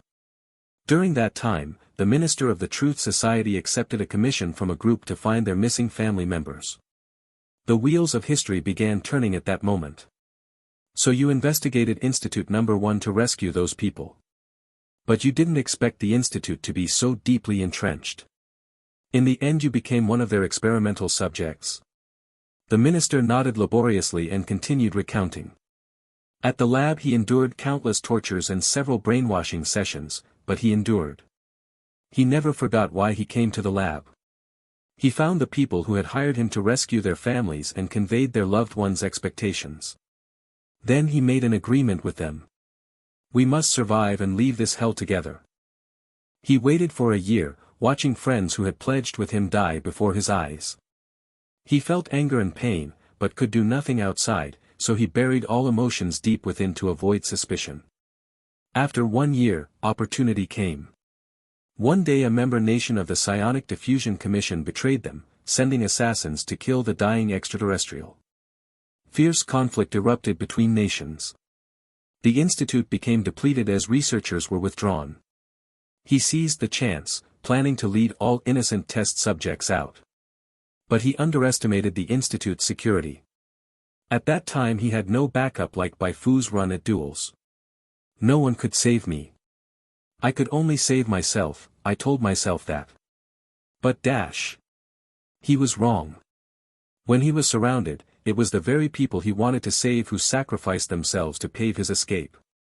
When he finally breathed fresh air outside after a year, he felt bone-searing pain. He wanted to save them. But what had he saved? Faces of ordinary people flashed in his mind, those who thanked him and used their bodies to hold back guards so he could run. He didn't know how to face those who had commissioned him. I didn't bring anything back. I only brought back hate. The minister of the Truth Society's breath grew frantic. That day, after everything, he still mustered the courage to meet with those who had commissioned him. He went to apologize, but no one blamed him. Those who had commissioned him were grateful and chose to follow him. From that moment, they laid the foundation of the Truth Society. The Truth Society never pursued the truth itself, only justice. They struggled fiercely, believing they would never again see the light of dawn. Yet one day, the great powers suddenly went to war, and then, the cataclysm struck. The world erupted in chaos, and upon the wastelands, the Truth Society saw for the first time a chance to reclaim justice. I searched all over, and everyone said that extraterrestrial visitor was dead. But I could feel he was hidden inside the gene primordials. We, the original mutants, were all modified using his cells. I never expected help from the powers who threw us into hell. They were all in on it. And besides my intuition, I had no proof that the extraterrestrial visitor survived. I built the Truth Society step by step, taking in many who were persecuted by those nations. I attacked the gene primordials many times to find concrete proof that the extraterrestrial visitor was still alive. You must be curious why Li Cheng from the gene primordials would defect to the Truth Society, right? He saw my memories and had his faith collapse. I took advantage of that opening. Bai Fu nodded. That explained many mysteries, and sure enough, a new game prompt appeared. Plot exploration on Origin Star plus 1.3%. On her journey to become the sole protagonist of Origin Star, the Truth Society president had made yet another contribution. A touching story. The only issue is that you involve too many innocent people in your quest for revenge. Just then, Yulia limped over. So now I lie here, this is my punishment for descending into madness, isn't it? The Truth Society president closed his eyes. Having spoken so much, his consciousness began to blur. He was truly exhausted. Even venting everything couldn't ease the emptiness inside. Perhaps only death could fill that void. Bai Fu looked at the two options that popped up before her eyes. This was the follow-up to the mission, the origin of the Truth Society. The first option was to kill the Truth Society president directly. The second was to help him fulfill his dying wish, eliminate the extraterrestrial visitor. Of course she chose the second option. It offered better rewards, and she had long wanted to go after the gene primordials. Rest in peace. I'll send those gene primordials down to join you. The Truth Society president's eyes snapped open. He stared at Bai Fu for a long while, as if trying to etch her face deep into his soul. Seems I was wrong. You're not my nemesis, you're my savior. Even though it was late, a savior was still a savior. The void within him suddenly felt whole. He no longer wrestled with whether he was the original man or just a memory-implanted artificial human. As his consciousness drifted, he couldn't help but wonder, what if, on that day, when he tried to lead people out of the research institute, Bai Fu had suddenly appeared. He closed his eyes again, as if returning to the days of his youth. Truly, even now, he had never again tasted a meal as delicious as that first one he had with the donation money, nor had he seen stars as brilliant as those that night. In that moment, a genuine smile appeared on his face. The Truth Society president was dead. He lay on the ground alone. In death, he looked very ordinary, like any nameless figure lost to history. But he was far from alone. Bernardo and the other psionic users who had always followed him arrived. They didn't fight Bai Fu, nor did they blame her. They wiped the blood from the president's face. Then, one of them pulled a vial from his clothes and drank it in one gulp. It was a potent poison. He soon died beside the president. One by one, all the psionic users, except for Bernardo, followed suit. Thud. Thud. Each one of these psionic users feared by all major factions fell like wheat in a field. They died decisively, without preserving a shred of dignity. Their deaths shook all who witnessed the scene. They, like me, are descendants of the original commissioners and followers of the president. Everything we achieved was thanks to his support. He bore burdens he never should have borne. They chose death because they'd rather die than be captured by the descendants of their old enemies. I must live. I must collect their bodies. I must live long enough to see the collapse of the gene primordials with my own eyes. No matter how much humiliation I suffer before that, I must live. Bernardo closed each comrade's eyes. When Coleman and the others arrived, he calmly extended his hands, allowing himself to be handcuffed. You won, but not with your own strength. Bernardo's words made Coleman's veins bulge in anger. He punched him twice, but Bernardo just laughed. As laughter echoed, the Truth Society president's death and the fall of the Truth Society swept across Origin Star like a tornado. Bai Fu had no interest in others' cheers. She didn't know whether this, as others had said in their terminals, marked the end of an era. She only knew her era on Origin Star had begun. She opened her game prompt panel, and a stream of notifications poured out like water. You killed the Truth Society president. You completed the regional main storyline elegy of the Watcher's Branch 2 Guardian Angel. You completed faction mission Fall of the Truth Society objectives 5, 6, 11. You completed story mission Truth Unknown. Chapter 135, Mainline Settlement, the world's top super Bai Fu makes her debut. While everyone was busy contacting others over the death of the Truth Society president and the arrest of Bernardo, Bai Fu dragged the weakened Yulia back a few steps, retreating behind the group to start tallying the gains from this grand operation. First was the kill reward. After taking down the Truth Society president, her solo incursion into the main base of the Truth Society yielded 3.2 million XP purely from enemy kills and additional kill bonuses from the faction mission. The decapitation action from the faction mission earned her another 1.2 million XP, enough to level up 2 more times. But experience rewards were by far the least noteworthy part of this operation. Bai Fu first opened the settlement screen for the elegy of the Watcher's Branch 2, Guardian Angel quest. This quest required her to rescue Yulia, which had been the primary objective of her infiltration into the main base of the Truth Society. To complete this quest, she had invested a great deal of time and energy.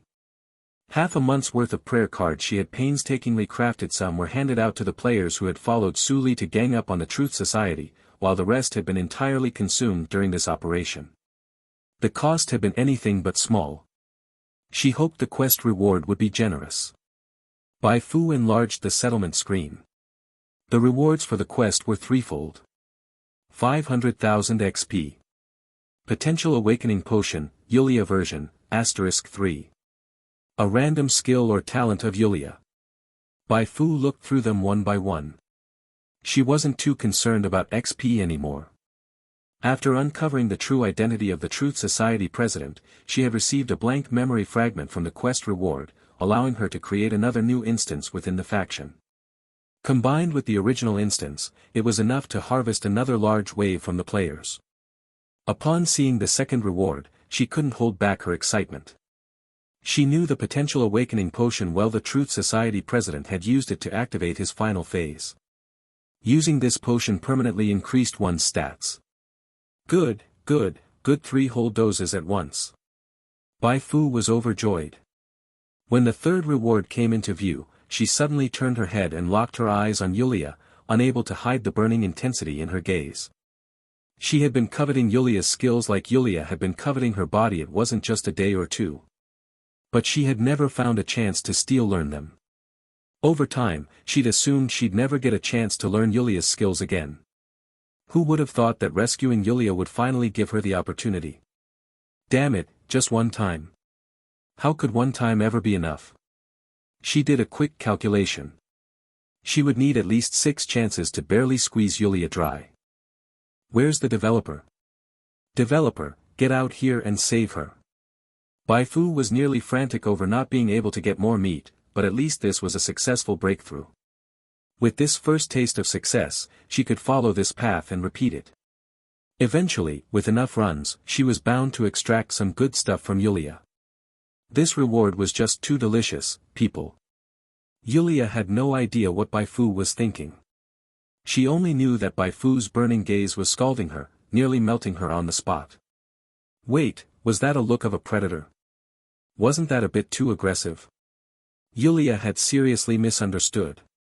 Just as she was about to say something, Bai Fu abruptly turned her head back and began cheerfully drawing her skill and talent.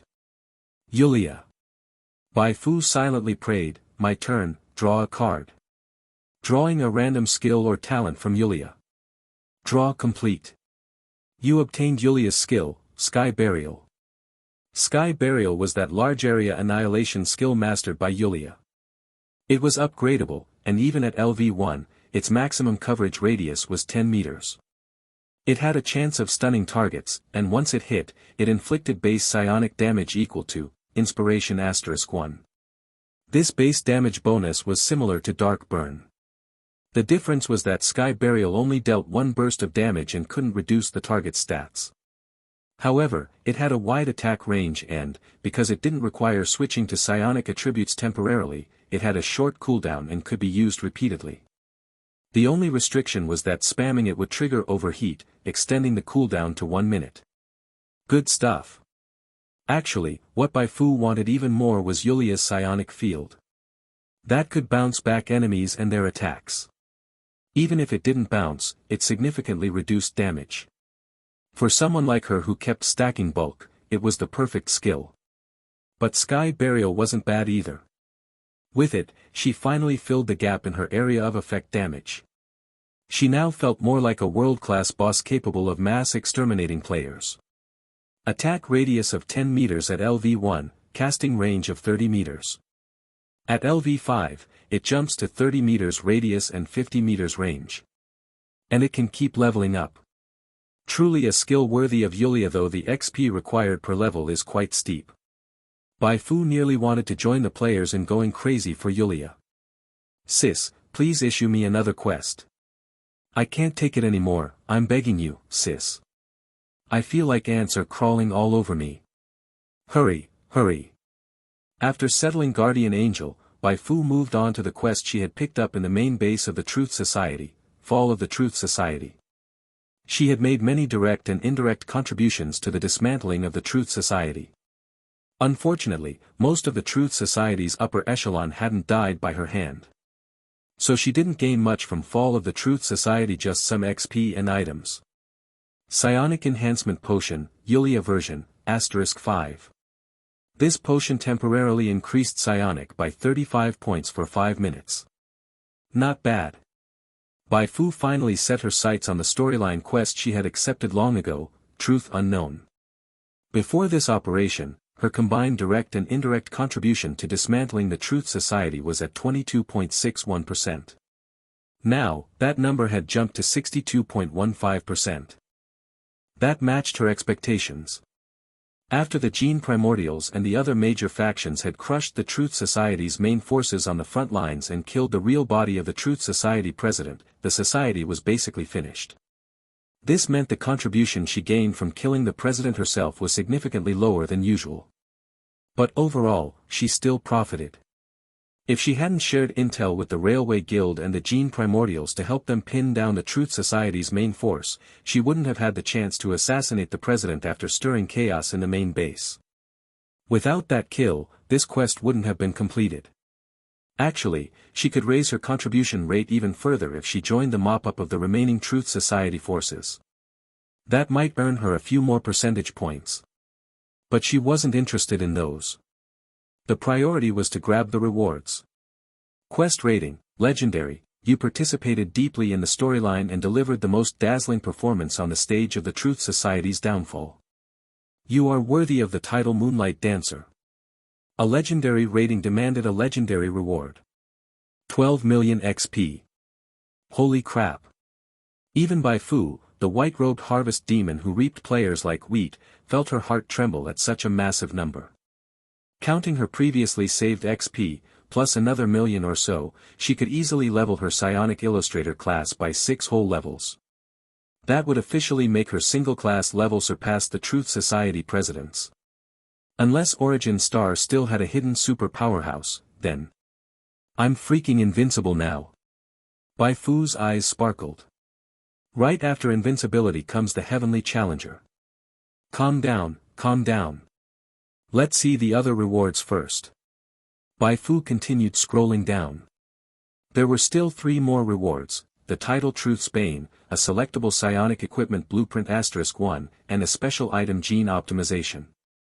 All 3 were exceptional items. Truth's Bane, as a unique S-rank title from the newbie village, increased all her base stats by 5%. Even in the late stages of the game, this boost would still be relevant. The selectable psionic equipment blueprint referred to gear used by psionic-class Esper-type professions. This didn't mean other Esper professions couldn't use it at all. They could, but they wouldn't be able to harness the full effect of psionic equipment. There were 3 blueprint choices for the quest reward. 1. Deception Cube. 2. Custom Psionic Binding Suit, Titan. 3. Shadow Staff. Bai Fu skimmed through them. The Deception Cube was an illusion control type equipment. The custom psionic binding suit, Titan, was similar to the combat suit she currently wore, just with better bonuses.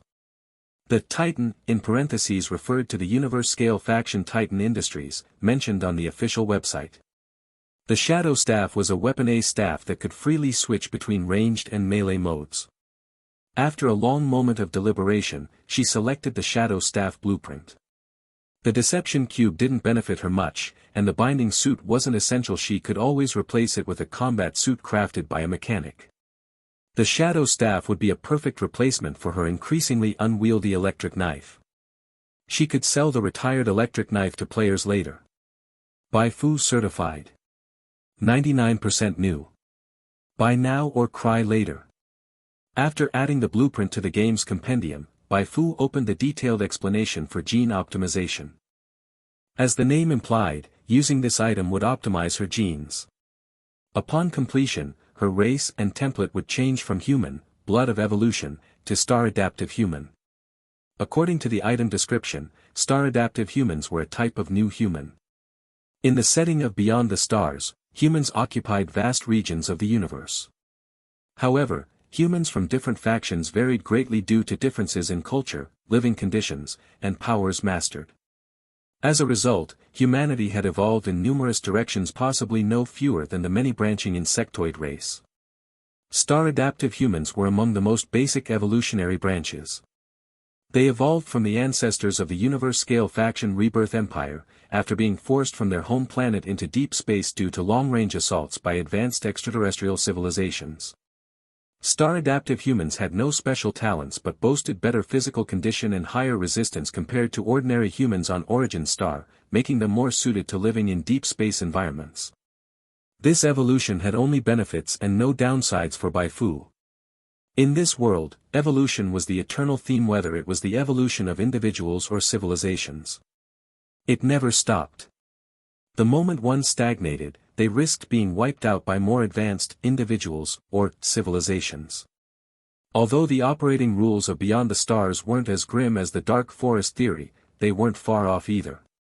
The game's official lore even mentioned that interstellar versions of the Triangle Trade were still common in the current universe. Evolving into a star-adaptive human, would this count as getting early access to the interstellar version? Though deeply intrigued by evolution, Bai Fu didn't immediately use the gene optimization item. There were still many people around. If something went wrong mid-process, the injured Yulia wouldn't be able to protect her. Let's go.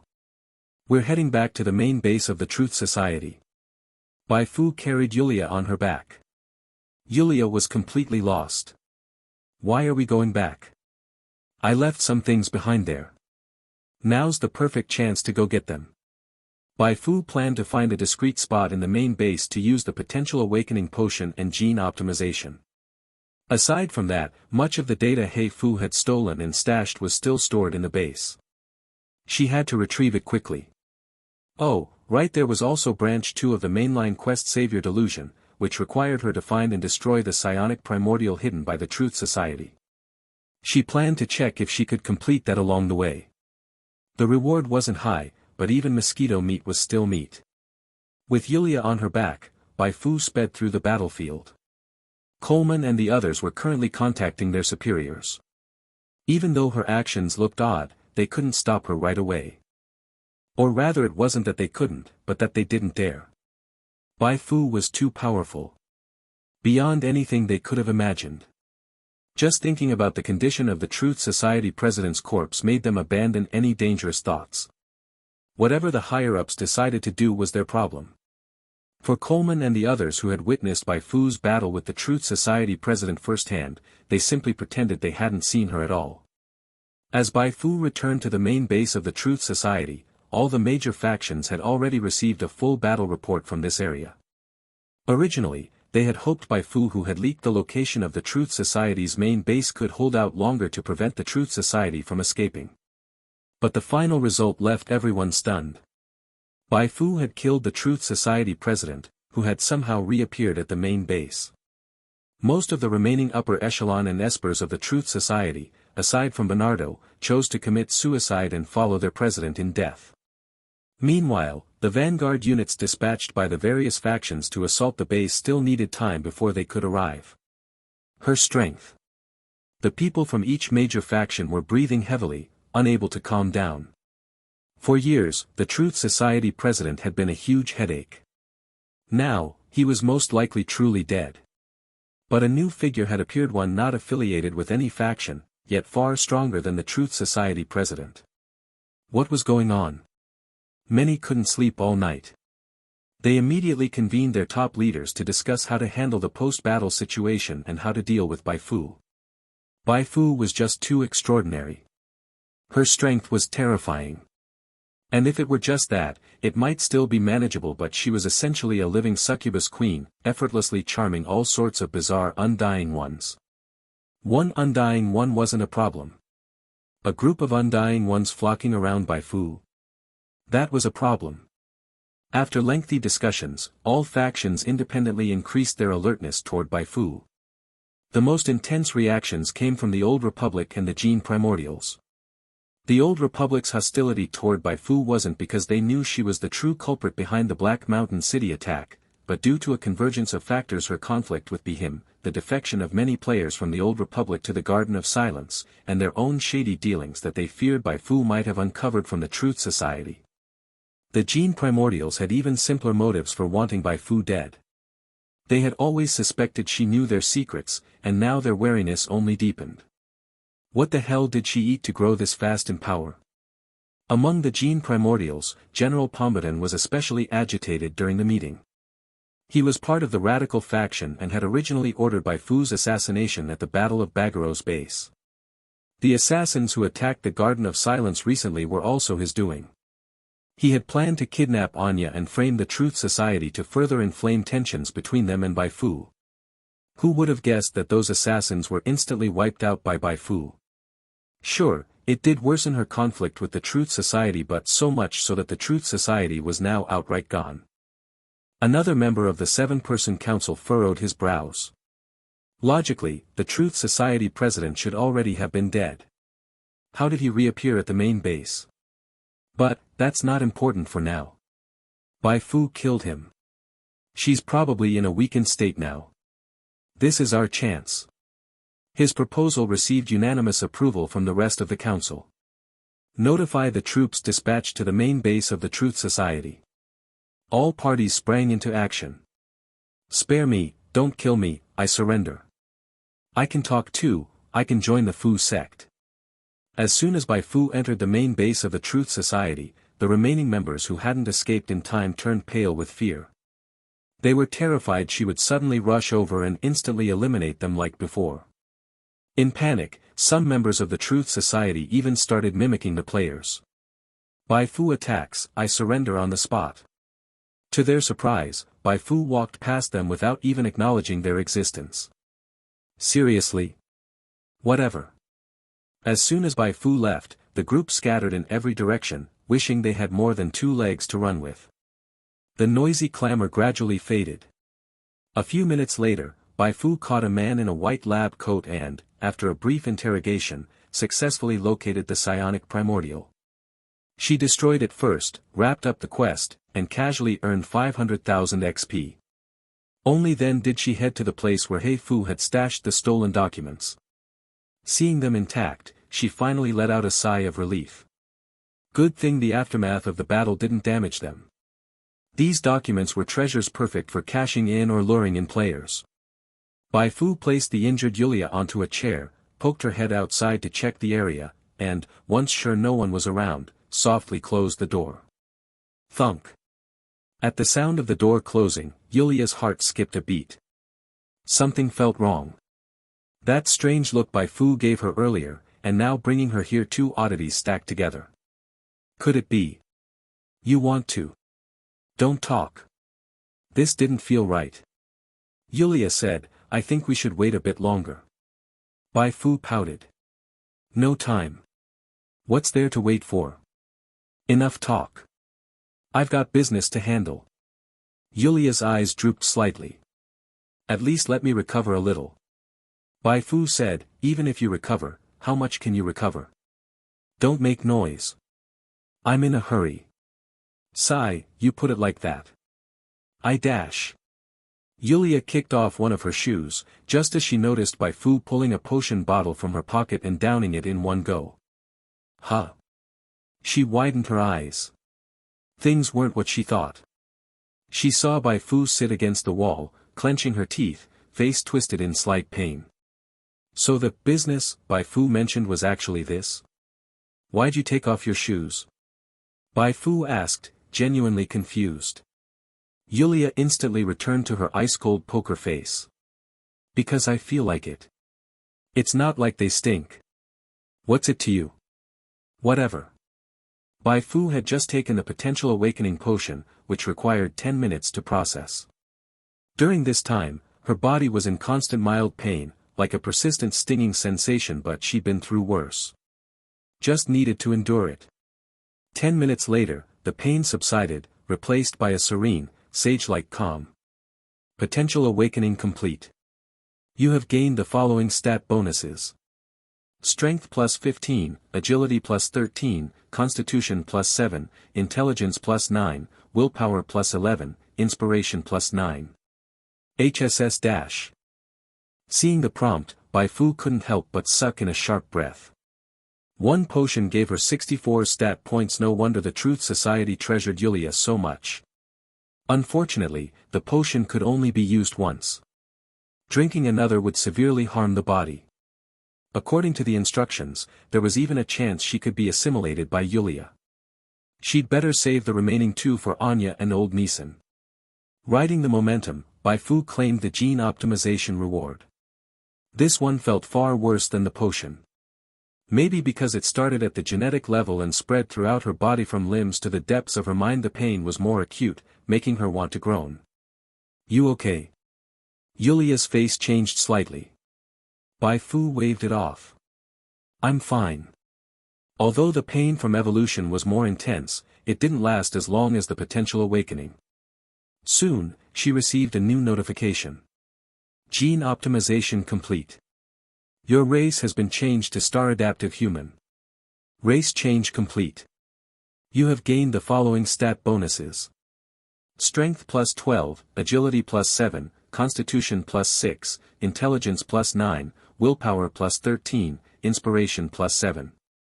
Since her body's potential had already been developed quite well, the stat gains from this racial evolution weren't massive.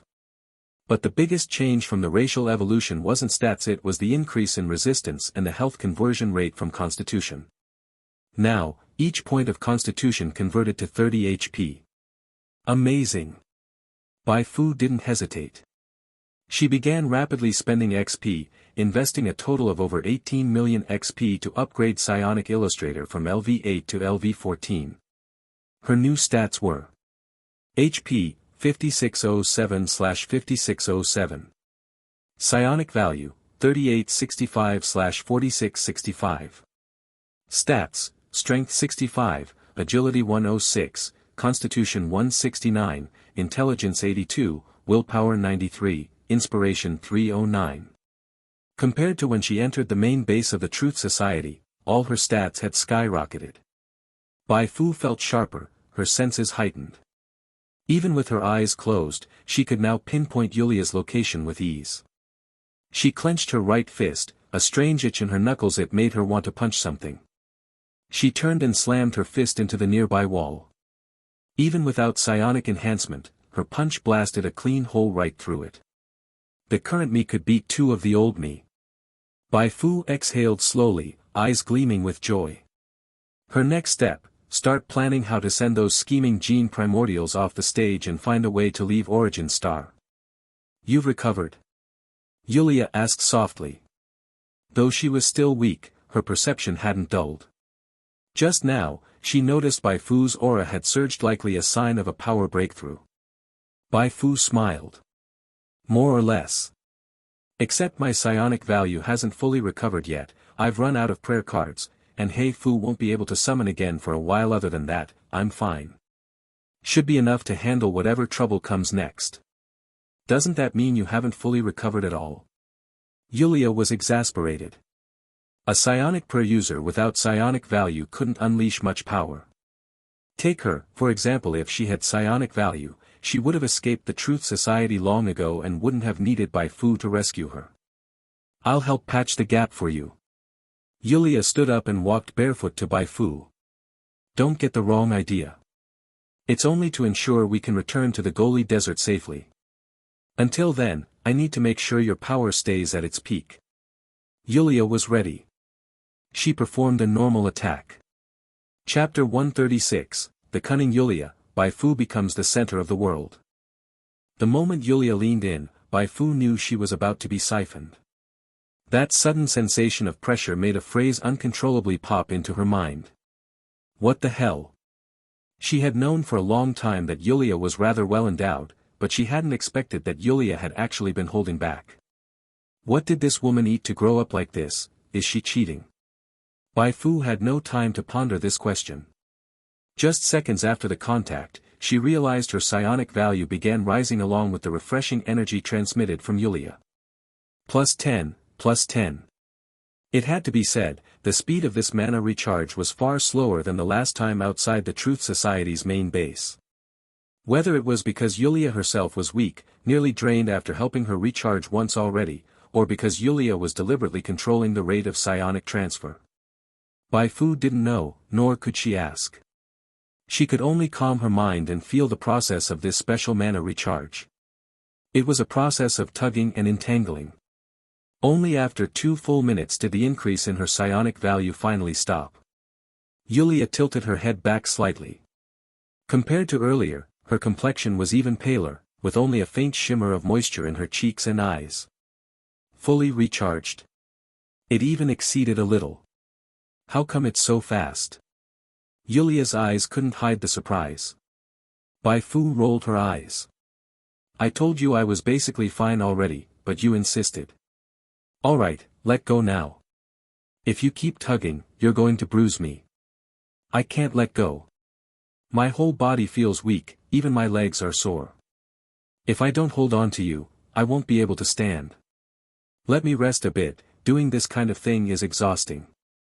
As if to prove she wasn't lying, Yulia simply leaned against Bai Fu. Bai Fu. Is it possible that there are plenty of places on me to hold on to? Why are you grabbing my butt?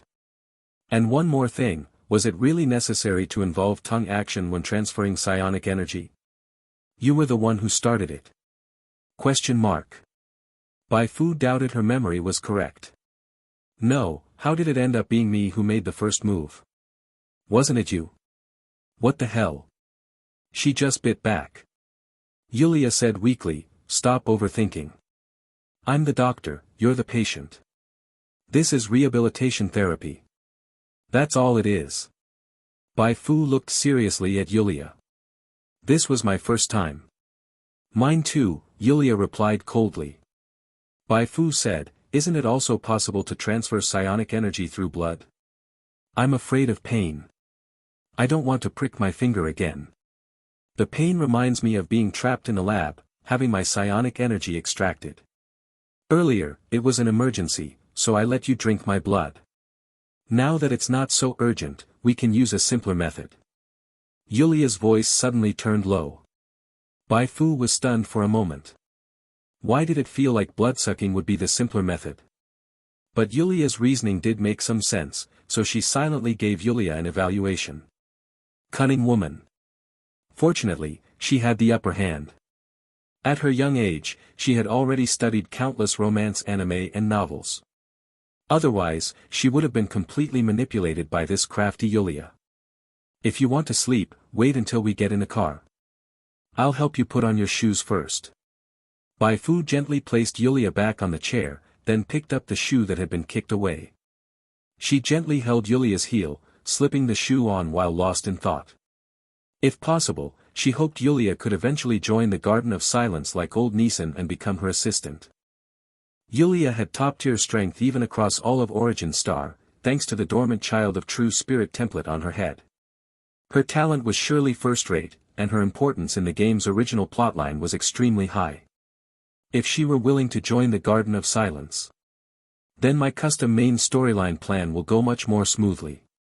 If Yulia didn't want to join the Garden of Silence, then she just didn't. It's not like she could lock her up. Bai Fu wasn't some brute. She didn't like to use force unless absolutely necessary. I'll ask her again when we get back to Bai Fu Town. Whether or not she joins the Garden of Silence, her value definitely needs to keep being squeezed dry. The regional main storyline of Goli Desert, Elegy of the Watchers, had 6 branches in total. Bai Fu had already completed 3 of them. The remaining 3 were Guardian of Order, Ideal State, and Yulia's Secret. The first 2 could be settled anytime, while Yulia's Secret required her to uncover the source of Yulia's power. She had been craving this quest for a long time, especially after completing the branch that rescued Yulia. Now she looked forward to the reward even more. Would the game give her another chance to squeeze Yulia? Now she had no choice but to look forward to it. Just then, Yulia's voice suddenly rang by Bai Fu's ear. Why do you keep staring at my feet? Is there something wrong with them? Nonsense. Who's staring at your feet? I was clearly looking at the quest panel. Bai Fu quickly finished putting Yulia's shoes on and carried her out of the room. She needed to find a vehicle to transport all the data Bai Fu had collected. When she got back to the surface, she suddenly saw a familiar face. Fu. From the driver's seat of a military truck, Taya Jinren stuck his head out, waving enthusiastically. Bai Fu walked over and saw that it wasn't just Taya Jinren in the vehicle, there were other players from the Truth Society as well. What are you all doing here? Taya Jinren quickly explained the entire story, including how he and Silverwing Assassin had teamed up to blow up the main power distribution room in Zone A of the base. Bai Fu had a sudden realization.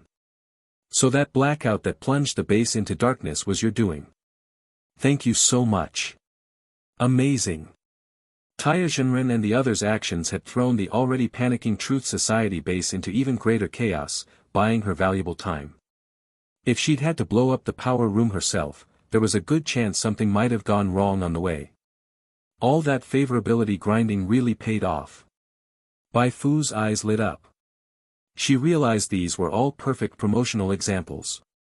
In fact, during the last raid on the Gene Primordial's Marine Biology Research Institute, over 100 players had already pledged allegiance. But not wanting to draw the Gene Primordial's attention, she and those players had kept quiet about it. Now that she no longer needed to worry, it was the perfect chance to take advantage of this opportunity to promote her charm as the succubus queen, and to show other players how much benefit they could gain by sincerely working for her, giving the Garden of Silence another wave of advertisement. Next, Bai Fu planned to attack the Gene Primordials. The Gene Primordials didn't have a good attitude toward players, yet there was still a group of players who joined them for various reasons. She hoped to use Taya Jinren and the others as promotional examples to captivate players from the Gene Primordials. What are you all hesitating for? I've already charged in, hurry up and surrender like Taya Jinren and the others. Can't say for sure if I can get them all to surrender, but this move is definitely going to be super effective. Players didn't come to suffer in a game if they saw others making a fortune by becoming insiders, even if they didn't imitate it, they would certainly be envious. It's great that you're all okay. I'm heading back to Goli Desert now.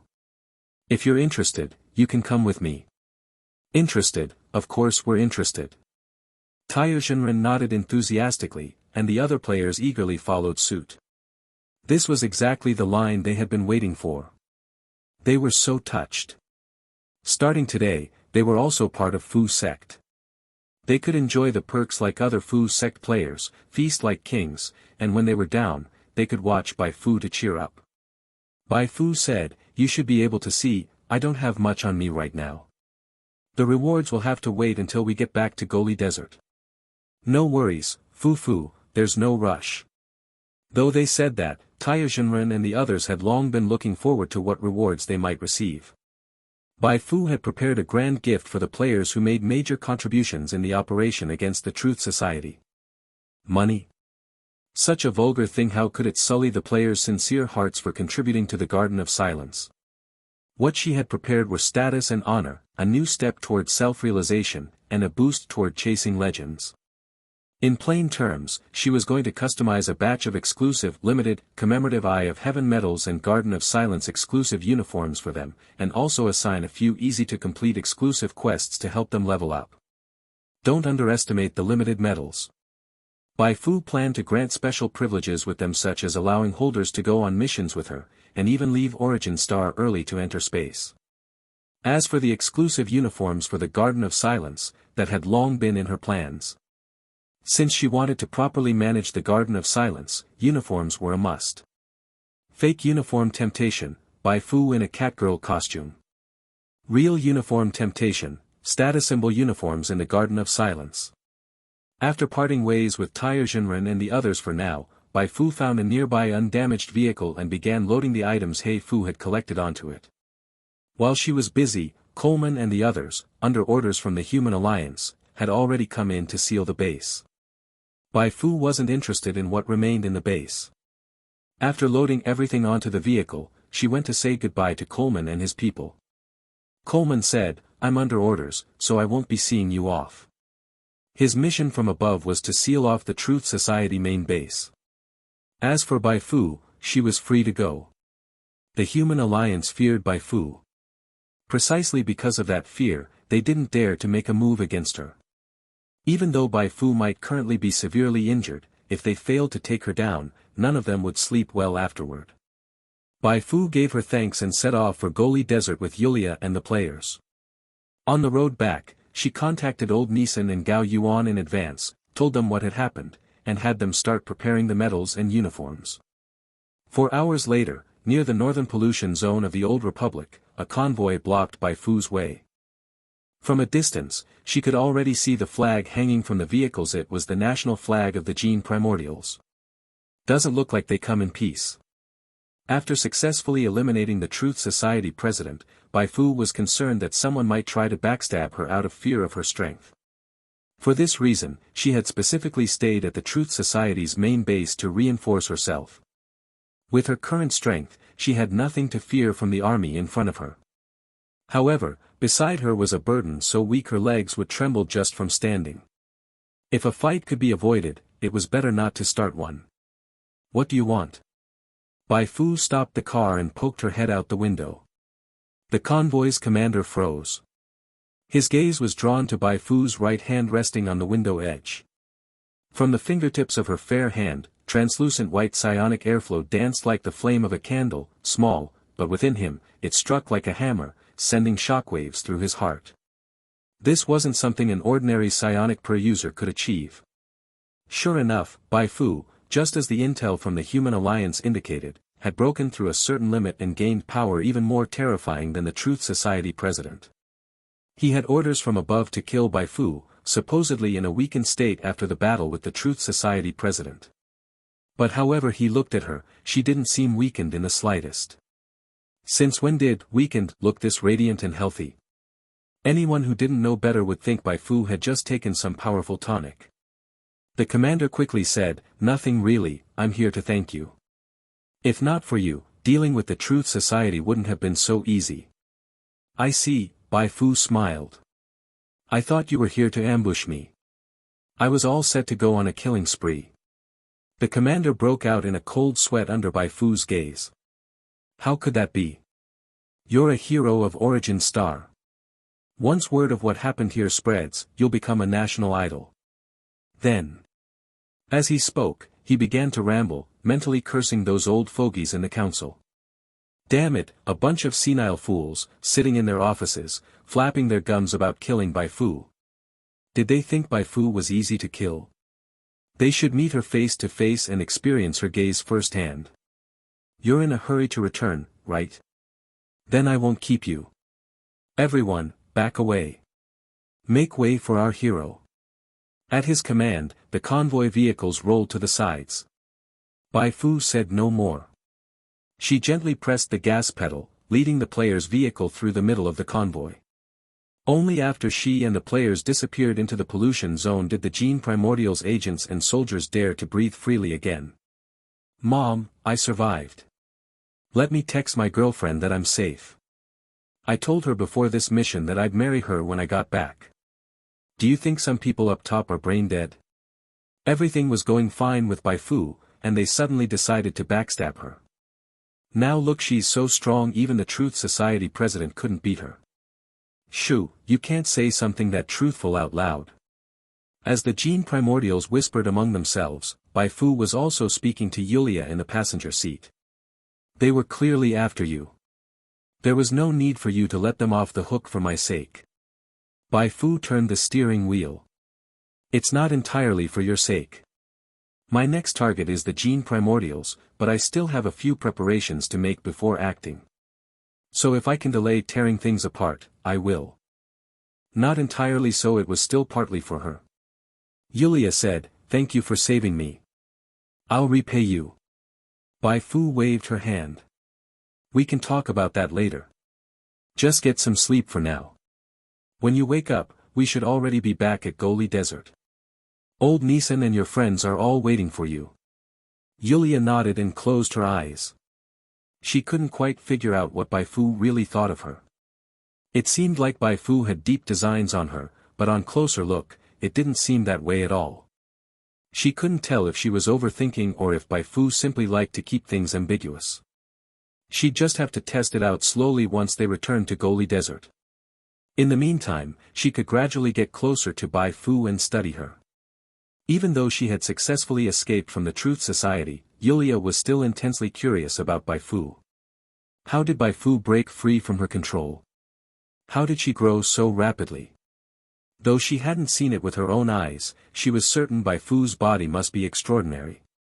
Otherwise, such rapid development would be impossible. Just the thought that she might get to study Bai Fu in depth excited her. Life was unpredictable. Back then, she had wanted to capture Bai Fu and study her to aid in her own escape. Who would have thought Bai Fu would end up becoming her savior? Yulia silently shook her head. What a shame. She should have taken the chance to pluck a few strands of Bai Fu's hair, or maybe some geo skin or hand skin while recharging her mana earlier to use as research material. Would that be considered perverted? It shouldn't be. That's just a small hobby of a doctor. After all, medical research requires collecting hair and cells. Inhaling the faint fragrance drifting from her left, for the first time in years, Yulia slipped into deep sleep. The news of the Truth Society president's death spread across the land in just a few short hours. Civilians in major settlements, scavengers and wanderers in smaller camps, bandits darting through the wilderness, assassins and mercenaries skulking in the shadows, all of them received the news. Everyone speculated on how the Truth Society had collapsed so suddenly. Then, some authoritative news outlets revealed key intel on the downfall of the Truth Society. All of it pointed to one name. Bai Fu. Who is Bai Fu? Come explore her past with us. Nemesis of the Truth Society, the pure white hero. Master of the situation, protagonist of the era, Bai Fu. Beauty, intellect, and strength, she is Bai Fu. A slew of exaggerated titles was pinned on Bai Fu by the news outlets. Under their promotion, Bai Fu suddenly became the center of the storm. While she herself was still casually driving, the discussions about her among others were growing more and more intense. This was legend. This was how much discussion a legend deserved. The wave of discussion among Origin Star's citizens soon swept into the player base. Many Garden of Silence players were still following Su Li to hunt down fleeing members of the Truth Society when they suddenly heard that Bai Fu had already stormed the Truth Society main base and even killed the Truth Society president. Whoa, Fu is that fierce? How dare you doubt Fu's strength? You're disloyal. Did you see the news? A living legend, the protagonist of the era. Rejoice, leap with joy. These NPCs themselves recognize Fu as the protagonist of Origin Star. Damn, digging treasure really is the best. She saw from the start that Fu wasn't ordinary. A triple like for digging treasure. If she hadn't kept making videos about Fu, I wouldn't have gone to Goli Desert early and joined the Garden of Silence. The Garden of Silence players were overjoyed. What does it feel like to cling to the thigh of the planetary protagonist? 5 stars. Must give 5 stars to these juicy thighs that look good even with stalking marks. Players from other factions and planets were green with envy. Please, stop showing off. Keep flexing and we're reporting Bai Fu for cheating. Where's the protagonist of our planet? Damn it, why wasn't it me fighting Fu at that Truth Society base? I could have surrendered immediately. However, some players noticed a problem. While Bai Fu's performance in this main quest was absolutely dazzling, so bright it practically blinded everyone, if she shined this much, wouldn't the main quest be ending soon? And if the main quest ended, what would players do next? Do side quests. But side quest rewards probably wouldn't compare to main quests. See, you just don't understand. This proves that wiping out the Truth Society wasn't the final main storyline of Origin Star. Trust in Fu, okay? With the pure white hero Bai Fu here, we can't go wrong. Digging Treasure jumped in at the right moment, debating fiercely, and declared that if she was wrong, she'd do a headstand hair wash performance. Her statement reassured many players, though a portion still felt uneasy. What if there really weren't any more main quests? While their current level was obviously higher than regular players on other planets, if they had no new main quests, they might eventually fall behind. So young, truly too young. Bored, Bai Fu scrolled through the community and couldn't help but laugh at these posts. The Truth Society? Just a warm-up. Next, she was going to attack the Gene Primordials. The Gene Primordials had extraterrestrial lifeforms. Wouldn't those quest rewards be higher than raiding the Truth Society? The attack on the Truth Society had basically been a solo show. But the attack on the Gene Primordials would be different. Bai Fu planned to lead with the players, sweeping through the enemy with overwhelming force, leaving the Gene Primordials no room to fight back. The players would have ample opportunities to shine then. And if, during the next enhancement, she was officially acknowledged as the true protagonist of Origin Star, and her Origin Star reconstruction project became the new main storyline, then everything would become even smoother. Just how many branches would a grand main storyline like rebuilding Origin Star have? Don't complain later that the main quests are too much work and make you want to puke. Bai Fu Town. Bai Fu jumped out of the car with Yulia in her arms. Breathing in the familiar dry air, she felt a deep sense of calm and comfort. Though I've seen this scene before through the doll's perspective, seeing it with my own eyes still feels like a dream. Yulia's lips parted slightly, emotion surging through her. She was even a bit afraid to step on the ground, wanting Bai Fu to hold her just a little longer lest the solid feel beneath her feet snap her out of the dream. This is only the beginning. I'll continue to expand this town and use it as the center to gradually push my reconstruction plan outward. Bai Fu didn't hesitate to share her thoughts with Yulia. Yulia neither agreed nor disagreed. She simply let Bai Fu hold her hand as they walked toward Bai Fu town. At that moment, a group of people suddenly burst out from the town. Leading them were old Nisan, Sean, and others.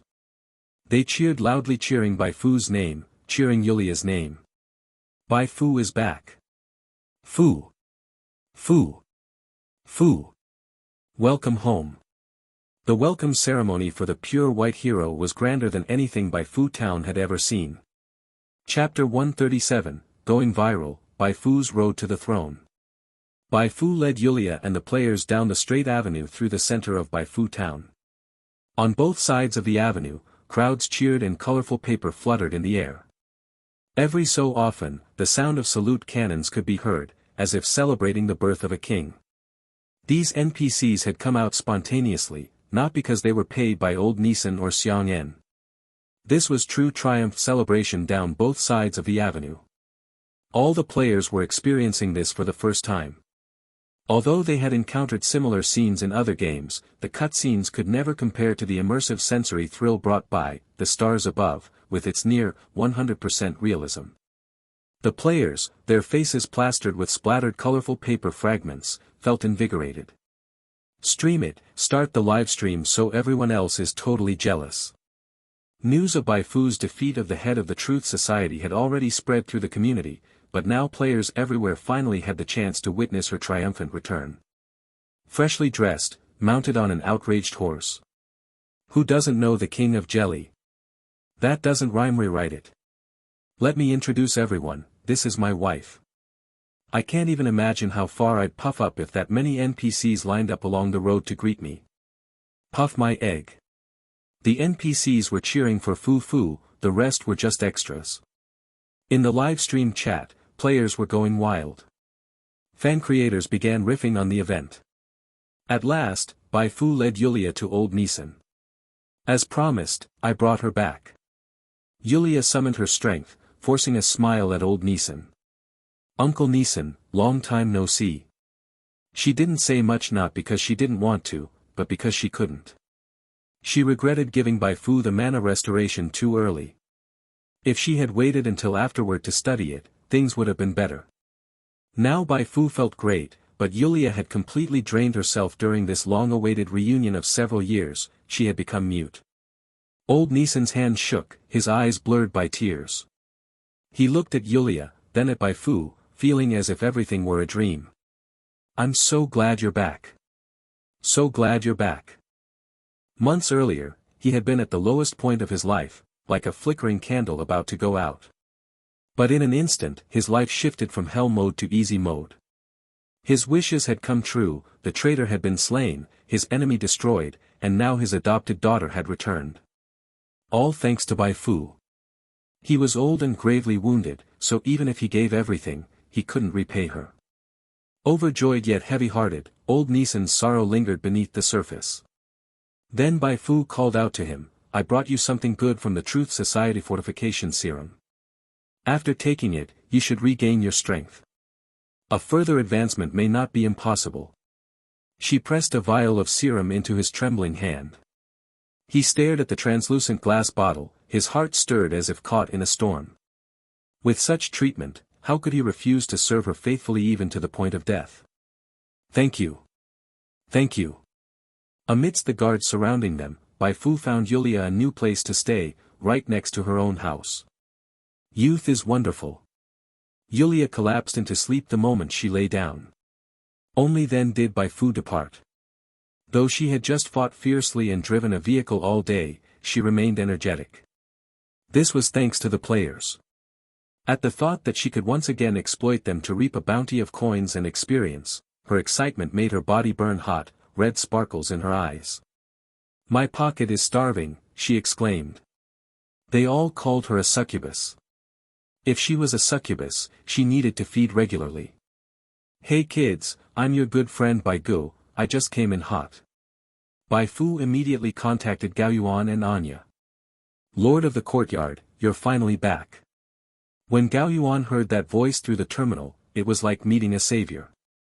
Although he had already bet his future on Bai Fu, no matter how bold he was, he hadn't dared to say she would destroy the Truth Society. But she actually did it. This was confirmed by Dallas, the Underground Network's external liaison. The strongest Esper on Origin Star. A beauty once in a millennium. Light of the wasteland. Queen beneath the silver moon. During the call, Dallas lavishly praised Bai Fu. Gao Yuan knew exactly what that meant. Her terrifying power and achievements had shaken Dallas, and he wanted to court her favor. And indeed, after heaps of lavish compliments, Dallas said that the Makarov family wanted to cooperate with the sovereign of the Shadowed Knight. Together, they would build a brand new comprehensive platform integrating assassination contracts with legitimate commissions, absorbing most of Origin Star's killer and mercenary jobs. After the call with Dallas ended, Gao Yuan received many similar contacts one after another. Those reaching out included arms dealers, construction companies, major settlements unaffiliated with the four great powers, pharmaceutical procurement companies, and even film studios. All of them expressed intent to cooperate with the sovereign of the Shadowed Knight. Just a few months earlier, he wasn't qualified to even speak with these powers. Now everything had flipped. He had become their sought-after partner. Gao Yuan floated on clouds, but he knew exactly that all of this was thanks to Bai Fu. So that many people want to collaborate. Bai Fu's eyes turned slightly. She recognized the opportunity. Especially after partnering with the Underground Network, she could distribute even more missions to players through it, and more missions would help her recruit more players. Bai Fu had always held a lofty dream. She wanted to make Origin Star her secret garden. Even if players born on Origin Star didn't want to join the Sovereign of the Shadowed Knight, they couldn't escape her influence. That way, she could continually extract exploding coin income from Origin Star to support her galactic exploits. Reaping players was an art. It was about sustainable development. Arms dealers, construction companies, those collabs sound good. With stable supplies, each camp's shop can expand, supporting more undead. Film studio too. Wait, there's a film studio? Bai Fu paused. Gao Yuan hurriedly explained, it's a film studio from the Railroad Guild. They want to make your documentary and, if possible, invite you to star in a variety show, release a single, make a movie. Bai Fu. You're good at grabbing attention. Though the proposal from this company did excite her. Singing, dancing, rap can wait, she doesn't have time now. But a documentary? That definitely has potential. Digging Girl and a number of players had already generated considerable positive publicity for her in the player community just by making a few analysis and introduction videos. If a complete documentary chronicling her journey from emerging at the abandoned cooling plant to defeating the Truth Society along with highlights of her Origin Star reconstruction project were to be released, the promotional impact would undoubtedly be explosive. The first NPC to have a dedicated documentary, albeit produced by other NPCs. Just imagine how incredible that would be. Once the hype built up, the officials would have no choice but to support her further. Talk to them. I'm quite interested in the documentary they mentioned. After finishing business with Gao Yuan, Bai Fu started talking about her own agenda. Her reason for reaching out to Gao Yuan was simple. She wanted to take advantage of the annihilation of the Truth Society to host a celebration event, much like the spontaneously launched events in games. A so-called celebration, but in truth, it was all about reaping players. Bai Fu planned to release a new faction instance, new prayer cards, new shop items, new discount events, a new lottery event, new quests, a player decoration ceremony, and uniforms for the Sovereign of the Shadowed Knight during the event. The main reason she contacted Gao Yuan was to discuss the lottery event. During the event, every time a player spent a certain amount at Anya's mysterious shop, they would receive a special gift box. The so-called gift box was actually a blind box containing random items and equipment of varying value such as prayer cards, firearms, or Bai Fu's own lightly used gear. Since Bai Fu no longer needed these items, she could conveniently pack them into blind boxes to entice players into spending heavily in the store. And take note, gifted was a very critical word. In today's world, if Bai Fu simply put those blind boxes on the shelves for sale, she would surely be scolded as a profiteer. While many players would curse and still buy, it would ultimately damage her pure white hero image. So she swapped direct sales for gifting after spending a certain amount, and deliberately repackaged it as a limited-time celebration benefit. This way, players wouldn't curse her as a profiteer. On the contrary, they'd say, as expected of Fu Fu, so generous. In truth, she made more money off such bundled sales. Once a player pulled a Bai Fu's lightly used XX and triggered others, they'd be compelled to keep buying more items they didn't actually need, like prayer cards, just to open more blind boxes. That said, players wouldn't necessarily lose too much. Prayer cards were hot items now. Even if they couldn't use them, they could resell them at slightly lower prices to recoup their spending. How they operated was up to them. Bai Fu, either way, was making a killing. To avoid being blamed even for this, Bai Fu also planned to push Gao Yuan into the spotlight, claiming he was the chief planner of the gift box promotion event. Let the players suffer a little, and let Gao Yuan take the fall. Bai Fu and Gao Yuan discussed every detail of the celebration thoroughly, and then she asked him to send over the design drafts for the Sovereign of the Shadowed Knight uniform. According to the lore she made up, the Sovereign of the Shadowed Knight was no ordinary faction. It was a mysterious force tied to a void-like existence. So when designing the uniforms, she didn't reference her current outfit at all. The basic version of the Sovereign of the Shadowed Knight uniform had black as the main color. A thin, wide-sleeved black cape was draped over the body, with a golden eye of heaven symbol and some obscure, awe-inspiring glyphs printed on the back. When the wearer ran, the outfit gave off an impression of gliding with the wind. Because the outfit was primarily a status symbol, Bai Fu didn't consider whether players could fight effectively in it. After all, a normal psionic per user had no need for close combat. Use this one. After comparing several design drafts, Bai Fu picked the one that looked the most pleasing and sent it back to Gao Yuan. Future advanced versions would be adjusted based on this, with added accessories like a crown. She also sent Gao Yuan a procurement list and asked him to contact the underground network to quickly gather the materials on it. These materials were for crafting the Shadow Staff. As a quest reward on the beginner planet, all the necessary components for the Shadow Staff could be collected on Origin Star. The only slightly troublesome part was the pollution core from advanced mutant creatures. Not every advanced mutant creature had one. Bai Fu decided she would personally lead the effort, taking players to farm high-level mutant creatures. This would both collect the materials needed for the Shadow Staff and serve to train players. Assaulting the gene primordials required the aid of players. And once she left Origin Star to enter the stars, she'd need a squad of capable players. She couldn't possibly bring only people like Digging Girl, right? What she needed were reliable fighters, not a cheer squad. Upon receiving the mission, Gao Yuan sprang into action. Whether he could soar to new heights depended on how far Bai Fu rose by taking down the Truth Society president. So he went full throttle, reaching out to past contacts and summoning his subordinates. Find me a big rock, one suitable for a statue. It has to be even larger than the stone used for the Silver Moon Courtyard's previous monument. Then go find me the best stonemason you can. Master, what is this for? The main combatant of the Silver Moon Courtyard killed the Truth Society president and rid Origin Star of a menace. I want to give her a grand gift. Go. Don't waste time. On the other side. Bai Fu summoned Anya and handed her the potential awakening potion. Anya didn't ask any unnecessary questions. Got it from the boss. Bottoms up. Stimulated by the potential awakening potion, Anya rapidly crossed the advancement threshold.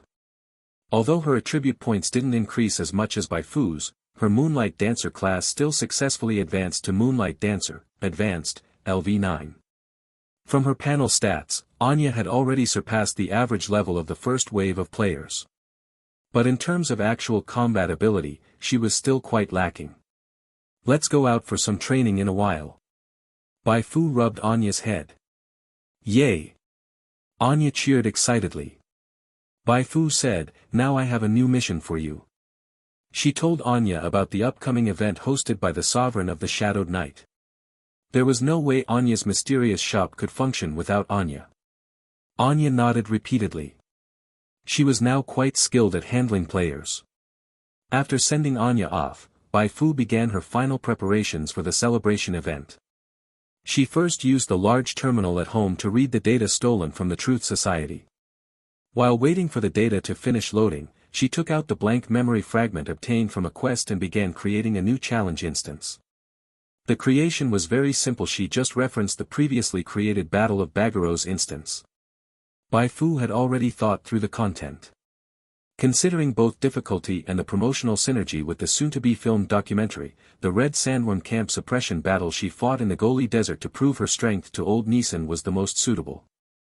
Challenge instance, Sovereign of the Shadowed Night, suppression of Red Sandworm Camp. Instance description: upon first arriving in the Goli Desert, Bai Fu discovered that the wanderers at Red Sandworm Camp were ruthlessly exploiting the refugees of Shelter Number 11. She had always despised those who exploited others, so she decided to step up and suppress the Red Sandworm Camp. Now, you can return to that era and experience that intense battle. Level requirement, LV11 LV30. Player limit, 130. The level requirement for Red Sandworm Camp was the same as that of Bagaros, but the player limit had been raised from 15 to 30. In this instance, players only needed to defeat 2 bosses, but both bosses were quite unique. One was a martial artist, the other a psychic-type esper. In terms of difficulty, each was tougher than all the bosses in Bagaros, excluding Yulia's doppelganger. Even worse, there was a considerable chance they would ignore fair play and attack together. Considering that Yulia's doppelganger was an optional boss, Red Sandworm Camp was significantly more difficult to clear than Bagaros, which was why Bai Fu loosened the player limit. When the Sovereign of the Shadowed Night gains more reputation, or when I obtain a new blank memory fragment, the next battle to recreate will be the ambush against Graham. Bai Fu had already decided to make the Sovereign of the Shadowed Knight's challenge instances her own Rise to Power chronicle. This way, every player who joined the Sovereign of the Shadowed Knight could get to know her through both the documentary and the instances. Perhaps the documentary would even inspire players to challenge the instances and buy things from the instance shop. Bai Fu first took a shower, then lay in bed for 2 hours. When she got up, the terminal had already successfully finished reading all the data. It's harvest time. Eyes glowing, she rushed barefoot to the terminal, not even bothering with shoes or socks, and began studying ravenously. Because the amount of knowledge was so massive, she toiled until midnight before finally mastering it. Seeing all the new entries appear on the interface, Bai Fu smiled so hard her eyes turned into crescents. Massive profit. This time it's a massive win. As expected from the Truth Society, she had obtained a large volume of basic, advanced, and class transfer knowledge books on martial arts, mechanics, esper power, and psionics, as well as knowledge books for several sub-classes. In addition, she had acquired 3 knowledge chains for body cultivation streams and 1 knowledge chain for the psionic stream. Not only could Bai Fu use this knowledge herself, but she could also sell it in the instance shop to players. These were not to be underestimated. They were a precious, experience mine, that would let her continuously siphon XP from players. Fill it all up, all of it. Bai Fu added all the knowledge into the pre-battle loadout shop of the challenge instance. Afterward, she directly launched the Red Sandworm Camp instance to draw players in. With all this knowledge, she was now confident she could max out the Psionic Illustrator class before attacking the Gene Primordials. If players contributed well and fed her more experience, she could also max out the skills Psionic Repair and Sky Burial, and even synthesize a few more prayer cards along the way. That would put her at the peak of what was reachable on Origin Star, the beginner planet. The final stretch on the road to the throne. But more than these yet untouchable goals, Bai Fu was currently most interested in 2 prompts that popped up after she learned the new psionic knowledge chain. The first prompt was that her primary knowledge core, psionic, had been upgraded to version +1, which gave her psionic active skills and psionic resistance an additional 10% boost. The second prompt was rather special. During version 1.2's update, she had received her 3rd enhancement. The first change from that enhancement was a prompt informing her that she had reached a certain threshold. As long as she collected more psionic knowledge, she could unlock psionic attributes. That prompt was absolutely correct. Your knowledge reserves meet the requirement. You have gained the opportunity to unlock a psionic attribute. Please choose one from the following. 1. Blazing. 2. Iridescent. 3. Gray mist. 4. Dark. 5. The game listed 7 attributes in total. In fact, psionic attributes weren't limited to just 7. These were merely the ones Bai Fu was currently eligible to unlock. Different psionic attributes came with different effects. This was a unique feature of psionic classes, though technically not that unique, as attributes were similar to those in Esper power or the energy/kinetic branches of mechanics. Blazing gave higher bonuses to positively aligned psionic prayers. Iridescent enhanced illusions. Gray mist enhanced control. Among the 7 attributes, Bai Fu's eyes instantly locked onto dark. It fit her perfectly. First, after converting to the dark attribute, she could use dark burn without sacrificing HP, and the skill effects would be further enhanced. Second, dark focused on weakening opponents, a perfect match for her underhanded style and dislike of buffing teammates. Third, dark aligned precisely with the persona she crafted. Dark attribute plus star adaptive human race plus Bai Fu and Hei Fu twin persona plus stats and levels surpassing origin stars limits. This combination, presented before the players, made it nearly impossible for them not to believe she was the sovereign of the Shadowed Knight. That's exactly the effect I wanted.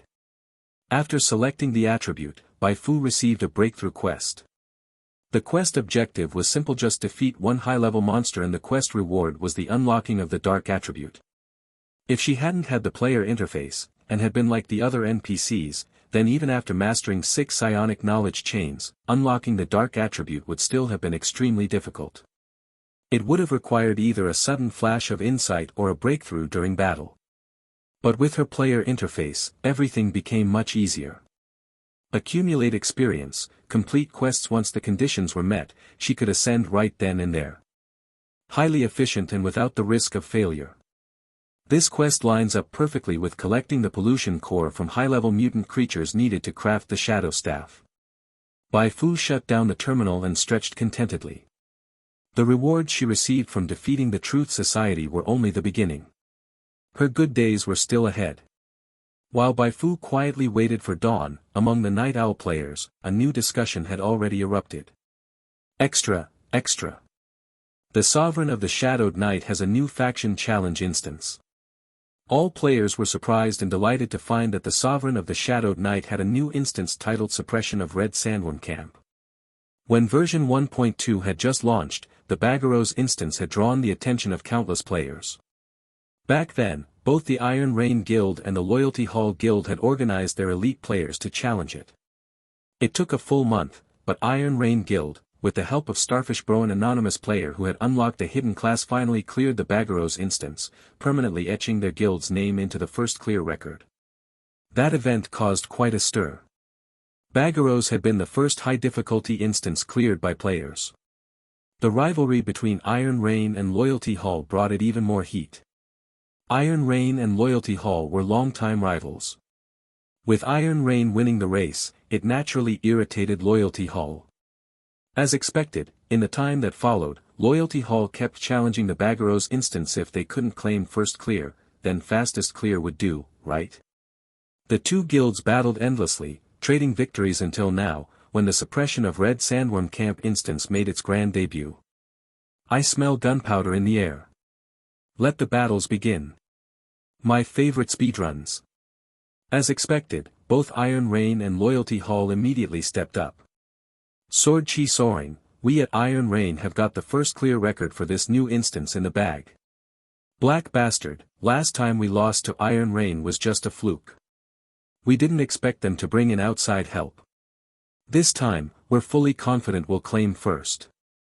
The two taunted each other back and forth, giving other players the feel of a pre-match trash talk segment in a fighting tournament, exciting, entertaining, and sparking maximum buzz. Who would win? The result was jaw-dropping. Both Iron Rain and Loyalty Hall, charging in full of confidence, got utterly thrashed, beaten senseless in under 10 minutes. The area of effect psychic attacks were terrifying. One cast stunned half the players, and they could only watch as the martial artist boss ran in to finish them off. Damn! When Fu Fu fought those two bosses, she one-shot them. I thought they were easy, turns out these freaks are terrifying. You fool, that's Fu Fu we're talking about, Origin Star's top expert. How can you compare yourself to her? This new instance is brutal. The stuff sold in the shop doesn't help at all. Not useless. Look, there are tons of new items in the shop. New prayer cards, new knowledge, new class transfer books, whoa. Even new knowledge chains. The conflict between Iron Rain and Loyalty Hull brought more eyes to the Sovereign of the Shadowed Knights faction shop. And once they looked, they were hooked. Even class transfer books for mechanics are in there. Damn. 3 new body cultivation knowledge chains just dropped. Martial artist players are eating good. Fu Fu's insane, voice crack. I want to join the Sovereign of the Shadowed Knight. I'm joining now. Bai Fu's promotional campaign exploded in effectiveness. Those players who previously avoided the Sovereign of the Shadowed Knight due to its psionic theme were now completely tempted after seeing the shop's offerings. Sister Su Li is great, but now that I think about it, Fu Fu really is sweeter. Sorry, Sister Su Li. Goodbye, Sister Su Li. I'm off to pursue my true love. I'll visit if I get the chance. In the middle of the night, Su Li was stunned. Crap. The undead she had painstakingly gathered more than half had suddenly run off. She immediately grabbed the remaining undead and asked what happened. One question later, she nearly fainted. It's you again, Bai Fu. After contacting her superiors in the Railway Guild, Su Li boarded a helicopter and flew straight to Bai Fu town overnight. Bai Fu, you damn succubus Aya. She shouted her accusations through the personal terminal. Bai Fu was totally confused. I don't think I've seduced you. Su Li was nearly incoherent. It would have been fine if you had seduced me, I wouldn't say anything. But, those undead. They all ran off to join your Sovereign of the Shadowed Knight. Bai Fu shrugged helplessly. Was it her fault? NPCs who were good-looking and understood players' hearts were just built different. Be good. Once you get to the Sovereign of the Shadowed Knight, Mommy will give you a warm hug to soothe your wounded heart. Get lost. Fine. But you didn't come all this way just to complain, right? Bai Fu's tone turned serious again. Su Li nodded, looking resentful. Of course not. It's because you suddenly took down the Truth Society president and shocked everyone. Now I don't even know how to talk to you. Should I act like before, or just put on a maid outfit and say, Your Majesty, Lily is at your service anytime? Tui, don't be disgusting. Bai Fu rolled her eyes. What does the Railway Guild want to discuss? You're so powerful now, the higher-ups are scared of you. They don't dare provoke you, so they want to talk about working with your undead, basically hiring them to carry out some dangerous missions. Oh. Bai Fu was immediately intrigued. Let's talk in person. Wait for me, I'll be at your doorstep tonight. The call ended. Bai Fu sat in her room a bit longer. After sunrise, she checked on the still sleeping Yulia, then headed to the central plaza of Bai Fu town. Last time, she held a monument-raising ceremony here and deeply moved the players. This time, she announced the launch of a 5-day celebration event by the Sovereign of the Shadowed Knight. No matter what, without your steadfast support and the distractions you created on the front lines, this operation could never have achieved such a tremendous success. After delivering a rousing speech that elevated the players, Bai Fu led Taiyuanren, Silverwing Assassin, and the others up onto the stage. In front of all the players present, she praised Taiyuanren's immense contributions and applauded the correct decision of Silverwing Assassin and the others to abandon darkness and embrace the light. Secret and magnificent. Players in the plaza were stunned, and so were those in live streams and communities. I can't believe this, bro, are you acting in a spy drama or what? Hiss, this gameplay is awesome. Learned something new today. Amazing. Even when there was a chance to directly join the Sovereign of the Shadowed Knight, he still had the heart to go undercover in the Truth Society. I bow to your skill. Brothers, check the level leaderboard, number 1 has changed to Taiyuanren. Damn, the first player to reach level 25. He just made a killing. Players rushed to the level leaderboard, and indeed, Tai Jinren's name had suddenly appeared at the top. Hidden for half a year, and then revealed in a flash, shocking to the world. Tai Jinren's feat spread like a solar storm both inside and outside the game, from live streams to video platforms to chat groups. Countless people discussed him. His breakout fame brought Bai Fu into the spotlight too, since no discussion of Tai Jinren's story could avoid mentioning Bai Fu's name.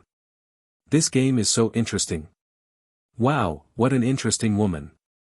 A wave of viral heat skyrocketed Bai Fu's popularity and brought a new batch of players to Bai Fu town. Bai Fu beamed. Welcome to Bai Fu's secret garden, become the fuel for Bai Fu's road to the throne. Chapter 138, Unlocking the Dark Attribute, Becoming the True Sovereign of the Shadowed Knight. The freest playstyle, the most solitude-enduring player together they bring this week's most explosive gaming news. Beyond the Stars, a magical game where even if you're bad at controls, you can still win through wisdom. A true role-playing game, where you can even play as the Spy King. Starting from Tai Jinren, learn all about Bai Fu and her Garden of Silence. After giving a generous round of praise to Tai Jinren, the Silverwing Assassin, and others, Bai Fu left the central plaza and hid in a corner to browse new posts in the community and videos newly uploaded on the video platform. Although the spy incident had only just begun to ferment, related posts and videos were already extremely popular. The most trending video had over 50k concurrent viewers, and a quick scroll through the comments section revealed many new players asking whether Beyond the Stars was fun. If you're asking me whether it's fun, my answer is definitely yes. But gaming is a very subjective experience. I suggest you watch some videos first before deciding. At Excavation Princess's treasure hunting videos are quite good. She doesn't cover basic controls, just pure immersion. You're asking too much from treasure hunting. She couldn't explain the controls even if she wanted to. LOL, careful or she'll block you. Some new players were instantly drawn in by the visuals and high degree of freedom. What they cared more about was whether version 1.2 was a good time to join, and if so, how they should start. At this moment, the replies from helpful veteran players were surprisingly unanimous. If you don't have any specific preference regarding starting class or race, my advice is, right now, the best newbie village for newcomers is Bai Fu Town on Origin Star. This is the collective recommendation of all guide video creators. Newcomers joining the Garden of Silence can avoid most of the aspects that annoy casual players. You can check out a few related videos for more info. Bai Fu, browsing the posts, smiled. Good job, everyone. Keep promoting just like this, and bring more new players into the Garden of Silence. She had to admit deciding to establish her own faction back then was the right move. Her appearance could indeed attract a lot of player attention, but only tangible benefits could truly bind the players to her. Of course, if she really hardened her heart, relying on her looks alone could still make a bunch of players chase after her. She could just turn into a digital welfare idol on the spot and play the true cyber goddess of mercy. But doing that would be about how low one could go, not how high. If some copycat popped up later, would she have to compete with them on who could stoop lower? Even if she went all in, the officials might ban her if they thought it had a bad influence. This current approach was better. Trust in Bai Fu Nian. Trust in Bai Fu Nian from the Garden of Silence on Origin Star. Bai Fu knew Tai Jinren's hype was high right now, but it wouldn't last. This was an age of fast-paced content, with new explosive news breaking every day. I have to finish the documentary before this wave of hype fades. That way, I can ride Tai Jinren's popularity to boost my own. An NPC filming a thrilling documentary about another NPC. How fresh and novel. If the news somehow ended up in mainstream media. Even if she couldn't seize the moment to become Beyond the Stars poster girl, she would definitely be used by the officials for promotional purposes for a while. Who would hate such positive attention? Excited, Bai Fu closed the community and video platform. Around the respawn point in Bai Fu Town, she had already spotted a few newbies who had just entered the game. The newbies were full of curiosity. Whoa, this game looks so realistic. You really can't take your pants off, huh? Where's Bai Fu? So what do we do now? Join the Garden of Silence and take quests. The newbies looked around, and their attention was soon drawn to a large group of veteran players gathered together. Curious, they squeezed in as well. Only upon approaching did they realize the crowd surrounded a special shop called Anya's Mysterious Shop. The shop had an aura of mystery, decorated like a fortune-telling venue. A giant sketch style eye was drawn on the back wall, beneath which sat many cylindrical containers. The other walls were lined with black shelves filled with various cards. Is this a card maniac's happy house? The newbies were momentarily stunned, but they soon realized it was far from that simple. Inside the shop, a black-haired loli was directing a group of tiny lolas, each about 30 to 40 centimeters tall, to carry things. Though short-limbed and needing to hop over thresholds, the little ones were surprisingly efficient. In less than a few minutes, they had stacked over 100 white boxes tied with colorful ribbons in the shop. Alright, that's enough for now. We can't fit any more. You all go rest first and come back later. Anya dismissed the tiny hey fuss, then walked up to the counter with a breezy smile. I'm sure everyone is curious about what these are, right? For this celebration event, to thank everyone for their continued support of Bai Fu, this shop is running a special discount event. But Mr. Gao Yuan felt a simple discount wasn't enough to show his gratitude. So in addition to the sale, we're also offering free item exchanges using blessings and giving special gift boxes for purchases over a certain amount. These gift boxes are the white ones stacked at my feet. Tada! Anya pointed at the pile of gift boxes. I'm not sure exactly what's inside each one. Mr. Gao Yuan said he stuffed each gift box with something very special. Just how special? Last night, he specially approached Boss Fu, and when she heard about the event, she found it very interesting.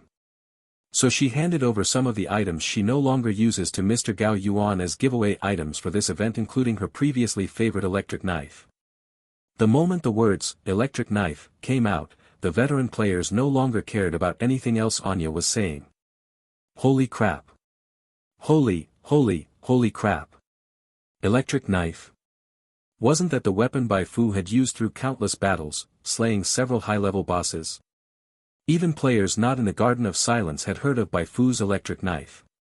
It had appeared multiple times in edited videos by Excavation Princess and others. Bai Fu wielding the knife one-handed, carving arcs of lightning mid-charge, those were among the most frequently remixed scenes by secondary creators. Can you really draw Bai Fu's electric knife from the giveaway? No deception whatsoever. Anya gave a firm answer. Veteran players were first shocked, completely unprepared for Bai Fu to give away her electric knife, then elated. Is the electric knife that powerful? A newbie asked in confusion. The veteran player next to them beamed, eyes gleaming. Powerful? That's putting it mildly. Everyone knows Bai Fu's electric knife is a high-tier orange-quality weapon, and it has no level restriction. Forget us, even you could immediately become a pro with it. One sandworm. This isn't even the most impressive part. At this moment, Convert to Fu stepped out as well. That was a weapon used by Fu. Used personally by Fu. Ha! Using it as a weapon is such a waste. That's the ultimate digital collectible. Anyway, the electric knife is mine. None of you are allowed to fight me for it. The newbies were completely baffled by Convert to Fu's behavior. In fact, there were quite a few players around who reacted similarly to Convert to Fu. How should I put it, if you draw that electric knife, whether you use it, collect it, or sell it to another player who needs it, you're bound to make a huge profit. Enough talk. Buying prayer cards gets you gift boxes, right? Gimme 10 of those. A veteran player charged excitedly toward Anya, startling the freshly entered newbies. Didn't expect to run into a discount event as soon as we logged in. I heard the prayer cards from the Garden of Silence are powerful. Looks like we came at just the right time. Buy prayer cards, get gift boxes. And those boxes might contain high-grade weapons personally used by an NPC. This NPC is so generous. No kidding. That generosity is practically hanging right there on her. The newbies were infected by the excited atmosphere and all felt like they'd come to the right place. Working under an NPC this conscientious, who knew how many good days lay ahead for them. Some of the newbies started to get calculating. Whether you buy prayer cards now or later, you'd end up buying them anyway. But buy them now and you get gift boxes. What if something good drops from the box? Sell it for profit, easy money, right? Charge. Wait, do they even have money? How could I, a proud player, be stumped by mere pocket change? The newbies immediately turned away, trying every method they could think of to make money. Originally, they just wanted to hop in, play casually, and have some fun. Yet within mere minutes of entering the game, they had turned into some of the hardest working chives in Bai Fu's secret garden. A dozen minutes later, the first player to hit the jackpot appeared. Got a drop. It's Fu Fu's personal grenade launcher. Ha ha ha, a miracle from a single pull. I've wanted this thing forever but could never justify buying it. The exclamation spread like falling dominoes. Some players who had opened several gift boxes without getting anything good turned green with envy. Damn you, lucky dog. Why did I get a regular pistol? Wanna sell it, bro? I'll pay extra. Not selling. I'll use it myself. Double the price and I still won't sell. Amid the shouting, players from major guilds arrived. Compared to ordinary players, big guilds like Iron Rain and Loyalty Hall were even more eager to get the electric knife. With it, they'd be more confident in clearing the newly released challenge instances. Even if they didn't get the electric knife, items like the Power Shoes, Limited Sky Burial Prayer Card, or Limited Dispel Prayer Card that Anya mentioned would still be fantastic. The major guilds had confidence in their luck because their financial power crushed ordinary players. They could buy far more gift boxes. More boxes meant higher chances. The appearance of these players immediately panicked everyone else. Some had still been hesitating whether to blow all their funds on prayer cards for gift boxes. Not anymore. Keep hesitating and all the good stuff might get scooped up by the big guilds. Gimme 2 more. Damn, I need to borrow some cash. Hey bro, let's pool our money. If we get something good, we sell it and split the profits. How about it? Every player had their own tricks. Good thing Anya's mysterious shop was built to such high specifications, otherwise, it might have collapsed from the crowd of now not so weak players. Disaster Sugar Mama's here. Just then, a voice rang out in the crowd. Disaster Dragon and Excavation Princess pushed their way through from the back. With extravagant wealth, Disaster Dragon immediately bought a stack of prayer cards and got 20 gift boxes from Anya. A 20-pull streak, every player held their breath. Disaster Dragon opened them one by one and finally got a pair of shoes. Could it be Fu Fu's lightly used shoes? What? Fu Fu's shoes? Let me see. Slurp.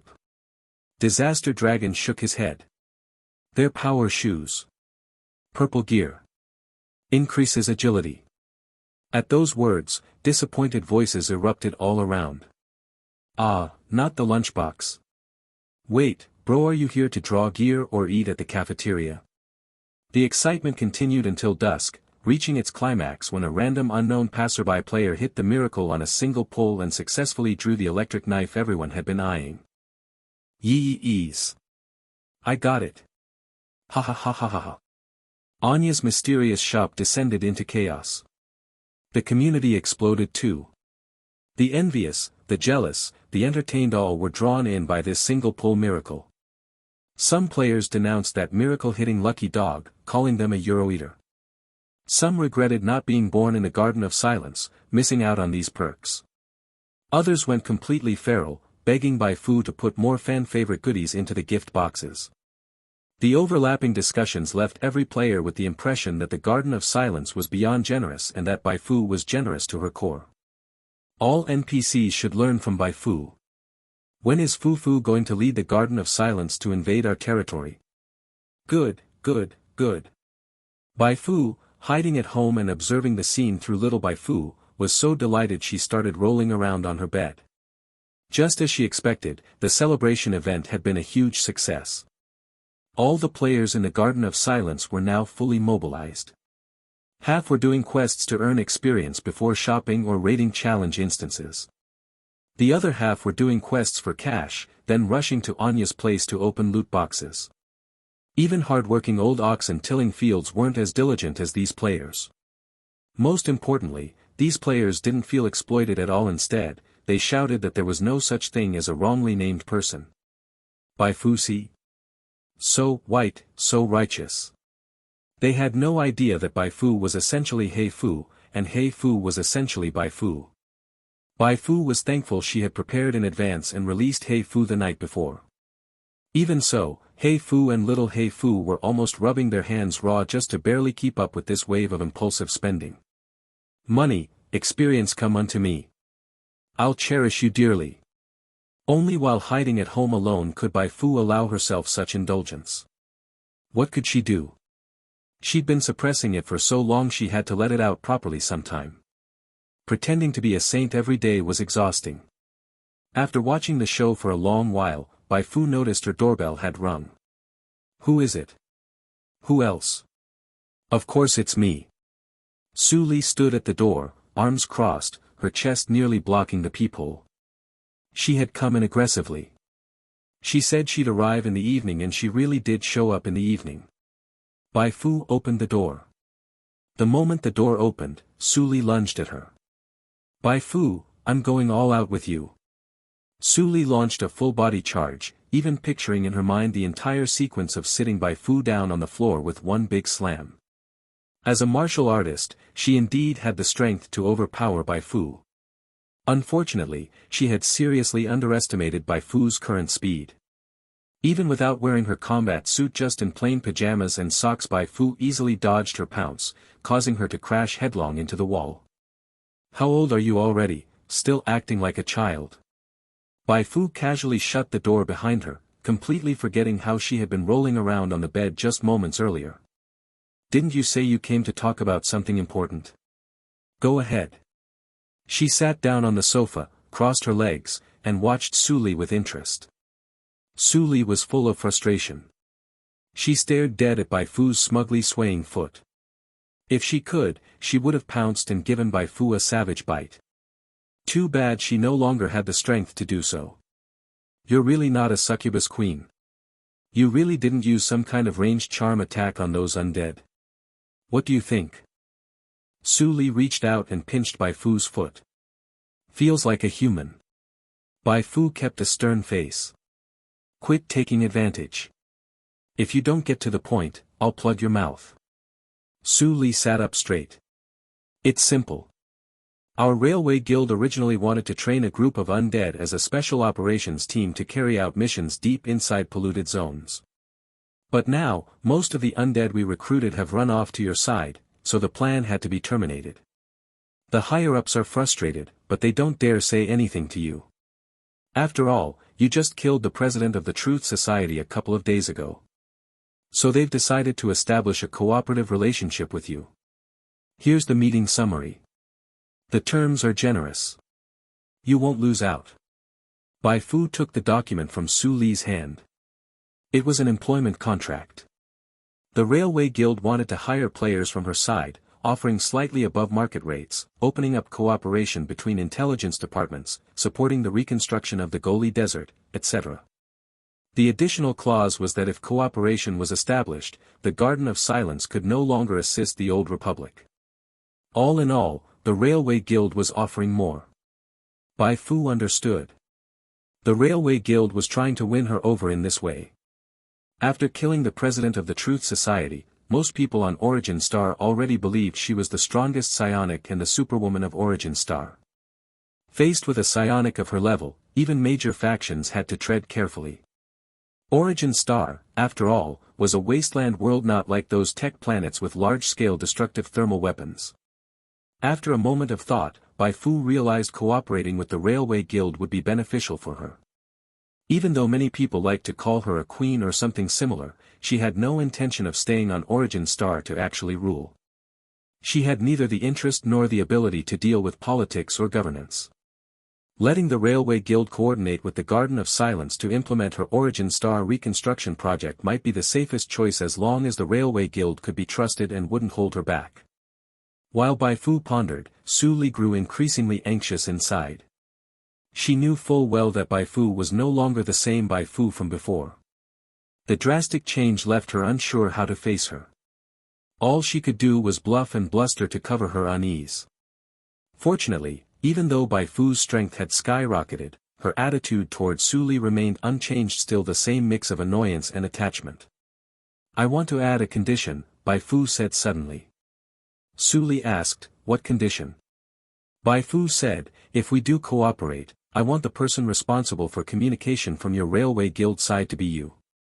Su Li was stunned for a second, then quickly understood Bai Fu was lifting her up. After the players left, her department had basically become obsolete, which was a huge blow to her career. But with this boost from Bai Fu, her future suddenly looked brighter than ever.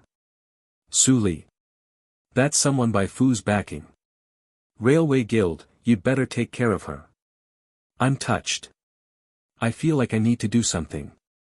Otherwise, I won't feel right.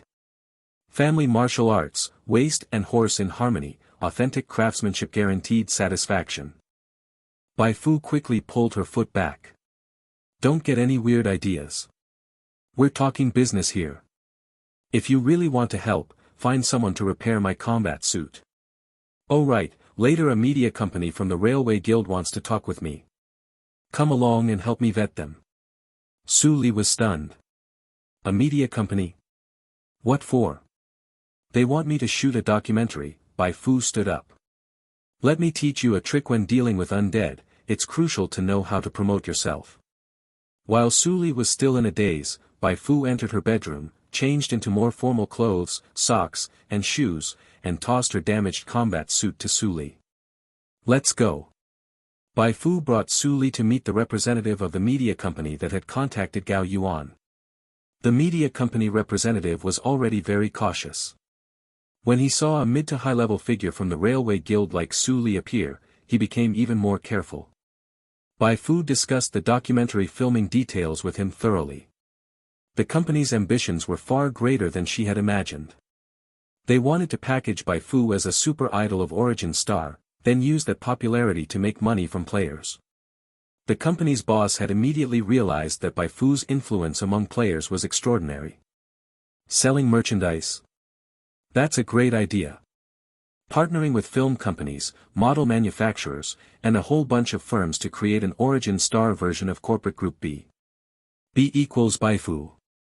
As long as you have strength and popularity, there are truly endless ways to make money. Bai Fu couldn't help but sigh. She was already imagining a future where money rolled in day after day. In the next 2 days, Bai Fu finalized the collaboration details with both the media company and the Railway Guild. The media company sent over a film crew that very day, and the Railway Guild also moved quickly, immediately launching the first cooperative mission with Bai Fu to deepen their ties. Bai Fu's current influence was so massive that even factions that didn't want to work with her had to seriously reconsider how to interact with her going forward. The mission sent by the Railway Guild tasked players with heading to the western wasteland under their control to investigate the movements of a high-level mutant creature, laying the groundwork for eliminating this unruly creature in the future. The moment Bai Fu heard the mission, she got excited. High-level mutant creature. Wasn't that exactly what she wanted to deal with? To show good faith, I'll personally lead some undead to handle this mutant creature. The Railway Guild was shocked by Bai Fu's reply. Bai Fu was showing such sincerity.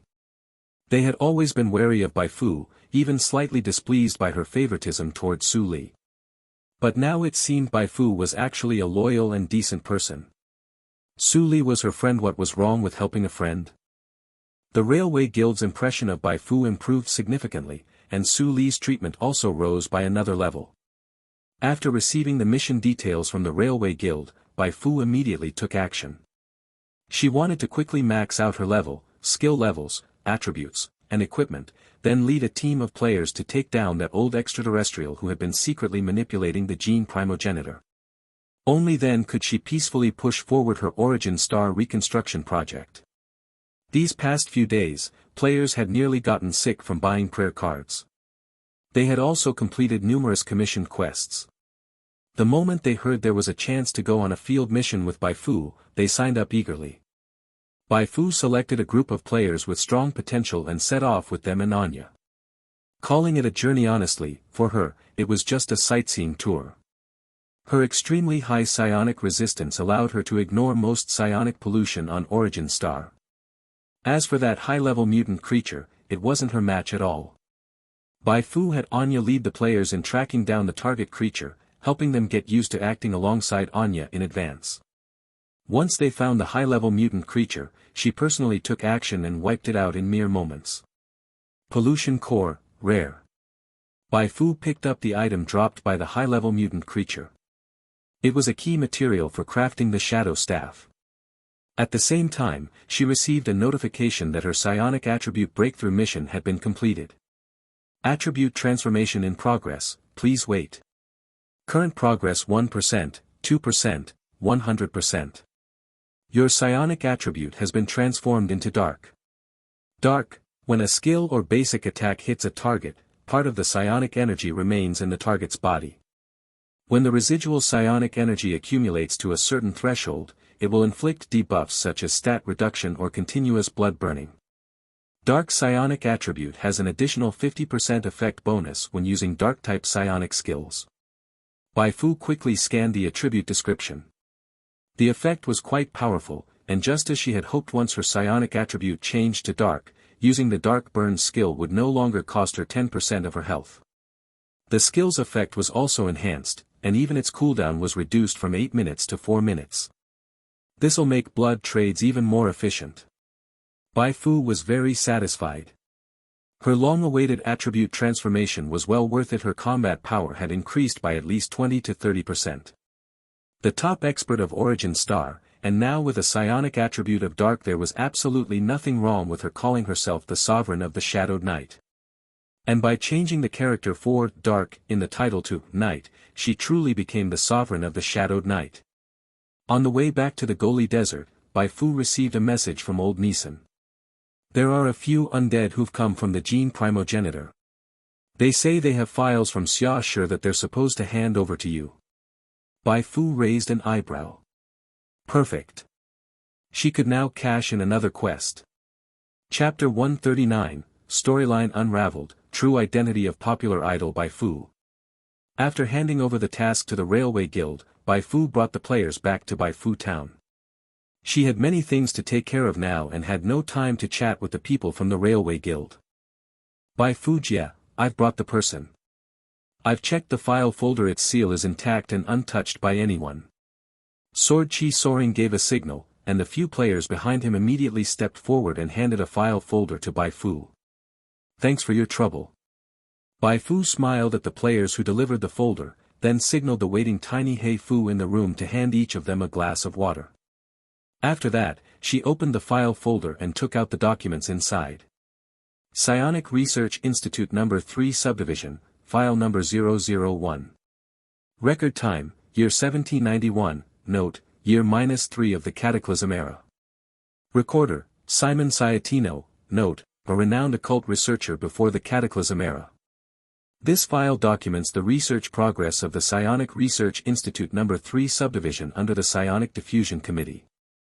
The No. 3 Subdivision was responsible for researching the special power of psionics, claiming to strive for the psionic ascension of all humanity, note, a flashy slogan, but in reality, it was complete nonsense. Bai Fu, ? Who wrote that note? It had quite the bite to it. She continued flipping through. Just as the first page stated, this file summarized all the experimental projects the No. 3 Subdivision undertook for psionic research. However, since this was merely a summary file, most projects were only mentioned by name with no detailed descriptions. Yet, even from the few projects with brief explanations, it was evident that the No. 3 Subdivision committed the same inhuman deeds as the No. 1 Subdivision. This file basically confirms that the earliest knowledge of psionics on Origin Star was brought by that extraterrestrial old dang. However, Bai Fu's gaze sharpened. The most important part of this file wasn't the experimental records but the additional content appended at the end. These entries chronicled the sequence of events from the assassination of that extraterrestrial old dang to the mutual suspicion among member nations of the committee, the outbreak of war, and finally, the occurrence of the cataclysm. Because the incident happened suddenly, and the world quickly collapsed due to the cataclysm. No one to this day knows who ordered the assassination of that extraterrestrial old dang. The cataclysm began with the research into obsidian conducted by the No. 2 subdivision. Obsidian contained terrifying power, and due to mishandling, its unbound force surged out like a tide and engulfed the world. Bai Fu flipped to the final note. Note: everyone believed that the extraterrestrial visitor had been assassinated, but in reality, he survived. He had been hiding within the gene primordials. Why was he in the gene primordials, and why did he have such a strong influence over them? Logically, he had become a spirit form and should have had no means of manipulating the upper echelon of the gene primordials. The more I investigate, the more suspicious this becomes. The gene primordials originated from the White Tower Republic. After the war, some surviving scientists and soldiers from the White Tower Republic formed the gene primordials. From its inception, the gene primordials were already preparing to resurrect the extraterrestrial visitor. Some clandestine deal must have been struck between them. I thoroughly examined news reports surrounding the assassination. The process was arduous. I could only piece together the truth from fragments. This is what I believe happened. The extraterrestrial visitor's ship initially landed within the territory of the White Tower Republic. This should have been a golden opportunity for them. However, major nations forcibly intervened under the guise of benefiting all humanity and initiated joint research. The White Tower Republic was deeply dissatisfied, and the extraterrestrial visitor was also unwilling to be controlled. So, the two secretly collaborated. The White Tower Republic staged the assassination. Everyone believed the extraterrestrial visitor died, but in truth, he merely transformed into a spirit form and was secretly taken away by the White Tower Republic. At first, the White Tower Republic and the extraterrestrial visitor must have felt pleased with their scheme. But things quickly spun out of their control. War broke out, indirectly leading to the cataclysm and the near-total destruction of the world. Is this really the truth? After reading the final sentence, Bai Fu received a game notification. You completed the exploration quest source of psionic power, earning 30,000 XP, plus 1.7% origin star storyline exploration, and recollection fragment *1. The XP reward from this quest could only be described as pitiful, but the storyline exploration boost was a substantial 1.7%, and it even awarded a recollection fragment. Bai Fu selected the recollection fragment to view its details. Recollection fragment: the night of origin star's drastic change. Fragment description: years later, when the people of Origin Star stand upon the wasteland and look back at the beautiful world before the cataclysm, they will realize that the turning point of everything began on that seemingly ordinary night. Level requirement: LV 30 and above. Bai Fu raised an eyebrow slightly. She had to admit, this recollection fragment came at just the right time.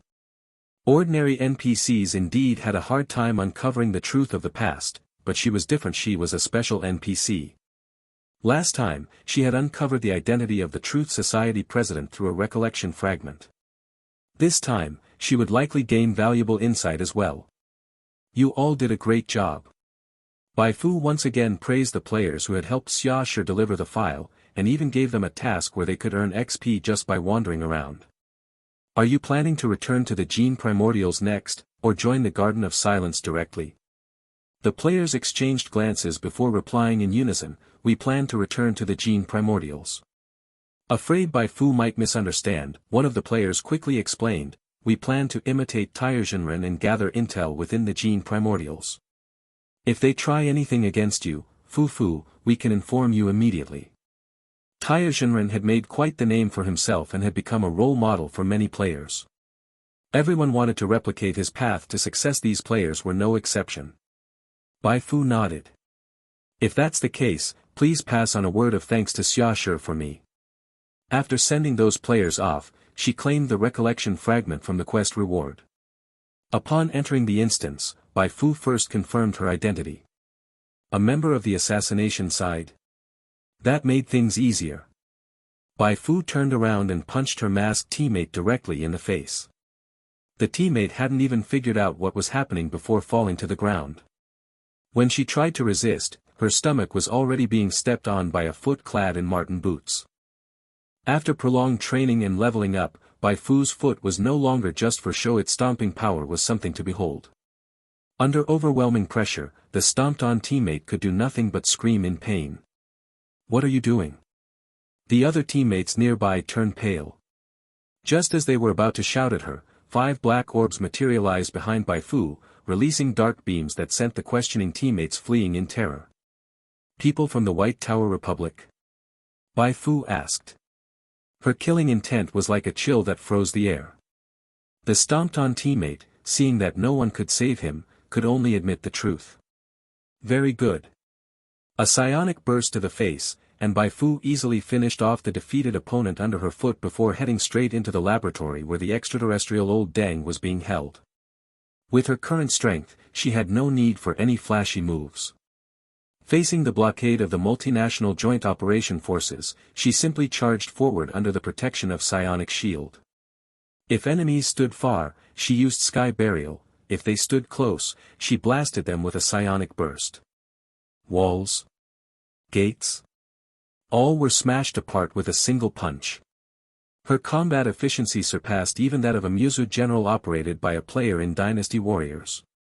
"If you don't want to die, get out of the way and save me the effort." Bai Fu gently wiped the blood off the back of her hand. Her cold gaze alone made the already terrified members of the multinational joint operation scatter like frightened birds. In just a few minutes, she reached the extraterrestrial old dang. This was her first time seeing him. He looked quite similar to a human of origin star, taller, a flatter nose, and skin tinged with light purple. He lay inside a glass chamber, appearing harmless. At this moment, who in the instance could have imagined that just a few years later, Origin Star would become a desolate wasteland? "The White Tower Republic sent me to send you off." Bai Fu drew her gun. She had intended to interrogate this extraterrestrial old dang, but unfortunately, she couldn't understand a word he said. Nor did she know how he communicated with the White Tower Republic. Left with no choice, she sent him off with a bullet. Instance clear time, 9 minutes 46 seconds. First clear today, 60,000 XP. You triggered a hidden storyline, plus 1.4% Origin Star storyline exploration. Bai Fu shook her head. This instance was too low level for her now. Even though she cleared it, it only gave her 60,000 XP. The good news was that she did figure out the connection between the extraterrestrial old dang and the White Tower Republic, now known as the Gene Primordials, and even gained an extra 1.4% storyline exploration. This is super breaking news. If it gets out, it'll definitely cause a global sensation. Bai Fu's eyes sparkled. I got it. Such a big scoop had to be put to good use. She planned to stitch it into the documentary she was currently filming and use it as promotional material before the documentary's release to expose the Gene Primordials, while also giving her documentary a strong pre-release push. I just wonder who wrote those notes. Judging from the handwriting, it doesn't look like Xia Shi's. Bai Fu put away the file Xia Shi had delivered. The next morning, Gao Yuan came to Bai Fu with her ordered Sovereign of the Shadowed Knight uniform, a special badge, and the remaining materials for crafting the Shadow Staff. Following the Shadow Staff blueprint, Bai Fu tinkered for quite a while before finally crafting the Shadow Staff. Since it was her first time crafting equipment, the quality of this Shadow Staff wasn't very high. It was a purple tier item. However, in terms of attributes and functionality, it completely outclassed the electric knife she had previously discarded. Shadow Staff. Quality, purple. Forms, spear form, details, staff form, details, rapier form, details. Energy source, basic pollution core, durability 800/800. Additional effects, prayer time minus 10% and effect plus 25% when using active psionic skills through the Shadow Staff. The final result surprised Bai Fu. Her previous electric knife was excellent at bloodletting over time but had no additional bonuses. This Shadow Staff was different. Its 3 interchangeable forms perfectly met her needs. The spear form fires psionically condensed imitation bullets, the staff form boosts skill effects by 25%, and the rapier form, once imbued with psionics, can slash like any regular blade. This is good stuff. Bai Fu held the Shadow Staff in her hand. In staff form, the shadow staff was entirely black, with intricate, orderly patterns winding around the upper portion of the staff and converging at the tip into a crescent moon that cradled a pollution core glowing with faint purple light, deep and mysterious. Bai Fu nodded in satisfaction. According to her plan, she intended to award special badges and Sovereign of the Shadowed Knight uniforms to players who had performed well in previous main storyline quests on the last day of the celebration event. Now that the Shadow Staff was successfully crafted, she could go on stage wearing new gear and showcase it to the players, promoting both the Sovereign of the Shadowed Knight uniform and the Shadow Staff. It would also lay the groundwork for including a discarded Shadow Staff in future prize draw boxes. After she gave away Bai Fu's lightly used new Shadow Staff, she could arrange for her factory workers to mass-produce Bai Fu's signature Shadow Staff and sell it.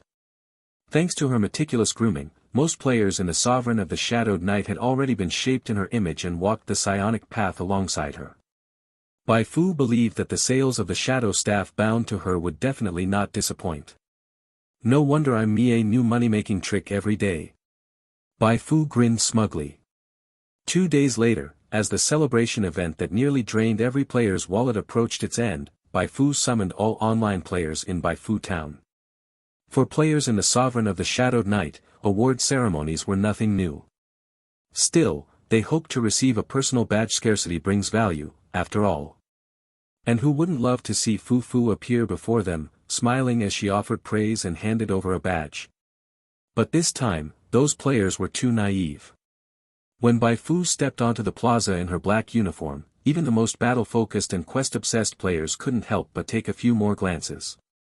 This uniform was custom-made by a clothing factory just for Bai Fu and was significantly different from the standard player uniforms. Though still black in color, its detailed design was far more refined. Golden embellishments and chest patterns were placed just right, lending a hint of evening wear elegance to the otherwise mysterious uniform. Being custom-tailored, it also fit Bai Fu's body perfectly, highlighting the flawless figure she had gained through countless enhancements. Damn, that looks amazing. That staff is so cool. Okay, I admit it, Ivy Fallen. Fu Fu number 1. The black outfit with long white hair combo is unbeatable. The only pity is that the hair accessory is a bit plain. If Fu Fu wore a little crown too, phew, I'm done for. Forget the crown, I want thigh highs. Bai Fu's meticulous planning made this award and uniform ceremony unexpectedly popular. Since the buzz around Taiyuanren hadn't yet died down, she leveraged his popularity to boost her new image across chat groups and video platforms. White shirt looked great, but black really has its own flavor. The groundwork's all set. Now all that's left is to use that documentary to detonate the popularity I've built up since the attack on the Truth Society.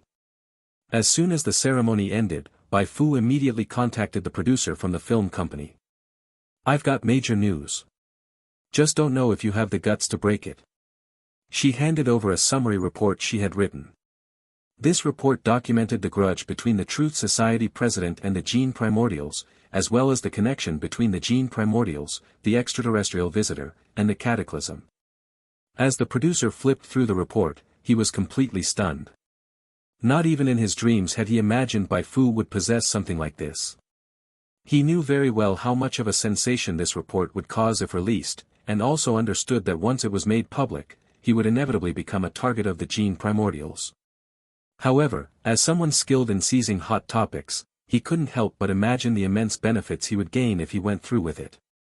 Popularity, an immeasurable surge of popularity. He would rise to the top overnight. Bai Fu would surpass even the sky's limits and become Origin Star's national idol.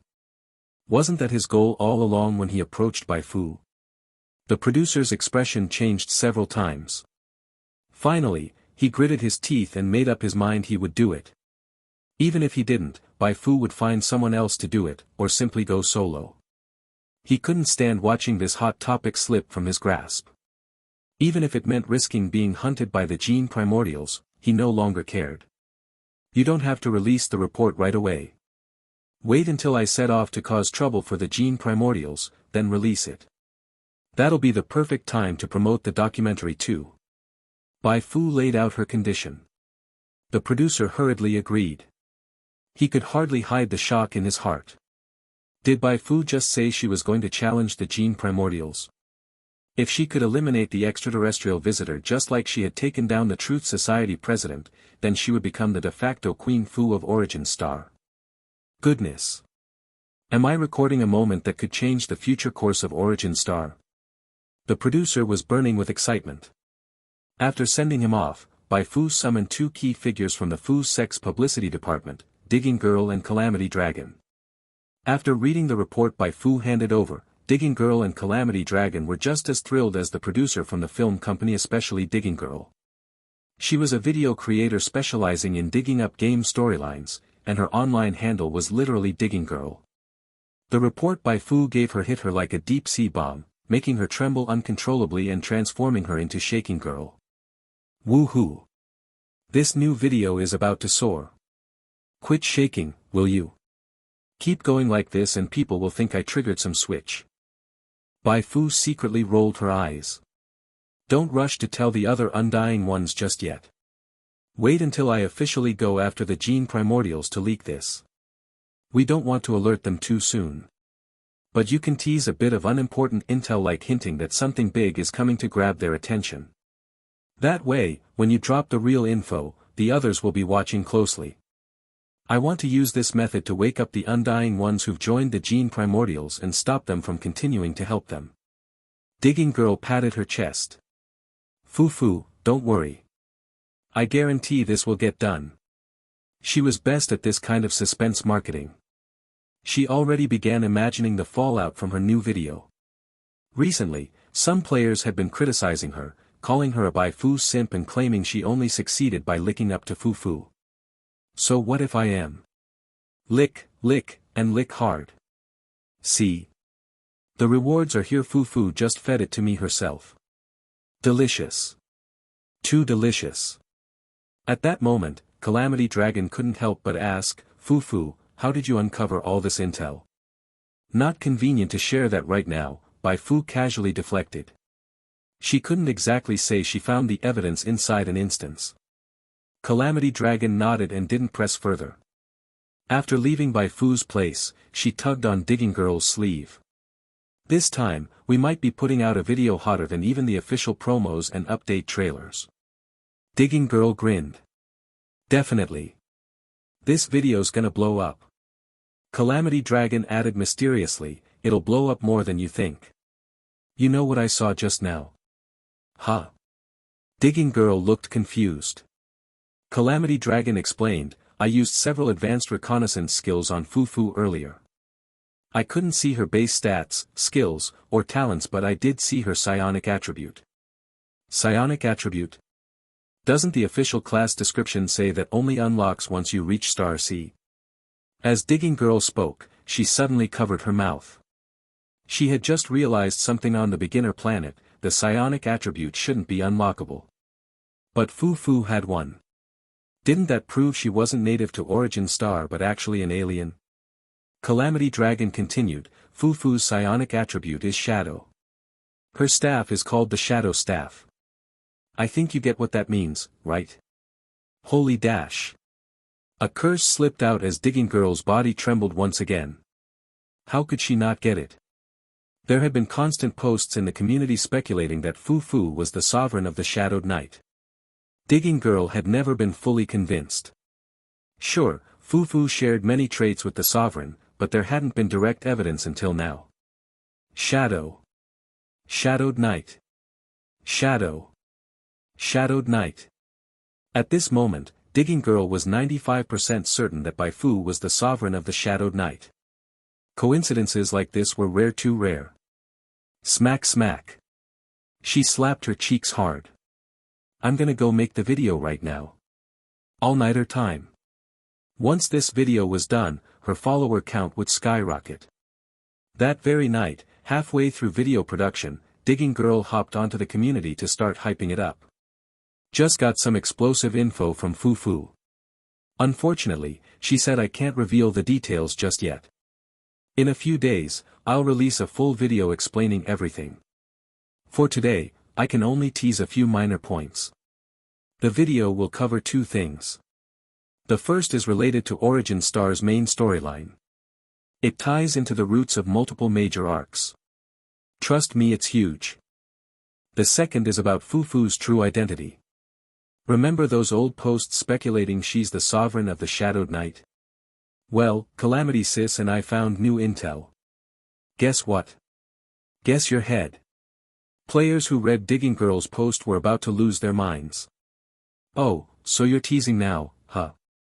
The players in the community were fully stirred up by Digging Girl. They cursed her while feverishly speculating what those two things might be. The most hotly discussed topic was Bai Fu's true identity. Ever since Bai Fu's debut, speculation had been rampant. At one point, there seemed to be a consensus, but as the storyline evolved, things had become murkier again. Now, Digging Girl's words implied that a new conclusion was coming. Everyone following the topic waited eagerly for the video to drop. If the info's not explosive enough, I'm gonna blow up Digging Treasure. At the same time, the Gene Primordials were also keeping a close eye on Bai Fu. After the Truth Society's downfall, they were her only major enemy left. What's Bai Fu up to lately? General Pombadon asked his adjutant grimly. The adjutant reported truthfully, Bai Fu's holding a celebration event in Bai Fu town to celebrate the defeat of the Truth Society and the successful rescue of Black Crow Yulia. Besides that, she's working with a film company from the Railway Guild to shoot a documentary. Oh. This surprised General Pombadon, but then a smile crept onto his face. She thinks she can rest easy after eliminating the Truth Society. Shooting a documentary now. She really sees herself as a national idol. Interesting. Seems she doesn't know our real plans. In that case, I'll give her a big surprise. Super popular idol.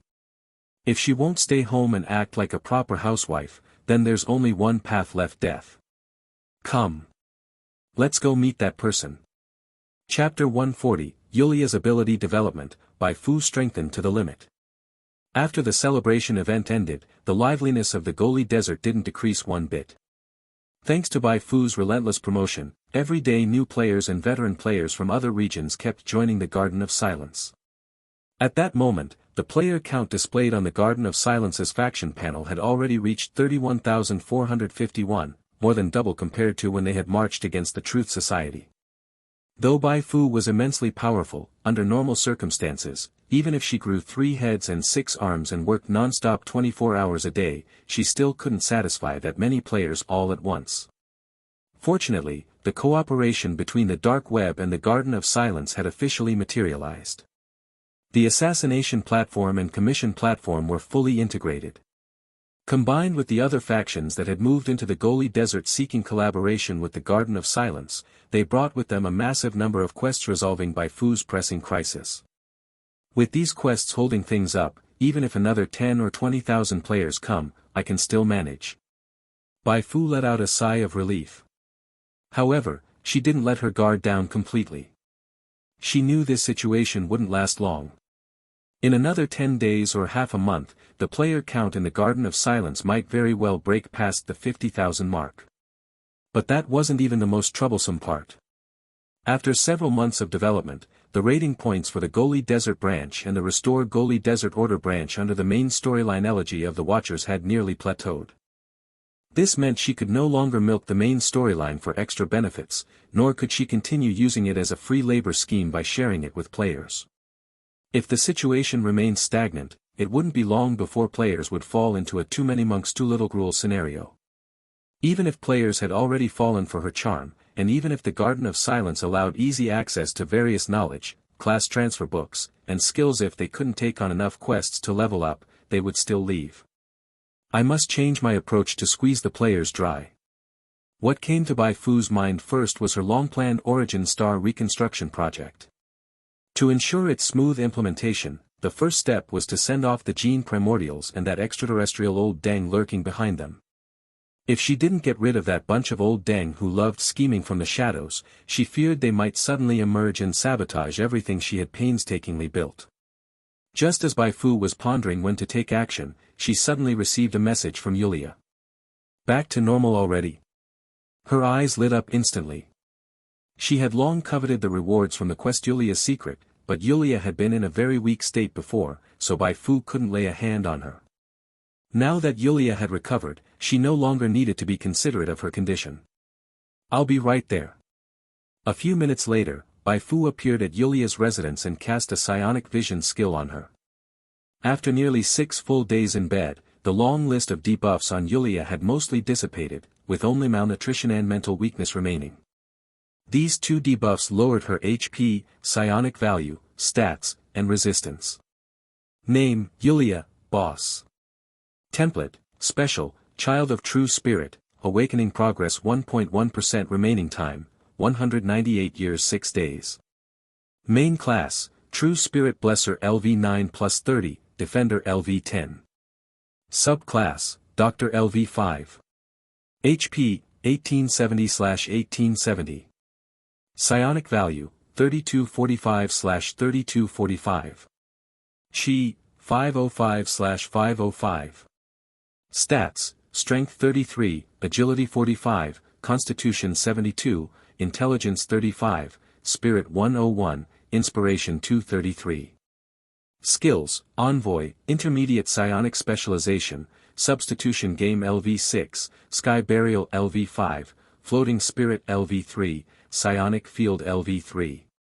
Talents: Child of True Spirit, Great Luck, Angelic Halo. Favorability: Blazing Passion, 92. Threat Level, Green. From the panel, Yulia was a textbook glass cannon mage. Even with psionic enhancement, her constitution was still low. In her weakened state, her HP was only 1/3 of Bai Fu's. The only stat she had higher than Bai Fu was spirit. Everything else was significantly lower. But that wasn't because she was weak, but because Bai Fu's stat bonuses from quest rewards and power UPS were utterly ridiculous. The nickname Queen Fu wasn't just empty flattery, it had been earned through real achievements. In fact, even though Yulia was in a debilitated state, her panel data was still extravagant among the same level NPCs on Origin Star.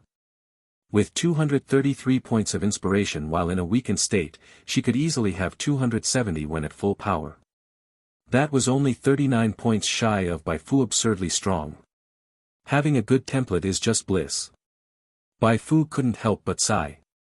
She tried to understand what exactly the 200-year awakening timer on Yulia's Child of True Spirit template and talent entailed, but her psionic vision couldn't read the details.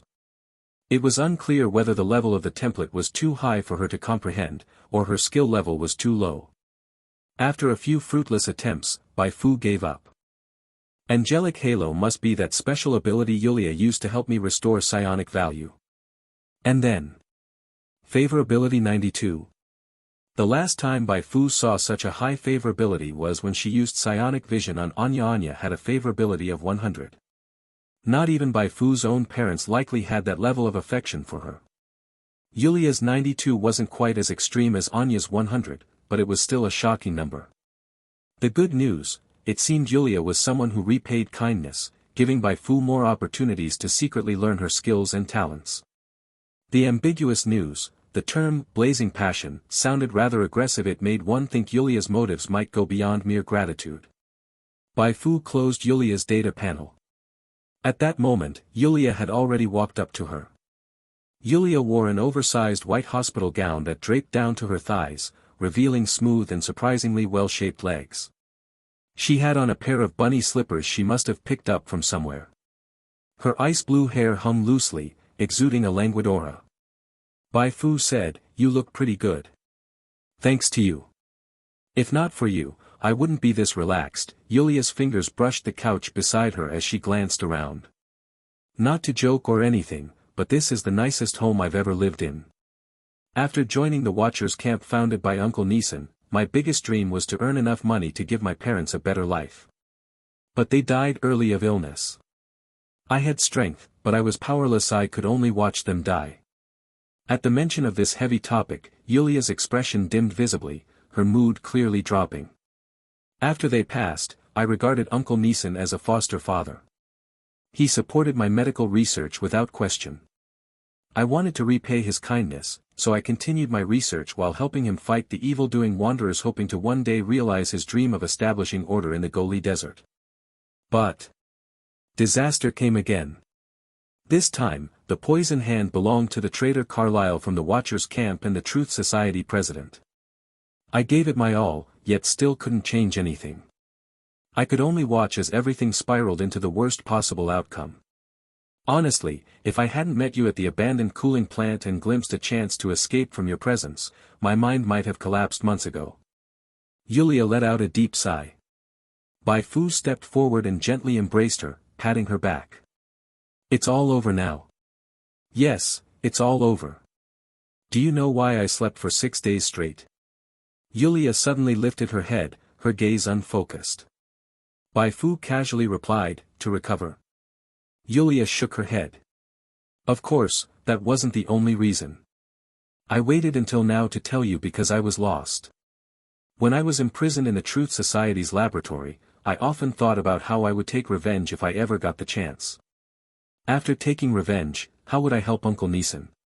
I imagined it over and over again, each time with a different plan. Then you came, you fulfilled Uncle Neeson's dream, you saved me, and you even destroyed the Truth Society. In an instant, everything I wanted to do was done by you. It all happened too suddenly. Both mentally and physically, I wasn't ready to accept it. I lost all direction. As I lay in bed, I kept thinking, what do I want to do next? What can I still do? I need something to focus on, otherwise, I'd just be a walking corpse. So, what's your answer? Bai Fu asked curiously. Yulia's expression gradually turned serious. I thought of something I must do and something I want to do. You saved me, so I must repay you. You intrigued me, so I want to study you.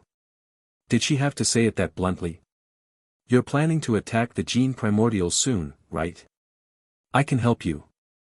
With my abilities, not only can I distract the enemies, but I can also recharge your psionic value when it's low so you can stay in combat. That's not all I can do more for you. The Truth Society president kept copying my powers, but he got it wrong. My abilities don't come from my talents. With that, Yulia took a few steps back, grabbed the collar of her hospital gown, and spread it open without a trace of embarrassment. If this were an anime, this would be the moment when a paladin would leap out to cast a holy light. Bai Fu was startled by Yulia's bold and generous act. Anyone unaware might have thought Yulia wanted to talk about Gao Shan Lu Shui and make her a soulmate. What is that? Bai Fu's eyes were drawn to a peculiar pattern on Yulia's chest that glowed faintly in violet light. She recognized it was something she'd seen before on an obsidian shard. In that instant, she realized with 99% certainty Yulia's power came from a fragmented obsidian. When I was a child playing in the desert, I stumbled upon an object shaped like this. When I approached it, it merged into my body. Since then, I've displayed extraordinary psionic talent. I heard from Uncle Neeson that you originally agreed to rescue me to gain my power. I wanted to give it to you, but I can't control it. So, I took a step back and gave myself to you. You may use me however you wish. Yulia's gaze was pure as she calmly explained the whole story. Finally, she took Bai Fu's hand and placed it on the pattern. A tingling surge of electricity coursed through her. Bai Fu was shocked to discover she had gained a peculiar buff of the blessing type. Blessed Link, you have received Yulia's blessing. While linked, all stats plus 10. A total of 60 stat points gained in one go. This massive boost left Bai Fu stunned. The effect absolutely outclassed her super burst skill. What kind of god-tier support is this?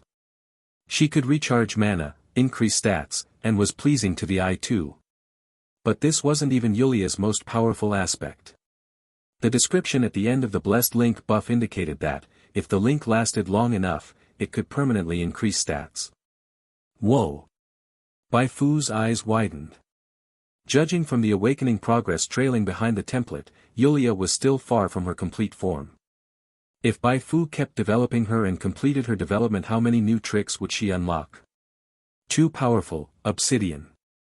Amid her excitement, Bai Fu received a game prompt. You have completed Regional Main Storyline Quest Elegy of the Watchers Branch 6 Yulia's Secret.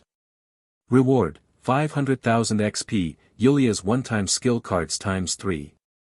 Bai Fu obtained 3 psionic field skill cards. Psionic Field could effectively reduce most types of damage, and also knock back enemies and deal continuous damage to enemies within the field. It was quite the powerful skill. Too bad it's a skill card and not the actual skill. Bai Fu shook her head and sighed silently.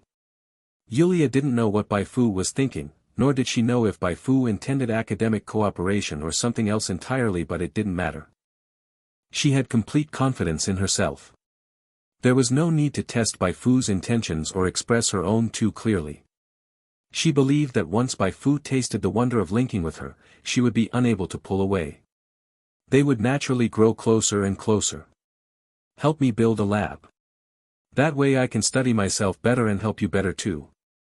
Bai Fu nodded. I'll explain everything to Gao Yuan. Just tell him what you want directly. Yulia closed her gown. Before she could say anything else, there came an urgent knock from outside. Boss, bad news. Bai Fu went to open the door. Anya squeezed in quickly. I just received him. She paused, staring at Yulia's unusual attire behind Bai Fu. What were you two doing just now? For some reason, a massive sense of danger rose inside her. She instantly raised her guard toward Yulia.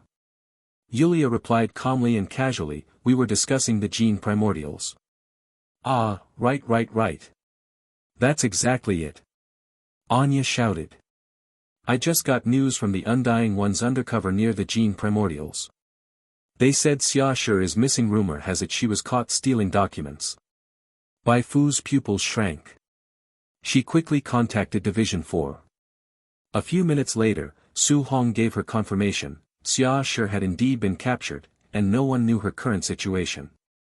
Looks like it's time to move. Xia Shi had the great luck buff.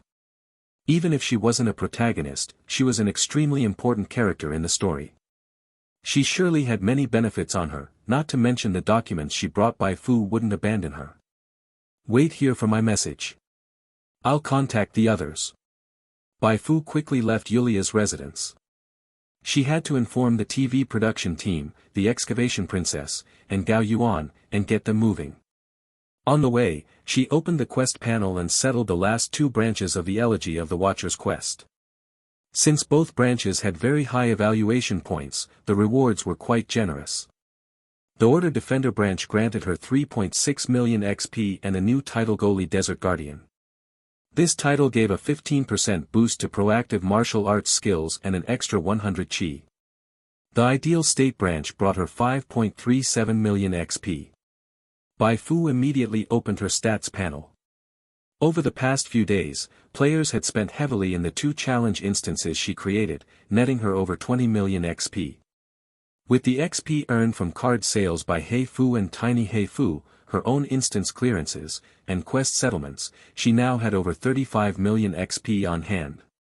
That's enough. Time to add points. Bai Fu immediately invested the XP and leveled her psionic illustrator from LV14 to the LV20 cap. The remaining experience was actually enough for her to continue leveling up, but at the moment, she lacked higher tier psionic knowledge and thus couldn't trigger the class transfer quest. Regardless, after completing her level up, Bai Fu's total level in her primary class had reached level 50. She was the first and only psionicist in the thousands of years of Origin Star's history to touch the limit. Her attributes surged once again. Health, 6102/6102. Psionic value, 5430/5430. Chi, 585/585. Attributes, Strength 67, Agility 108, Constitution 184, Intelligence 93, Spirit 97, Inspiration 360. Including the bonus from Yulia's Blessed Link, all of Bai Fu's attributes except for Strength had now surpassed the 100 threshold. She didn't stop her progress. She invested the remaining experience into Psionic Reparand Sky Burial. At max level, LV10, Psionic Repair could now heal true spirit summons for 400 health per use.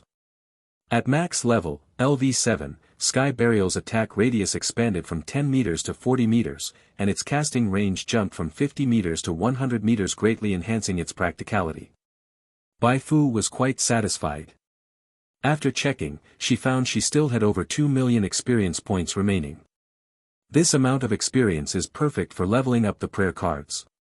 Using the Void Energy Orb as a blueprint, she poured her experience into synthesizing higher-level prayer cards. Since she had acquired quite a bit of psionic knowledge from the Truth Society, the synthesis went smoothly this time. After only 5 failures, she obtained the prayer card she wanted. Void Energy Orb Modified. The difference between the new and old versions of Void Energy Orb was that the attack method had changed from a 1 second per shot burst to a continuous burn. Although their total damage over time wasn't drastically different, the new version had the clear advantage of uninterrupted attacks, boosting its efficiency in clearing mobs by several times. A cold glint flashed in Bai Fu's eyes. Gene Primordials, are you ready to face my revenge? Upon her command, the entire Sovereign of the Shadowed Night began operating at full speed. At that time, the Gene Primordials had no idea they had already been targeted until the TV company cooperating with Bai Fu exposed a shocking secret that had been hidden for years on national television. Hello everyone! As we wrap up this video, I want to share a quick note. I have a Patreon account. If you'd like to support me and enjoy on-demand audiobooks, you can become a Patreon member. Alternatively, you can check out my Google Drive link, which has 500+ novel audiobooks available through my Ko-fi or Patreon shop. I appreciate your support.